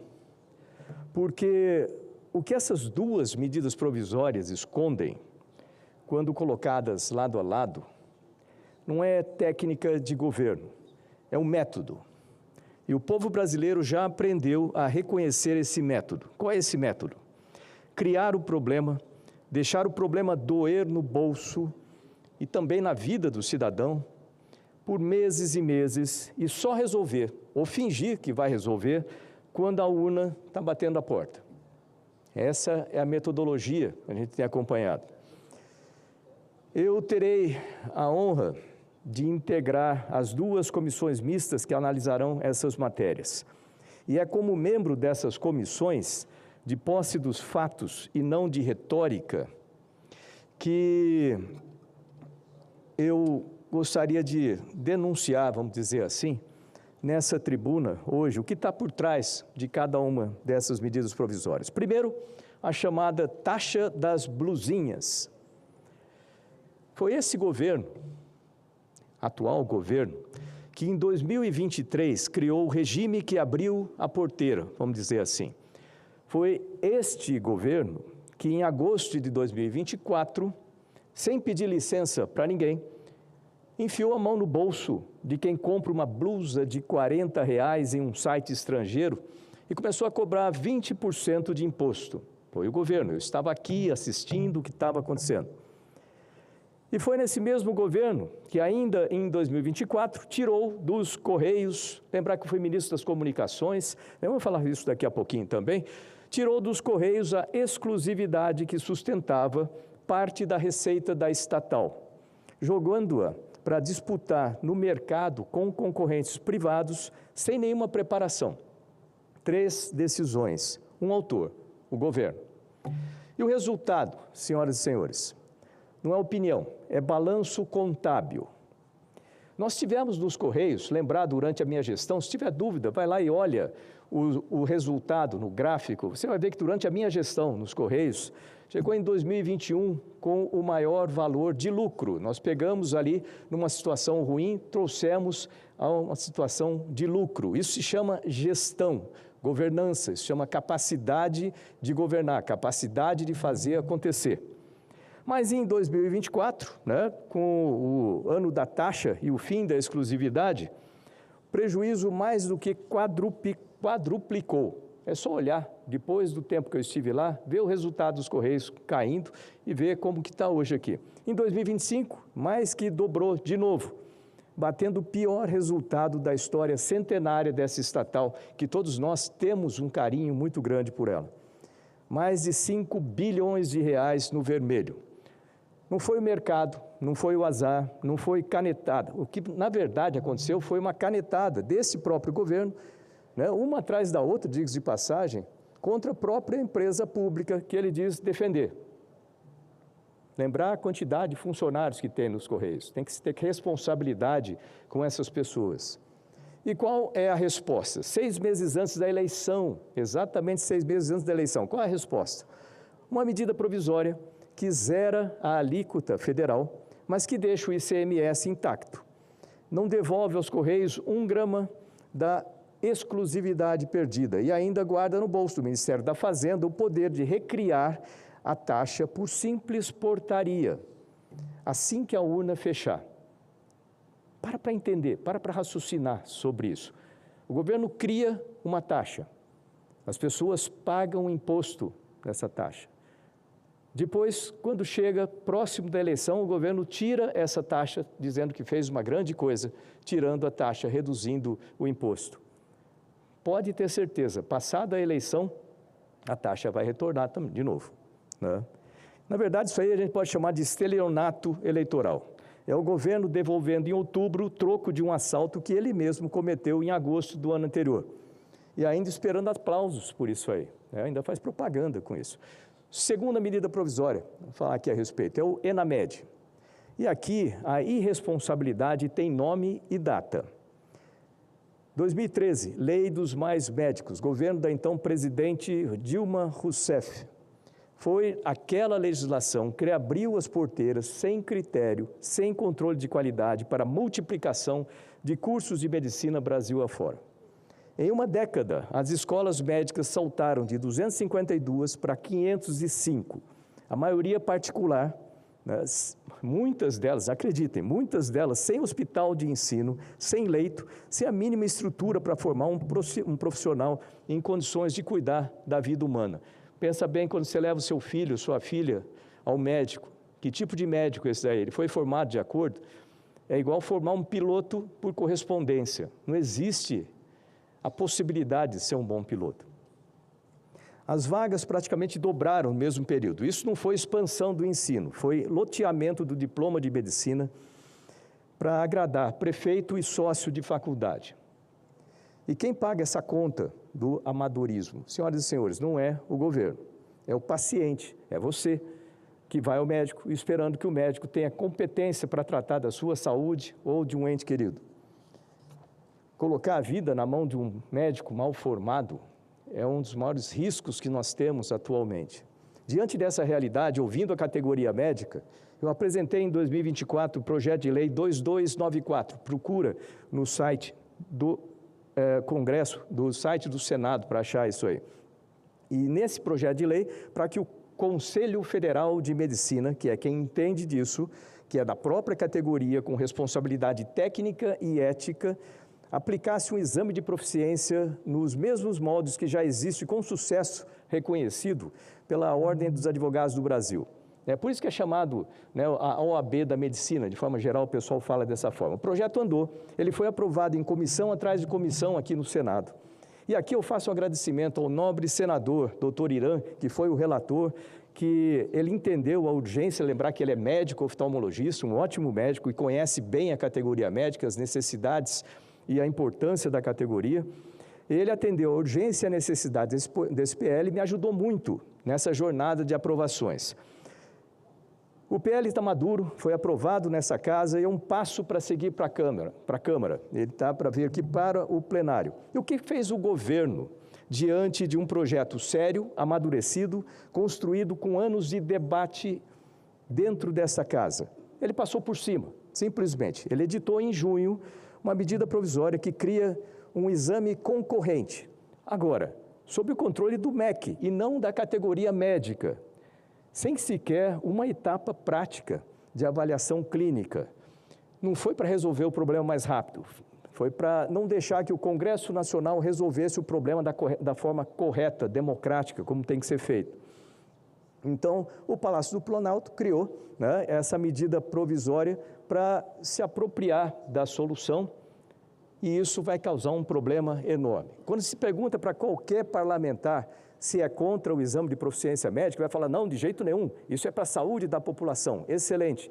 Agora, quem tem que fazer esse exame, quem tem que direcionar, né, executar esse exame, tem que ser o Conselho Federal de Medicina, que é o órgão preparado para isso, formado por seus pares, os pares médicos, são aqueles que entendem do que tem que ser feito para que tenha uma medicina melhor no país. Lembra o seguinte, existe a formação. Na formação, o MEC controla a formação. Ele pode colocar quantas provas ele quiser na formação. E está previsto, bote 1000 provas, se for o caso, para formar um bom médico ali. Vai fiscalizar as escolas, vai ver se as escolas têm hospitais, vai fazer a parte da obrigação do MEC. Depois de formado, o profissional tem que ser avaliado pelos seus pares, tem que ser avaliado pelo Conselho Federal de Medicina. Lembra de um conceito básico da administração. Quem executa não fiscaliza a própria execução. Quem executa a formação não pode fiscalizar a própria formação. Isso é um erro grosseiro. Mas agora, com essa MP, a gente corre esse risco aqui. Senhoras e senhores, esse é um padrão e não é uma coincidência, não. Vamos falar de medidas provisórias ainda. Esse governo, ele editou 52 medidas provisórias, né, desde 2023 e converteu apenas 8 em leis. Editou 74 em 2024 e converteu de novo 8. Um índice de aprovação pior do que qualquer outro governo desde 2003, para ter uma ideia. Um governo que não consegue convencer o Congresso pelo debate recorre à caneta. E recorre à caneta, ano após ano, exatamente nos meses que antecedem a urna. O povo brasileiro está cansado desse tipo de atitude, pensando apenas em eleição e sem resultado prático. Está cansado de pagar a conta do amadorismo, de quem loteou o curso de medicina para fazer política cansado de pagar a conta do populismo, de quem taxa o consumidor humilde e depois banca de bonzinho 6 meses antes da eleição, fingindo que devolve o que nunca deveria ter tirado. Cansado de um governo que trata o artigo 62 da Constituição, pensado para situações de emergência real, lembrar que MP é para situação de urgência e relevância. Né? Lembre disso. Como ferramenta de propaganda em ano eleitoral. Olha, chega de resolver problema em ano de eleição, né? O que se recusou a resolver nos 3 anos. Ou seja, não se resolve durante 3 anos e depois tenta resolver no ano de eleição, colocando medida provisória, fazendo um monte de atitudes populistas, simplesmente para ver se ganha o eleitor novamente, engana o eleitor, e aí para prosseguir fazendo nada. Chega de medida provisória de véspera, fazendo papel de política pública. Isso não é política pública. O Brasil não aguenta mais financiar amadorismo de quem multiplicou faculdades sem hospital de ensino, nem populismo de quem taxa o pobre em ano e devolve no outro ano, perto da eleição. Como membro dessas 2 comissões mistas que vão analisar essas matérias, meu compromisso é claro, como sempre tem sido aqui. Quem me conhece sabe que eu trato tudo de forma técnica, com fatos, sem apontar o dedo um para outro, mas a gente tem que apontar o que está errado.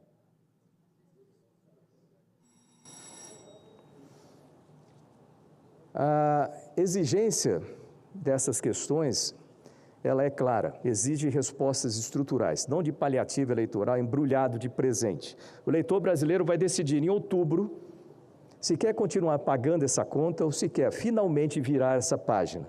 Esse país não precisa mais de um ciclo de amadorismo travestido de política pública, nem de mais um ano eleitoral usado como pretexto para desfazer às pressas o que o próprio governo fez de errado.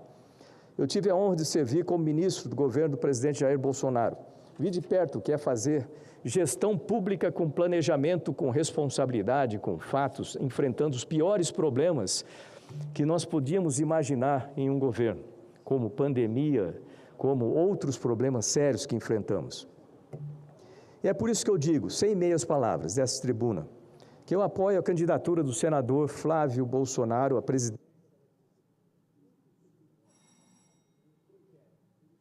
por compromisso com a realidade e o que o Brasil precisa. O Brasil não aguenta mais 4 anos desse mesmo roteiro que nós temos vivido aqui. E eu fico impressionado quando alguém chega e fala assim, nós vamos resolver o problema, o Brasil está cheio de problema, depois de ter tido quase 20 anos para resolver o problema, não resolveu ainda, então está na hora de trocar o time. Está na hora de a gente colocar alguém com mais capacidade, com mais seriedade e, sem dúvida nenhuma, o nosso candidato Flávio Bolsonaro, apoiado por um grupo sério de ministros, um grupo sério de técnicos, vai conseguir resolver esse problema. Obrigado.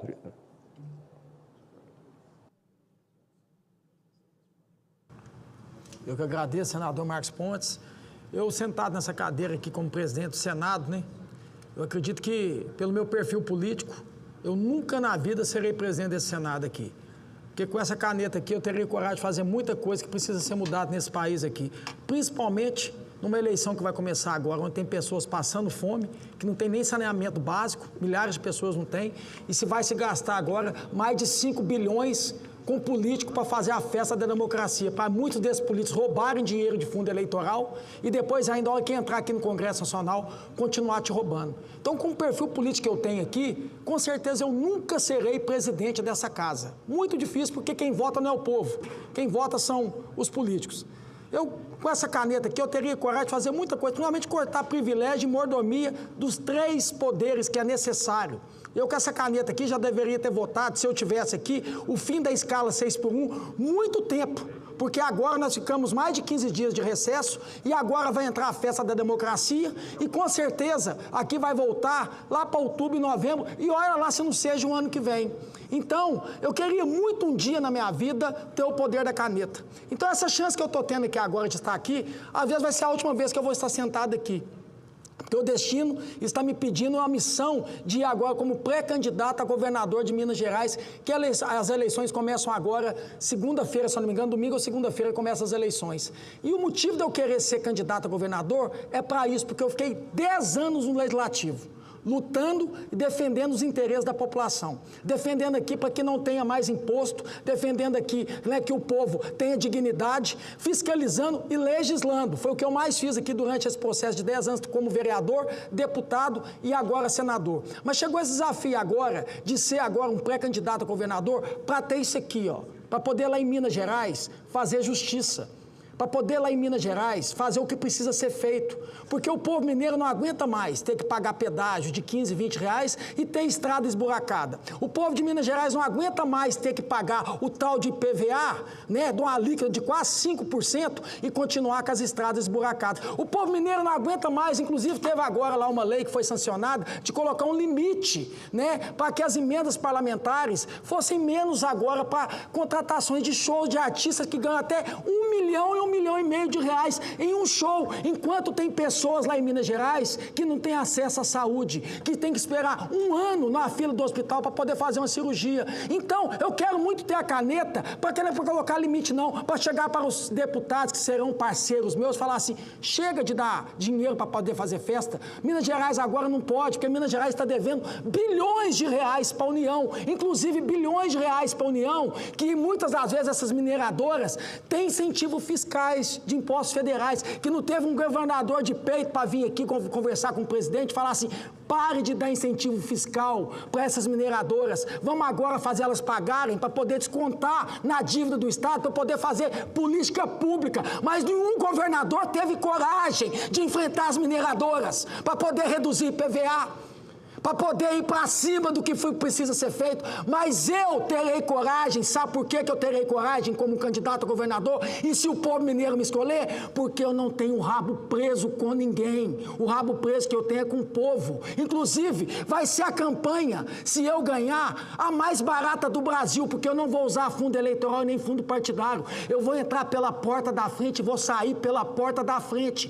Quem vai me levantar lá em Minas Gerais, quem vai fazer campanha para mim, é o povo de Minas Gerais, porque eu quero entrar limpo como eu entrei aqui no Senado com essas mãos limpas, porque com as mãos limpas eu poderei fazer justiça lá dentro de Minas Gerais e fazer o que realmente precisa, dar dignidade para o povo, e na cadeira de governador, quem vai governar é o povo. Então aqui, gente, o que eu posso falar para vocês é isso. Pode ser minha última vez aqui como senador, aqui sentado nessa cadeira, mas garanto para vocês, na cadeira de governador, quem vai mandar é o povo. Muito obrigado. Eu ia até falar, não vou nem falar mais. E quem tiver com raiva de mim, gente, vai orar que vai passar. Muito obrigado. Senhor presidente, só Vossa Excelência permita...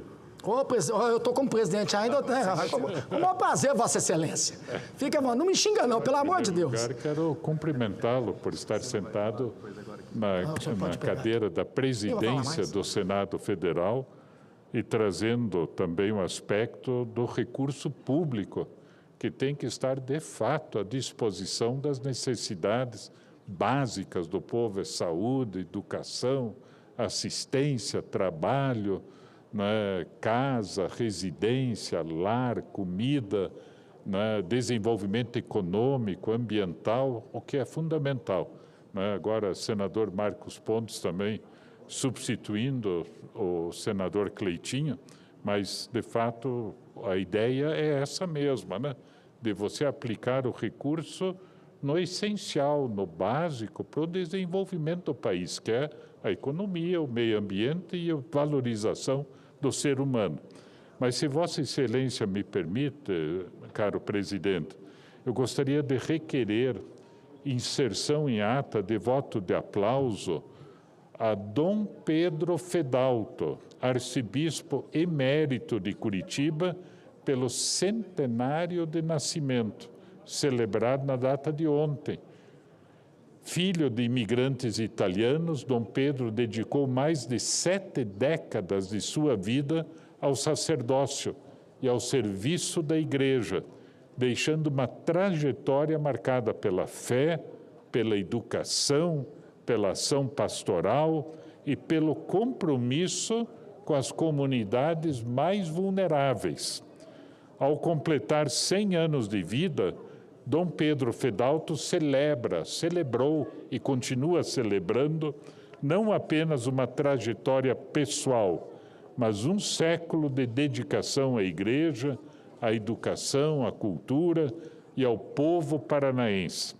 por sua vida de serviço, liderança e compromisso com os valores humanos e cristãos, registro em nome do Senado Federal, de todos nós, esse voto de aplauso e reconhecimento a Dom Pedro Fedalto, desejando-lhe saúde, paz e muitas bênçãos, com profunda gratidão por tudo o que representa para a história religiosa e social do Paraná. Então, senhor presidente, inclusive o texto é um pouco mais longo, mas eu resumi aqui na leitura, mas gostaria que fosse considerado na sua integralidade e que fosse remetido ao querido amigo, querida liderança, né, estimado por todos os paranaenses e com tantos brasileiros também que têm por ele um carinho muito especial, os 100 anos, o século, o centenário de Dom Pedro Fedalto. Obrigado. Obrigado, senador Flávio Arnes. Parabéns pela iniciativa, sem dúvida nenhuma, um reconhecimento válido e muito importante, né? Não só o Paraná, mas também a todas as pessoas, né? pela vida, pelo exemplo de vida e a inspiração. Muito obrigado.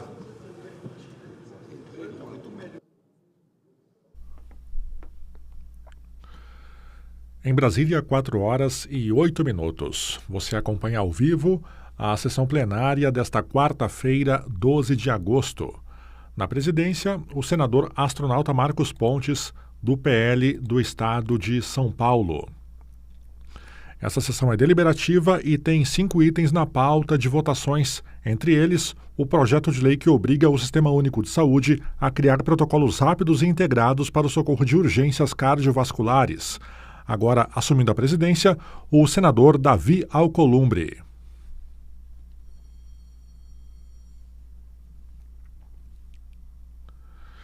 Em Brasília, 4h09, transmissão conjunta Rádio e TV Senado, da sessão plenária desta quarta-feira. Eu fiz um compromisso ontem com a senadora Lourdinha Pereira, que fizemos a reinscrição de Vossa Excelência na sessão deliberativa da tarde de hoje. O ministro astronauta Marcos me disse que Vossa Excelência está convocada para usar a tribuna para fazer o seu pronunciamento. E como eu fiz um acordo que Vossa Excelência seria a primeira, Vossa Excelência não pode ser a segunda. Ele que está me cobrando.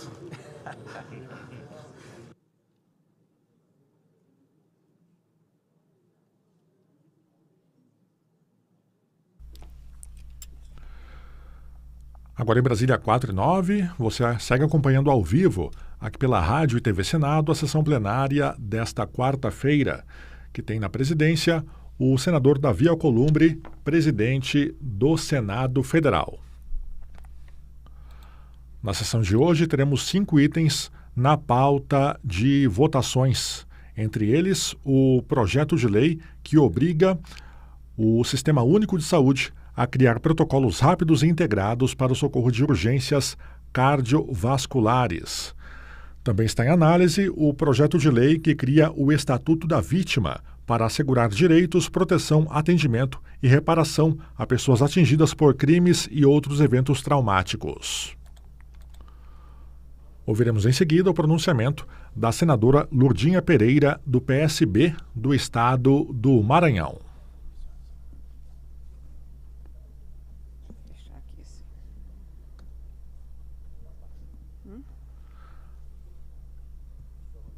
Agora em Brasília, 4h11.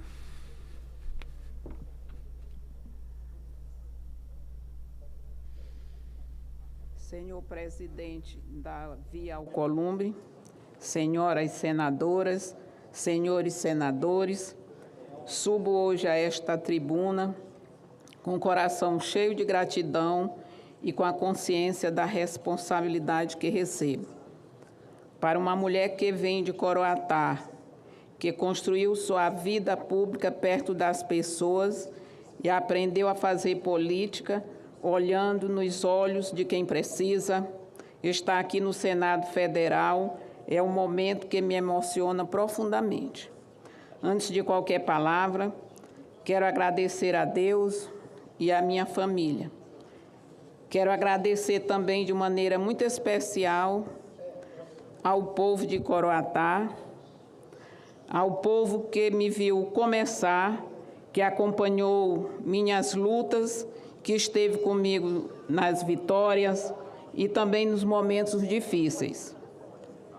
Gente trabalhadora, forte, que acorda cedo, que enfrenta as dificuldades sem perder a esperança e que me ensinou todos os dias o verdadeiro sentido de servir.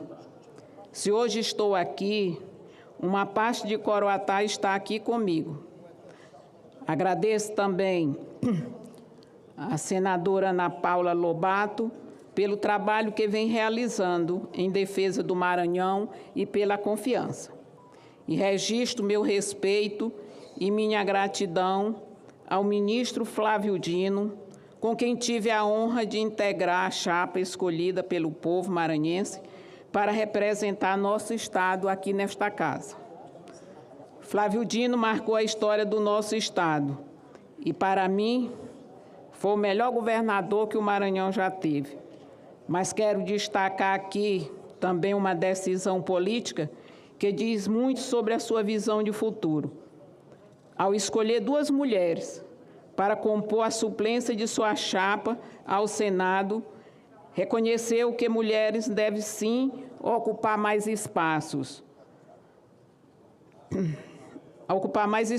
políticos por competência, força e legitimidade. E mais, reconheceu também a importância de quem vem da política municipal, das vereadoras, dos vereadores que estão na ponta, ouvindo diariamente as necessidades das pessoas, acompanhando os problemas de cada comunidade, buscando respostas onde a vida realmente acontece.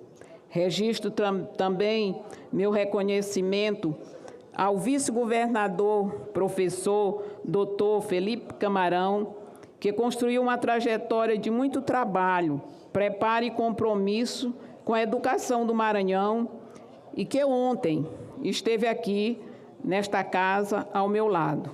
Pela sua competência e dedicação, é que hoje o meu candidato ao governo do Estado do Maranhão, com o apoio do presidente Lula. Agradeço também ao deputado Márcio Gerri, companheiro importante nesta caminhada, cuja capacidade de diálogo e articulação contribuiu para construir esta união. Minha trajetória política nasceu no município.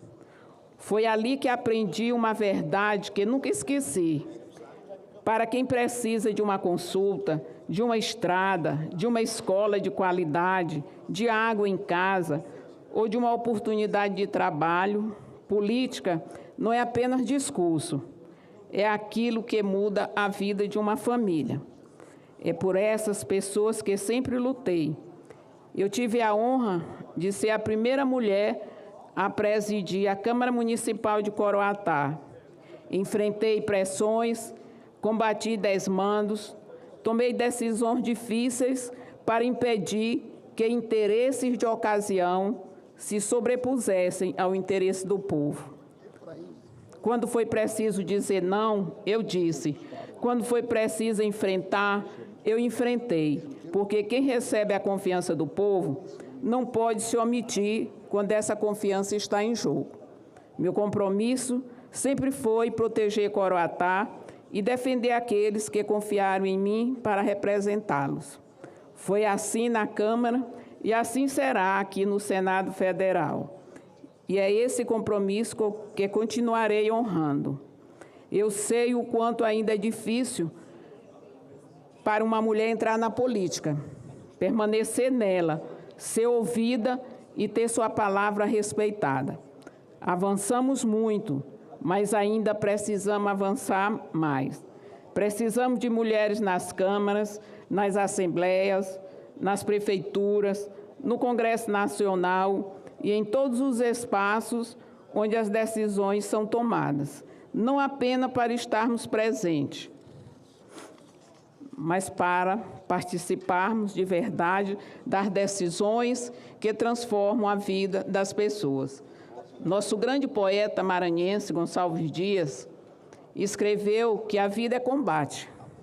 Essa frase diz muito sobre a minha caminhada.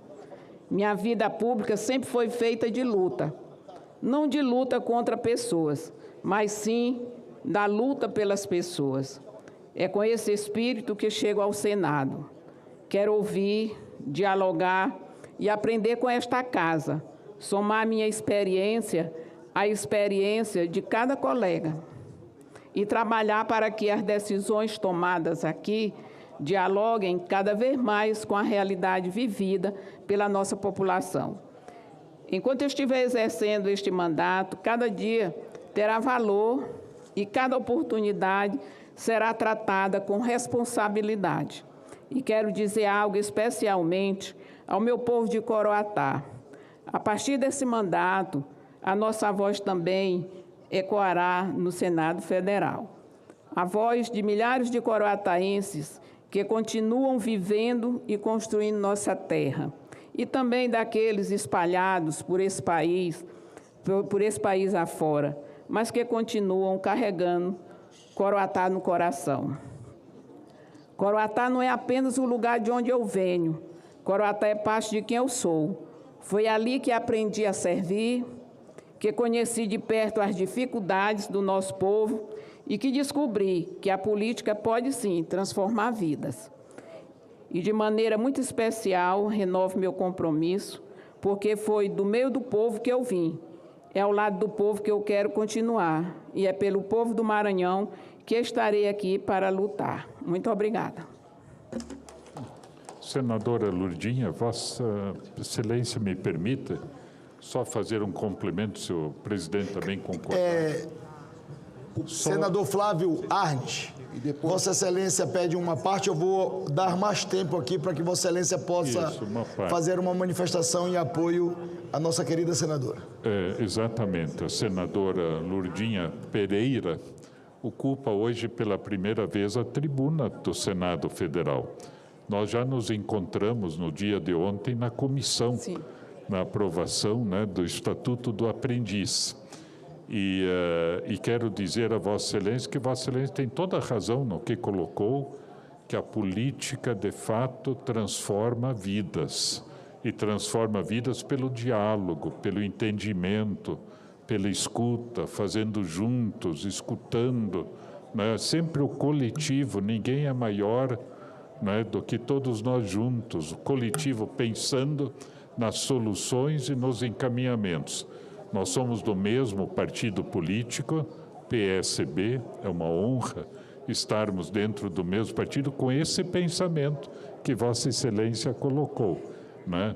E sendo suplente, inclusive, da nossa senadora Ana Paula Lobato, né, que já assumiu em definitiva a cadeira. Então, seja muito bem-vinda, estamos juntos, concordamos com os princípios e dizer lá para o querido estado do Maranhão, né, eu mencionava para Vossa Excelência ontem o Expedito, grande líder, né, das APAES do Maranhão durante tanto tempo, né, da Faculdade Santa Terezinha. Que bom que Vossa Excelência está aqui e vamos em frente juntos. Obrigado. Obrigada, senador. Parabéns, senadora Lourdinha. Seja muito bem-vinda ao Senado da República. Obrigada, presidente. Vou só concluir. Pois não. Presidente, pela ordem, mas eu quero cumprimentar a senadora. Quero cumprimentar a sua participação hoje na Comissão de Educação, que foi muito valiosa. Hein, senador Flávio? A participação da senadora Lourdinha hoje foi muito oportuna e realista, especialmente quando se discutiu como otimizar o uso dos ônibus escolares para atender crianças, jovens, alunos no interior dos nossos estados, no interior das nossas cidades, e ela deu o seu depoimento como vereadora de Coroatá, mas perto de Codó. Isso. Que eu conheço bem. E trouxe testemunho de como é importante que uma otimização dessa permita que o professor, ou mesmo que um aluno de universidade ou do Instituto Federal, possa também, desde que haja vagas, ocupar o ônibus. Eu achei aquilo muito rico, porque nós legislamos para as pessoas que precisam do socorro da lei. E a senhora deu uma contribuição realista. Seja bem-vinda, portanto. Obrigada, senador. Muito obrigada, senhores senadores e senhoras senadoras, pelas palavras e pelo carinho e pela acolhida. Recebo essa manifestação com muita gratidão e também com humildade diante da responsabilidade de integrar esta casa. Chego ao Senado disposta a aprender com a experiência de cada um dos colegas e, ao mesmo tempo, a contribuir com aquilo que a minha própria caminhada me ensinou ao longo da minha vida. Sei que temos trajetórias diferentes, mas compartilhamos uma responsabilidade comum: representar as pessoas que confiaram a nós essa missão de trabalhar para que as decisões tomadas aqui produzam resultados concretos na vida daqueles que realmente necessitam. Pelo Maranhão e pelo Brasil, muito obrigada.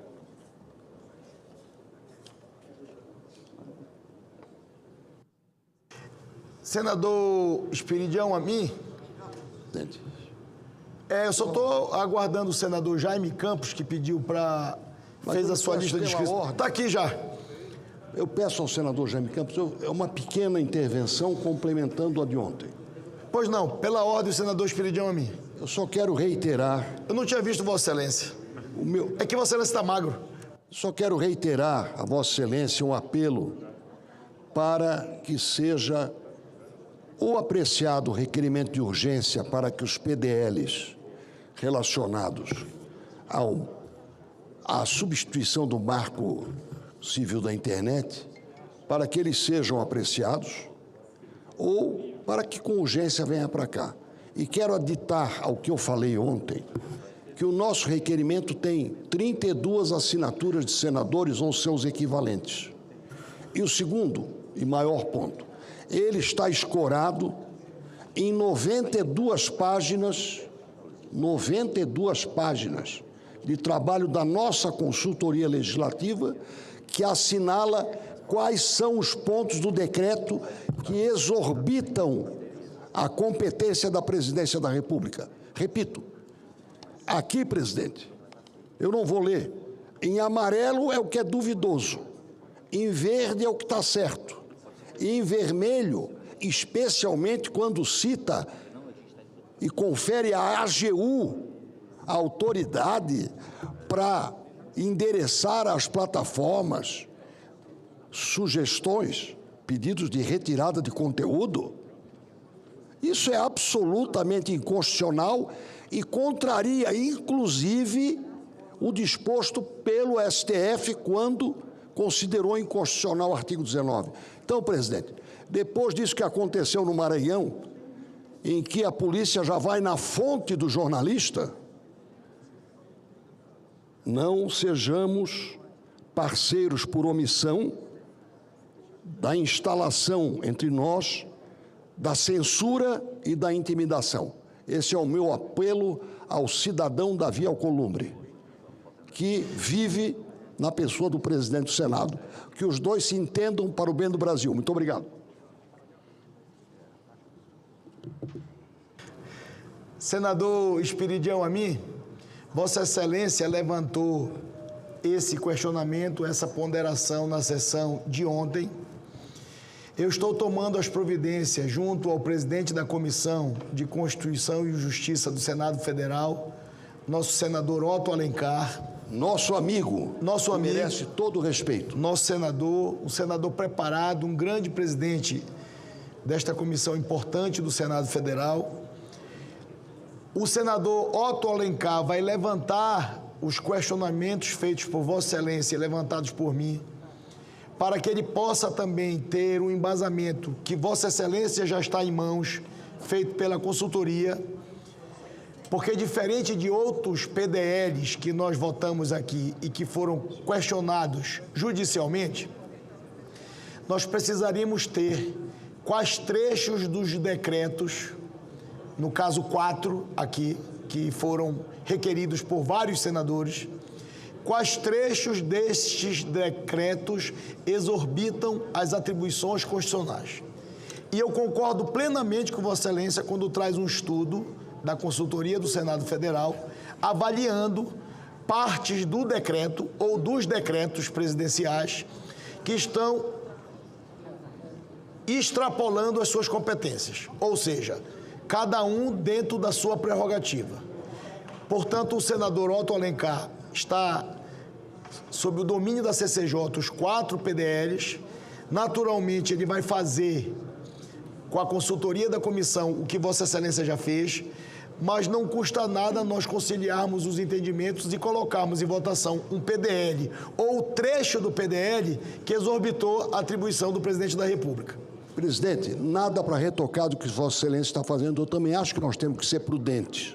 Não é dizer que o decreto todo está errado, mas eu me baseei na nota informativa número 2007 da Consultoria Legislativa, com 92 páginas. 92 páginas, que assinala os pontos sãos, os pontos discutíveis e pontos que são obviamente inconstitucionais e contra a decisão do STF, que arranjou a situação do artigo 19. Portanto, presidente, serenamente, não deixe que isso prossiga. Já estão procurando a fonte dos jornalistas. Não existe mais falar em off. A Gestapo está chegando. Muito obrigado.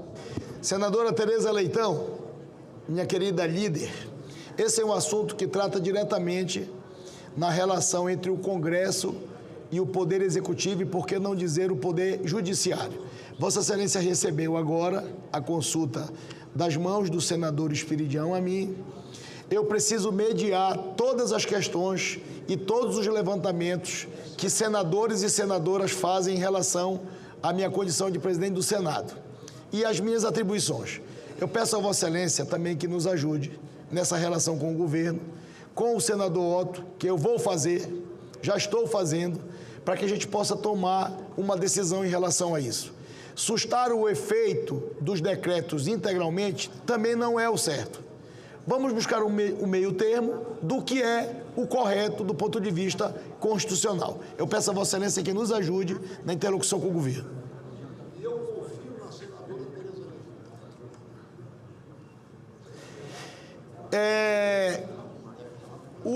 No dia de ontem também, senador Flávio Arnes, senador Jaime, o senador Jaime Campos estava inscrito para fazer o pronunciamento. E nós estávamos, todos nós, muito dedicados na discussão dos temas que estavam em deliberação. Eu pedi a compreensão do senador Jaime Campos, cumprimento a presença do nosso colega senador Jean Paul Prates, que está aqui no plenário do Senado Federal, senador da República Federativa do Rio Grande do Norte, presente no plenário do Senado Federal. E eu fiz um acordo com o senador Jaime Campos e com a senadora Lourdinha, que ela seria a primeira inscrita para fazer o pronunciamento, e eu já cumpri com ela, e eu preciso, para me sair com nota 10, cumprir 100% com Vossa Excelência, que era o segundo inscrito. Então, eu concedo a palavra a Vossa Excelência, senador Jaime, que aguardou por 24 horas o cumprimento desse acordo. Com a palavra, Vossa Excelência. Muito obrigado, senhor presidente. Não foi 24, foi apenas 22 horas, marcado e cronometrado aqui no nosso relógio. Mas, senhor presidente, querido, estimado amigo, senador Davi Alcolumbre, senhoras e senhores senadores, desde ontem era para me fazer aqui uma fala em relação a esse assunto, em relação ao Estado do Mato Grosso, particularmente sobre a candidatura, e vir aqui de público dizer que é muito triste ver o nosso Estado de Mato Grosso estampado nas principais manchetes policiais do Brasil. Na semana passada, uma operação da Polícia Federal trouxe a público uma investigação sobre suposto esquema de desvio de recursos públicos e lavagem de dinheiro que pode alcançar a cifra de 308 milhões de reais. Mas, senhor presidente, nós estamos falando de 308 milhões de reais. Para que você tenha a dimensão que isso representa, esse valor seria suficiente para financiar a implantação de 4.000 UTIs. Imaginem o impacto disso na saúde pública de Mato Grosso. Quantas vidas poderiam ser salvas? Quantas famílias poderiam ter um atendimento digno? Quantos municípios poderiam ampliar sua estrutura de saúde? Também poderíamos construir milhares de casas populares e poderíamos construir creches e escolas. É um episódio lamentável para a história do nosso Estado. Cabe às autoridades investigar, cabe aos órgãos competentes apurar com responsabilidade, garantindo o direito de defesa e o devido processo legal. Mas uma coisa precisa ficar muito clara: a lei deve valer para todos. Defendo uma investigação profunda, rigorosa e célere. Se ficar comprovado que alguém meteu a mão do dinheiro público, precisa responder por seus atos. Não podemos aceitar a impunidade. Política não pode ser instrumento de enriquecimento pessoal. Quem ocupa um cargo público assume o compromisso moral com a sociedade. Estamos aqui para servir o povo. Digo isso, senhor presidente, com essa tranquilidade de quem dedicou mais de 40 anos de sua vida ao serviço público. Fui prefeito 3 mandatos, governador e senador da República por 2 mandatos. Ao longo dessa caminhada, procurei fazer política com altivez, equilíbrio e respeito às instituições, lealdade aos meus companheiros, mas, acima de tudo, à sociedade mato-grossense. Mas, senhoras e senhores senadores, no último dia 30 de julho, participei da convenção da União Brasil. Coloquei meu nome à disposição do partido para disputar o governo do Estado. Infelizmente, nossa candidatura não foi referendada pela maioria dos convencionais. Sou um democrata e respeito a decisão.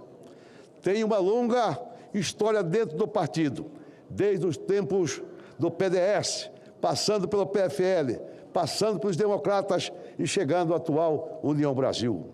Nunca precisei mudar de lado de acordo com a conveniência do momento.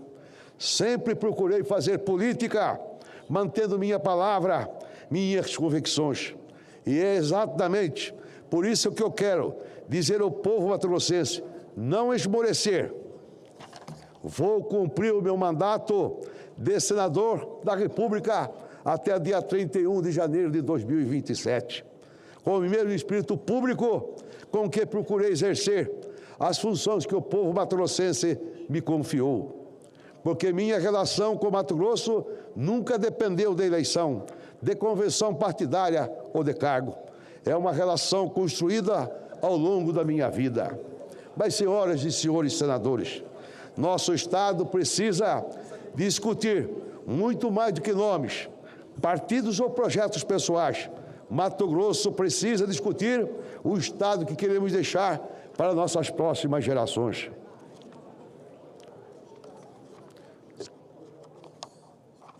No seu devido tempo, senador Jean Campos, queria a concessão de uma parte, por favor. Com muita honra, prezado, estimado amigo, me aguarda só um pouquinho. Eu lhe adero com muita honra e satisfação a parte da Vossa Excelência. Precisamos de um projeto estruturante de desenvolvimento, um projeto que compreenda o crescimento econômico sozinho não basta. Precisamos de um governo que invista nas pessoas, um governo mais humano, eficiente e próximo dos municípios. E, acima de tudo, uma gestão pública íntegra, honesta e eficiente, capaz de planejar o Estado não apenas para a próxima eleição, mas para as próximas décadas.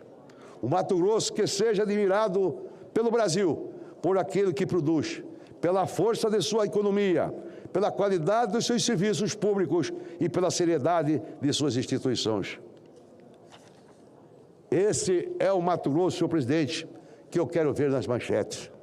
Não é o Mato Grosso das páginas policiais, não é o Mato Grosso dos escândalos, mas é o Mato Grosso da produção, da inovação, das oportunidades e da boa política. Mato Grosso das famílias que conseguem prosperar. O Mato Grosso onde o dinheiro público chega a quem realmente pertence ao cidadão.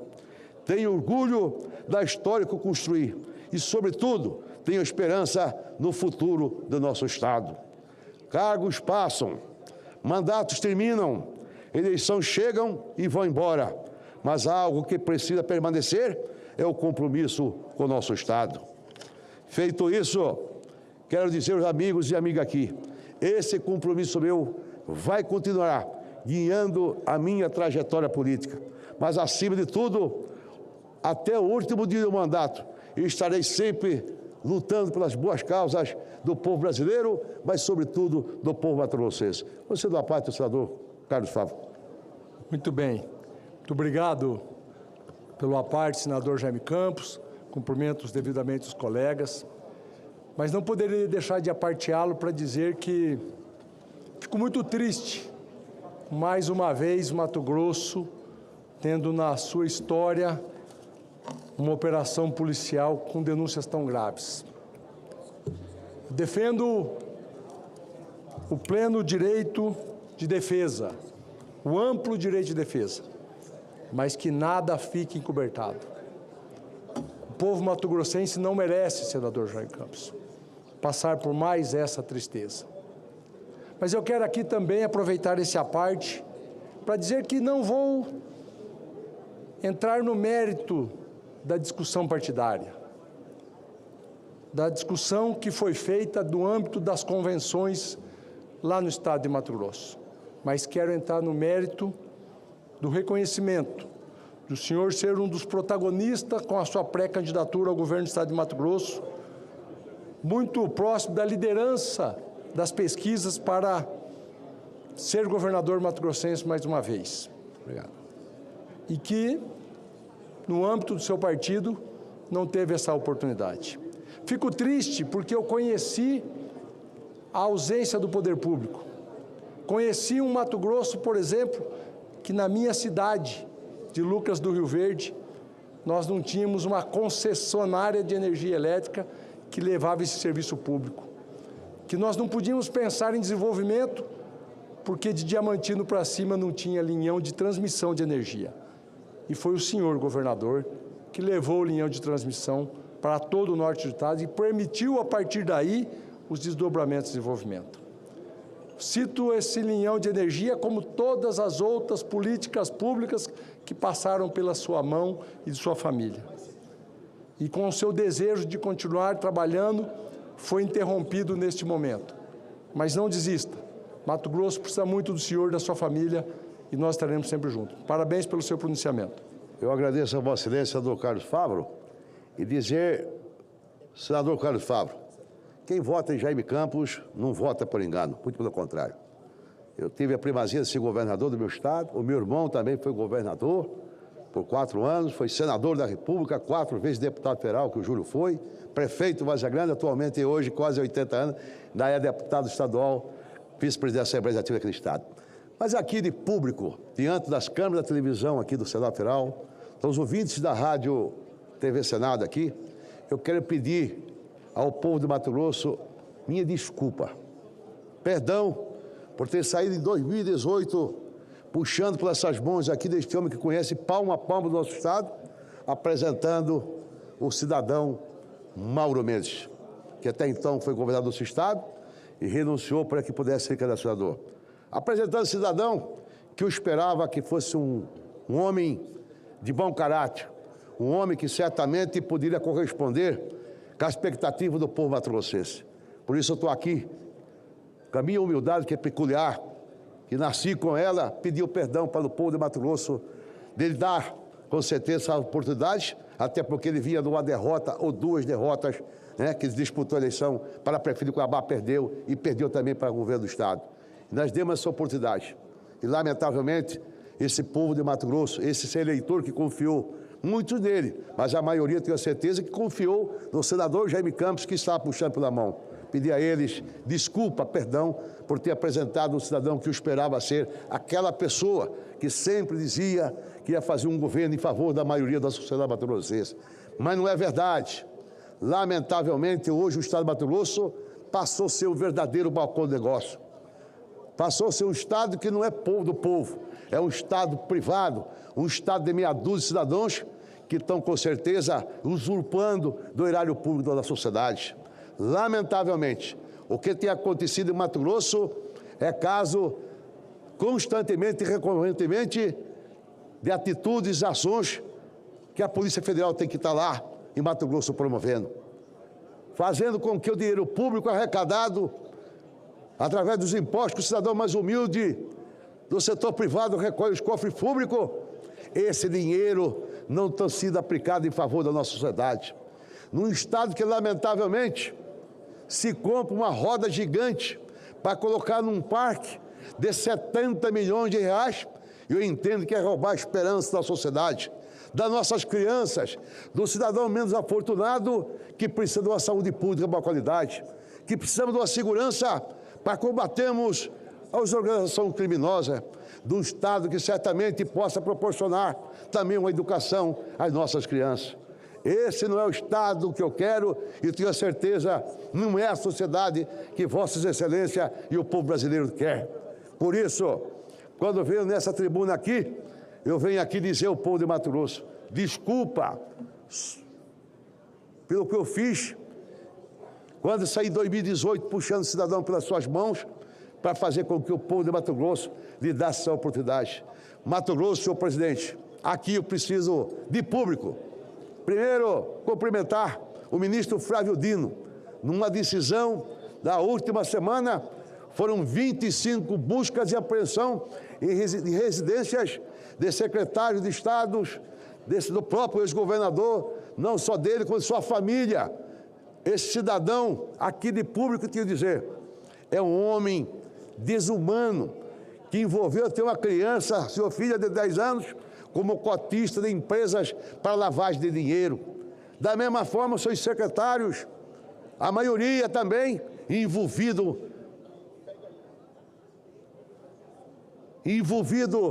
em verdadeira corrupção desenfreada que hoje campeia o nosso Estado. Não podemos permitir. Preciso e quero recorrer aqui de público ao chefe da Contradoria Geral da União, ao doutor Vinícius Carvalho, que faça uma investigação em relação à Secretaria de Saúde de Mato Grosso.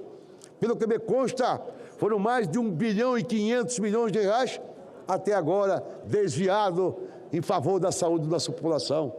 Solicito aqui ao ministro André Mendonça de Público que faça uma investigação severa em relação aos consignados, que lamentavelmente o que se fez lá foi roubar o servidor público. Tem gente que prestou 10 mil reais, pagou 20 mil, ainda deve 50 mil reais. Não, nós temos que aqui lutar para melhorarmos esse ambiente em termos de poder público em Mato Grosso. Virou verdadeiramente um antro de corrupção, em que o dinheiro público, hoje você não sabe se é público ou se é privado. Grande negociar está feito à escalada da noite. Nós temos que dar um ponto final nisso aí, para que o dinheiro de Mato Grosso, de fato arrecadado, seja aplicado em favor da nossa população. De forma, senhor presidente, é um desabafo que eu faço aqui, mas da defesa das boas práticas políticas. Não estou aqui defendendo o interesse de qualquer que seja, ou de partido, ou muito menos dos segmentos da sociedade. Estou aqui para defender toda uma coletividade que está sendo roubada a sua esperança, roubada a oportunidade de ter um Estado que possa ser um Estado que possamos construir com justiça social e com mais cidadania. Portanto, faço um apelo aqui às autoridades competentes, sobretudo à própria Polícia Federal, que não pare da sua investigação, ao Ministério Público Federal, que não pare da sua investigação, ao doutor Paulo Gomes, que eu tenho a maior admiração por ele, eu espero, doutor Paulo Gomes, em nome do povo de Mato Grosso, nos barra essas investigações que terá. Faça de fato valer o que é o papel do Ministério Público Federal. Quero cobrar aqui de público também o Procurador-Geral de Justiça de Mato Grosso, querido estimado amigo Rodrigo Fonseca, que o Ministério Público não pode ficar, como está até hoje, alheio, com certeza, às denúncias. Acabou de sair uma denúncia agora, que dinheiro desviado, ou seja, roubado, os 308 milhões de negócios com a Oi, também foi parar em empresas particulares que lá no estado de Mato Grosso. Seja dos ex-secretários da chefe da Casa Civil, que foi demitido no dia de ontem, e até do próprio governador, que são sócios do empreendimento lá da usina, no estado do Piauí. Tem que ser apurado, senador Edson. Não podemos permitir que o dinheiro do povo do Mato Grosso seja roubado à luz do dia, praticamente para uma organização criminosa, uma quadrilha que se instalou no nosso estado, roubando com certeza o difícil recursozinho do servidor público, ou seja lá do pequeno produtor rural, seja do pequeno comerciante, que lamentavelmente hoje está sendo desviado para fins de interesses pessoais. De maneira, senhor presidente, isso é real. Senador Jaime, posso fazer uma senador pergunta, Vossa Excelência? Brasil, Mato Grosso, nós acabamos de ter aqui uma CPI dos consignados, que foi batizada como a CPI para combater a pouca vergonha nesse país. A CPI para combater aqueles que estavam roubando dos nossos aposentados no Brasil, colocando em risco, inclusive, a Previdência brasileira. Tudo uma organização com o mesmo sistema, origem lá do Banco Master. E eu quero lembrar aqui, senador Jaime Campos, Vossa Excelência afirma a sua indignação. Primeiramente, é importante dizer, como pré-candidato, quantas vezes nós tivemos a oportunidade de dizer que quanto mais candidato tivesse, seria melhor para a democracia. E, assim, com altivez, sempre fomos para o embate, para a discussão, mas com altivez e com respeito a todos os adversários. Vossa Excelência não teve a oportunidade, com a sua história, que já falou aqui, de quantos e quantos anos que ajudou a construir esse grande partido, que é a União Brasil, que hoje faz parte de uma federação. Mas foi lá atrás que Vossa Excelência começou essa história. 1980. PDS. Assim como eu também comecei a minha carreira política no primeiro mandato, juntamente com Vossa Excelência, em 1990. Por isso eu trago aqui o meu respeito a Vossa Excelência, mas também, principalmente, a minha indignação por ver um homem da sua história não ter oportunidade de democraticamente disputar as eleições. E o povo que decida quem deve ser o próximo governador. Eu, na condição, também, hoje, já homologado como candidato a governador, quero aqui transmitir, porque a população de Mato Grosso está a nos cobrar. O senador Fávaro já colocou. E eu quero aqui dizer também, em nome daqueles que acreditam no Wellington Fagundes, na minha história de vida. E quero lembrar que aqui nós tivemos a CPI do crime organizado. E aqui esteve presente o ex-governador e ex-senador Pedro Táxi, onde ele veio espontaneamente para fazer uma denúncia à CPI. Foram quase 2 horas de depoimento. Mas, antes de tudo, eu fiz um alerta ao ex-senador Pedro Táxi, já que ele era candidato e também o governador, à época, era candidato a senador. E nós não aceitaríamos que a CPI fosse transformada num palanque. Perfeito. Portanto, a responsabilidade dele era muito grande. E ele fez as denúncias. Quase 2 horas, colocando também, claro, a sua experiência como ex-procurador da República. Na mesma forma que ele fez outras grandes investigações. E ele disse muito claro, eu apenas peço aqui a vocês, membros da CPI, que abram o sigilo para que eu possa comprovar as minhas denúncias. O Alessandro Vieira, senador, relator, ele fez o papel, encaminhou para o Ministério Público. Assim como as denúncias foram feitas pelo ex-senador Pedro Táxi a todos os órgãos de controle do Mato Grosso e também dos órgãos de controle federal. Agora nós já temos uma definição. A Polícia Federal por determinação da Justiça Federal, já está apurando. E já está aí provado o desvio que Vossa Excelência está colocando. Portanto, o dinheiro público tem que ser cuidado com responsabilidade. O atual governador, que foi 7 anos e pouco como vice-governador, disse que não sabia, não acompanhou, sendo que há uma semana atrás ele dizia que tudo o que aconteceu no governo durante esses 7 anos e pouco foram méritos dele também. Agora começa as denúncias, já quer se esquivar. Olha, as coisas erradas eu não sabia. Então eu chamo a atenção aqui da população. Eu fiz até uma parte que eu queria ler, porque às vezes a emoção nos leva a um excesso. Mas eu quero aqui, senhor presidente, dizer que naquela oportunidade eu cobrei explicações sobre os recursos do BNDES, sobre a possível relação com o Banco Master, e perguntei de forma muito objetiva quais eram as provas e os documentos que sustentavam aquelas acusações. Isso lá na CPI do crime organizado. Também questionei como havia sido possível chegar àquela complexa estrutura envolvendo os fundos Sefer e a Cura e o Banco Master e o acordo da Oi. E as empresas e pessoas envolvidas. E qual tinha sido o método utilizado para rastrear essas operações com tanta profundidade. E fiz questão de alertar naquele momento: Mato Grosso precisa de resposta. Eu disse que aquilo não poderia terminar apenas em discussão política, muito menos sem uma conclusão.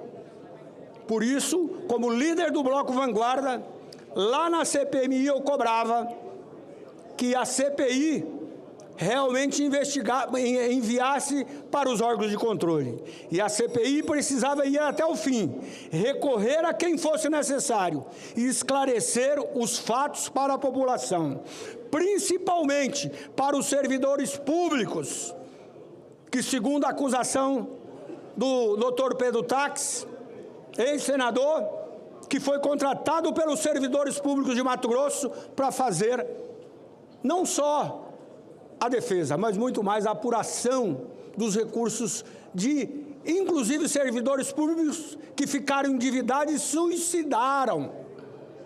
Portanto, não tem maior maldade que se possa fazer com uma família, com o servidor público pai, ou uma mãe, ou até um avô, e hoje estão lá desesperados. E está tudo comprovado agora, pela Polícia Federal. E, claro, teremos o julgamento final. Agora, querer dizer que isso foi feito por influência política, aí não dá. Aí não dá. Aí não dá. Portanto, eu quero aqui, concluindo também, dizer que já haviam muitos servidores públicos me procuravam. Senador Wellington, você tem que investigar. E eu dizia, olha, investigação cabe à Polícia Federal e os órgãos de controle. Nós já encaminhamos através da CPI, o senador Alessandro Vieira fez o seu papel. Portanto, eu cobrei respostas. Claro que eu nunca transformei em palanque político, porque acusar e principalmente julgar não é papel nosso. Julgar não é papel nosso. Cada poder tem o seu papel. Poder executivo, lá fazendo as obras, mas olha, a principal obra do Mato Grosso, que eu sonhei, e eu quero aqui fazer homenagem póstuma ao deputado J. Barreto, que me ajudou no sonho de ter a duplicação do trecho que tinha mais acidentes frontais do Brasil, que era Rondonópolis-Cuiabá. Com Jonas Pinheiro, sonhamos e realizamos a duplicação de Rondonópolis à Serra de São Vicente, que era um ponto extremamente crítico. Em homenagem também a Jonas Pinheiro, um senador referência. A sua história, fica aqui também a Celcita Pinheiro, o meu respeito e homenagem póstuma também ao senador que tanto lutou. E essa duplicação foi executada da divisa de Mato Grosso do Sul, Rondonópolis, Cuiabá, Rosário, Posto Gil. E a obra depois veio a concessão. Infelizmente, todas as concessões que foram feitas naquele governo não deram certo, porque o BNDES tinha a obrigação de financiá-lo e não foi feito. No Mato Grosso do Sul tem uma concessão que é a mesma 163, que é da CCR, uma das empresas maiores do mundo, e que não teve nenhum envolvimento. O governo do Estado assumiu essa concessão, numa grande engenharia que foi dita à época pelo governador Mauro, que era a maior engenharia e arquitetura e que ele guardava todo o segredo, porque só ele e com poucas pessoas podiam saber. Mas nós fomos no Tribunal de Contas, fomos na ANTT para apoiar aquilo que nós entendíamos que era bom para o Mato Grosso, que era a duplicação tão sonhada de Cuiabá também até a cidade de Sinop. Mas, infelizmente, hoje nós estamos vendo que essa arquitetura, essa grande engenharia contratada pelo Banco Master para fazer toda essa situação que, infelizmente, nós queremos aqui exigir, não é pedir, não é pedir, porque aqui foi passado pela sabatina, portanto, nós indicamos o Procurador-Geral da República.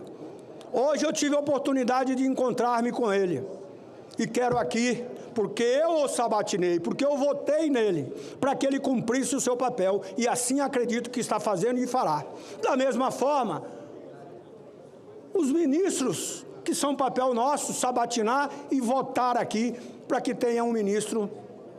Então, portanto, é nossa exigência e que seja rápido, porque agora já está em curso uma eleição.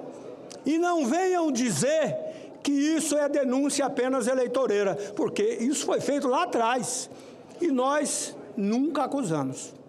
Nós só pedimos as investigações. Então, eu quero aqui dar uma satisfação à população do meu estado, para não vir alguém amanhã dizer que é inoportuna fazer uma investigação em período eleitoral. Como que se alguém roubar durante a campanha não pode ser investigado? Isso é um absurdo. Que me desculpem quem tem a ousadia de fazer uma afirmação como essa. A população exige uma resposta, porque o cidadão que está lá pagando imposto, senador Jaime Campos, ele não aceita, porque ele está sofrendo. Vossa Excelência disse, a Baixada Cuiabana, hoje, nós temos o maior déficit habitacional. Falta água em Várzea Grande, porque precisa de investimento. Hoje, infelizmente, nós temos que dizer que o estado que mais produz do Brasil, o estado que todos nós falamos que é um estado rico, e que nesses últimos 8 anos já estão sendo criados favelas na nossa capital. Mais senador, não pode ser só para uns. Essa riqueza tem que ser para todos. Eu concluo aqui apoiando Vossa Excelência na sua missão como senador da República e o reconhecimento, porque eu gostaria muito de tê-lo para o embate eleitoral, para os debates necessários para que a população mato-grossense pudesse escolher o melhor. Mas fazer esse esclarecimento, fazer essas investigações e concluir é a obrigação do Estado brasileiro através dos seus órgãos de controle e também do Supremo Tribunal Federal. Muito obrigado. Obrigado, senador Elton. Obrigado, senador Davi, pela paciência, até pelo tempo tomado aqui. Agradeço minha gratidão eterna. Muito obrigado. Muito obrigado, senador Jaime. Cumprimento Vossa Excelência. Encerrado o período de expediente, declaro aberta a ordem do dia. Senador, querido relator, senador Efraim. E eu quero fazer um pela ordem também. Vossa Excelência é o relator do primeiro item da pauta. Podemos iniciar? Podemos. Antes de passar a palavra ao relator do primeiro item da pauta, eu gostaria de conceder a palavra pela ordem ao senador Everton, líder do PDT.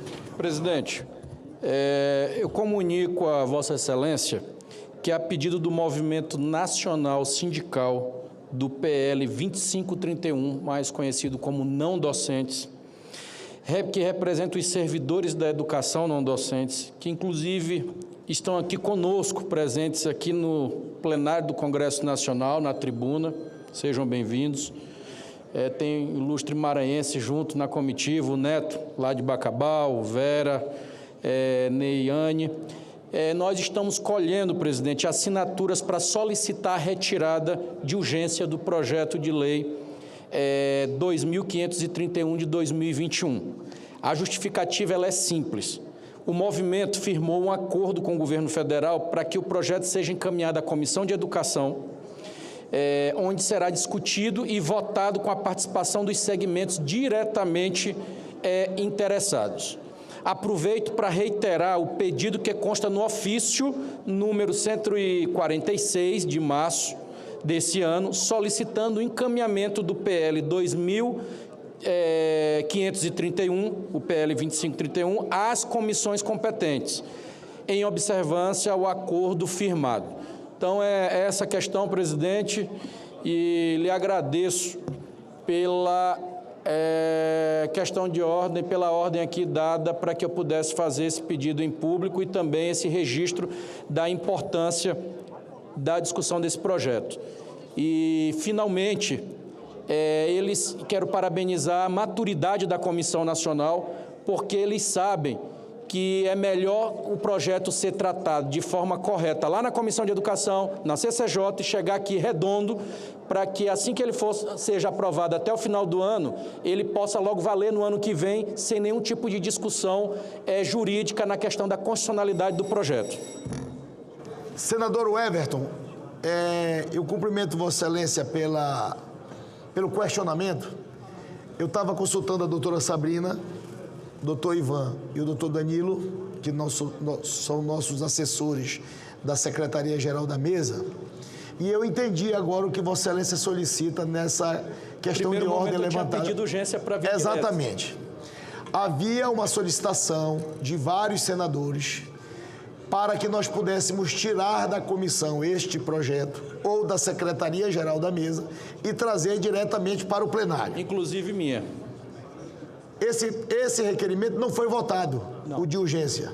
Não. Ele está pendente de deliberação. Isso. A urgência para trazer direto para o plenário. Isso. E Vossa Excelência solicita agora que a gente possa encaminhar o projeto para as comissões temáticas pertinentes. Educação e CCJ. E lá será dado o tratamento adequado do ponto de vista regimental para o projeto de lei, até no momento adequado de chegar no plenário para ser deliberado. É isso? É isso. A Secretaria-Geral da Mesa vai despachar hoje o pedido de Vossa Excelência para as comissões temáticas pertinentes. Presidente, então, eu quero só endossar, porque eu também recebi um grupo ontem, representantes de 17 estados. Eles também procuraram hoje o ministro Boulos. O MEC está a par.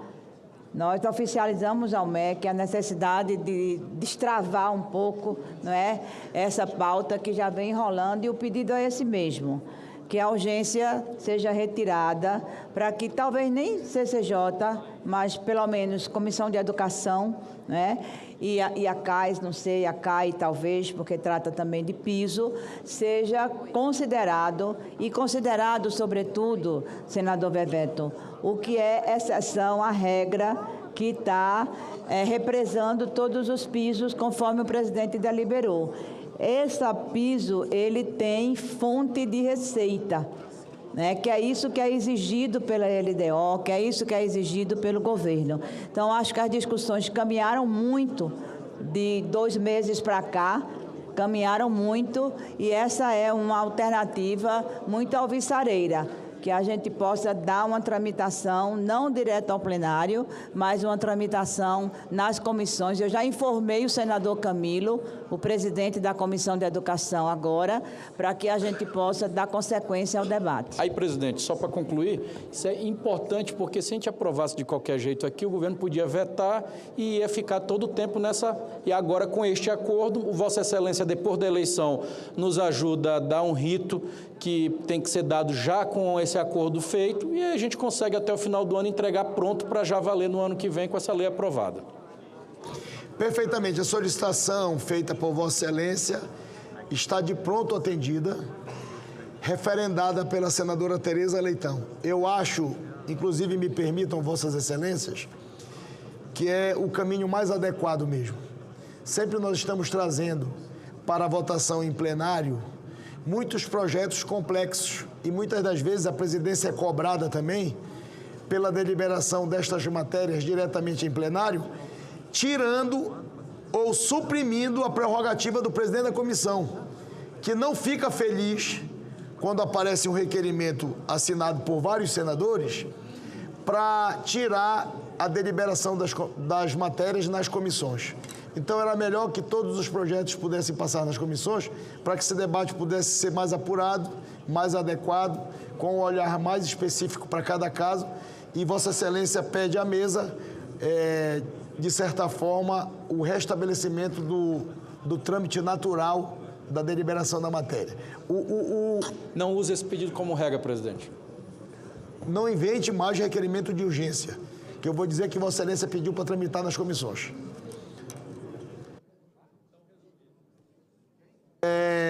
O relator da matéria do item 1 solicitou mais um tempo porque Sua Excelência, o senador Efraim Filho, está construindo um entendimento em relação ao relatório do projeto. Então, eu vou pular para o item 2 da pauta,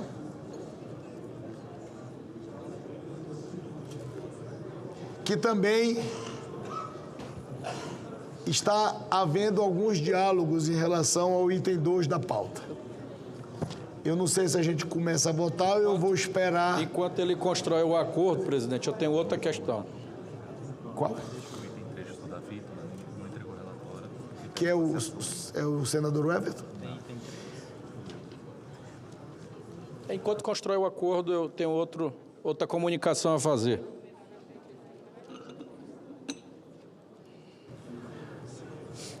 Não entendi, líder. Não, enquanto Vossa Excelência, os itens estão sendo construídos, os acordos, eu tenho mais uma comunicação a fazer. Mas Vossa Excelência tem a palavra imediatamente. Presidente, eu quero comunicar a todos, principalmente ao povo do Maranhão, que compartilhar a notícia de que me enche com muito orgulho e responsabilidade. Eu fui designado hoje para presidir a comissão mista que vai analisar a medida provisória 1360 de 2026, a MP dos mototaxistas, motoboys, motociclistas, editada pelo presidente Lula. Vou falar aqui rápido e direto, presidente. Hoje, mais de 1 milhão de motociclistas trabalham na informalidade no Brasil. Só 283 mil conseguiram cumprir todas as exigências da lei atual. 21 anos de idade, 2 anos de habilitação, curso caro, placa vermelha. O resto vive sob ameaça de multa e apreensão da moto. A medida provisória do governo Lula muda isso. Acaba com essa barreira. Basta ter 18 anos e habilitação na categoria A. O curso continua disponível, mas de forma voluntária. Acaba com a placa vermelha, acaba com a inspeção semestral. E o colete retrofletivo e os equipamentos de segurança continuam mantidos, porque a vida do trabalhador, ela não se negocia. E isso é especialmente importante para a nossa juventude. Quantos jovens, por exemplo, maranhenses, encontraram nas entregas de aplicativo a sua primeira chance de gerar renda? Antes a lei dizia não para eles, agora ela está dizendo sim. Só no meu estado, senhor presidente, no mototáxi, ele é considerado sim um transporte público. O povo vai ao posto de saúde, ele leva o filho na escola, vai ao trabalho. São milhares de mototaxistas e motociclistas que vão poder finalmente trabalhar de forma legal e digna. Como presidente da comissão, eu quero conduzir os trabalhos com muita responsabilidade. Vou ouvir a categoria, vou garantir que o Maranhão esteja presente e vou lutar para que essa medida provisória seja aprovada sem retrocessos, com os benefícios intactos para os trabalhadores e para a nossa juventude. Parabéns à sensibilidade do presidente Lula e peço a todos os membros da comissão que tenham bom trabalho, que participem ativamente para que a gente possa confirmar essa entrega a todos os beneficiários dessa importante medida provisória. Era esse comunicado, presidente. Cumprimento Vossa Excelência, senador Everton, pela presidência da importante medida provisória que foi instalada no dia de hoje, que trata da renovação da frota e do auxílio dos taxistas, dos mototaxistas, dos motoristas de aplicativo no Brasil, que foi uma bela iniciativa proposta por essa medida provisória. Eu acho que eu vou iniciar o 4º item de deliberação, porque eu não percebi ainda. Senadores e senadoras, a Câmara dos Deputados está em processo de deliberação do projeto de lei complementar, acho que número 114.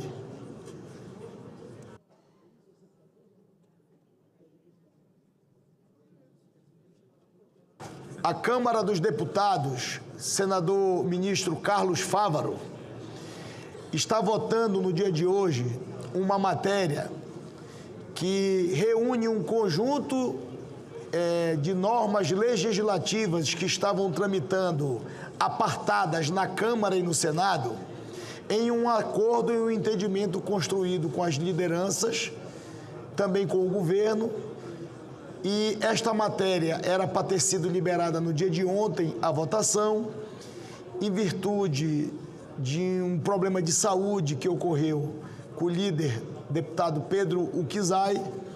O presidente Hugo Mota cancelou todas as sessões deliberativas de ontem. Esta matéria nós iríamos votar hoje, caso a Câmara dos Deputados tivesse votado ontem. Eu anunciei no plenário, que resolve alguns problemas, inclusive da legislação que nós votamos ontem, da questão dos fertilizantes. A nossa líder está bem ali, pode poder relatar um pouco mais essa questão. Só que o presidente Hugo Mota informou agora, através da Secretaria-Geral da Mesa, que o projeto de lei complementar número 114 já iniciou a sua deliberação no plenário da Câmara dos Deputados. Nós ainda temos muitas matérias para votar. Se a Câmara dos Deputados concluir o projeto agora, como eu anunciei ontem, eu vou incluir como item extra-pauta para a deliberação. Até porque eu acho que, pelo que nós estamos ainda pendente de deliberação, nós vamos aguardar algum tempo ainda para discutirmos os outros 2 projetos que estão pautados para a votação no dia de hoje. Tem uma informação que eu quero informar a Vossas Excelências, que é importante. Há algum tempo, a senadora Mara Gabrilli, o senador astronauta Marcos Pontes, tem cobrado da presidência do Senado a interlocução junto ao governo federal, à Casa Civil da Presidência da República, e em todas as conversas e os diálogos referente a este assunto, a senadora líder do governo, Tereza Leitão, tem participado, que é sobre uma mensagem de crédito para a cidade de São Paulo, que estava pendente de tramitação e de deliberação nos órgãos do governo federal e que estava aguardando a mensagem ser dirigida ao Senado Federal. Qual é o problema dessas cobranças que eu estou fazendo há alguns dias e a senadora Tereza Leitão também está fazendo? É que no próximo dia 20, agora, se essa mensagem não for deliberada no plenário do Senado ou na CAI ou nas 2 comissões, plenário e comissão, vence o prazo da autorização do empréstimo que está sendo construído há muitos anos pela cidade de São Paulo. E o prefeito Ricardo Nunes tem cobrado da presidência do Senado, a Casa da Federação, a deliberação desta matéria. Ocorre que ontem na CAI foram deliberados todos os outros empréstimos. E até ontem e até agora, 17 horas e 16 minutos, a mensagem com o Diário Oficial não foi publicada ainda pela Casa Civil da Presidência da República. Isso quer dizer o quê?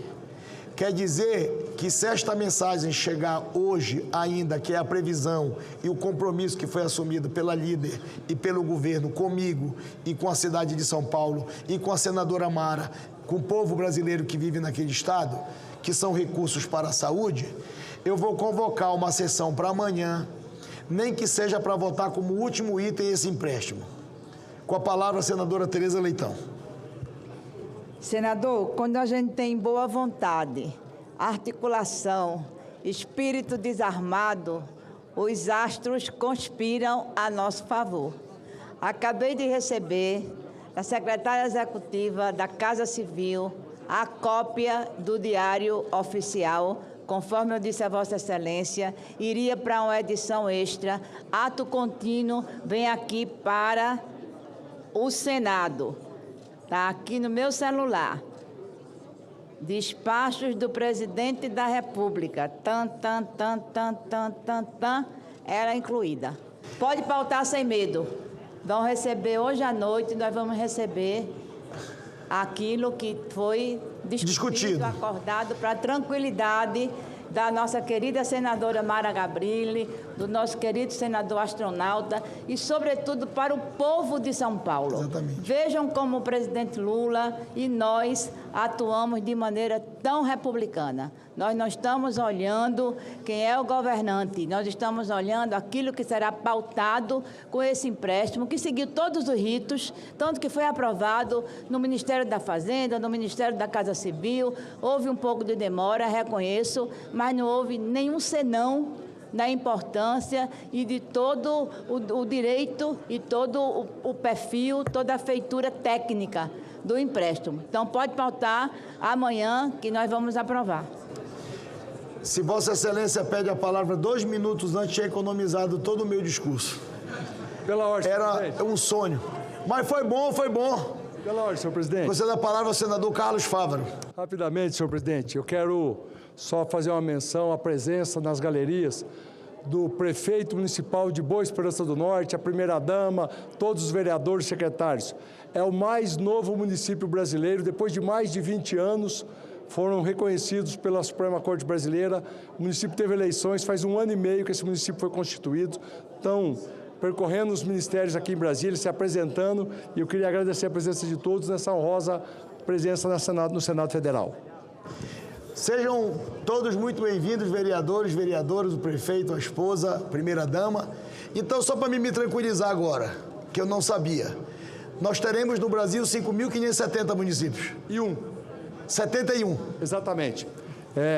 Quando do bloqueio da legislação que precisa ser regulamentada, Mato Grosso tinha a criação de 5 municípios. 4 foram homologados e 1/5 foi judicializado pelo desmembramento. 23 anos de ação judicial. E eles foram homologados, teve eleição, está aqui o prefeito, a primeira-dama, que é a secretária, os vereadores, e estão sendo reconhecidos hoje pelo Estado, pelo governo federal. Passaram 9 meses sem cartão SUS do cidadão. Eles não tinham teto BAC, teto PAP, precisa se apresentar. É uma novidade. E eles estão indo muito bem. Só para dar um exemplo, senhor presidente, o IDEB, Mato Grosso tem 142 municípios com ele hoje. Trabalharam tão bem nesse 1 ano e meio, é o 17º colocado já. É um belo exemplo de como se faz gestão pública. Parabéns, senador Fávaro, pela referência e pela lembrança importante para o Brasil de mais um município criado após 23 anos de disputa judicial. Então, agora eu não posso mais errar. 5.571, graças ao Mato Grosso.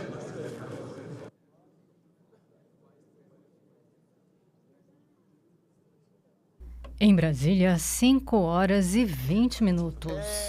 Senhoras e senhores senadores e senadoras, ainda temos uma construção política que está sendo feita em relação ao relatório dos outros 2 itens primeiros da pauta.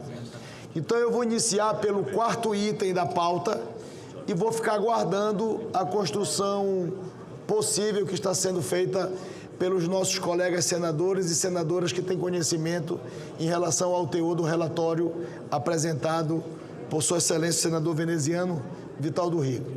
Item 4, projeto de lei número 5.572 de 2023, A senadora Mara Gabrilli está acompanhando a sessão?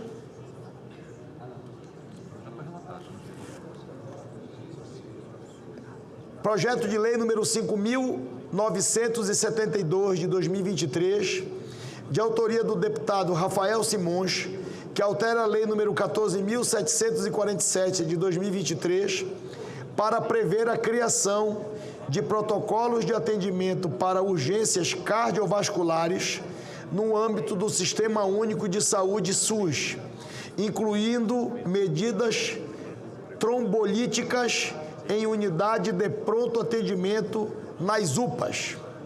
Parecer favorável número 67 de 2026 da Comissão de Assuntos Sociais. A relatora foi a senadora Mara Gabrilli e a relatora ad hoc foi a senadora Damares Alves. Informo às senadoras e aos senadores que não foram apresentadas emendas perante a mesa. Passamos à discussão da matéria. Nós não temos senadores inscritos para discutir. Está encerrada a discussão. Passamos à apreciação da matéria. A presidência submeterá a matéria à votação simbólica. Votação do projeto em turno único nos termos do parecer. As senadoras e os senadores que o aprovam permaneçam como se encontram. Está aprovado o projeto de lei. A matéria segue a sanção presidencial e será feita a devida comunicação à Câmara dos Deputados. O item 5 da pauta, projeto de lei número 3.099 de 2019, de autoria do deputado Juninho do Pneu, que altera a Lei Orgânica da Saúde para prever o estímulo ao autocuidado responsável na assistência das pessoas no âmbito do Sistema Único de Saúde no SUS e cria a Política Nacional de Autocuidado e também institui o Dia Nacional do Autocuidado.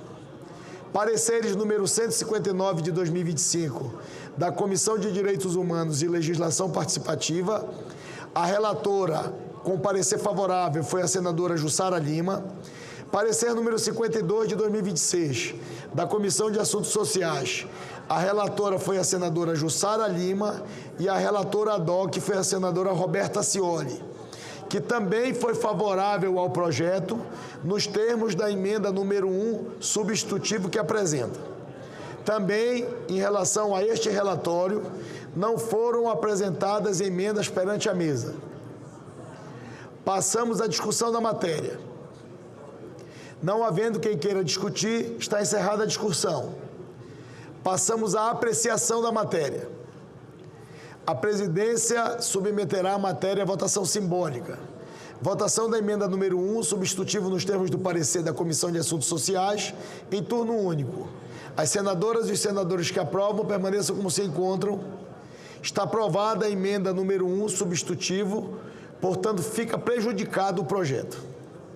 O parecer da comissão diretora, oferecendo a redação final para turno suplementar, será publicado na forma regimental. Discussão do substitutivo em turno suplementar.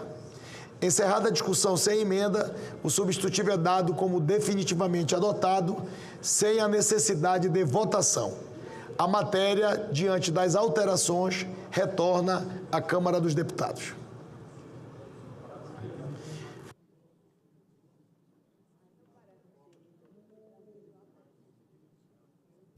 Em Brasília, 5 horas e 25 minutos.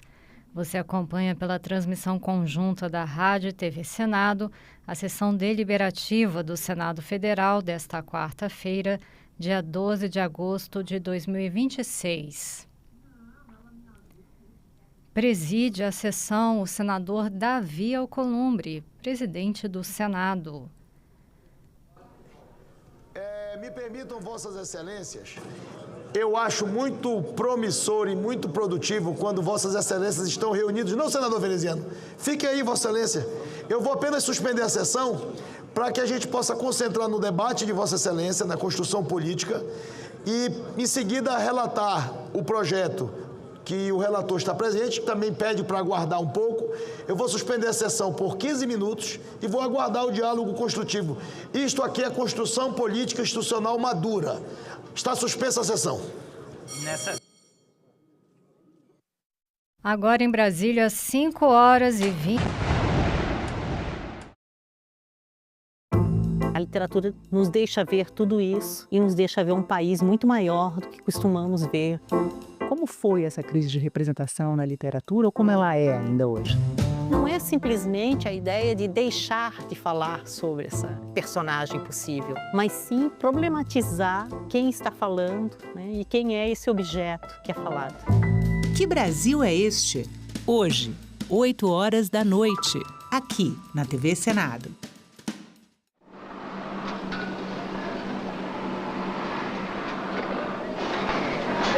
Hace poco incapacitada, apenas es mi primer día que entro a trabajar. Estuve incapacitada esta semana. Dicen los doctores que se debe a lo mismo, que estoy muy nerviosa, que estoy pensando continuamente. O sea que no está aquí mi pensamiento. Pues sí, 3 niños que hay que mantener, dice nada más.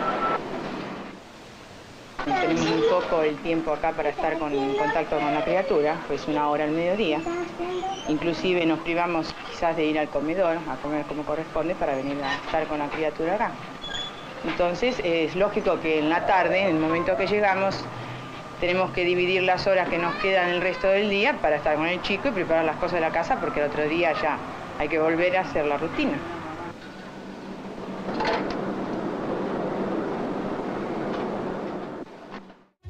Você, mulher que quer entrar para a política, agora pode contar com o Guia da Candidata. Um manual prático, feito pela Procuradoria da Mulher do Senado para ajudar em cada passo da sua jornada. A publicação mostra o que você precisa para começar. Estar em dia com a Justiça Eleitoral, garantir sua filiação a um partido e o domicílio eleitoral 6 meses antes da eleição. Lá, você descobre como garantir os recursos para sua campanha, como os 30% do fundo eleitoral e do tempo de rádio e TV, que são seus por direito. O material também ensina a organizar a campanha, cuidar da segurança na internet e o que fazer em casos de violência política. Acesse o guia na página da Procuradoria do Senado na internet. Basta clicar em Publicações no alto da página e selecionar o Guia da Candidata. É informação rápida e segura para você ocupar o seu lugar na política, porque não existe democracia sem a sua participação.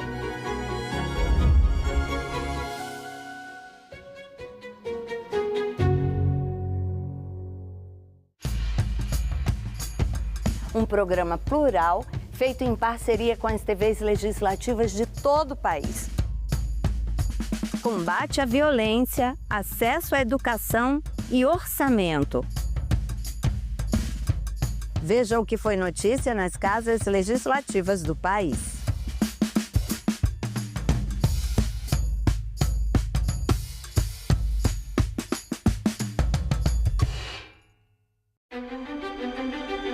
A TV Senado foi a primeira emissora legislativa nacional. A TV Senado foi lá, sem nenhuma discriminação. A TV Senado confere transparência, legitimidade. A TV Senado também valoriza a cultura, a memória. Vida longa, TV Senado!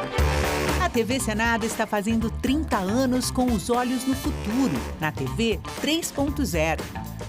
A partir de junho, o Brasil inaugura o novo padrão de televisão. A rede pública e a rede legislativa iniciam suas transmissões experimentais da TV 3.0 simultaneamente com toda a TV aberta brasileira. A TV Senado é, ao mesmo tempo, janela para a democracia e espelho para o país se ver e pensar. 30 anos da TV Senado. Democracia todo dia, em todas as telas, ao vivo e 3.0.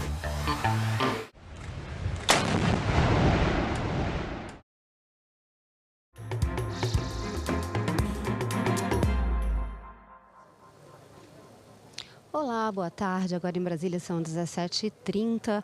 Eu estou aqui no plenário do Senado Federal, a sessão plenária deliberativa desta quarta-feira. Semana de esforço concentrado acabou de ser suspensa pelo presidente do Senado, o senador Davi Alcolumbre, por 15 minutos. São vários itens na pauta de hoje e, nesse momento, os senadores estão aqui negociando e conversando um dos projetos em pauta, que é a criação do Estatuto do Aprendiz. Esse texto que cria o Estatuto do Aprendiz altera a CLT e reúne em um só marco legal os incentivos à contratação de jovens profissionais. Esse texto assegura a formação técnica e também direitos trabalhistas específicos. Existem várias partes do texto que estão aqui sendo negociadas e discutidas pelos senadores nesse momento. Por isso, o senador Davi Alcolumbre suspendeu a sessão por 15 minutos para que aconteçam essas negociações. Também está sendo negociado um outro projeto, que é a modernização do Código Tributário Nacional, com a criação de normas para resolver litígios fiscais pela consensualidade, mediação e conciliação extrajudicial. Esse também é um projeto que está em negociação agora, mas agora, nesse momento, aqui do meu lado, como vocês podem ver, está sendo negociada a criação do Estatuto do Aprendiz. Já foram aprovados 2 projetos nessa tarde de hoje. Um deles obriga o Sistema Único de Saúde, o SUS, a criar protocolos rápidos e integrados para o socorro de urgências cardiovasculares. Mais especificamente, esse projeto viabiliza a administração imediata de medicamentos mais potentes nas UPAs, unidades de pronto atendimento, para dissolver coágulos em pacientes infartados, reduzindo sequelas e também mortes. Outro projeto aprovado cria a Política Nacional de Autocuidado e uma data nacional para a conscientização sobre o tema. O objetivo desse outro projeto é informar os cidadãos sobre hábitos preventivos e também sobre gestão responsável do bem-estar no cotidiano, diminuindo assim a sobrecarga hospitalar no SUS. Então, esses foram os 2 projetos já aprovados na tarde de hoje. Existem vários projetos em pauta, inclusive os senadores aguardam a análise da Câmara dos Deputados por um outro projeto, PLP 114, que muda várias regras fiscais, e esse projeto deve vir aqui para o Senado. Pode ser que seja votado ainda hoje, senão será votado numa sessão extraordinária marcada para amanhã, às 10 horas da manhã. Por enquanto, então, sessão suspensa por 15 minutos, enquanto os senadores conversam e negociam aqui sobre o projeto do Estatuto do Aprendiz. Nós voltamos ao vivo a qualquer momento com outras informações aqui sobre o plenário do Senado Federal.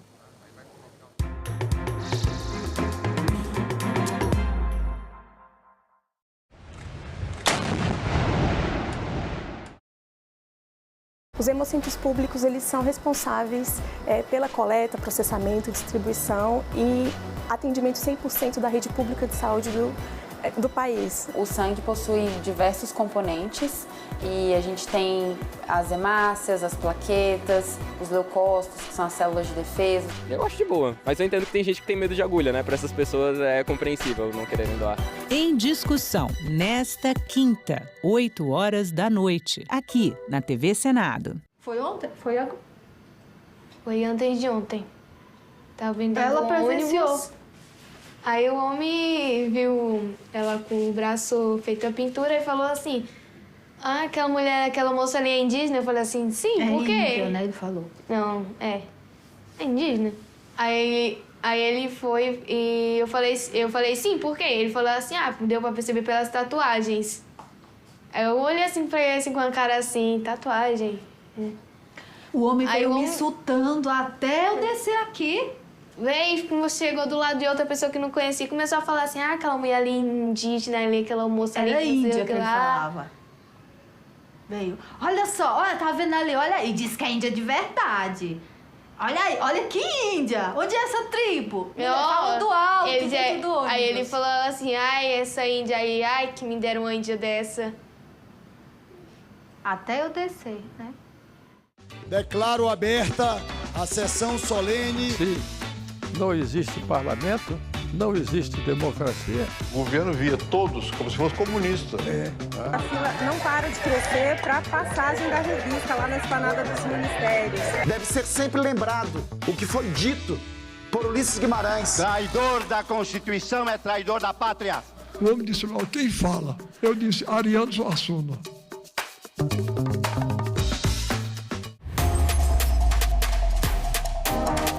A TV Senado está com tudo pronto para mais uma temporada.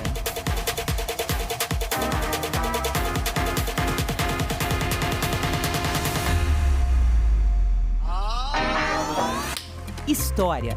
Em maio de 1933, 3,5% da população vão às urnas. Análise. O grande problema que a gente vive hoje é a falta de entendimento do papel da imprensa. Debate. É difícil realmente fazer chegar o conteúdo de todos os candidatos quando você está numa bolha. Combate à desinformação. Especialista em fact-checking, checagem de fatos e também jornalismo de dados. E a mais completa cobertura de eleições do Legislativo.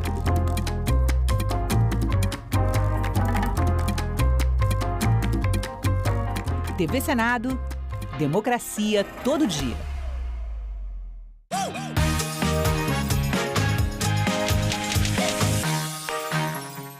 Idosas e idosos são obrigados a votar? O voto é obrigatório dos 18 aos 69 anos. A partir dos 70 anos, ele passa a ser facultativo. Mas atenção, quem estiver com o título cancelado não pode votar.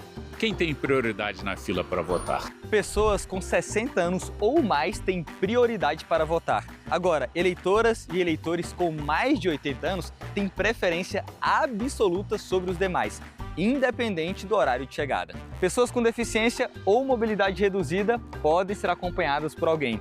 Além disso, a urna eletrônica conta com recursos de acessibilidade. É permitida a entrada com cão-guia com eleitores e eleitoras. Para conferir esses e outros direitos, acesse o Manual do Eleitor no site tse.jus.br.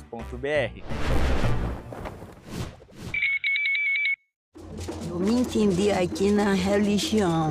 E nessa religião, meus pais morreram, meus avós. Então eles faziam aquela festa. E aí eles morreram, eu nasci. Eu fiquei fazendo. E aí estou até hoje. Senadoc, neste sábado, 9h da noite, aqui na TV Senado. Dentro da minha família, eu sempre ouvia, é assim mesmo, homem é assim, ele é muito estourado, você precisa ter paciência.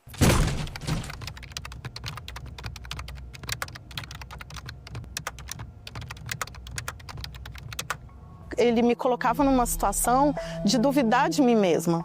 Falava muito mal de mim, me chamava de descontrolada. Eu guardava uma comida na geladeira, ele tirava. Eu falava, gente, mas eu guardei na geladeira. Não, você tá louca. Ele vendeu o meu carro, me obrigou a vender para pagar uma dívida dele. E era sempre nas ameaças. Se você não fizer isso, eu me separo de você. E eu tinha uma dependência emocional muito grande. Aos finais de semana ele saía e me trancava na chave, levava cartão, dinheiro.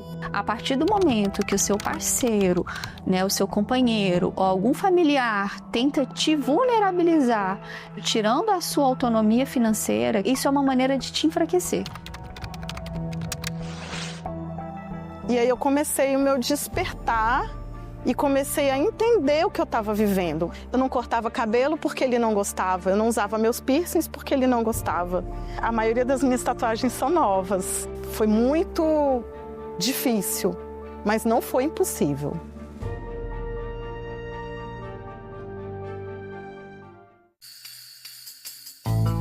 Quando está recomendado fazer cada um desses exames? Somos o maior parceiro comercial sérvio na América Latina. Que está por trás dos algoritmos e também dos aplicativos de inteligência artificial.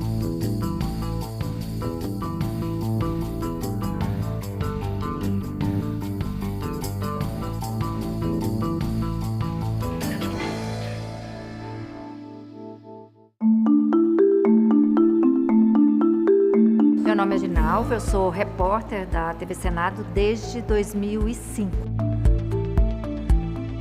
No dia a dia normal, eu acompanho a atividade legislativa. Vejo lá minha pauta, o que eu vou fazer no dia.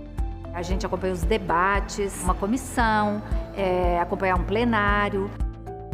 Qual é o papel do repórter depois de acompanhar tudo isso? É tentar traduzir da forma mais simples e mais imparcial para que quem nos assiste em casa possa entender o que está acontecendo. Por aqui passa a história política do Brasil. E assim, momentos bons e momentos ruins, mas momentos que fazem parte da história. Não tem como a gente mudar isso. E é um privilégio. Eu me sinto privilegiada de poder estar acompanhando isso tudo aqui de perto.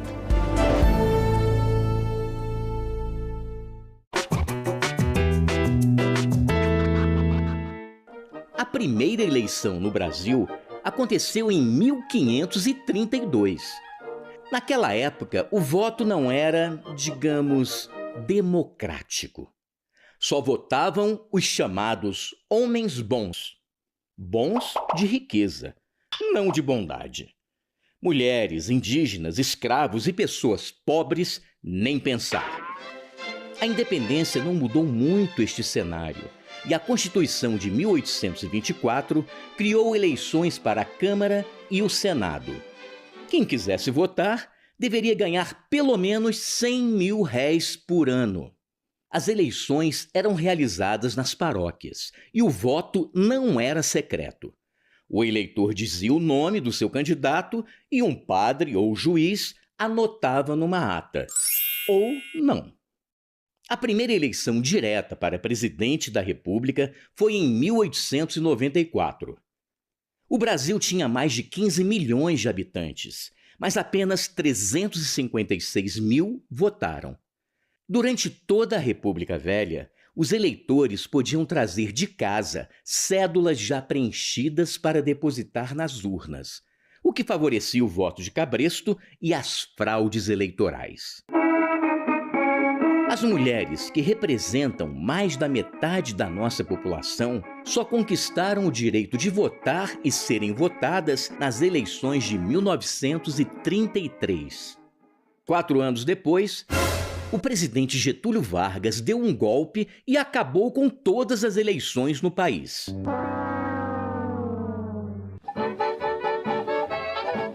Em 1945, a democracia voltou ao Brasil, com o restabelecimento das eleições diretas em todos os níveis. 10 anos depois, a cédula eleitoral foi oficialmente criada para ser preenchida na hora do voto. O golpe de 1964 interrompeu mais uma vez a trajetória da democracia no país, acabando com as eleições diretas para presidente, governadores, prefeitos e alguns senadores. Mas a voz do povo falou mais alto e em 1989 o Brasil voltou a escolher seus governantes. A urna eletrônica substituiu o papel impresso e o voto tornou-se cada vez mais auditável e seguro.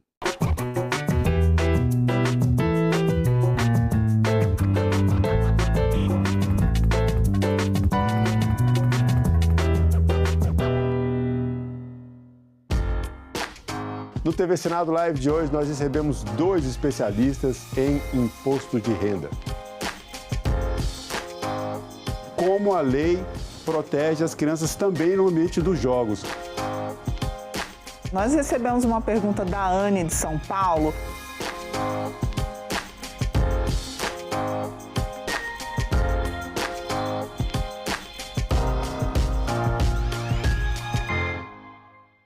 Um homem trancado numa redoma, a inventar mundos. Essa é a visão que se tem do escritor. João Guimarães Rosa poderia sofrer desse mito, mas a biografia do escritor mineiro, escrita pelo Leonêncio Nossa, desmistifica isso. Comecei a levantar material sobre ele. E a entrada na obra dele foi mais uma necessidade, foi uma questão pragmática. Eu entrei para contar uma vida. Então, a minha leitura da obra foi uma leitura voltada para explicar o homem, marcado pela construção de um mundo ficcional, uma vida vidas ficcionais. Então, esse foi o meu grande desafio nos últimos 20 anos, eu posso dizer. Agora, o Guimarães Rosa, como outros grandes escritores, claro, ele nunca deixou de de ser aquele autor que vai buscar na sua própria história a essência da sua produção. De cada 10 mulheres que já sofreram violência, 4 tinham menos de 20 anos quando foram agredidas pela primeira vez.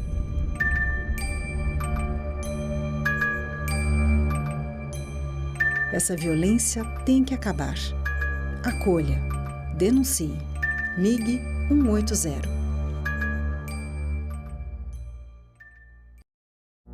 Agora é lei. Os clientes de bancos poderão solicitar a transferência automática dos salários para o banco de preferência e as instituições financeiras deverão aceitar débitos automáticos entre contas de bancos diferentes. O correntista também terá direito à comunicação prévia de mudanças nas taxas do cartão de crédito e deverá receber alertas sobre débitos e opções de linhas de crédito mais vantajosas. O Senado votou, agora é lei.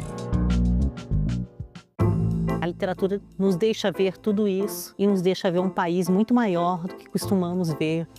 Como foi essa crise de representação na literatura ou como ela é ainda hoje? Não é simplesmente a ideia de deixar de falar sobre essa personagem possível, mas sim problematizar quem está falando, né, e quem é esse objeto que é falado. Que Brasil é este? Hoje, 20h, aqui na TV Senado. Você, mulher que quer entrar para a política, agora pode contar com o Guia da Candidata. Um manual prático, feito pela Procuradoria da Mulher do Senado para ajudar em cada passo da sua jornada. A publicação mostra o que você precisa para começar. Estar em dia com a Justiça Eleitoral, garantir sua filiação a um partido e o domicílio eleitoral 6 meses antes da eleição. Lá, você descobre como garantir os recursos para a sua campanha, como os 30% do fundo eleitoral e do tempo de rádio e TV, que são seus por direito. O material também ensina a organizar a campanha, cuidar da segurança na internet e o que fazer em casos de violência política. Acesse o guia na página da Procuradoria do Senado na internet. Basta clicar em Publicações no alto da página e selecionar o Guia da Candidata. É informação rápida e segura para você ocupar o seu lugar na política, porque não existe democracia sem a sua participação.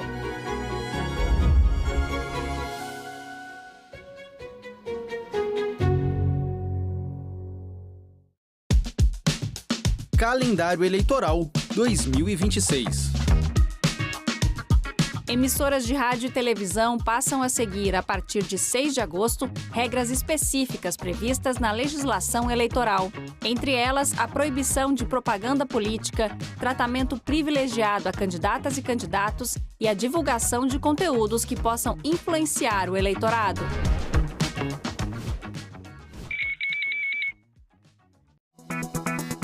E hoje a gente vai falar aqui no programa sobre segurança pública.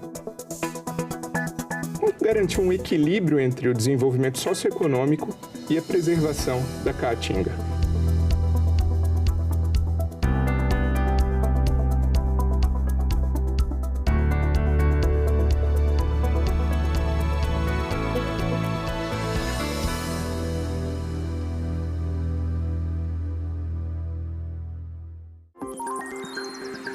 Aquele post na rede social, aquela mensagem no grupo da família, é verdade ou mentira? Se você receber uma informação duvidosa sobre o Senado, mande para o Senado Verifica, um serviço de checagem que analisa notícias e responde se a informação é falsa, verdadeira ou imprecisa. Ficou na dúvida? Senado Verifica.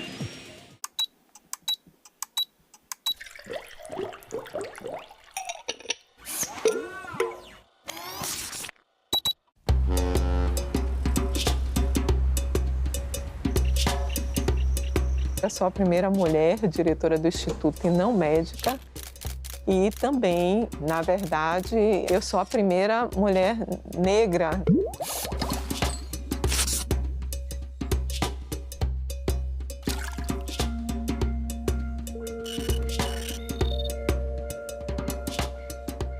E eu sempre fui muito fascinada pelos mecanismos, a fisiopatologia da doença falciforme e as questões sociais. Ela não tem uma cura, mas o indivíduo, por ter uma doença sistêmica, ele precisa de um tratamento que envolve diferentes especialidades. E aí é que entra a questão social. Nós trabalhamos há muito tempo com os pacientes, com as famílias, com os clínicos e nós conseguimos mudar alguns aspectos no acompanhamento do paciente e também com relação a políticas públicas. A criança que vai para a escola, ela tem uma alteração, uma doença que faz com que às vezes eles precisem ser internados. Se ele é internado, ele precisa de classe hospitalar, precisa de um acompanhamento clínico adequado e precisa de uma compreensão também por parte dos educadores. Então, todo cuidado ele tem que ser mantido desde o nascimento da criança, com acompanhamento pediátrico e também com as várias especialidades. Então, o governo tem que se preparar para fazer esse aporte, já que nós fazemos o diagnóstico da doença no teste do pezinho. Aqui na Bahia, pelo teste do pezinho, a cada 640 nascimentos você tem uma pessoa com doença falciforme. Nós temos uma prevalência mundial elevada da doença falciforme, principalmente no continente africano. E essa prevalência elevada da doença terminou também ocorrendo em determinados países e continentes. Nós tivemos uma imigração forçada de indivíduos da África. O Brasil tem uma prevalência grande, uma incidência grande de doença falciforme e o estado da Bahia é o estado que tem a maior prevalência e incidência da doença. A doença falciforme é uma doença genética, ela é decorrente da presença da hemoglobina S, que ocorre devido a uma alteração no gene da globina. E o aspecto mais grave da doença é quando o indivíduo herda os dois genes para a hemoglobina S. O que acontece é o seguinte, a hemoglobina ela é uma proteína que está no interior do glóbulo vermelho, do eritrócito, e ela fixa o oxigênio. Então, ela é responsável pelo transporte do oxigênio. Como a hemoglobina ela tem uma alteração na cadeia de globina, ela tem uma dificuldade nesse transporte do oxigênio. Devido a essa deprivação de oxigênio, a hemoglobina ela tende a polimerizar. A polimerização da hemoglobina no interior do eritrócito muda a forma do eritrócito. Então, o eritrócito termina assumindo uma forma alongada. E isso dificulta a passagem do eritrócito. Apesar da doença falciforme ser uma doença genética, é uma doença que tem repercussões hematológicas, inflamatórias e uma repercussão sistêmica. O indivíduo ele tem alterações de infecção, ele tem alterações oftalmológicas. É muito frequente o acidente vascular cerebral em crianças, principalmente até os 5 anos de idade, retinopatia, alterações ósseas e um aspecto muito frequente da doença são as crises de dor e também as crises que nós chamamos crises vaso-oclusivas. Gosto muito de história, então é a história da doença falciforme, a história da nossa Bahia, os países africanos e toda essa história sempre me encantou. Também eu considero que é uma área em que eu consigo trazer diversidade para o laboratório, Tem um projeto com a África, países africanos. É importante, esse projeto foi financiado pelo CNPq. Nós trouxemos 16 alunos de pós-graduação do Benin e da Nigéria, com bolsa de pós-graduação, no estudo para desenvolver teses e dissertações no tema doença falciforme, que tenha uma doença falciforme que é caracterizada por uma alteração com a presença da hemoglobina S. Nós trabalhamos com aspectos genéticos da doença, aspectos inflamatórios da doença e também os aspectos laboratoriais, aspectos bioquímicos, a busca de biomarcadores de prognóstico com relação a cada um dessas alterações clínicas que o indivíduo apresenta.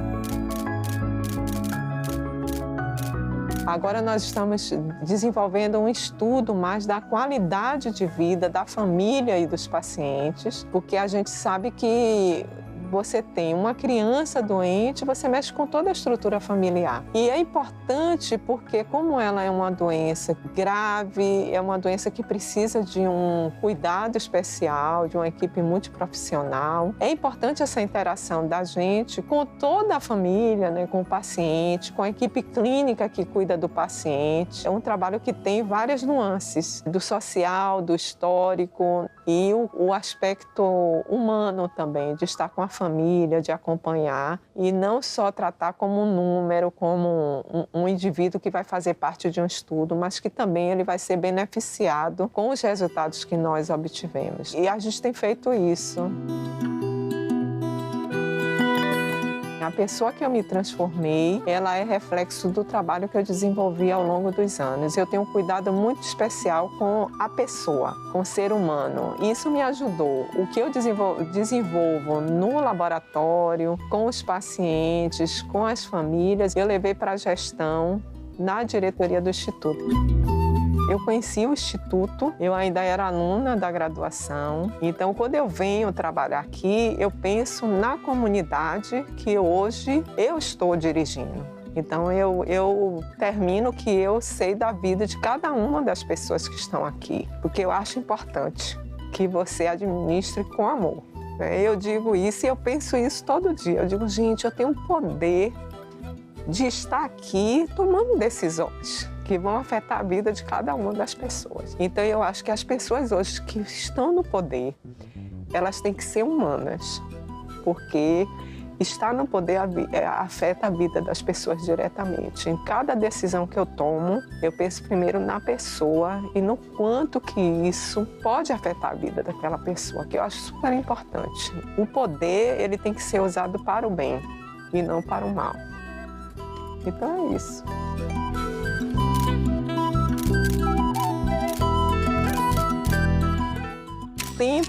O tempo, todos nós somos passageiros e a gente tem que aproveitar a nossa estadia aqui para deixar o melhor. Dentro do meu coração, eu tenho que fazer o que é melhor para as pessoas. Isso é você, na verdade, pensar no tempo. O quanto que nós somos frágeis. Vida é para ser vivida, é para ser feliz e é para a gente fazer tudo que a gente gosta. E deixar muitas pessoas que realmente, quando você for, sintam falta de você, mas que também tenham um sorriso e que digam, olha, ela fez diferença.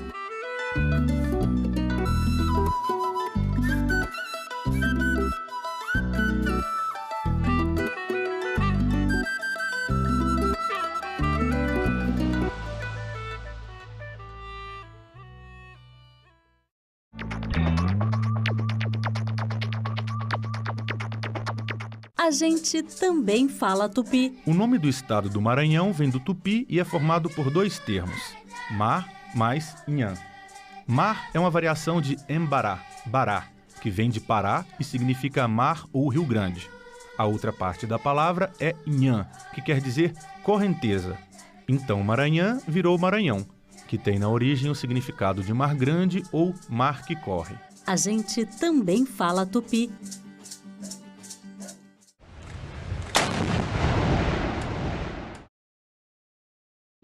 O programa a seguir.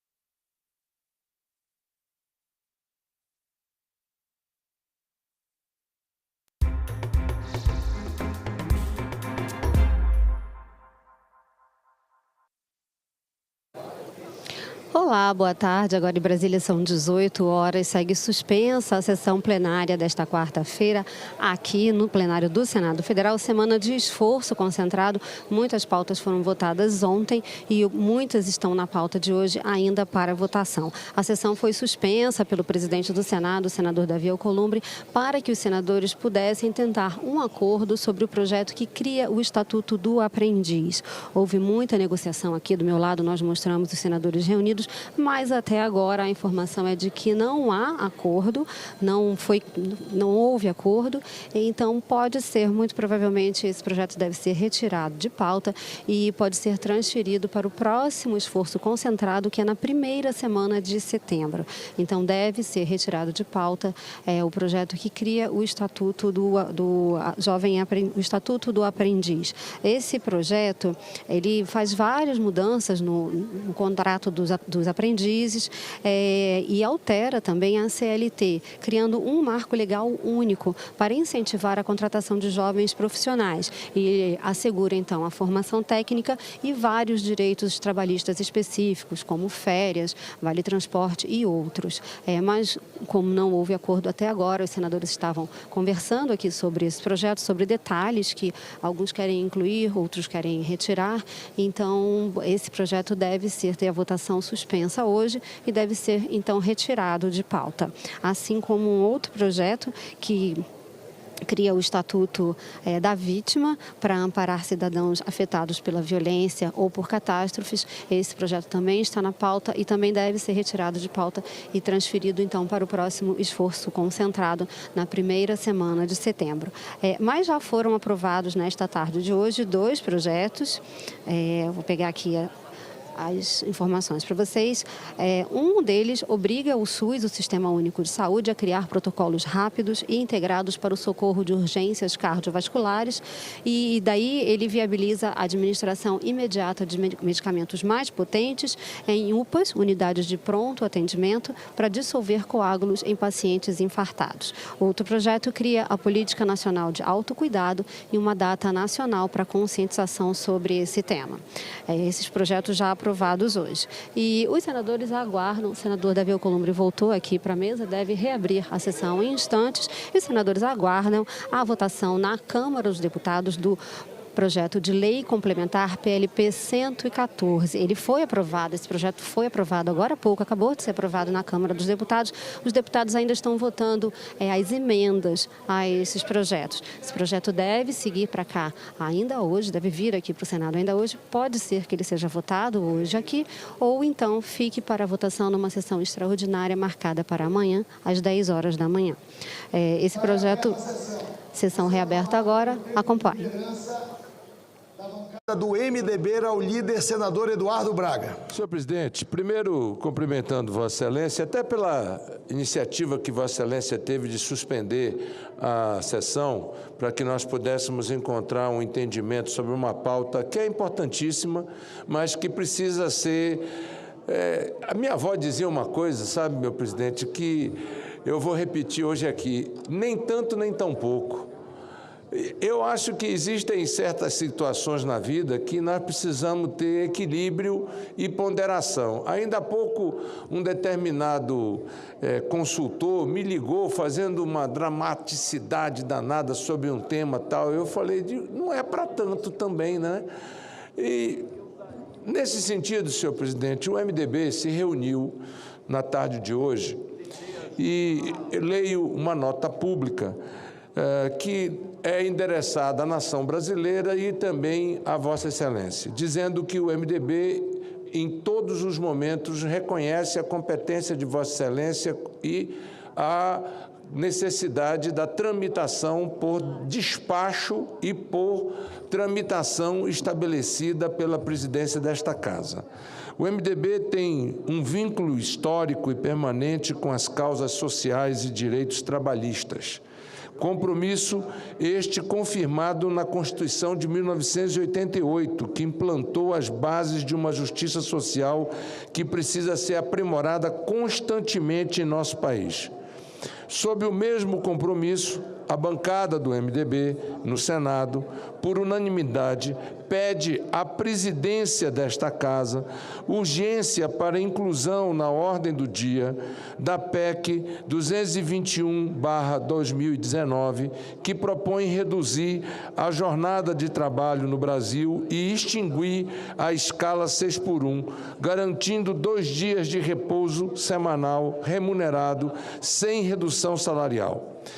Também da PEC 1825, que reorganiza o sistema de segurança pública, e dos PLs 2780 de 2024 e 4.443 de 2025, este de autoria do senador Renan Calheiros, que dispõe sobre a Política Nacional de Minerais Críticos e Estratégicos.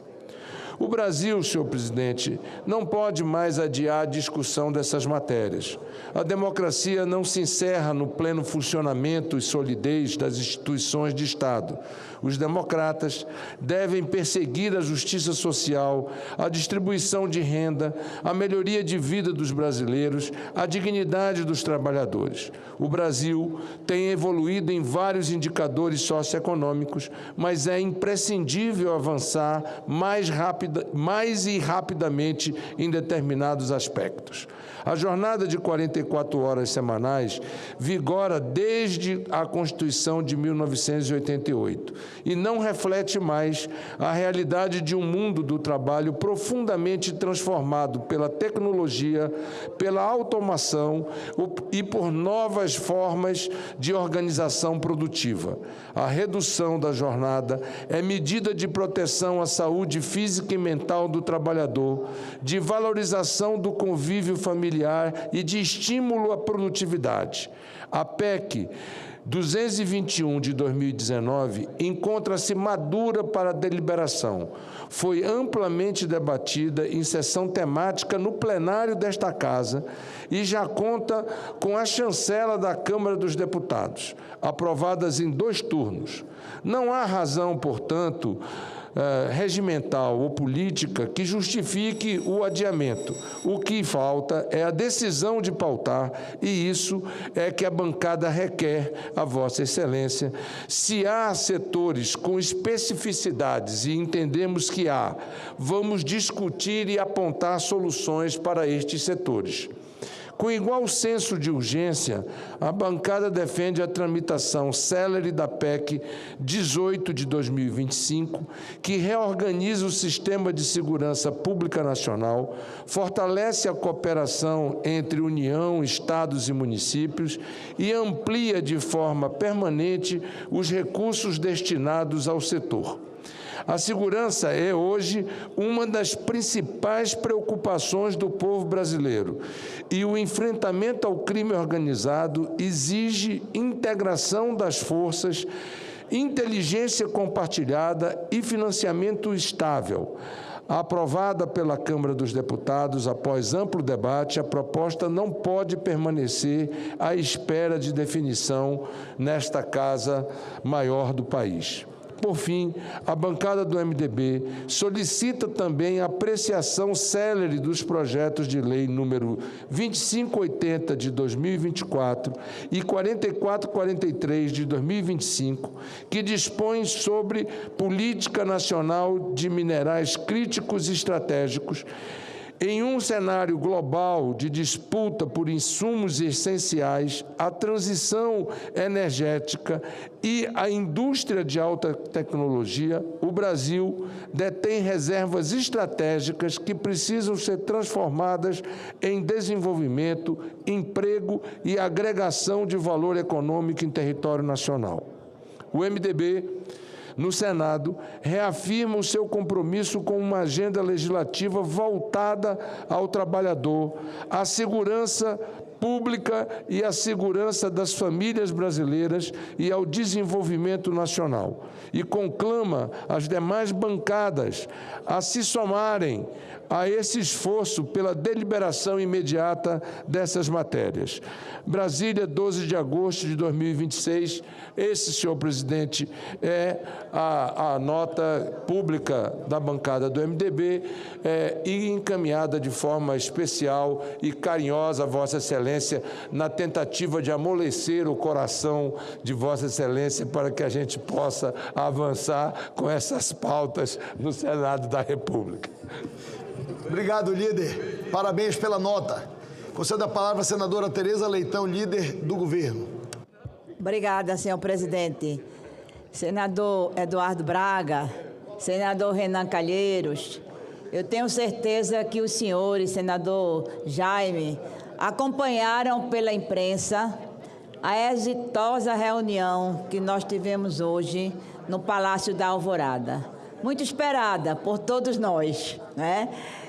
Não foi uma agenda que nós tivemos a oportunidade de divulgar anteriormente, né? Porque ela estava pendente também de alguns ajustes. Fomos avisados ontem que essa agenda seria hoje. Da agenda fizeram parte o senador presidente, senador Davi Alcolumbre, o presidente Lula, o ministro Guimarães, José Guimarães, ministro das Relações Institucionais, e eu na condição de líder. Eu tenho certeza que o senador Davi Alcolumbre, e sou testemunha disto, cumpriu a sua missão institucional com muito esmero. Foi uma reunião de trabalho. Reunião política a gente tem a qualquer hora, mas essa reunião foi uma reunião de trabalho, onde nós avaliamos, analisamos as pautas principais, onde o senador apresentou o nosso esforço, sobretudo em relação à PLP 114, que vamos analisar daqui a pouco, as 6 ou 7, né? 6 medidas provisórias, cujas comissões já foram quase que totalmente instaladas, só falta uma. Todo esse esforço que o Senado vem fazendo para corresponder às pautas importantes para o povo. Não são simplesmente pautas de governo, são pautas importantes para o povo. E evidentemente que entramos nessas 3, e eu pedi licença ao senador Davi para dizer a ele que foi a missão que o presidente me deu. E eu preciso cumprir essa missão. Mas quero dizer que o senador Davi está me ajudando muito e que Vossa Excelência ajuda mais ainda, porque saímos de lá com esse encaminhamento. Nem o senador Davi quer agir unilateralmente e nem o presidente impôs, não é, nenhuma posição drástica. A nossa posição é de diálogo, com o objetivo de aprovar aquilo das 3 propostas prioritárias que possa ter um ciclo. E, evidentemente, que o fim da jornada 6x1 ganha um destaque. Assim como tem destaque a PEC da Segurança Pública, senador Renan. Assim como tem destaque as terras raras. Tudo isso tem um nível de importância estratégica grande para o momento que a gente vive. Então, senhor senador Renan, já adianta nosso trabalho, né, senador Davi? Que nós ficamos de conversar com alguns líderes. Eu hoje já conversei, e quero dizer de público, que eu já conversei com o senador Veveton, né, o líder do PDT, conversei com o senador Veneziano, o líder da maioria. Fiz uma ligação muito amistosa e muito boa para o nosso presidente da Comissão de Constituição e Justiça, o senador Otto Alencar, que é a comissão onde será recepcionada a PEC. Então, senador Davi, eu acho que nós todos estamos em um caminho de confluência muito positiva para que a gente possa entregar ao povo brasileiro uma encomenda que não é nossa. É uma encomenda, essa PEC, por exemplo, como bem lembrou o senador Eduardo Braga, ela foi discutida aqui numa sessão que começou às 10 e terminou às 18. Já tendo havido 3 audiências públicas na CCJ. Ela foi inscrita em 2019, protocolada em 2019. O mundo mudou, as relações de trabalho mudaram. Então, tem muita coisa importante para a gente considerar. Eu agradeço muito ao MDB por essa nota, por essa sensibilidade de acolher uma pauta dos trabalhadores e das trabalhadoras. Eu, que tenho origem sindical, fico muito sensibilizada com isso. E o nosso trabalho, eu acho que vai seguir. Vamos seguir com esse trabalho de conversa, tentando convencer quem é contra, que a gente sabe que tem, a gente respeita, mas tentando convencer e dar esse conforto ao nosso presidente Davi Alcolumbre, que possa, de fato, dar os encaminhamentos que nós construímos a várias mãos, mas que podem, de fato, ser conclusivos em tempo hábil. Ele sabe do que é que eu estou falando. Em tempo hábil, que possa caracterizar o jogo, que é o melhor jogo na política, que é o jogo do ganha-ganha. Muito obrigada, senhor presidente.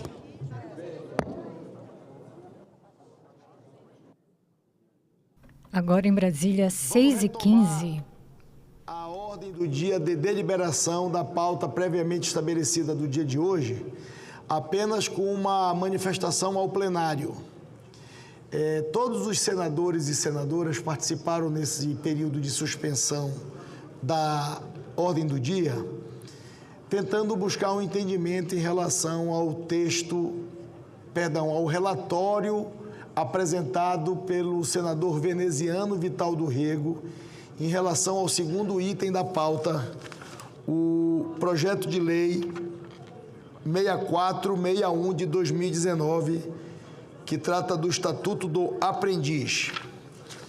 A sessão foi suspensa para que cada senador e cada senadora pudesse dar a sua contribuição em relação ao relatório apresentado, mas muito mais do que a contribuição, fazer algumas ponderações em relação a algumas categorias que serão obrigadas a cumprir a determinação a partir da votação desta legislação. Eu conversei com vários senadores aqui atrás e também, ouvindo um pouco na hora do momento da suspensão, eu também fiquei, de certo modo, preocupado em relação aos impactos em relação a algumas profissões ou algumas categorias que vão se submeter a partir do momento da aprovação, senador Renan Filho, querido ministro, desta legislação e que podem causar impactos nessas empresas a partir desta aprovação. Mas uma coisa eu percebi de todos os senadores, e eu preciso externar aqui, que muitas das vezes a gente pode ser mal compreendido em relação a chegarmos em um entendimento de tirarmos a matéria da pauta da deliberação de hoje. Mas, ao contrário da má interpretação ou do mau juízo que alguns podem fazer, me permitam fazer um testemunho. Todos os senadores incondicionalmente manifestaram um apoio em relação a termos na legislação a proteção e a possibilidade de termos mais jovens no mercado de trabalho iniciando a sua vida profissional. Então, eu quero publicamente dizer isso, que não foi a discordância, digamos assim, não foi no cerne da decisão do projeto. Ao contrário, há uma acessibilidade de todos os senadores que manifestaram para mim de apoiar essa iniciativa de um projeto de lei com essa envergadura que possa dar a esse jovem uma primeira oportunidade de trabalho, uma primeira oportunidade de ter compromisso, de poder um dia ser um empregado, de ter uma carteira assinada, de ter uma qualificação. Então, a unanimidade dos senadores foi a favor da iniciativa da lei, apenas com algumas ressalvas em relação, como disse e repito pela terceira vez, algumas categorias que podem acabar inviabilizando, inclusive, o cumprimento da exigência da lei. Então, só para ficar claro que houve um acordo de procedimento apoiado por todos os senadores e a presidência, diante do acordo, retira de pauta a deliberação do projeto da tarde de hoje. Presidente. Pois não, senador Amin, senador Renan Filho, senador Laércio. Concordando com tudo que Vossa Excelência falou, todos nós somos a favor. Ninguém se deu mal na vida porque foi aprendiz e começou cedo. Ninguém. E essa incongruência que pode acontecer em determinadas atividades é perfeitamente contornável. Por exemplo, uma empresa de segurança. O jovem pode ser aprendiz até os 24 anos de idade. E o jovem de 18 anos serve o Exército. Portanto, nós não somos estranhos à segurança aos 18 anos de idade. E podemos votar aos 16. Então, isso pode ser fruto, a solução é fruto de uma negociação. Então, eu aplaudo o que Vossa Excelência decidiu, só tenho uma coisa para acrescentar. Fixe um prazo para que se chegue a um acordo. Porque acordo sem prazo, presidente, acordo sem prazo e promissória... Vossa Excelência também está certo. Sem data também vale muito. Aqui é o seguinte, todo mundo está certo no seu ponto de vista. Então, Vossa Excelência também está certo. É porque eu recebi a solicitação para retirarmos de pauta, para não irmos para o embate hoje. Mas nós vamos ter, senador Esperidião, daqui mais alguns dias, a segunda etapa do esforço concentrado do recesso. Eu vou consultar os senadores todos. Mas marque para 1º de setembro. É isso aí, é na data da retomada do esforço concentrado. Eu vou consultar os senadores envolvidos para ver se conseguiram construir. Se está tudo certo, eu vou pautar. Com a palavra o senador Renan Filho. Senhor presidente, muito rapidamente também, queria cumprimentá-lo pela decisão para dizer que hoje é dia 12 de agosto. 12 de agosto é o Dia Internacional da Juventude. E na vida, começar como aprendiz é o caminho natural. E o que todos nós defendemos é que a gente tenha mais jovens aprendizes, desde que os jovens desejem.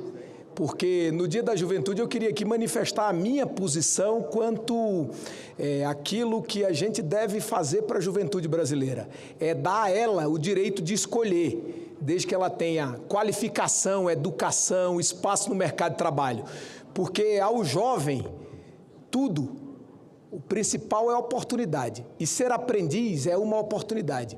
Porque nessa fase da vida, o cidadão tem que ter também o direito de escolha. Mesmo que a escolha não seja a mais correta para a vida dele toda. Ele volta, corrige o rumo, porque um erro num projeto de vida jamais será uma vida no caminho errado. É simplesmente uma correção. E os aprendizes, eles certamente construirão um caminho e um projeto de vida para a juventude brasileira. Então, no Dia da Juventude, senhor presidente, eu queria dizer que é muito importante que a gente aprove o Estatuto do Aprendiz, senador Laércio, mas que ele seja, sobretudo, duas coisas. Primeiro, mais oportunidades para as pessoas.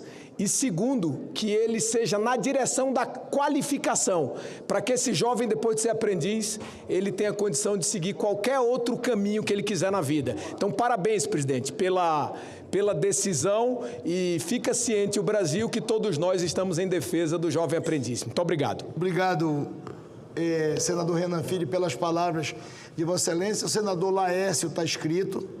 Eu queria pedir desculpas ao senador Sargento Reginaldo, que já está com a mãozinha levantada ali há algum tempo, mas eu vou, assim que nós ouvirmos as manifestações, eu vou conceder a palavra a Vossa Excelência. Com a palavra o senador Laércio. Senhor presidente Davi Alcolumbre, eu quero me congratular com Vossa Excelência. O senhor tem tido aqui uma postura, acima de tudo, onde o diálogo tem sido incessante por parte de Vossa Excelência para construir alternativas. Hoje é mais um exemplo que Vossa Excelência dá, como nosso presidente, de fazer uma condução tão equilibrada e com tanto bom senso. Eu queria também, antes de fazer as minhas considerações, eu queria saudar a líder do governo, a senadora Tereza Leitão. Não sei se ela está aqui no plenário, deve ter saído, mas fica o registro, pela habilidade que ela tem demonstrado nas relações estabelecidas com todos os senadores aqui do Senado Federal. Mas, presidente, eu queria deixar bem claro uma verdade. Ninguém aqui, nenhum dos 81 senadores, é contra o CIEE. O CIEE é uma instituição importante para o Brasil, desenvolve um trabalho maravilhoso em todos os cantos desse país, oferecendo e construindo espaços para estágios em todos os setores para toda a nossa juventude. E lembrando bem a fala do senador Renan Filho, hoje é o Dia da Juventude. E certamente nós que aqui estamos já passamos por essa fase onde a gente buscava incessantemente, em todos os lugares possíveis, uma oportunidade de fazer um estágio para que a gente tivesse uma oportunidade de ter a nossa carteira assinada, de construir um emprego. Então, presidente, a minha fala é no sentido de me colocar à disposição de construir um texto que seja aplicável para o Brasil e que alcance o seu propósito, como várias cotas que existem definidas em lei hoje, que não cumprem a sua missão. Existem milhares de empresas no Brasil pagando multa porque não conseguem cumprir a cota, porque o texto foi mal feito e a lei não é uma lei boa. Então, assim, criar cota talvez não seja a alternativa.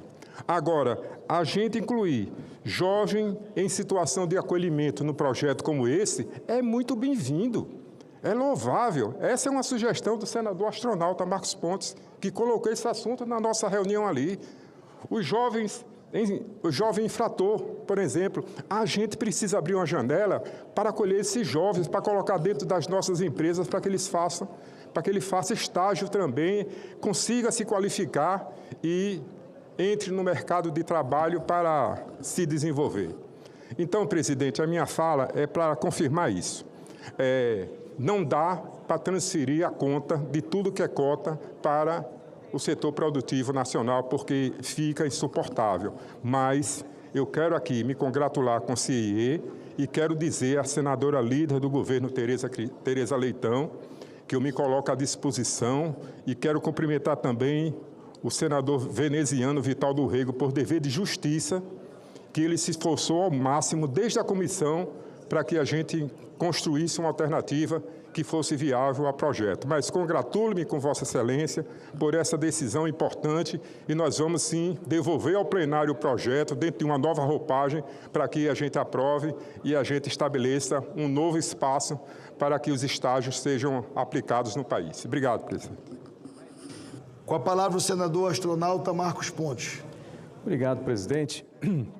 Eu queria somar e congratular o fato de nós termos essa pauta em prioridade, sendo tratada com toda essa seriedade necessária.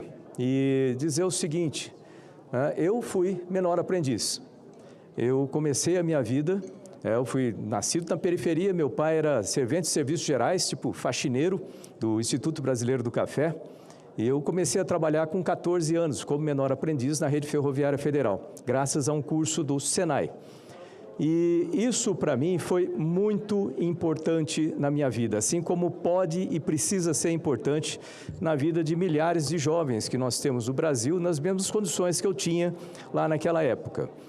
Mas, para isso funcionar, precisa ter a legislação adequada, ou seja, ter os jovens acesso a isso e também as empresas possam trabalhar de forma a criar esses acessos com legitimidade, vamos dizer assim. Portanto, não se pode criar alguma coisa que a empresa não possa cumprir. E tem que se criar uma maneira de ajudar esses jovens. Então, jovens em situação de acolhimento são jovens, por exemplo, que não são órfãos, não têm família, que estão em acolhimento. Jovens que estão em recuperação, infratores, oriundos de Bolsa Família, tudo isso aí tem que ter essa prioridade de forma que eles possam, sim, conseguir o seu estágio. E o estágio pode ser feito por diversas instituições, se sem dúvida nenhuma é uma delas, mas dentro da empresa também. Eu tive meu estágio dentro da Rede Ferroviária Federal, assim como outras instituições podem fazer isso, ou seja, aumentar a possibilidade desses jovens terem a sua vida modificada através dessa situação. Portanto, motivar os jovens, facilitar para que as empresas possam fazer isso aí e ter mais instituições que possam fazer esse treinamento. Sem dúvida nenhuma, isso vai ajudar muito o Brasil e eu garanto que, tendo isso aí funcionando, junto com também o curso profissionalizante, etc., nós vamos ter uma redução drástica em criminalidade e drogas em questão de 5, 10 anos, com certeza. É a melhor política para se reduzir problema de segurança pública. Obrigado, presidente. Só um complemento, desculpa. O senador Exalci me pede para requerer dois extra-pautas, dois requerimentos extra-pautas aqui. Um é o 584 de 2026, uma sessão especial para celebrar os 25 anos da Fundação de Ensino e Pesquisa em Ciências da Saúde. E o outro é o requerimento número 87, que requer também sessão especial para celebrar 40 anos do Sindicato das Indústrias da Informação do Distrito Federal. Então, só feito aqui o pedido do senador. Senador ministro astronauta Marcos Pontes, quando nós concluímos a deliberação da ordem do dia de hoje, mas eu informo Vossa Excelência também para ficar despreocupado, que nós vamos convocar uma sessão extraordinária para amanhã, 10 horas, e eu queria até pedir a autorização do presidente Renan. Vossa Excelência não estava ainda há pouco no plenário. A líder do governo se encontra? Vossa Excelência não estava no plenário. Nós estamos há algum tempo, presidente Renan, a pedido da bancada de São Paulo, atendendo uma demanda do prefeito da cidade de São Paulo, relacionado a 3 propostas de empréstimos internacionais que estavam tramitando no governo federal.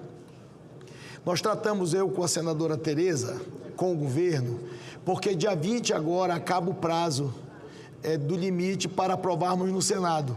Como nós não conseguimos que o governo publicasse, como publicou hoje no Diário Extra, as 3 mensagens, eu vou convocar uma sessão extraordinária para amanhã e eu queria a autorização de Vossa Excelência como presidente da CAI para que a gente possa assinar um requerimento e trazer diretamente as propostas para o plenário para atendermos, porque senão a cidade de São Paulo vai perder o trabalho de 4 anos. E acaba o prazo no recesso branco, no recesso antes do esforço concentrado.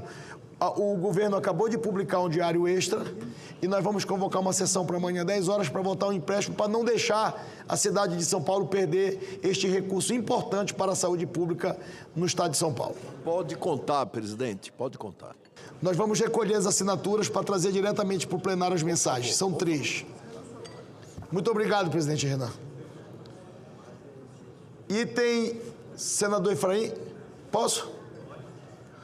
Substitutivo da Câmara dos Deputados ao projeto de lei complementar número 124 de 2022, de autoria do nosso presidente, senador Rodrigo Pacheco, que altera o Código Tributário Nacional a fim de estabelecer normas gerais sobre soluções de controvérsias, consensualidade e processo administrativo em matéria tributária e aduaneira, e altera a Lei nº 9.430, de 1996. Foi apresentado o requerimento 467, de 2026, dos líderes, que solicita a urgência para a deliberação da matéria. Em votação, requerimento. As senadoras e os senadores que o aprovam permaneçam como se encontram. Está aprovado o requerimento. A matéria depende de parecer. Faço a designação do nosso querido senador Efraim Filho para que ele possa proferir o parecer em plenário. Apenas informando. Em Brasília, 6 horas e 33 minutos. Me permito pedir desculpa a Vossa Excelência. Eu falei do senador Reginaldo e não chamei ele para fazer a manifestação. Fique acomodado aí um pouquinho, deixa eu dar a palavra para ele, que ele já pediu, tem meia hora. Concedo a palavra ao senador Sargento Reginaldo.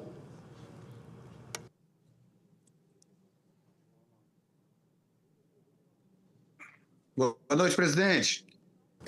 Só para confirmar com Vossa Excelência, o PL 3890, Estatuto da Vítima, também ficou para a semana do esforço concentrado, não é isso?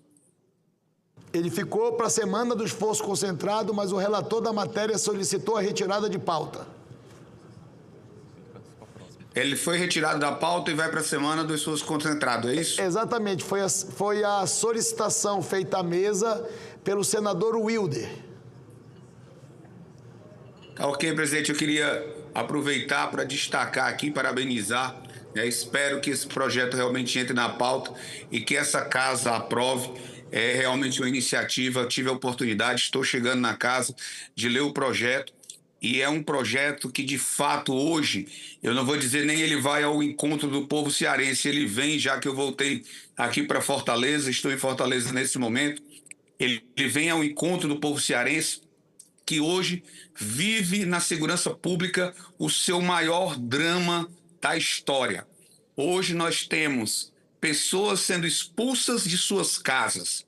E a Polícia Militar, que infelizmente é quem tem o dever de proteger a população, está sendo enviada meramente, em muitos casos, para escoltar caminhões de mudanças de cidadãos de bem que estão sendo expulsos por facções, sem muitas vezes ter o direito nem sequer de olhar para trás. Nós temos comerciantes tendo que fechar seus negócios por imposição do crime organizado. E essas pessoas, elas não estão sendo vistas pelo Estado. Muitas vezes a pessoa passou aí a vida inteira esperando receber sua casa, um apartamento do Minha Casa Minha Vida. Era o sonho dela. Ela recebe a casa, recebe o apartamento e perde logo em seguida pelo crime organizado, mas ela não é procurada pelo poder público. Ela não é lembrada pelo Estado. É como se ela fosse esquecida. E hoje nós temos verdadeiramente a população, a vítima, ela está sempre em desvantagem. Porque ela ainda, além de sofrer com a agressão, além de sofrer com a perda de um ente amado, além de sofrer com a perda do seu bem, sofrer com a perda do seu negócio, ela se sente completamente desamparada. O Ceará tem um dos maiores índices de feminicídio do Brasil. E, infelizmente, a maioria das mulheres assassinadas já recorreram, já foram até a delegacia. Elas foram à delegacia, mas elas não foram protegidas.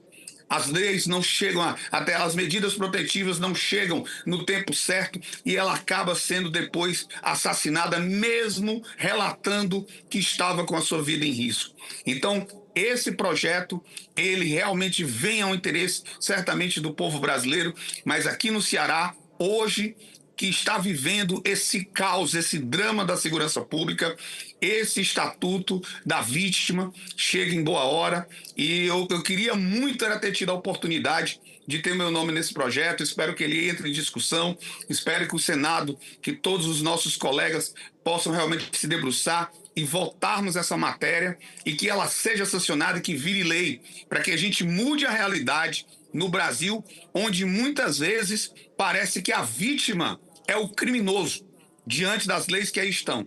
Nós criamos a cultura da bandidolatria no Brasil. E a vítima, muitas vezes, fica esquecida enquanto, quando esse criminoso às vezes, é alvejado pelo policial, aí sim, aí aparece tudo que é de gente para tentar proteger o criminoso, mas não acontece a mesma coisa. Até policiais militares aqui no Ceará estão sendo expulsos de sua residência. Policiais militares estão tendo que deixar suas residências por imposição do crime organizado, porque sabe que a sua família fica completamente vulnerável enquanto ele está na rua protegendo a sociedade. Então eu espero que realmente nessa semana do esforço concentrado, a gente possa aprovar essa matéria e ela entre em sanção o quanto antes possível. Obrigado, presidente. Uma boa noite a todos. Cumprimento o pronunciamento de Vossa Excelência e agradeço ao senador Efraim que aguardou a manifestação de Vossa Excelência em relação a um projeto importante. E a solicitação do senador Wilder é justamente esta: voltar na próxima sessão de esforço concentrado. Com a palavra, Vossa Excelência. Senhor presidente Davi Alcolumbre, senhores senadoras, senhores senadores, informo que o relatório da proposição já é do conhecimento público, pois foi devidamente protocolado, e vou pedir para ler a versão resumida, com especial destaque para os pontos fundamentais. O resumo do parecer em substituição às comissões sobre o projeto de lei complementar PLP número 124, que altera a Lei 5172, no caso o Código Tributário Nacional de 1966, a fim de estabelecer normas gerais sobre solução de controvérsias, consensualidade e processo administrativo em matéria tributária e aduaneira. Igualmente altera a Lei 9430 de 27 de dezembro de 1996. É um projeto de extrema envergadura, presidente, que ele dialoga especialmente com aquilo que traz o gargalo da burocracia no sistema tributário. A gente votou a reforma tributária, né? Logicamente alteramos a legislação tributária, as alíquotas, mas a parte do processo administrativo tributário é onde está concentrado muito dos gargalos, né, que dão o nome de custo Brasil. Burocracia excessiva, alta complexidade e insegurança jurídica. E esse projeto, ele integra um conjunto de proposições que nasceram da Comissão de Juristas, instituída pelo Senado Federal e pelo Supremo, presidida pela ministra Regina Helena Costa, do Superior Tribunal de Justiça, a quem faço aqui as honras, porque a ministra Regina Helena Costa, além de coordenar a Comissão de Juristas, também se manteve fiel no acompanhamento da tramitação, por várias vezes teve disponível aqui no Senado e na tramitação na Câmara dos Deputados para retirar dúvidas, avaliar sugestões e adaptar o texto dentro de uma hermenêutica de quem comandou a Comissão de Juristas. Então, a ministra Regina Helena Costa receba por parte dessa relatoria o reconhecimento da disposição e da disponibilidade de Vossa Excelência para contribuir até o momento final, que, se Deus quiser, será hoje, da aprovação em plenário após a tramitação nas duas casas. A finalidade desse conjunto de projetos, todos de autoria, por ser o presidente da Casa, do senador Rodrigo Pacheco, é modernizar o processo administrativo e tributário nacional, reduzir litígios, dar previsibilidade ao contribuinte e tornar mais eficiente a atuação do Estado. É importante destacar que esse PLP tem uma função estruturante dentro desse conjunto de proposições. Funciona como uma espécie de colchão jurídico para os demais projetos apresentados pela Comissão de Juristas. Ao alterar o Código Tributário Nacional para reconhecer, em normas gerais, a consensualidade, a mediação, a transação, a arbitragem especial tributária e aduaneira, as garantias mínimas do processo administrativo fiscal, PLP número 124, cria um ambiente jurídico necessário para que os demais projetos avancem com segurança. Sei, senhor presidente, que os olhares da mídia, os olhares do plenário, os olhares da política estão voltados para as eleições. Convivo aqui há muito tempo e sei que isso é natural, mas com certeza e convicção lhe digo que estamos diante de uma das matérias de maior envergadura técnica da agenda legislativa desse ano. Tenho absoluta convicção de que estamos diante de uma matéria que esse Senado Federal marca uma posição importante para contribuir não com a agenda de governo, mas com a agenda de Brasil, com a agenda de nação. O PLP 2486, projeto de arbitragem tributária, por exemplo, depende dessa moldura geral no CTN, para que possa ser aprovado o Instituto da Arbitragem aplicado de forma adequada, com respeito à legalidade, à natureza pública do crédito tributário e às competências dos entes federativos. Matéria foi debatida nessa casa, passou pela comissão temporária, recebeu contribuições especialistas da academia, da advocacia, da magistratura, da Receita Federal, dos fiscos estaduais, das procuradorias e, principalmente, do setor produtivo. Depois de aprovada pelo Senado, seguiu para a Câmara dos Deputados e promoveu alterações relevantes. Agora retorna ao Senado, para que possamos definir o que deve ser acolhido e o que deve ser preservado do texto aprovado nesta Casa e na Câmara dos Deputados. O tema é técnico, mas tem consequência muito prática. Processo tributário impacta ambiente de negócio, arrecadação pública, segurança jurídica, custo de investir e relação entre o Estado e quem produz.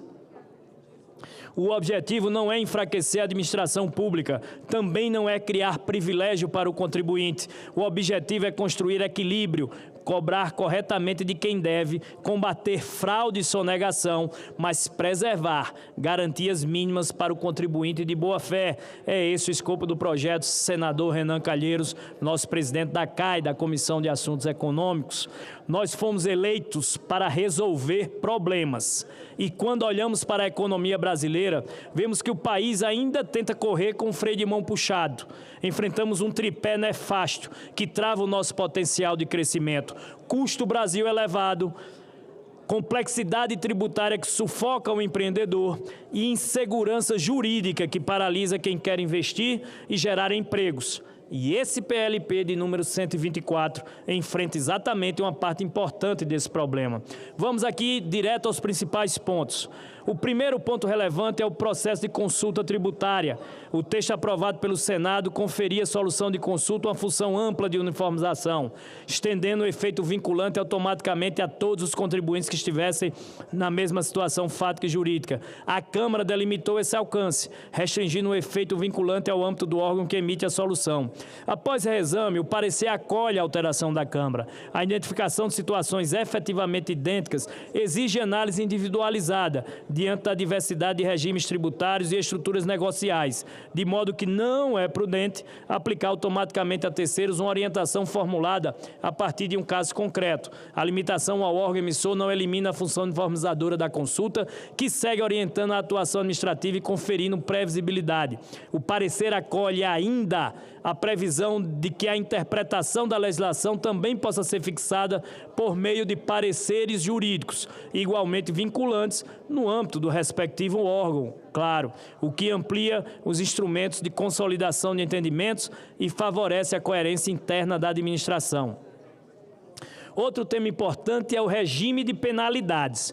O Senado havia aprovado um modelo de dosimetria qualitativa de penalidade, com atenuantes como bons antecedentes fiscais, ausência de prejuízo horário e erro excusável. A Câmara substituiu esse modelo por reduções objetivas, conforme a tradição, as quais estavam vinculadas ao pagamento ou ao parcelamento do crédito, 50%, 40%, 30%, 20%, conforme o momento e a forma de regularização, com percentuais ainda mais favoráveis, que nós trouxemos no texto do Senado, que podem ir de 60% a 30%, ou seja, aumenta em 10% o teto e o piso, para os participantes dos programas de conformidade.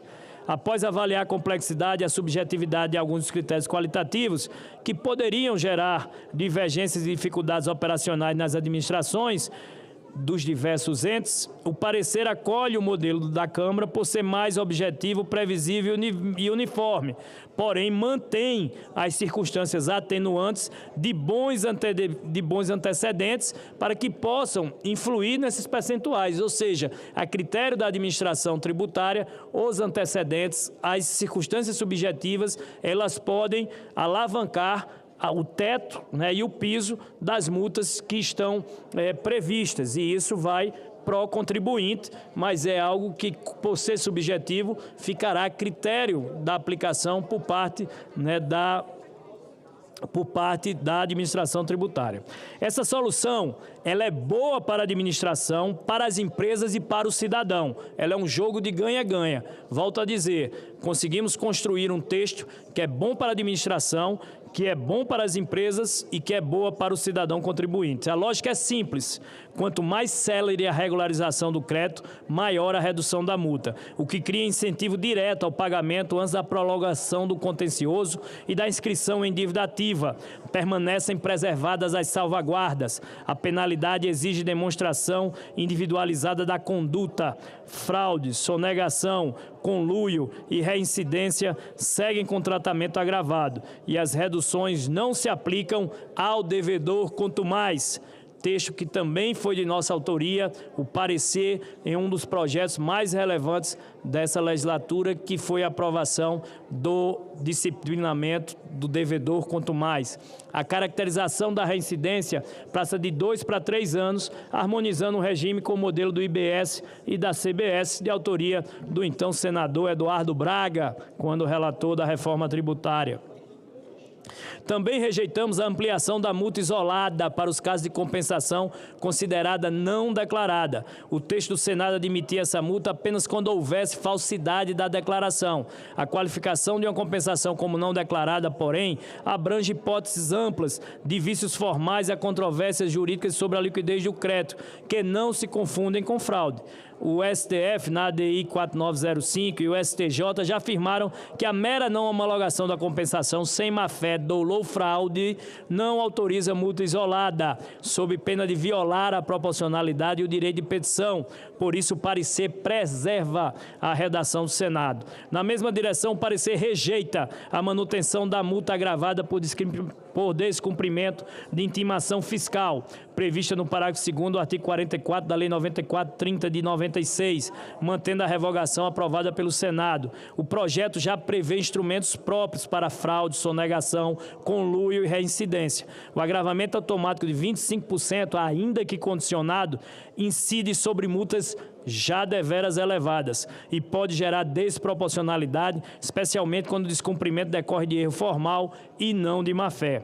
Outro ponto examinado foi o prazo para impugnações e recursos no processo administrativo. A Câmara reduziu esses prazos para 20 dias. Após avaliar a legislação complementar mais recente, entendemos que a alteração deve sim ser acolhida por razão de harmonização. A Lei Complementar 227 de 26, que regula o contencioso do IBS, e as alterações por ela promovidas no processo administrativo fiscal federal caminham para prazo de 20 dias úteis. Isso não reduz garantias. Os prazos seguem em dias úteis, com regras de suspensão, publicidade de pauta e preservação do contraditório e da ampla defesa em contexto de crescente digitalização dos autos. O parecer acolhe de forma parcial a inclusão do domicílio tributário eletrônico, outra novidade. A digitalização das comunicações é medida de eficiência e segurança, mas impor um regime obrigatório e uniforme em norma nacional desconsideraria os diferentes graus de digitalização e capacidade de administração da União, Estados, DF e municípios. Por isso, o CTN reconhece a possibilidade de uso do domicílio tributário eletrônico, remetendo à lei de cada ente a definição sobre sua adoção, obrigatoriedade, condições de funcionamento, preservando a autonomia federativa e a garantia da ciência dos atos. Acolhemos ainda a supressão da multa de 1% pelo descumprimento do dever de informar que a matéria discutida administrativamente também foi levada ao judiciário. O dever de informar permanece e a consequência processual também. A judicialização da mesma matéria importa a renúncia à via administrativa. Retira-se apenas a multa automática, que se revela desproporcional quando não havia prejuízo efetivo, tornando o dispositivo mais coerente com o devido processo legal. Outro ponto sensível é a responsabilidade solidária. A Câmara alterou o artigo 124 do CTN para incluir hipótese de abuso de personalidade jurídica com desvio de finalidade ou confusão patrimonial. O combate ao abuso é legítimo, mas o instrumento não é o adequado. O artigo 124 trata de responsabilidade por interesse jurídico comum na situação que constitui o fato gerador. O abuso da personalidade tem outra natureza. Aproxima-se do artigo 135 do CTN e do artigo 50 do Código Civil, cuja aplicação pressupõe um incidente de desconsideração previsto no CPC, incompatível com o processo administrativo fiscal. O ordenamento já dispõe de instrumentos suficientes. Por isso, o parecer rejeita a alteração e preserva a redação do Senado. Na gestão da dívida ativa, o parecer rejeita a alteração da Câmara no parágrafo 3º do artigo 201 e mantém o modelo aprovado pelo Senado, que prevê prazos diferenciados conforme o grau de conformidade do contribuinte. A administração tributária moderna trabalha com classificação de risco e incentivo à regularidade. Quem cumpre suas obrigações deve ter o tratamento compatível. Quem apresenta baixo recolhimento espontâneo deve sim ser acompanhado com mais rigor. A supressão desse critério eliminaria um instrumento legítimo de indução comportamental e ainda poderia prejudicar o controle da prescrição. Isso não é privilégio, isso é racionalidade administrativa. Foram acolhidas ainda as alterações da Câmara que aperfeiçoam o texto, qualificação da arbitragem como arbitragem especial tributária e aduaneira, deixando claro que não se trata de arbitragem privada comum, mas de regime de direito público dependente de lei específica, a antecipação dos efeitos da transação aceita pela administração e a coerência da prescrição na falência com a Lei nº 11.101/2005.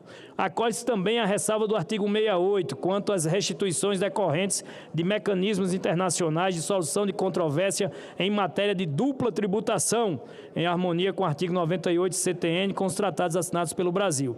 Por outro lado, o parecer rejeita a ampliação no artigo 151 do seguro-garantia e da carta de fiança a outras ações judiciais, além da execução fiscal, para não estimular a judicialização prematura em detrimento da solução administrativa. E vamos agora, finalmente, após essa extensa colocação apenas dos pontos relevantes, para vocês terem ideia da envergadura do projeto, ao voto e à conclusão, senhor presidente. Em síntese, o parecer acolhe aquilo que aperfeiçoa o projeto e rejeita aquilo que compromete a segurança jurídica, a proporcionalidade ou a coerência do texto aprovado pelo Senado. Esse projeto é um típico texto de ganha-ganha. É bom para a administração, porque reduz litígios, melhora a eficiência da cobrança e fortalece a conformidade. É bom para as empresas, porque defende a concorrência legal, valoriza o bom ambiente de negócios e dá segurança para quem deseja investir.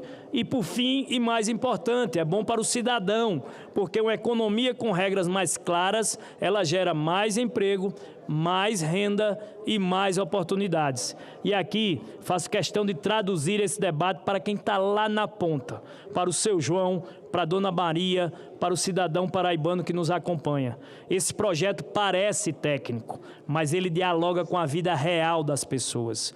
Quando uma empresa deixa de investir porque não sabe qual a regra que vale, isso pode significar menos emprego em João Pessoa, menos comércio em Campina Grande, menos oportunidade no sertão e menos renda circulando nos municípios. Segurança jurídica não é assunto só de advogado ou de contador. Segurança jurídica é condição para o pequeno negócio crescer, para a empresa contratar e para o trabalhador ter oportunidades, senhor presidente. O Estado não pode ser um sócio oculto e ganancioso de quem acorda cedo para abrir o seu comércio. O Estado tem que cobrar de quem deve, combater o fraudador e o sonegador, mas também precisa respeitar o bom contribuinte, aquele que está no mercado formal, gera emprego, paga seus impostos e ajuda o país a crescer. Para concluir, o direito de discutir uma tese jurídica, de apresentar a defesa e de buscar uma interpretação correta da lei faz parte da vida de qualquer empresa em uma democracia. O que nós precisamos coibir é sim o abuso, a fraude, a sonegação estruturada e a concorrência desleal. Justiça fiscal é separar o bom contribuinte de quem usa a ilegalidade como modelo de negócio. Volto a dizer, o direito de discutir uma tese jurídica, de apresentar defesa, de buscar uma interpretação correta da lei, faz parte da vida de qualquer empresa em uma democracia. E o PLP 124 caminha nessa direção. Ele fortalece a prevenção de litígios, estimula métodos consensuais, organiza o processo administrativo fiscal, valoriza a conformidade e preserva a capacidade do Estado de cobrar corretamente o crédito tributário.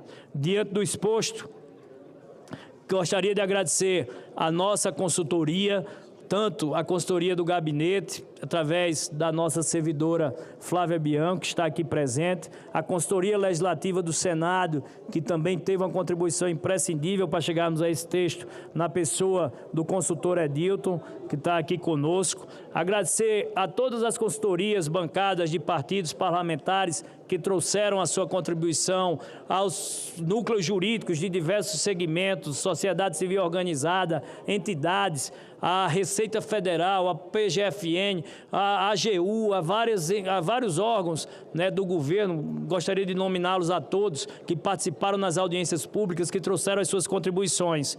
E diante de todo esse caldo cultural que foi plantado, e se colhe o que se planta, e se plantamos muito trabalho, conseguimos colher um belo resultado. O voto é pelo acolhimento parcial das alterações introduzidas pela Câmara dos Deputados ao projeto de lei complementar número 124, na forma do texto consolidado. Agradecendo a paciência e a tolerância do senhor presidente Davi Alcolumbre, eu agradeço a atenção de todos vocês.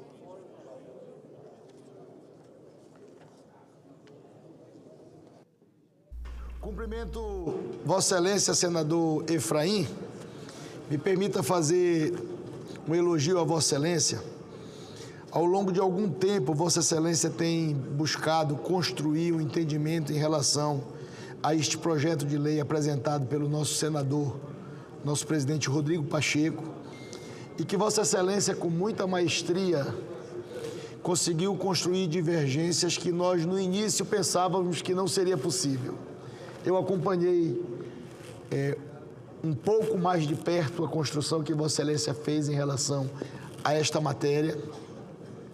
Eu em várias outras oportunidades, nós pautamos esse projeto e Vossa Excelência aqueceu no momento da discussão, assim como fizemos ainda há pouco, aqueceu com que a presidência retirasse o projeto de pauta para buscar novamente um entendimento.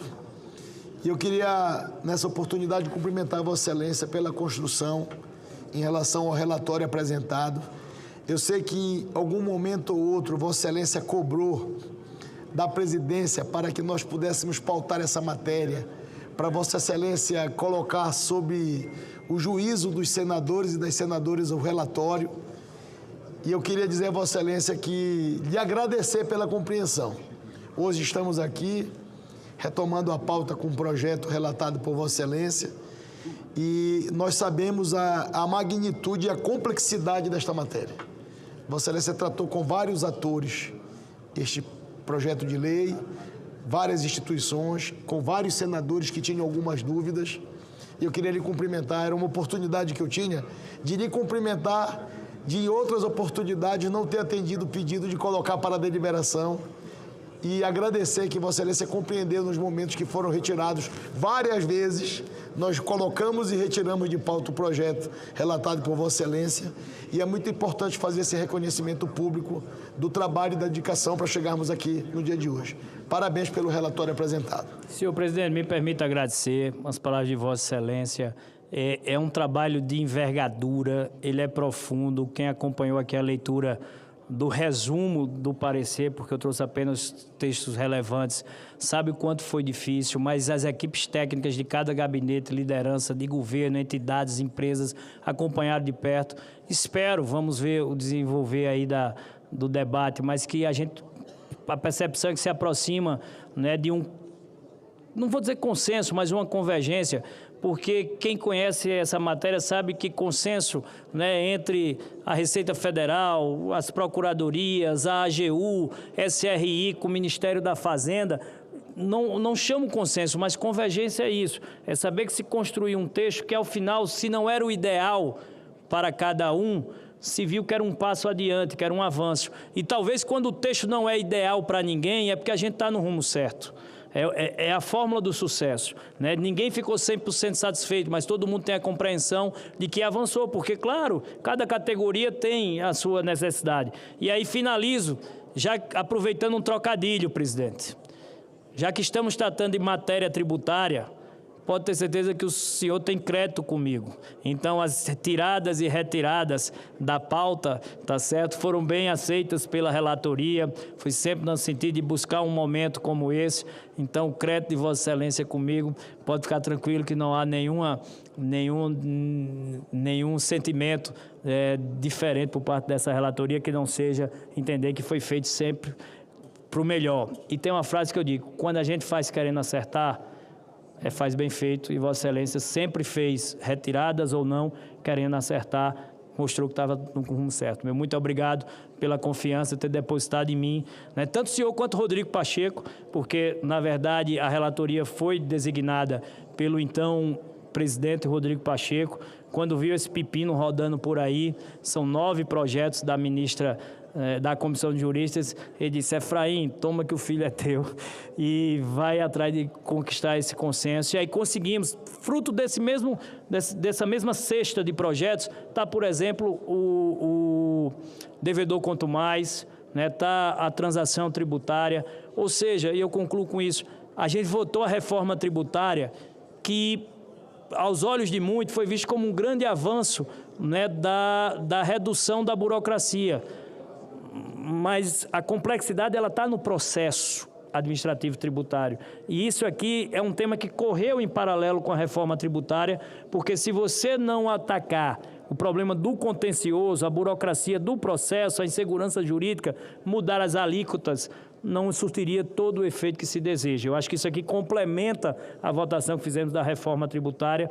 É um filho que tem menos luz, tem menos holofote, mas que com certeza vai prestar um grande serviço, como eu disse, não ao governo, mas ao país e à nação, porque é um legado que, desde que aprovado, ficará aí para gerações futuras. Meu muito obrigado, presidente. Obrigado, senador Efraim Filho.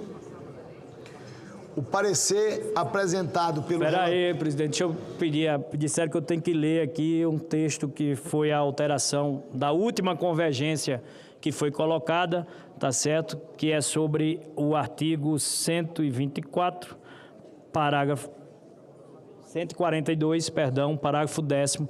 Ele vai, a redação ela já é a mesma que tinha da Câmara e do Senado, mas ela foi adaptada.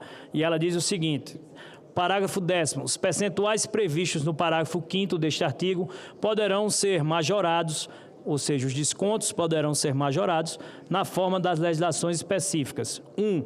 Quando verificada a ocorrência das seguintes circunstâncias atenuantes: cumprimento de obrigação acessória relacionada à conduta infringida, na hipótese de lançamento da obrigação principal. B. Readequação às normas tributárias entre o início do procedimento fiscal e a lavratura do auto de infração nos termos da legislação específica. C. Configuração de bons antecedentes fiscais. D. Ausência de prejuízo ao erário decorrente da infração. E. Existência de erro ou ignorância excusáveis do sujeito passivo quanto à matéria de fato. Ou F. Pendência de julgamento sobre a matéria tratada no lançamento em uma das hipóteses previstas pelo artigo 97 da Lei nº 13.105, de 16 de março de 15, que é o Código de Processo Civil. Inciso 2º. No caso do sujeito passivo que participe de programa de conformidade estabelecida pela legislação tributária, os percentuais de redução serão 60% da penalidade aplicada, se efetuado o pagamento integral do crédito tributário no prazo previsto para apresentação de impugnação administrativa, 50% da penalidade aplicada, se efetuado o parcelamento do crédito tributário no prazo previsto para apresentação de impugnação administrativa, 40% da penalidade aplicada, se efetuado o pagamento integral do crédito tributário após o prazo previsto no inciso 1º deste parágrafo e antes da inscrição em dívida ativa, e D, letra D, 30% da penalidade aplicada, se efetuado o parcelamento do crédito tributário após o prazo previsto no inciso 2º do parágrafo 5º deste artigo e antes de sua inscrição em dívida ativa. Ou seja, não houve inovação na redação, houve apenas o deslocamento dentro do texto para compor, um outro parágrafo e assim poder assimilar os critérios objetivos, que foi a determinação da Câmara, e também os critérios subjetivos que havia sido a inovação do Senado. É esse o texto, senhor presidente, que nós tivemos a obrigação regimental de complementar. Perfeito. Feito as ponderações de Vossa Excelência em relação ao texto acordado, o parecer apresentado pelo relator, senador Efraim Filho, é pelo acolhimento parcial das alterações introduzidas pelo substitutivo da Câmara dos Deputados na forma do texto consolidado que apresenta, com a adequação redacional feita em plenário. Completada a instrução, passamos à discussão da matéria. Informo aos senadores que não temos senadores inscritos para discutir. Está encerrada a discussão. Passamos à apreciação da matéria. Votação do substitutivo da Câmara dos Deputados em turno único, na forma do texto consolidado, apresentado pelo parecer feito em plenário. Informo as senadoras e os senadores que a matéria depende, para sua aprovação, do voto favorável da maioria absoluta da composição da nossa Casa. Ou seja, é necessário, para a sua aprovação, de pelo menos 41 votos sim, por se tratar de um projeto de lei complementar. Solicito à Secretaria-Geral da Mesa que abra o painel para o início da deliberação. A votação está aberta, as senadoras e os senadores já podem votar. Eu solicito às assessorias dos nossos senadores, nós estamos com um quórum de 77 senadores e senadoras presentes acompanhando a deliberação da ordem do dia de hoje. E esta matéria precisa ter a votação nominal. E também eu aproveito a oportunidade desta votação nominal para informar a Vossas Excelências que a Câmara dos Deputados, ainda há pouco, a Secretaria-Geral da Mesa foi informada que o acordo construído para a deliberação do PLP 114 se encerrou a sua votação e a tramitação na Câmara. Nós estamos aguardando a chegada na mesa do processado da votação do PLP 114. Nós decidimos fazer a indicação para a deliberação ainda agora como item extra-pauta deste PLP da líder do governo, senadora Tereza Leitão, que construiu o entendimento com a Câmara e com o Senado sobre a votação desta matéria, repito, que incorporou a tramitação de várias matérias correlatas que tratavam do mesmo assunto em um único projeto de lei complementar. E este também carecerá a participação e a votação também de 41 votos favoráveis para a sua aprovação, porque ele também é um projeto de lei complementar. Então, eu vou aproveitar o quórum dos nossos senadores que estão votando e vou pedir a vossas excelências que permaneçam na sessão, mesmo estando em outras agendas externas, mas será necessário não só nessa, mas na próxima, assim que chegar o processado, nós vamos incluir como item extra-pauta este PLP que eu acabei de mencionar. Então vai precisar também nesse e no próximo a votação nominal. E lembrando que a votação nominal, ela tem questões administrativas. Quando nós temos uma votação nominal, é importante que os 78 senadores que estão presentes votem, porque existem questões administrativas, gerenciais da Casa, que é necessário que os senadores possam votar na votação nominal. E a Secretaria também Geral da Mesa pode informar os gabinetes, para informar os nossos senadores. Não precisam vir ao plenário, mas naturalmente, se desejarem vir, serão sempre muito bem-vindos. Pode votar pelo sistema semipresencial, no aplicativo do celular, mas precisa votar. E ainda estamos apenas só com 32 senadores votantes. Consulto as lideranças partidárias. Pela ordem. Doutora Eudócia, com a palavra pela ordem, Vossa Excelência.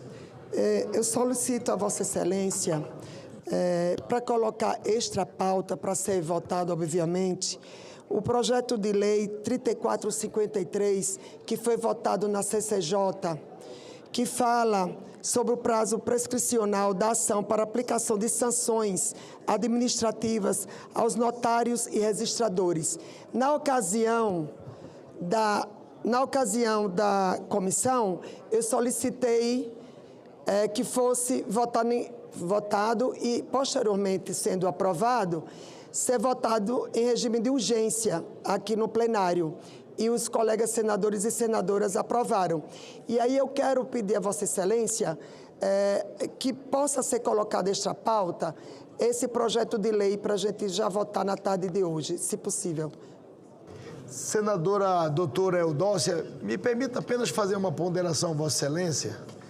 Nós estamos com poucos senadores presentes aqui no plenário e, às vezes, a gente inserir esta matéria como item extra pauta, a gente pode ser talvez cobrado, eu não sei o teor do projeto e às vezes trazer para o plenário sem a informação. Deixa eu te fazer um pedido, se Vossa Excelência concordar. Nós vamos ter daqui a 15 dias um novo esforço concentrado. Eu vou avisar os senadores na sexta-feira antes da votação e eles vão ter conhecimento que já vai estar na pauta. Então, eu queria pedir, como não temos presente os senadores, que às vezes coloca com o coro baixo e fica a cobrança na presidência que colocou um projeto no final da sessão. Tá bom, senhor presidente. Eu estou fazendo uma confidência aqui. Todas as vezes que eu coloco, os nossos colegas me cobram e às vezes me criticam de eu ter inserido um projeto na última hora. Eu coloco no próximo esforço concentrado. Sim, tá bom? Grata pela atenção.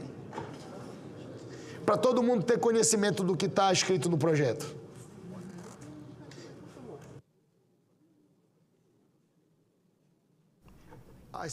Consultas de lideranças partidárias se desejam ajudar na orientação do painel.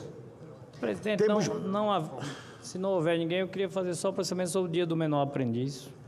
Não, estamos em votação, Vossa Excelência tem a palavra. enquanto eu não vi nenhuma liderança partidária se posicionando, nós já vamos com 50 de quórum. Acho que daqui a pouco a gente já tem um número bastante razoável de segurança. Mas, como no momento em que se tratava no plenário sobre o tema, dizer que o Dia do Estudante, né, que é hoje, lembrar que ontem foi o Dia do Advogado, né, então a gente teve o Dia do Estudante ontem, teve o Dia do Advogado e hoje o Dia do Menor Aprendiz, o projeto que a gente traz aqui. Dizer que é importante ver o olhar do jovem com o menor aprendiz, não apenas como aquele que quer ter uma oportunidade de trabalhar, de aprender um ofício, de se qualificar. Eu acredito que é importante ir além. O jovem hoje ele não quer só o primeiro emprego. O jovem hoje ele quer também a primeira empresa, ele quer a primeira startup, ele quer poder empreender e ele poder ter aquele convívio com uma empresa, com a administração, né, com um modelo de negócio, também vai preparando ele para o futuro. Então, eu acredito que essa realidade, né, do menor aprendiz, da gente poder desburocratizar ao máximo, olhar pelo lado da empresa também, que não dá, por exemplo, um dos temas que eu falei com o senador veneziano, não dá para você estipular multa, quando muitas vezes é dificuldade enorme de preencher aquela vaga.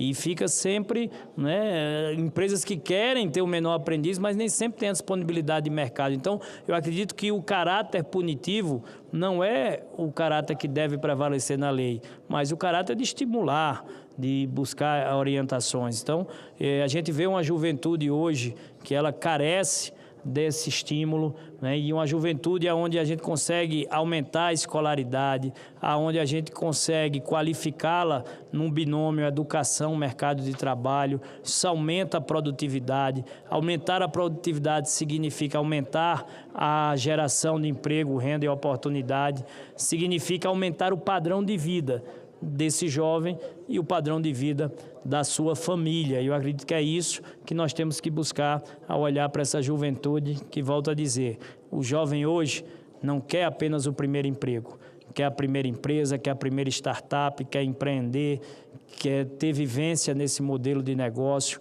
né, da vida do comércio. Cada jovem tem sua vocação, a gente tem que saber respeitar essa realidade e tem que saber ser condescendente. Nesse tema, por exemplo, tem atividades insalubres que não admitem, né, que você tenha ali um jovem aprendiz. Como é que a gente corrige essa percepção? Porque na lei anterior, na lei atual, não está corrigido. Por exemplo, empresas de segurança, empresas de vigilância, não dá para você ter um menor aprendiz. Empresa de motorista, não dá para você ter um menor aprendiz de motorista. E aí as vagas só no âmbito administrativo, elas ficam limitadas. E aí, se você tiver que cumprir de acordo com a cota de todos os funcionários só na atividade administrativa, isso tem gerado problemas e esperamos que o parecer venha a corrigir essas distorções. Você tem atividades de periculosidade, atividades insalubres, aonde a contagem da cota não pode levar em consideração as profissões que têm essa percepção na sua execução. Então, eu faço aqui, aproveitando o espaço que teve, algumas das contribuições que eu gostaria de ter feito, caso o projeto tivesse vindo à discussão hoje aqui no plenário. Aí, senhor presidente, devolvo a Vossa Excelência a palavra.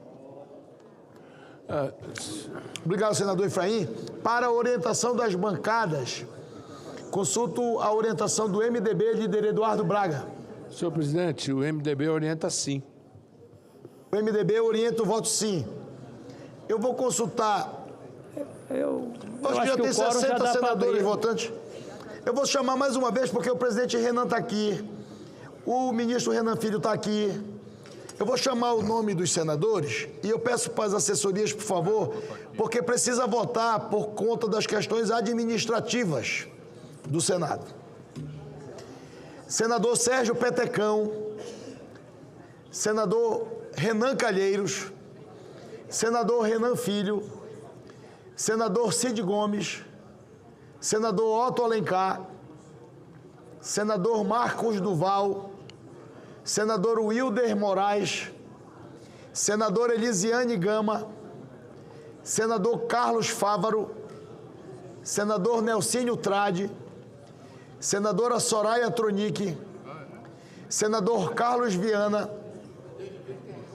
senador Marcelo Castro, senador Carlos Portinho, senador Marcos Rogério e senador Giordano. Por que eu estou chamando também? Porque era bom nós termos os 79 votantes, se for possível, porque vai ter um PLP de novo aqui. Então era bom se a gente tivesse o quórum alto, a gente deixava esse mesmo quórum para a próxima votação, que precisa também 41 votos favoráveis. Então eu queria pedir, porque todos esses senadores que já votaram 66, eu vou repetir a minha fala aqui. Peço a vossas excelências que já votaram, que são 66 senadores e senadoras, 67 agora, que continuem acompanhando a sessão no modo semipresencial, porque nós vamos ter, logo agora, a votação de um novo PLP, que precisa também de 41 votos favoráveis. Então eu queria pedir para as assessorias, os que já votaram, já ouviram a minha mensagem 5 vezes, e os que ainda não votaram, por favor, avisem os gabinetes do senador Giordano, do senador Marcos Rogério, do senador Carlos Portinho, do senador Marcelo Castro, da senadora Elisiane Gama, do senador Carlos Fávaro, da senadora Soraya Tronic, do senador Nelsinho Trade, do senador Wilder Moraes, do senador Cid Gomes, do presidente Renan Calheiros e do senador Sérgio Petecão, para que votem e acompanhem a próxima votação, que será novamente nominal. Senador Efraim, eu acho que as orientações, todo mundo apoiou o relatório de Vossa Excelência. A gente poderia aguardar mais, mas vai ser, acho que tem um entendimento sobre o relatório. Eu só quero que os outros votem por conta das questões administrativas na próxima. Quando Vossa Excelência falou o nome efeito administrativo, já surgiu mais 2 ali.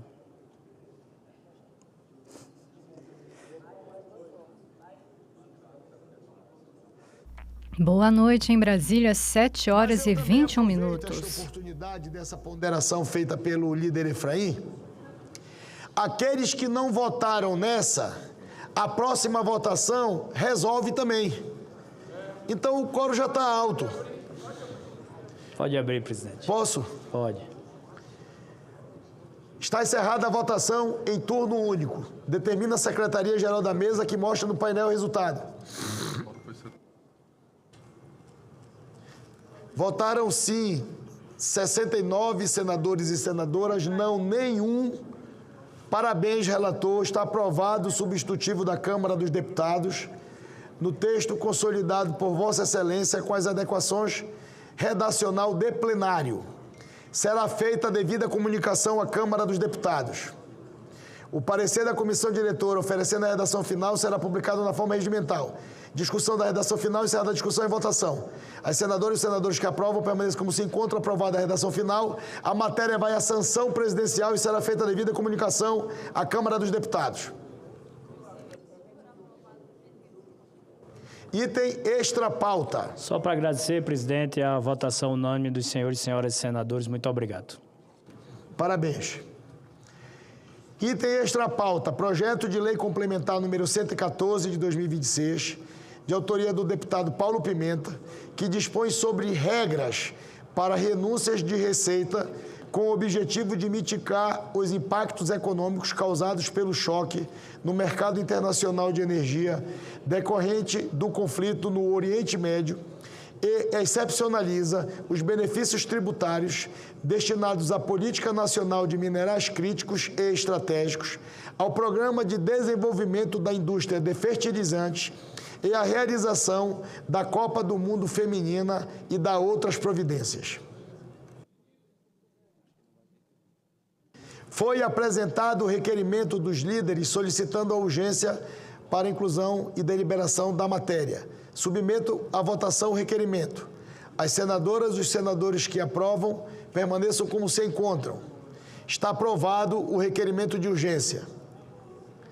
A matéria depende de parecer. Faço a designação da líder, senadora Tereza Leitão, para proferir o seu parecer imediatamente em plenário.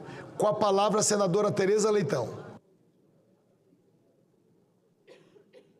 Em Brasília, 7h24. Rádio e TV Senado na transmissão da sessão plenária desta quarta-feira.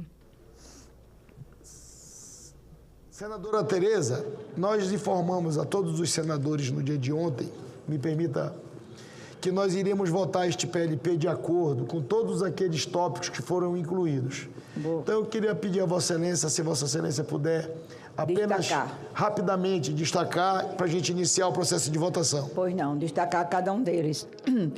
E fazendo síntese, mas quero só fazer um preâmbulo político, que eu acho que é muito importante a votação desse PLP. Nesse sentido, eu quero saudar o ministro Bruno Moretti, que se dispôs, inclusive, a estar presente para tirar alguma dúvida. Antes tiramos uma dúvida rapidamente com ele. Inclusive, fruto desse diálogo, estamos incluindo a emenda de redação número 1, de autoria do senador Flávio Arnes. Saudar também a relatora na Câmara de Deputados, que se fez presente, não sei se ela ainda está, mas esteve aqui na mesa nos cumprimentando, a deputada Maruza Bondrin, e a todos os senadores que levantaram uma ou outra questão que precisava ser albergada nesse PLP. Ontem mesmo nós aprovamos o programa de fertilizantes, que foi objeto de grande debate, porque esse PLP passaria a existir. Da mesma maneira, a Copa Feminina. Da mesma maneira, os minerais críticos. E alguns outros aspectos que, como diz a emenda, precisam dessa ação do governo por conta do que está acontecendo no Oriente Médio, infelizmente. E a emenda diz, eu faço questão, diante de passar a análise, senador Eduardo Braga, realçar o objetivo desse projeto de lei complementar, número 114, de autoria do deputado Paulo Pimenta, conforme se depreende da emenda, é estabelecer regras para renúncias de receitas destinadas a mitigar os impactos econômicos causados pelo choque no mercado internacional de energia decorrente do conflito no Oriente Médio e conceder benefícios tributários relacionados à Política Nacional de Minerais Críticos e Estratégicos, ao Programa de Desenvolvimento da Indústria de Fertilizantes e a realização da Copa Feminina. Todas as medidas previstas para mitigar os referidos impactos econômicos e atender aos setores e às iniciativas especificamente contemplados pelos projetos, combustíveis, minerais críticos, estratégicos, fertilizantes e a Copa do Mundo Feminina, repetindo, estão detalhadamente citados no relatório que eu passo a assumir, mas que, na verdade, é o relatório aprovado sem maiores polêmicas na Câmara dos Deputados. O projeto que passará, tenho certeza, a ser lei, detalha, senador Eduardo Braga, tudo o que a gente precisaria saber para votar com toda tranquilidade. Então, vou direto à análise. Nos termos do artigo 345 do Regimento Interno do Senado Federal, a matéria será submetida diretamente à apreciação do plenário, sem precisar tramitar em comissões temáticas. Entendemos que o PLP se conforma aos requisitos constitucionais e legais. Mais especificamente, a matéria se insere na competência legislativa da União e a iniciativa parlamentar é legítima nos termos dos artigos 24, 48 e 61 da nossa Constituição. Quanto à juridicidade, o projeto atende aos pressupostos de inovação, generalidade, abstração, imperatividade e coercitividade. No mérito, concordamos integralmente com a proposta. São inegáveis os efeitos deletérios do conflito no Oriente Médio sobre a economia brasileira. O efeito mais imediato é a elevação do preço dos combustíveis. De fato, o barril de petróleo do tipo Brent passou de algo em torno de $72 em fevereiro para $126 em abril. Mesmo após recuo parcial, o barril encontra-se próximo aos $90. o que representa um aumento superior a 23%. Não se pode descartar, contudo, um cenário em que o preço do barril volte a ultrapassar a barreira de $100, caso a atual trégua seja desfeita e os confrontos recomecem no Oriente Médio. Felizmente, o Brasil adotou algumas medidas, como a redução de tributos federais e a concessão de subvenções a produtores e importadores, condicionadas à redução equivalente do preço de venda, que amorteceram o choque sobre os preços domésticos. Com isso, os preços ao consumidor subiram substancialmente menos. No caso da gasolina e do GLP, as diferenças entre os preços pré-guerra e os atuais são inferiores a 5%. É necessário, contudo, que essas políticas se mantenham. Por isso, o PLP prevê a possibilidade de continuidade de benefícios tributários e assegura um prazo de 30 dias para que o agente econômico elegível à subvenção receba os valores devidos. Ocorre também que os impactos do conflito do Oriente Médio não se limitam aos combustíveis. Parte relevante do comércio de fertilizantes, aqui tão debatido, também passa pelo Estreito de Hormuz. A depender do produto, como o enxofre transportado por via marítima, insumo fundamental para a produção de fosfatados, quase 50% do comércio mundial trafega pelo estreito. Em média, estima-se que em 2024, entre 20% a 30% do comércio mundial de fertilizantes tenha passado por Hormuz. Também concordo com as demais medidas do PLP voltada aos setores agrícolas e de combustíveis. Sobre a utilização de saldos credores do PIS/PASEF e CONFINS pelos produtores de etanol, é importante lembrar que esses produtos acumularam elevados saldos credores em razão da estrutura monofásica de tributação de combustíveis e de reduções de alíquota zero, historicamente praticadas. A possibilidade de utilizar esses créditos, portanto, não cria renúncia fiscal, não cria renúncia adicional, mas tão somente proporciona o necessário alívio de caixa aos produtores. Ademais, a limitação a um total de 750 milhões para o exercício de 2026 preserva a previsibilidade orçamentária, uma coisa tão necessária ao nosso equilíbrio e ao nosso conforto, quando a gente fala de orçamento. Já a redução de 50% para 30% do percentual mínimo de receita bruta de exportação, exigido para permitir a suspensão do IBS e da CBS nas aquisições de produtos agropecuários in natura, tem por objetivo assegurar, na prática, a desoneração das exportações. Isso porque o exportador acumula créditos de IBS e CBS sobre insumos agropecuários, cujo ressarcimento é, na prática, lento e oneroso, impondo ao contribuinte exportador um custo financeiro elevado e incompatível com o novo sistema que se pretende não cumulativo e neutro. Isso é destaque no relatório que veio da Câmara. Portanto, eu concordo com o ajuste no critério para a definição da alíquota da CBS, pelo qual serão desconsideradas as alíquotas mais baixas das contribuições para o PIS/PASEF e da CONFINS, decorrentes do choque provocado pela guerra no Oriente Médio.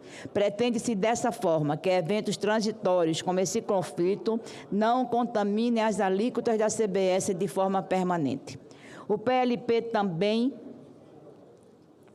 tem o mérito de facilitar a aprovação de legislação futura que institua benefícios tributários referentes à política nacional de minerais críticos e estratégicos, no Programa de Desenvolvimento da Indústria de Fertilizantes e a realização da Copa do Mundo Feminina em 2007, sediada no Brasil. No caso da Copa do Mundo Feminina, onde espero termos um desempenho bem melhor, senadora Lourdinha, do que a Copa do Mundo masculina, vamos mostrar a força das mulheres também nos gramados, né, do futebol.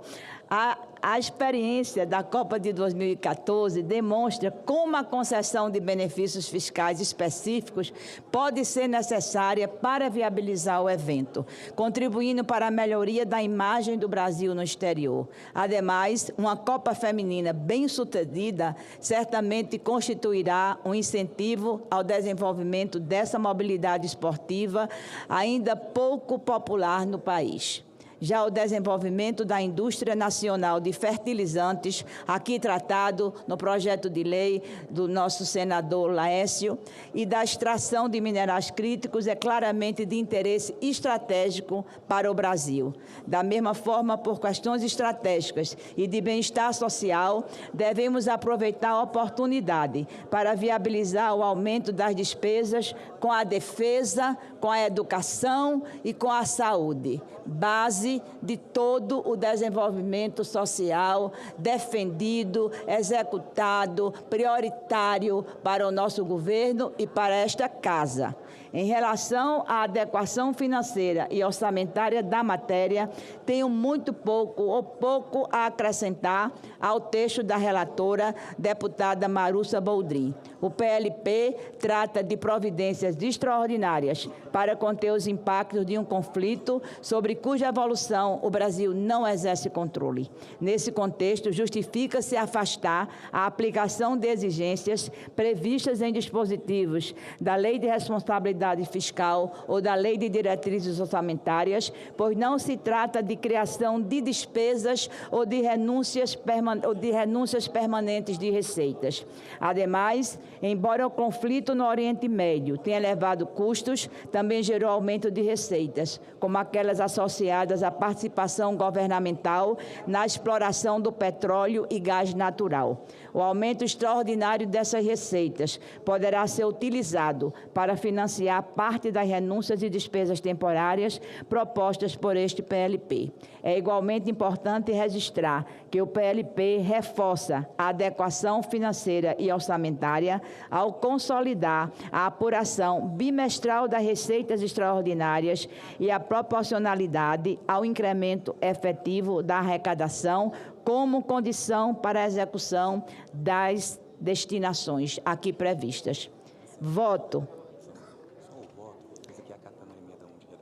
Diante do exposto, voto pela aprovação do projeto de lei complementar número 114 de 2026 e da emenda número 1 de redação. Este é o voto, senhor presidente. Cumprimento Vossa Excelência, a senadora Tereza Leitão, pela manifestação como relatora da matéria em plenário. O parecer é favorável à matéria com a emenda número 1 de redação. Completada a instrução, passamos imediatamente à discussão da matéria. Nós não temos senadores inscritos para discutir a matéria. Está encerrada a discussão. Passamos à apreciação da matéria. Eu gostaria de informar o plenário, e peço a atenção de Vossas Excelências, por isso a importância de termos a presença dos 79 senadores que estão acompanhando a sessão. Foi apresentado um requerimento de destaque, número 588, de autoria do senador Efraim Filho, pela liderança do PL, de destaque para a votação em separado do artigo 13 do projeto. Esse destaque tem amparo regimental e ele vai ser deferido pela presidência do Senado Federal. Portanto, eu peço a Vossas Excelências que participem da sessão, porque nós vamos votar o texto principal e, em seguida, vamos ter que votar novamente o destaque apresentado, porque nós conversamos com o autor do destaque, tentamos a liderança, a presidência, fizemos algumas ponderações em relação à possibilidade da retirada do destaque, mas o autor do destaque manteve o destaque. Tem amparo regimental, eu tenho que cumprir.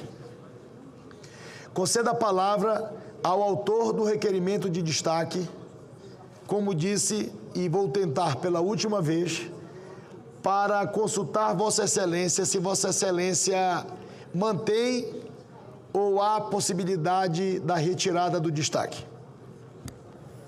Senhor presidente, estou cumprindo aqui uma missão partidária da bancada e o senador Marcos Pontes é quem fará a defesa. O senador Marcos Pontes é quem fará, por delegação do líder Rogério Marinho, o senador Marcos Pontes é quem fará a defesa do destaque.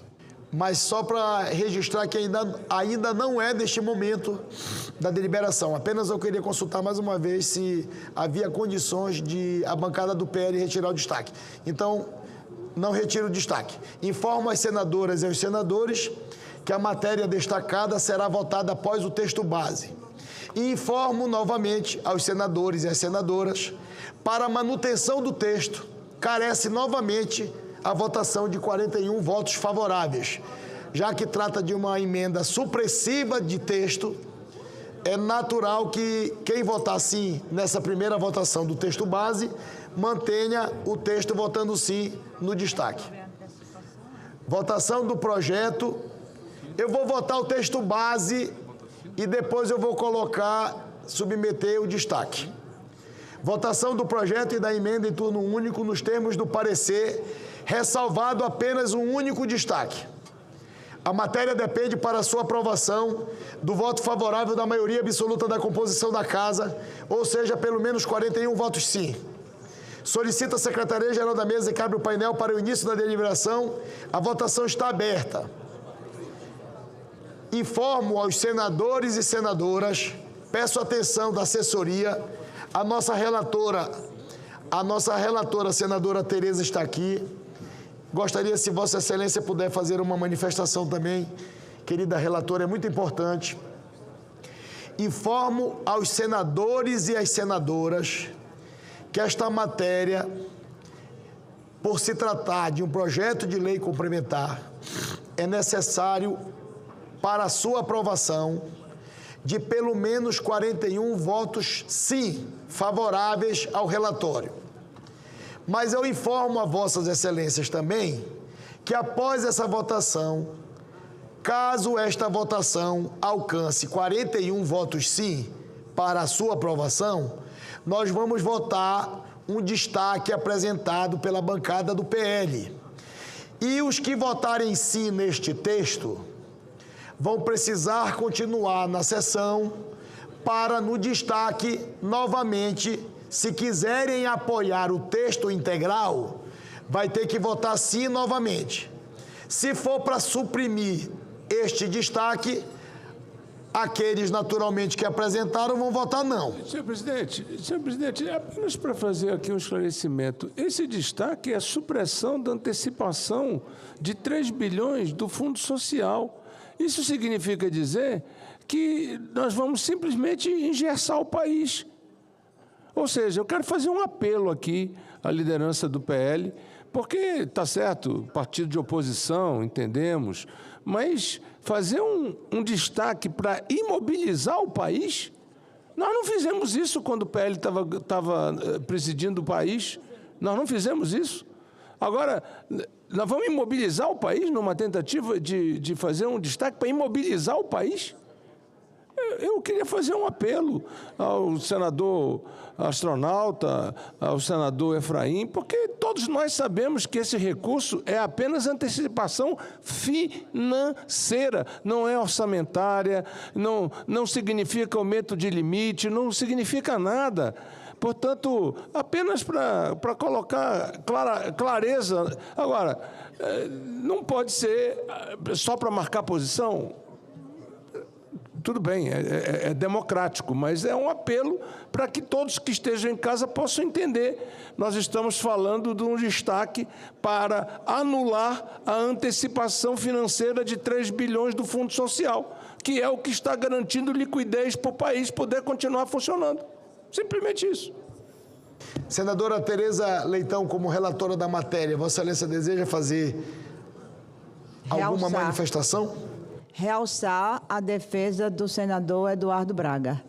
Realmente, senador, nós tentamos também em conversas, de pé de ouvido, sabemos do direito, do regimento, mas no contexto de tudo que está proposto no PLP, senador astronauta, eu diria até que isso pode se caracterizar como uma coisa inócua. É melhor nem fazer, entendeu? A gente podia até dizer, não, pode fazer e deixa para lá, mas a gente quer aprovar tal qual, primeiro, para valorizar o debate que foi feito com todos da Câmara. Segundo, valorizar a iniciativa criativa, vale a pena dizer sim, que resolveu vários problemas aqui pendentes, quando a gente colocou no guarda-chuva do PLP tudo que precisava ser colocado de maneira emergencial, frente a uma crise que, se a gente está superando ela, é por conta de algumas medidas que ganham realce e relevância agora nesse PLP. Eu me somo ao apelo do senador Eduardo Braga, porque, mesmo sabendo que é uma posição política que é válida, essa é uma casa de diálogo político, é difícil explicar, porque setores do Senado querem suspender essa possibilidade de antecipação. É difícil, né? Quando ela não impede e nem prejudica nada do que está previsto como arcabouço, como debate, como tudo que a gente aprovou aqui, para termos o equilíbrio que a gente está começando a experimentar agora no Brasil. Senhor presidente. Concedo a palavra. Eu queria informar os senadores e as senadoras que nós estamos votando agora nominalmente o texto base. Tem muitos senadores que votaram na primeira votação que ainda não votaram. Só temos 44 senadores votantes no texto base. Então eu queria solicitar as assessorias dos senadores, que eu pedi ainda há pouco, que permanecessem no debate da deliberação, porque nós estamos com o quórum de 80 senadores. Então, a gente precisaria ter o maior número de senadores votantes possível nessa votação. Só 49. Concedo a palavra ao senador Laércio Oliveira. Senhor presidente, nobres senadoras e senadoras, eu queria me somar ao apelo trazido aqui pelo senador Eduardo Braga com tanta clareza e a fala da senadora Tereza Leitão. Esse projeto que a gente está votando aqui agora é o esforço de muitos para resolver um problema do país.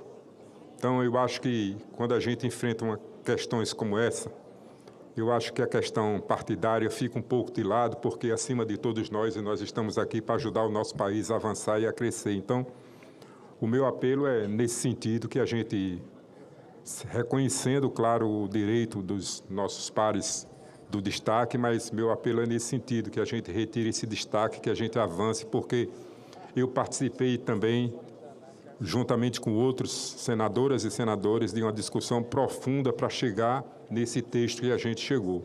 Inclusive, presidente, Vossa Excelência também se envolveu pessoalmente nesse assunto. E não foi fácil construir esse relatório que a senadora Tereza Leitão acabou de apresentar aqui. Então, eu entendo que esse é o momento de a gente mostrar altivez, grandeza e avançar nesse projeto para que a gente aprove ele e que o destaque, se houver um bom senso e a compreensão dos meus colegas, dos meus pares, que a gente retire esse destaque. Obrigado.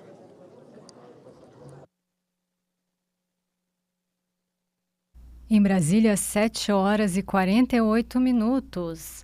Senador Isalci Lucas, Vossa Excelência solicitou a palavra? Solicitei, presidente. Primeiro, tentei falar antes do projeto do Efraim, que foi relatado pelo Efraim, que eu tive o privilégio de ser o presidente da comissão.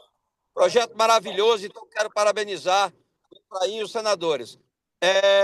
Presidente, eu queria pedir a Vossa Excelência, eu já deixei na mesa aí, são 2 requerimentos de audiência, se Vossa Excelência puder colocar o extra pauta, porque é o aniversário da Escola de Medicina de Brasília, está aí com Vossa Excelência, se puder botar no extra pauta, eu agradeço muito e parabenizo Vossa Excelência aí pela condução dos trabalhos. Senador Isalci, querido líder, deixa eu fazer só uma consulta a Vossa Excelência. O senador astronauta Marcos Pontes solicitou a votação extra-pauta desta sessão especial. Tem alguma dificuldade de ser amanhã na sessão extraordinária? Eu posso colocar amanhã? De forma alguma, presidente. Vossa Excelência faça da forma melhor aí, presidente.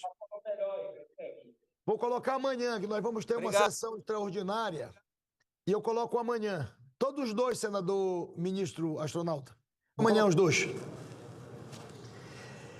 Senador Renan Calheiros ainda não votou. Senador Ângelo Coronel. O líder Omar Aziz. Senador Cid Gomes. Senador Jorge Cajuru. Senador Magno Malta. Senador Marcos Duval. Senadora Leila Barros. Senador Everton. Senador Fernando Dueire. Senador Ciro Nogueira. Senador Marcelo Castro. Senador Oriovisto Guimarães. Senador Carlos Portinho. Senador Flávio Bolsonaro. Senador Rogério Marinho. Senador Confúcio Moura. Senador Marcos Rogério. Senadora Roberta Acioli. Nós temos 17 senadores que estão presentes que não votaram.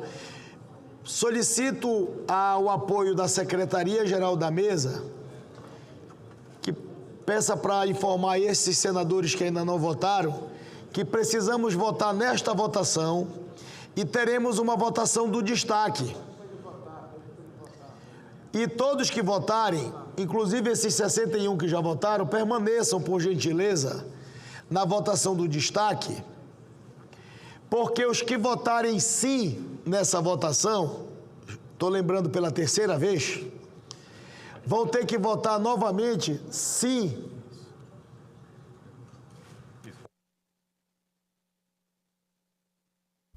Agora em Brasília, 7h51. Vão ter que votar novamente sim para manutenção do texto destacado. Exatamente. Os que votarem sim agora vão ter que votar sim para manter o texto, porque se está votando sim no texto da relatora... Vai ter que ser nosso.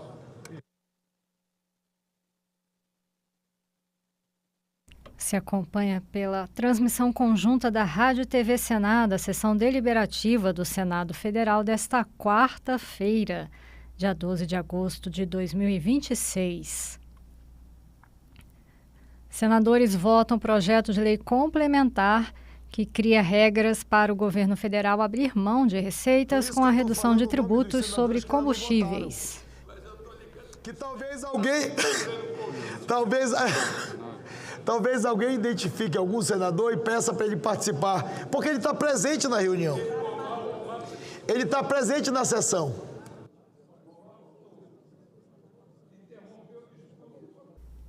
Senadores votam PLP 114 de 2026. Compensa a renúncia com receitas extraordinárias do petróleo. O objetivo é reduzir os impactos do conflito no Oriente Médio sobre a economia brasileira. O senador Ângelo Coronel. A liderança do PDT informar os dois senadores do PDT, a senadora Leila e o senador Everton.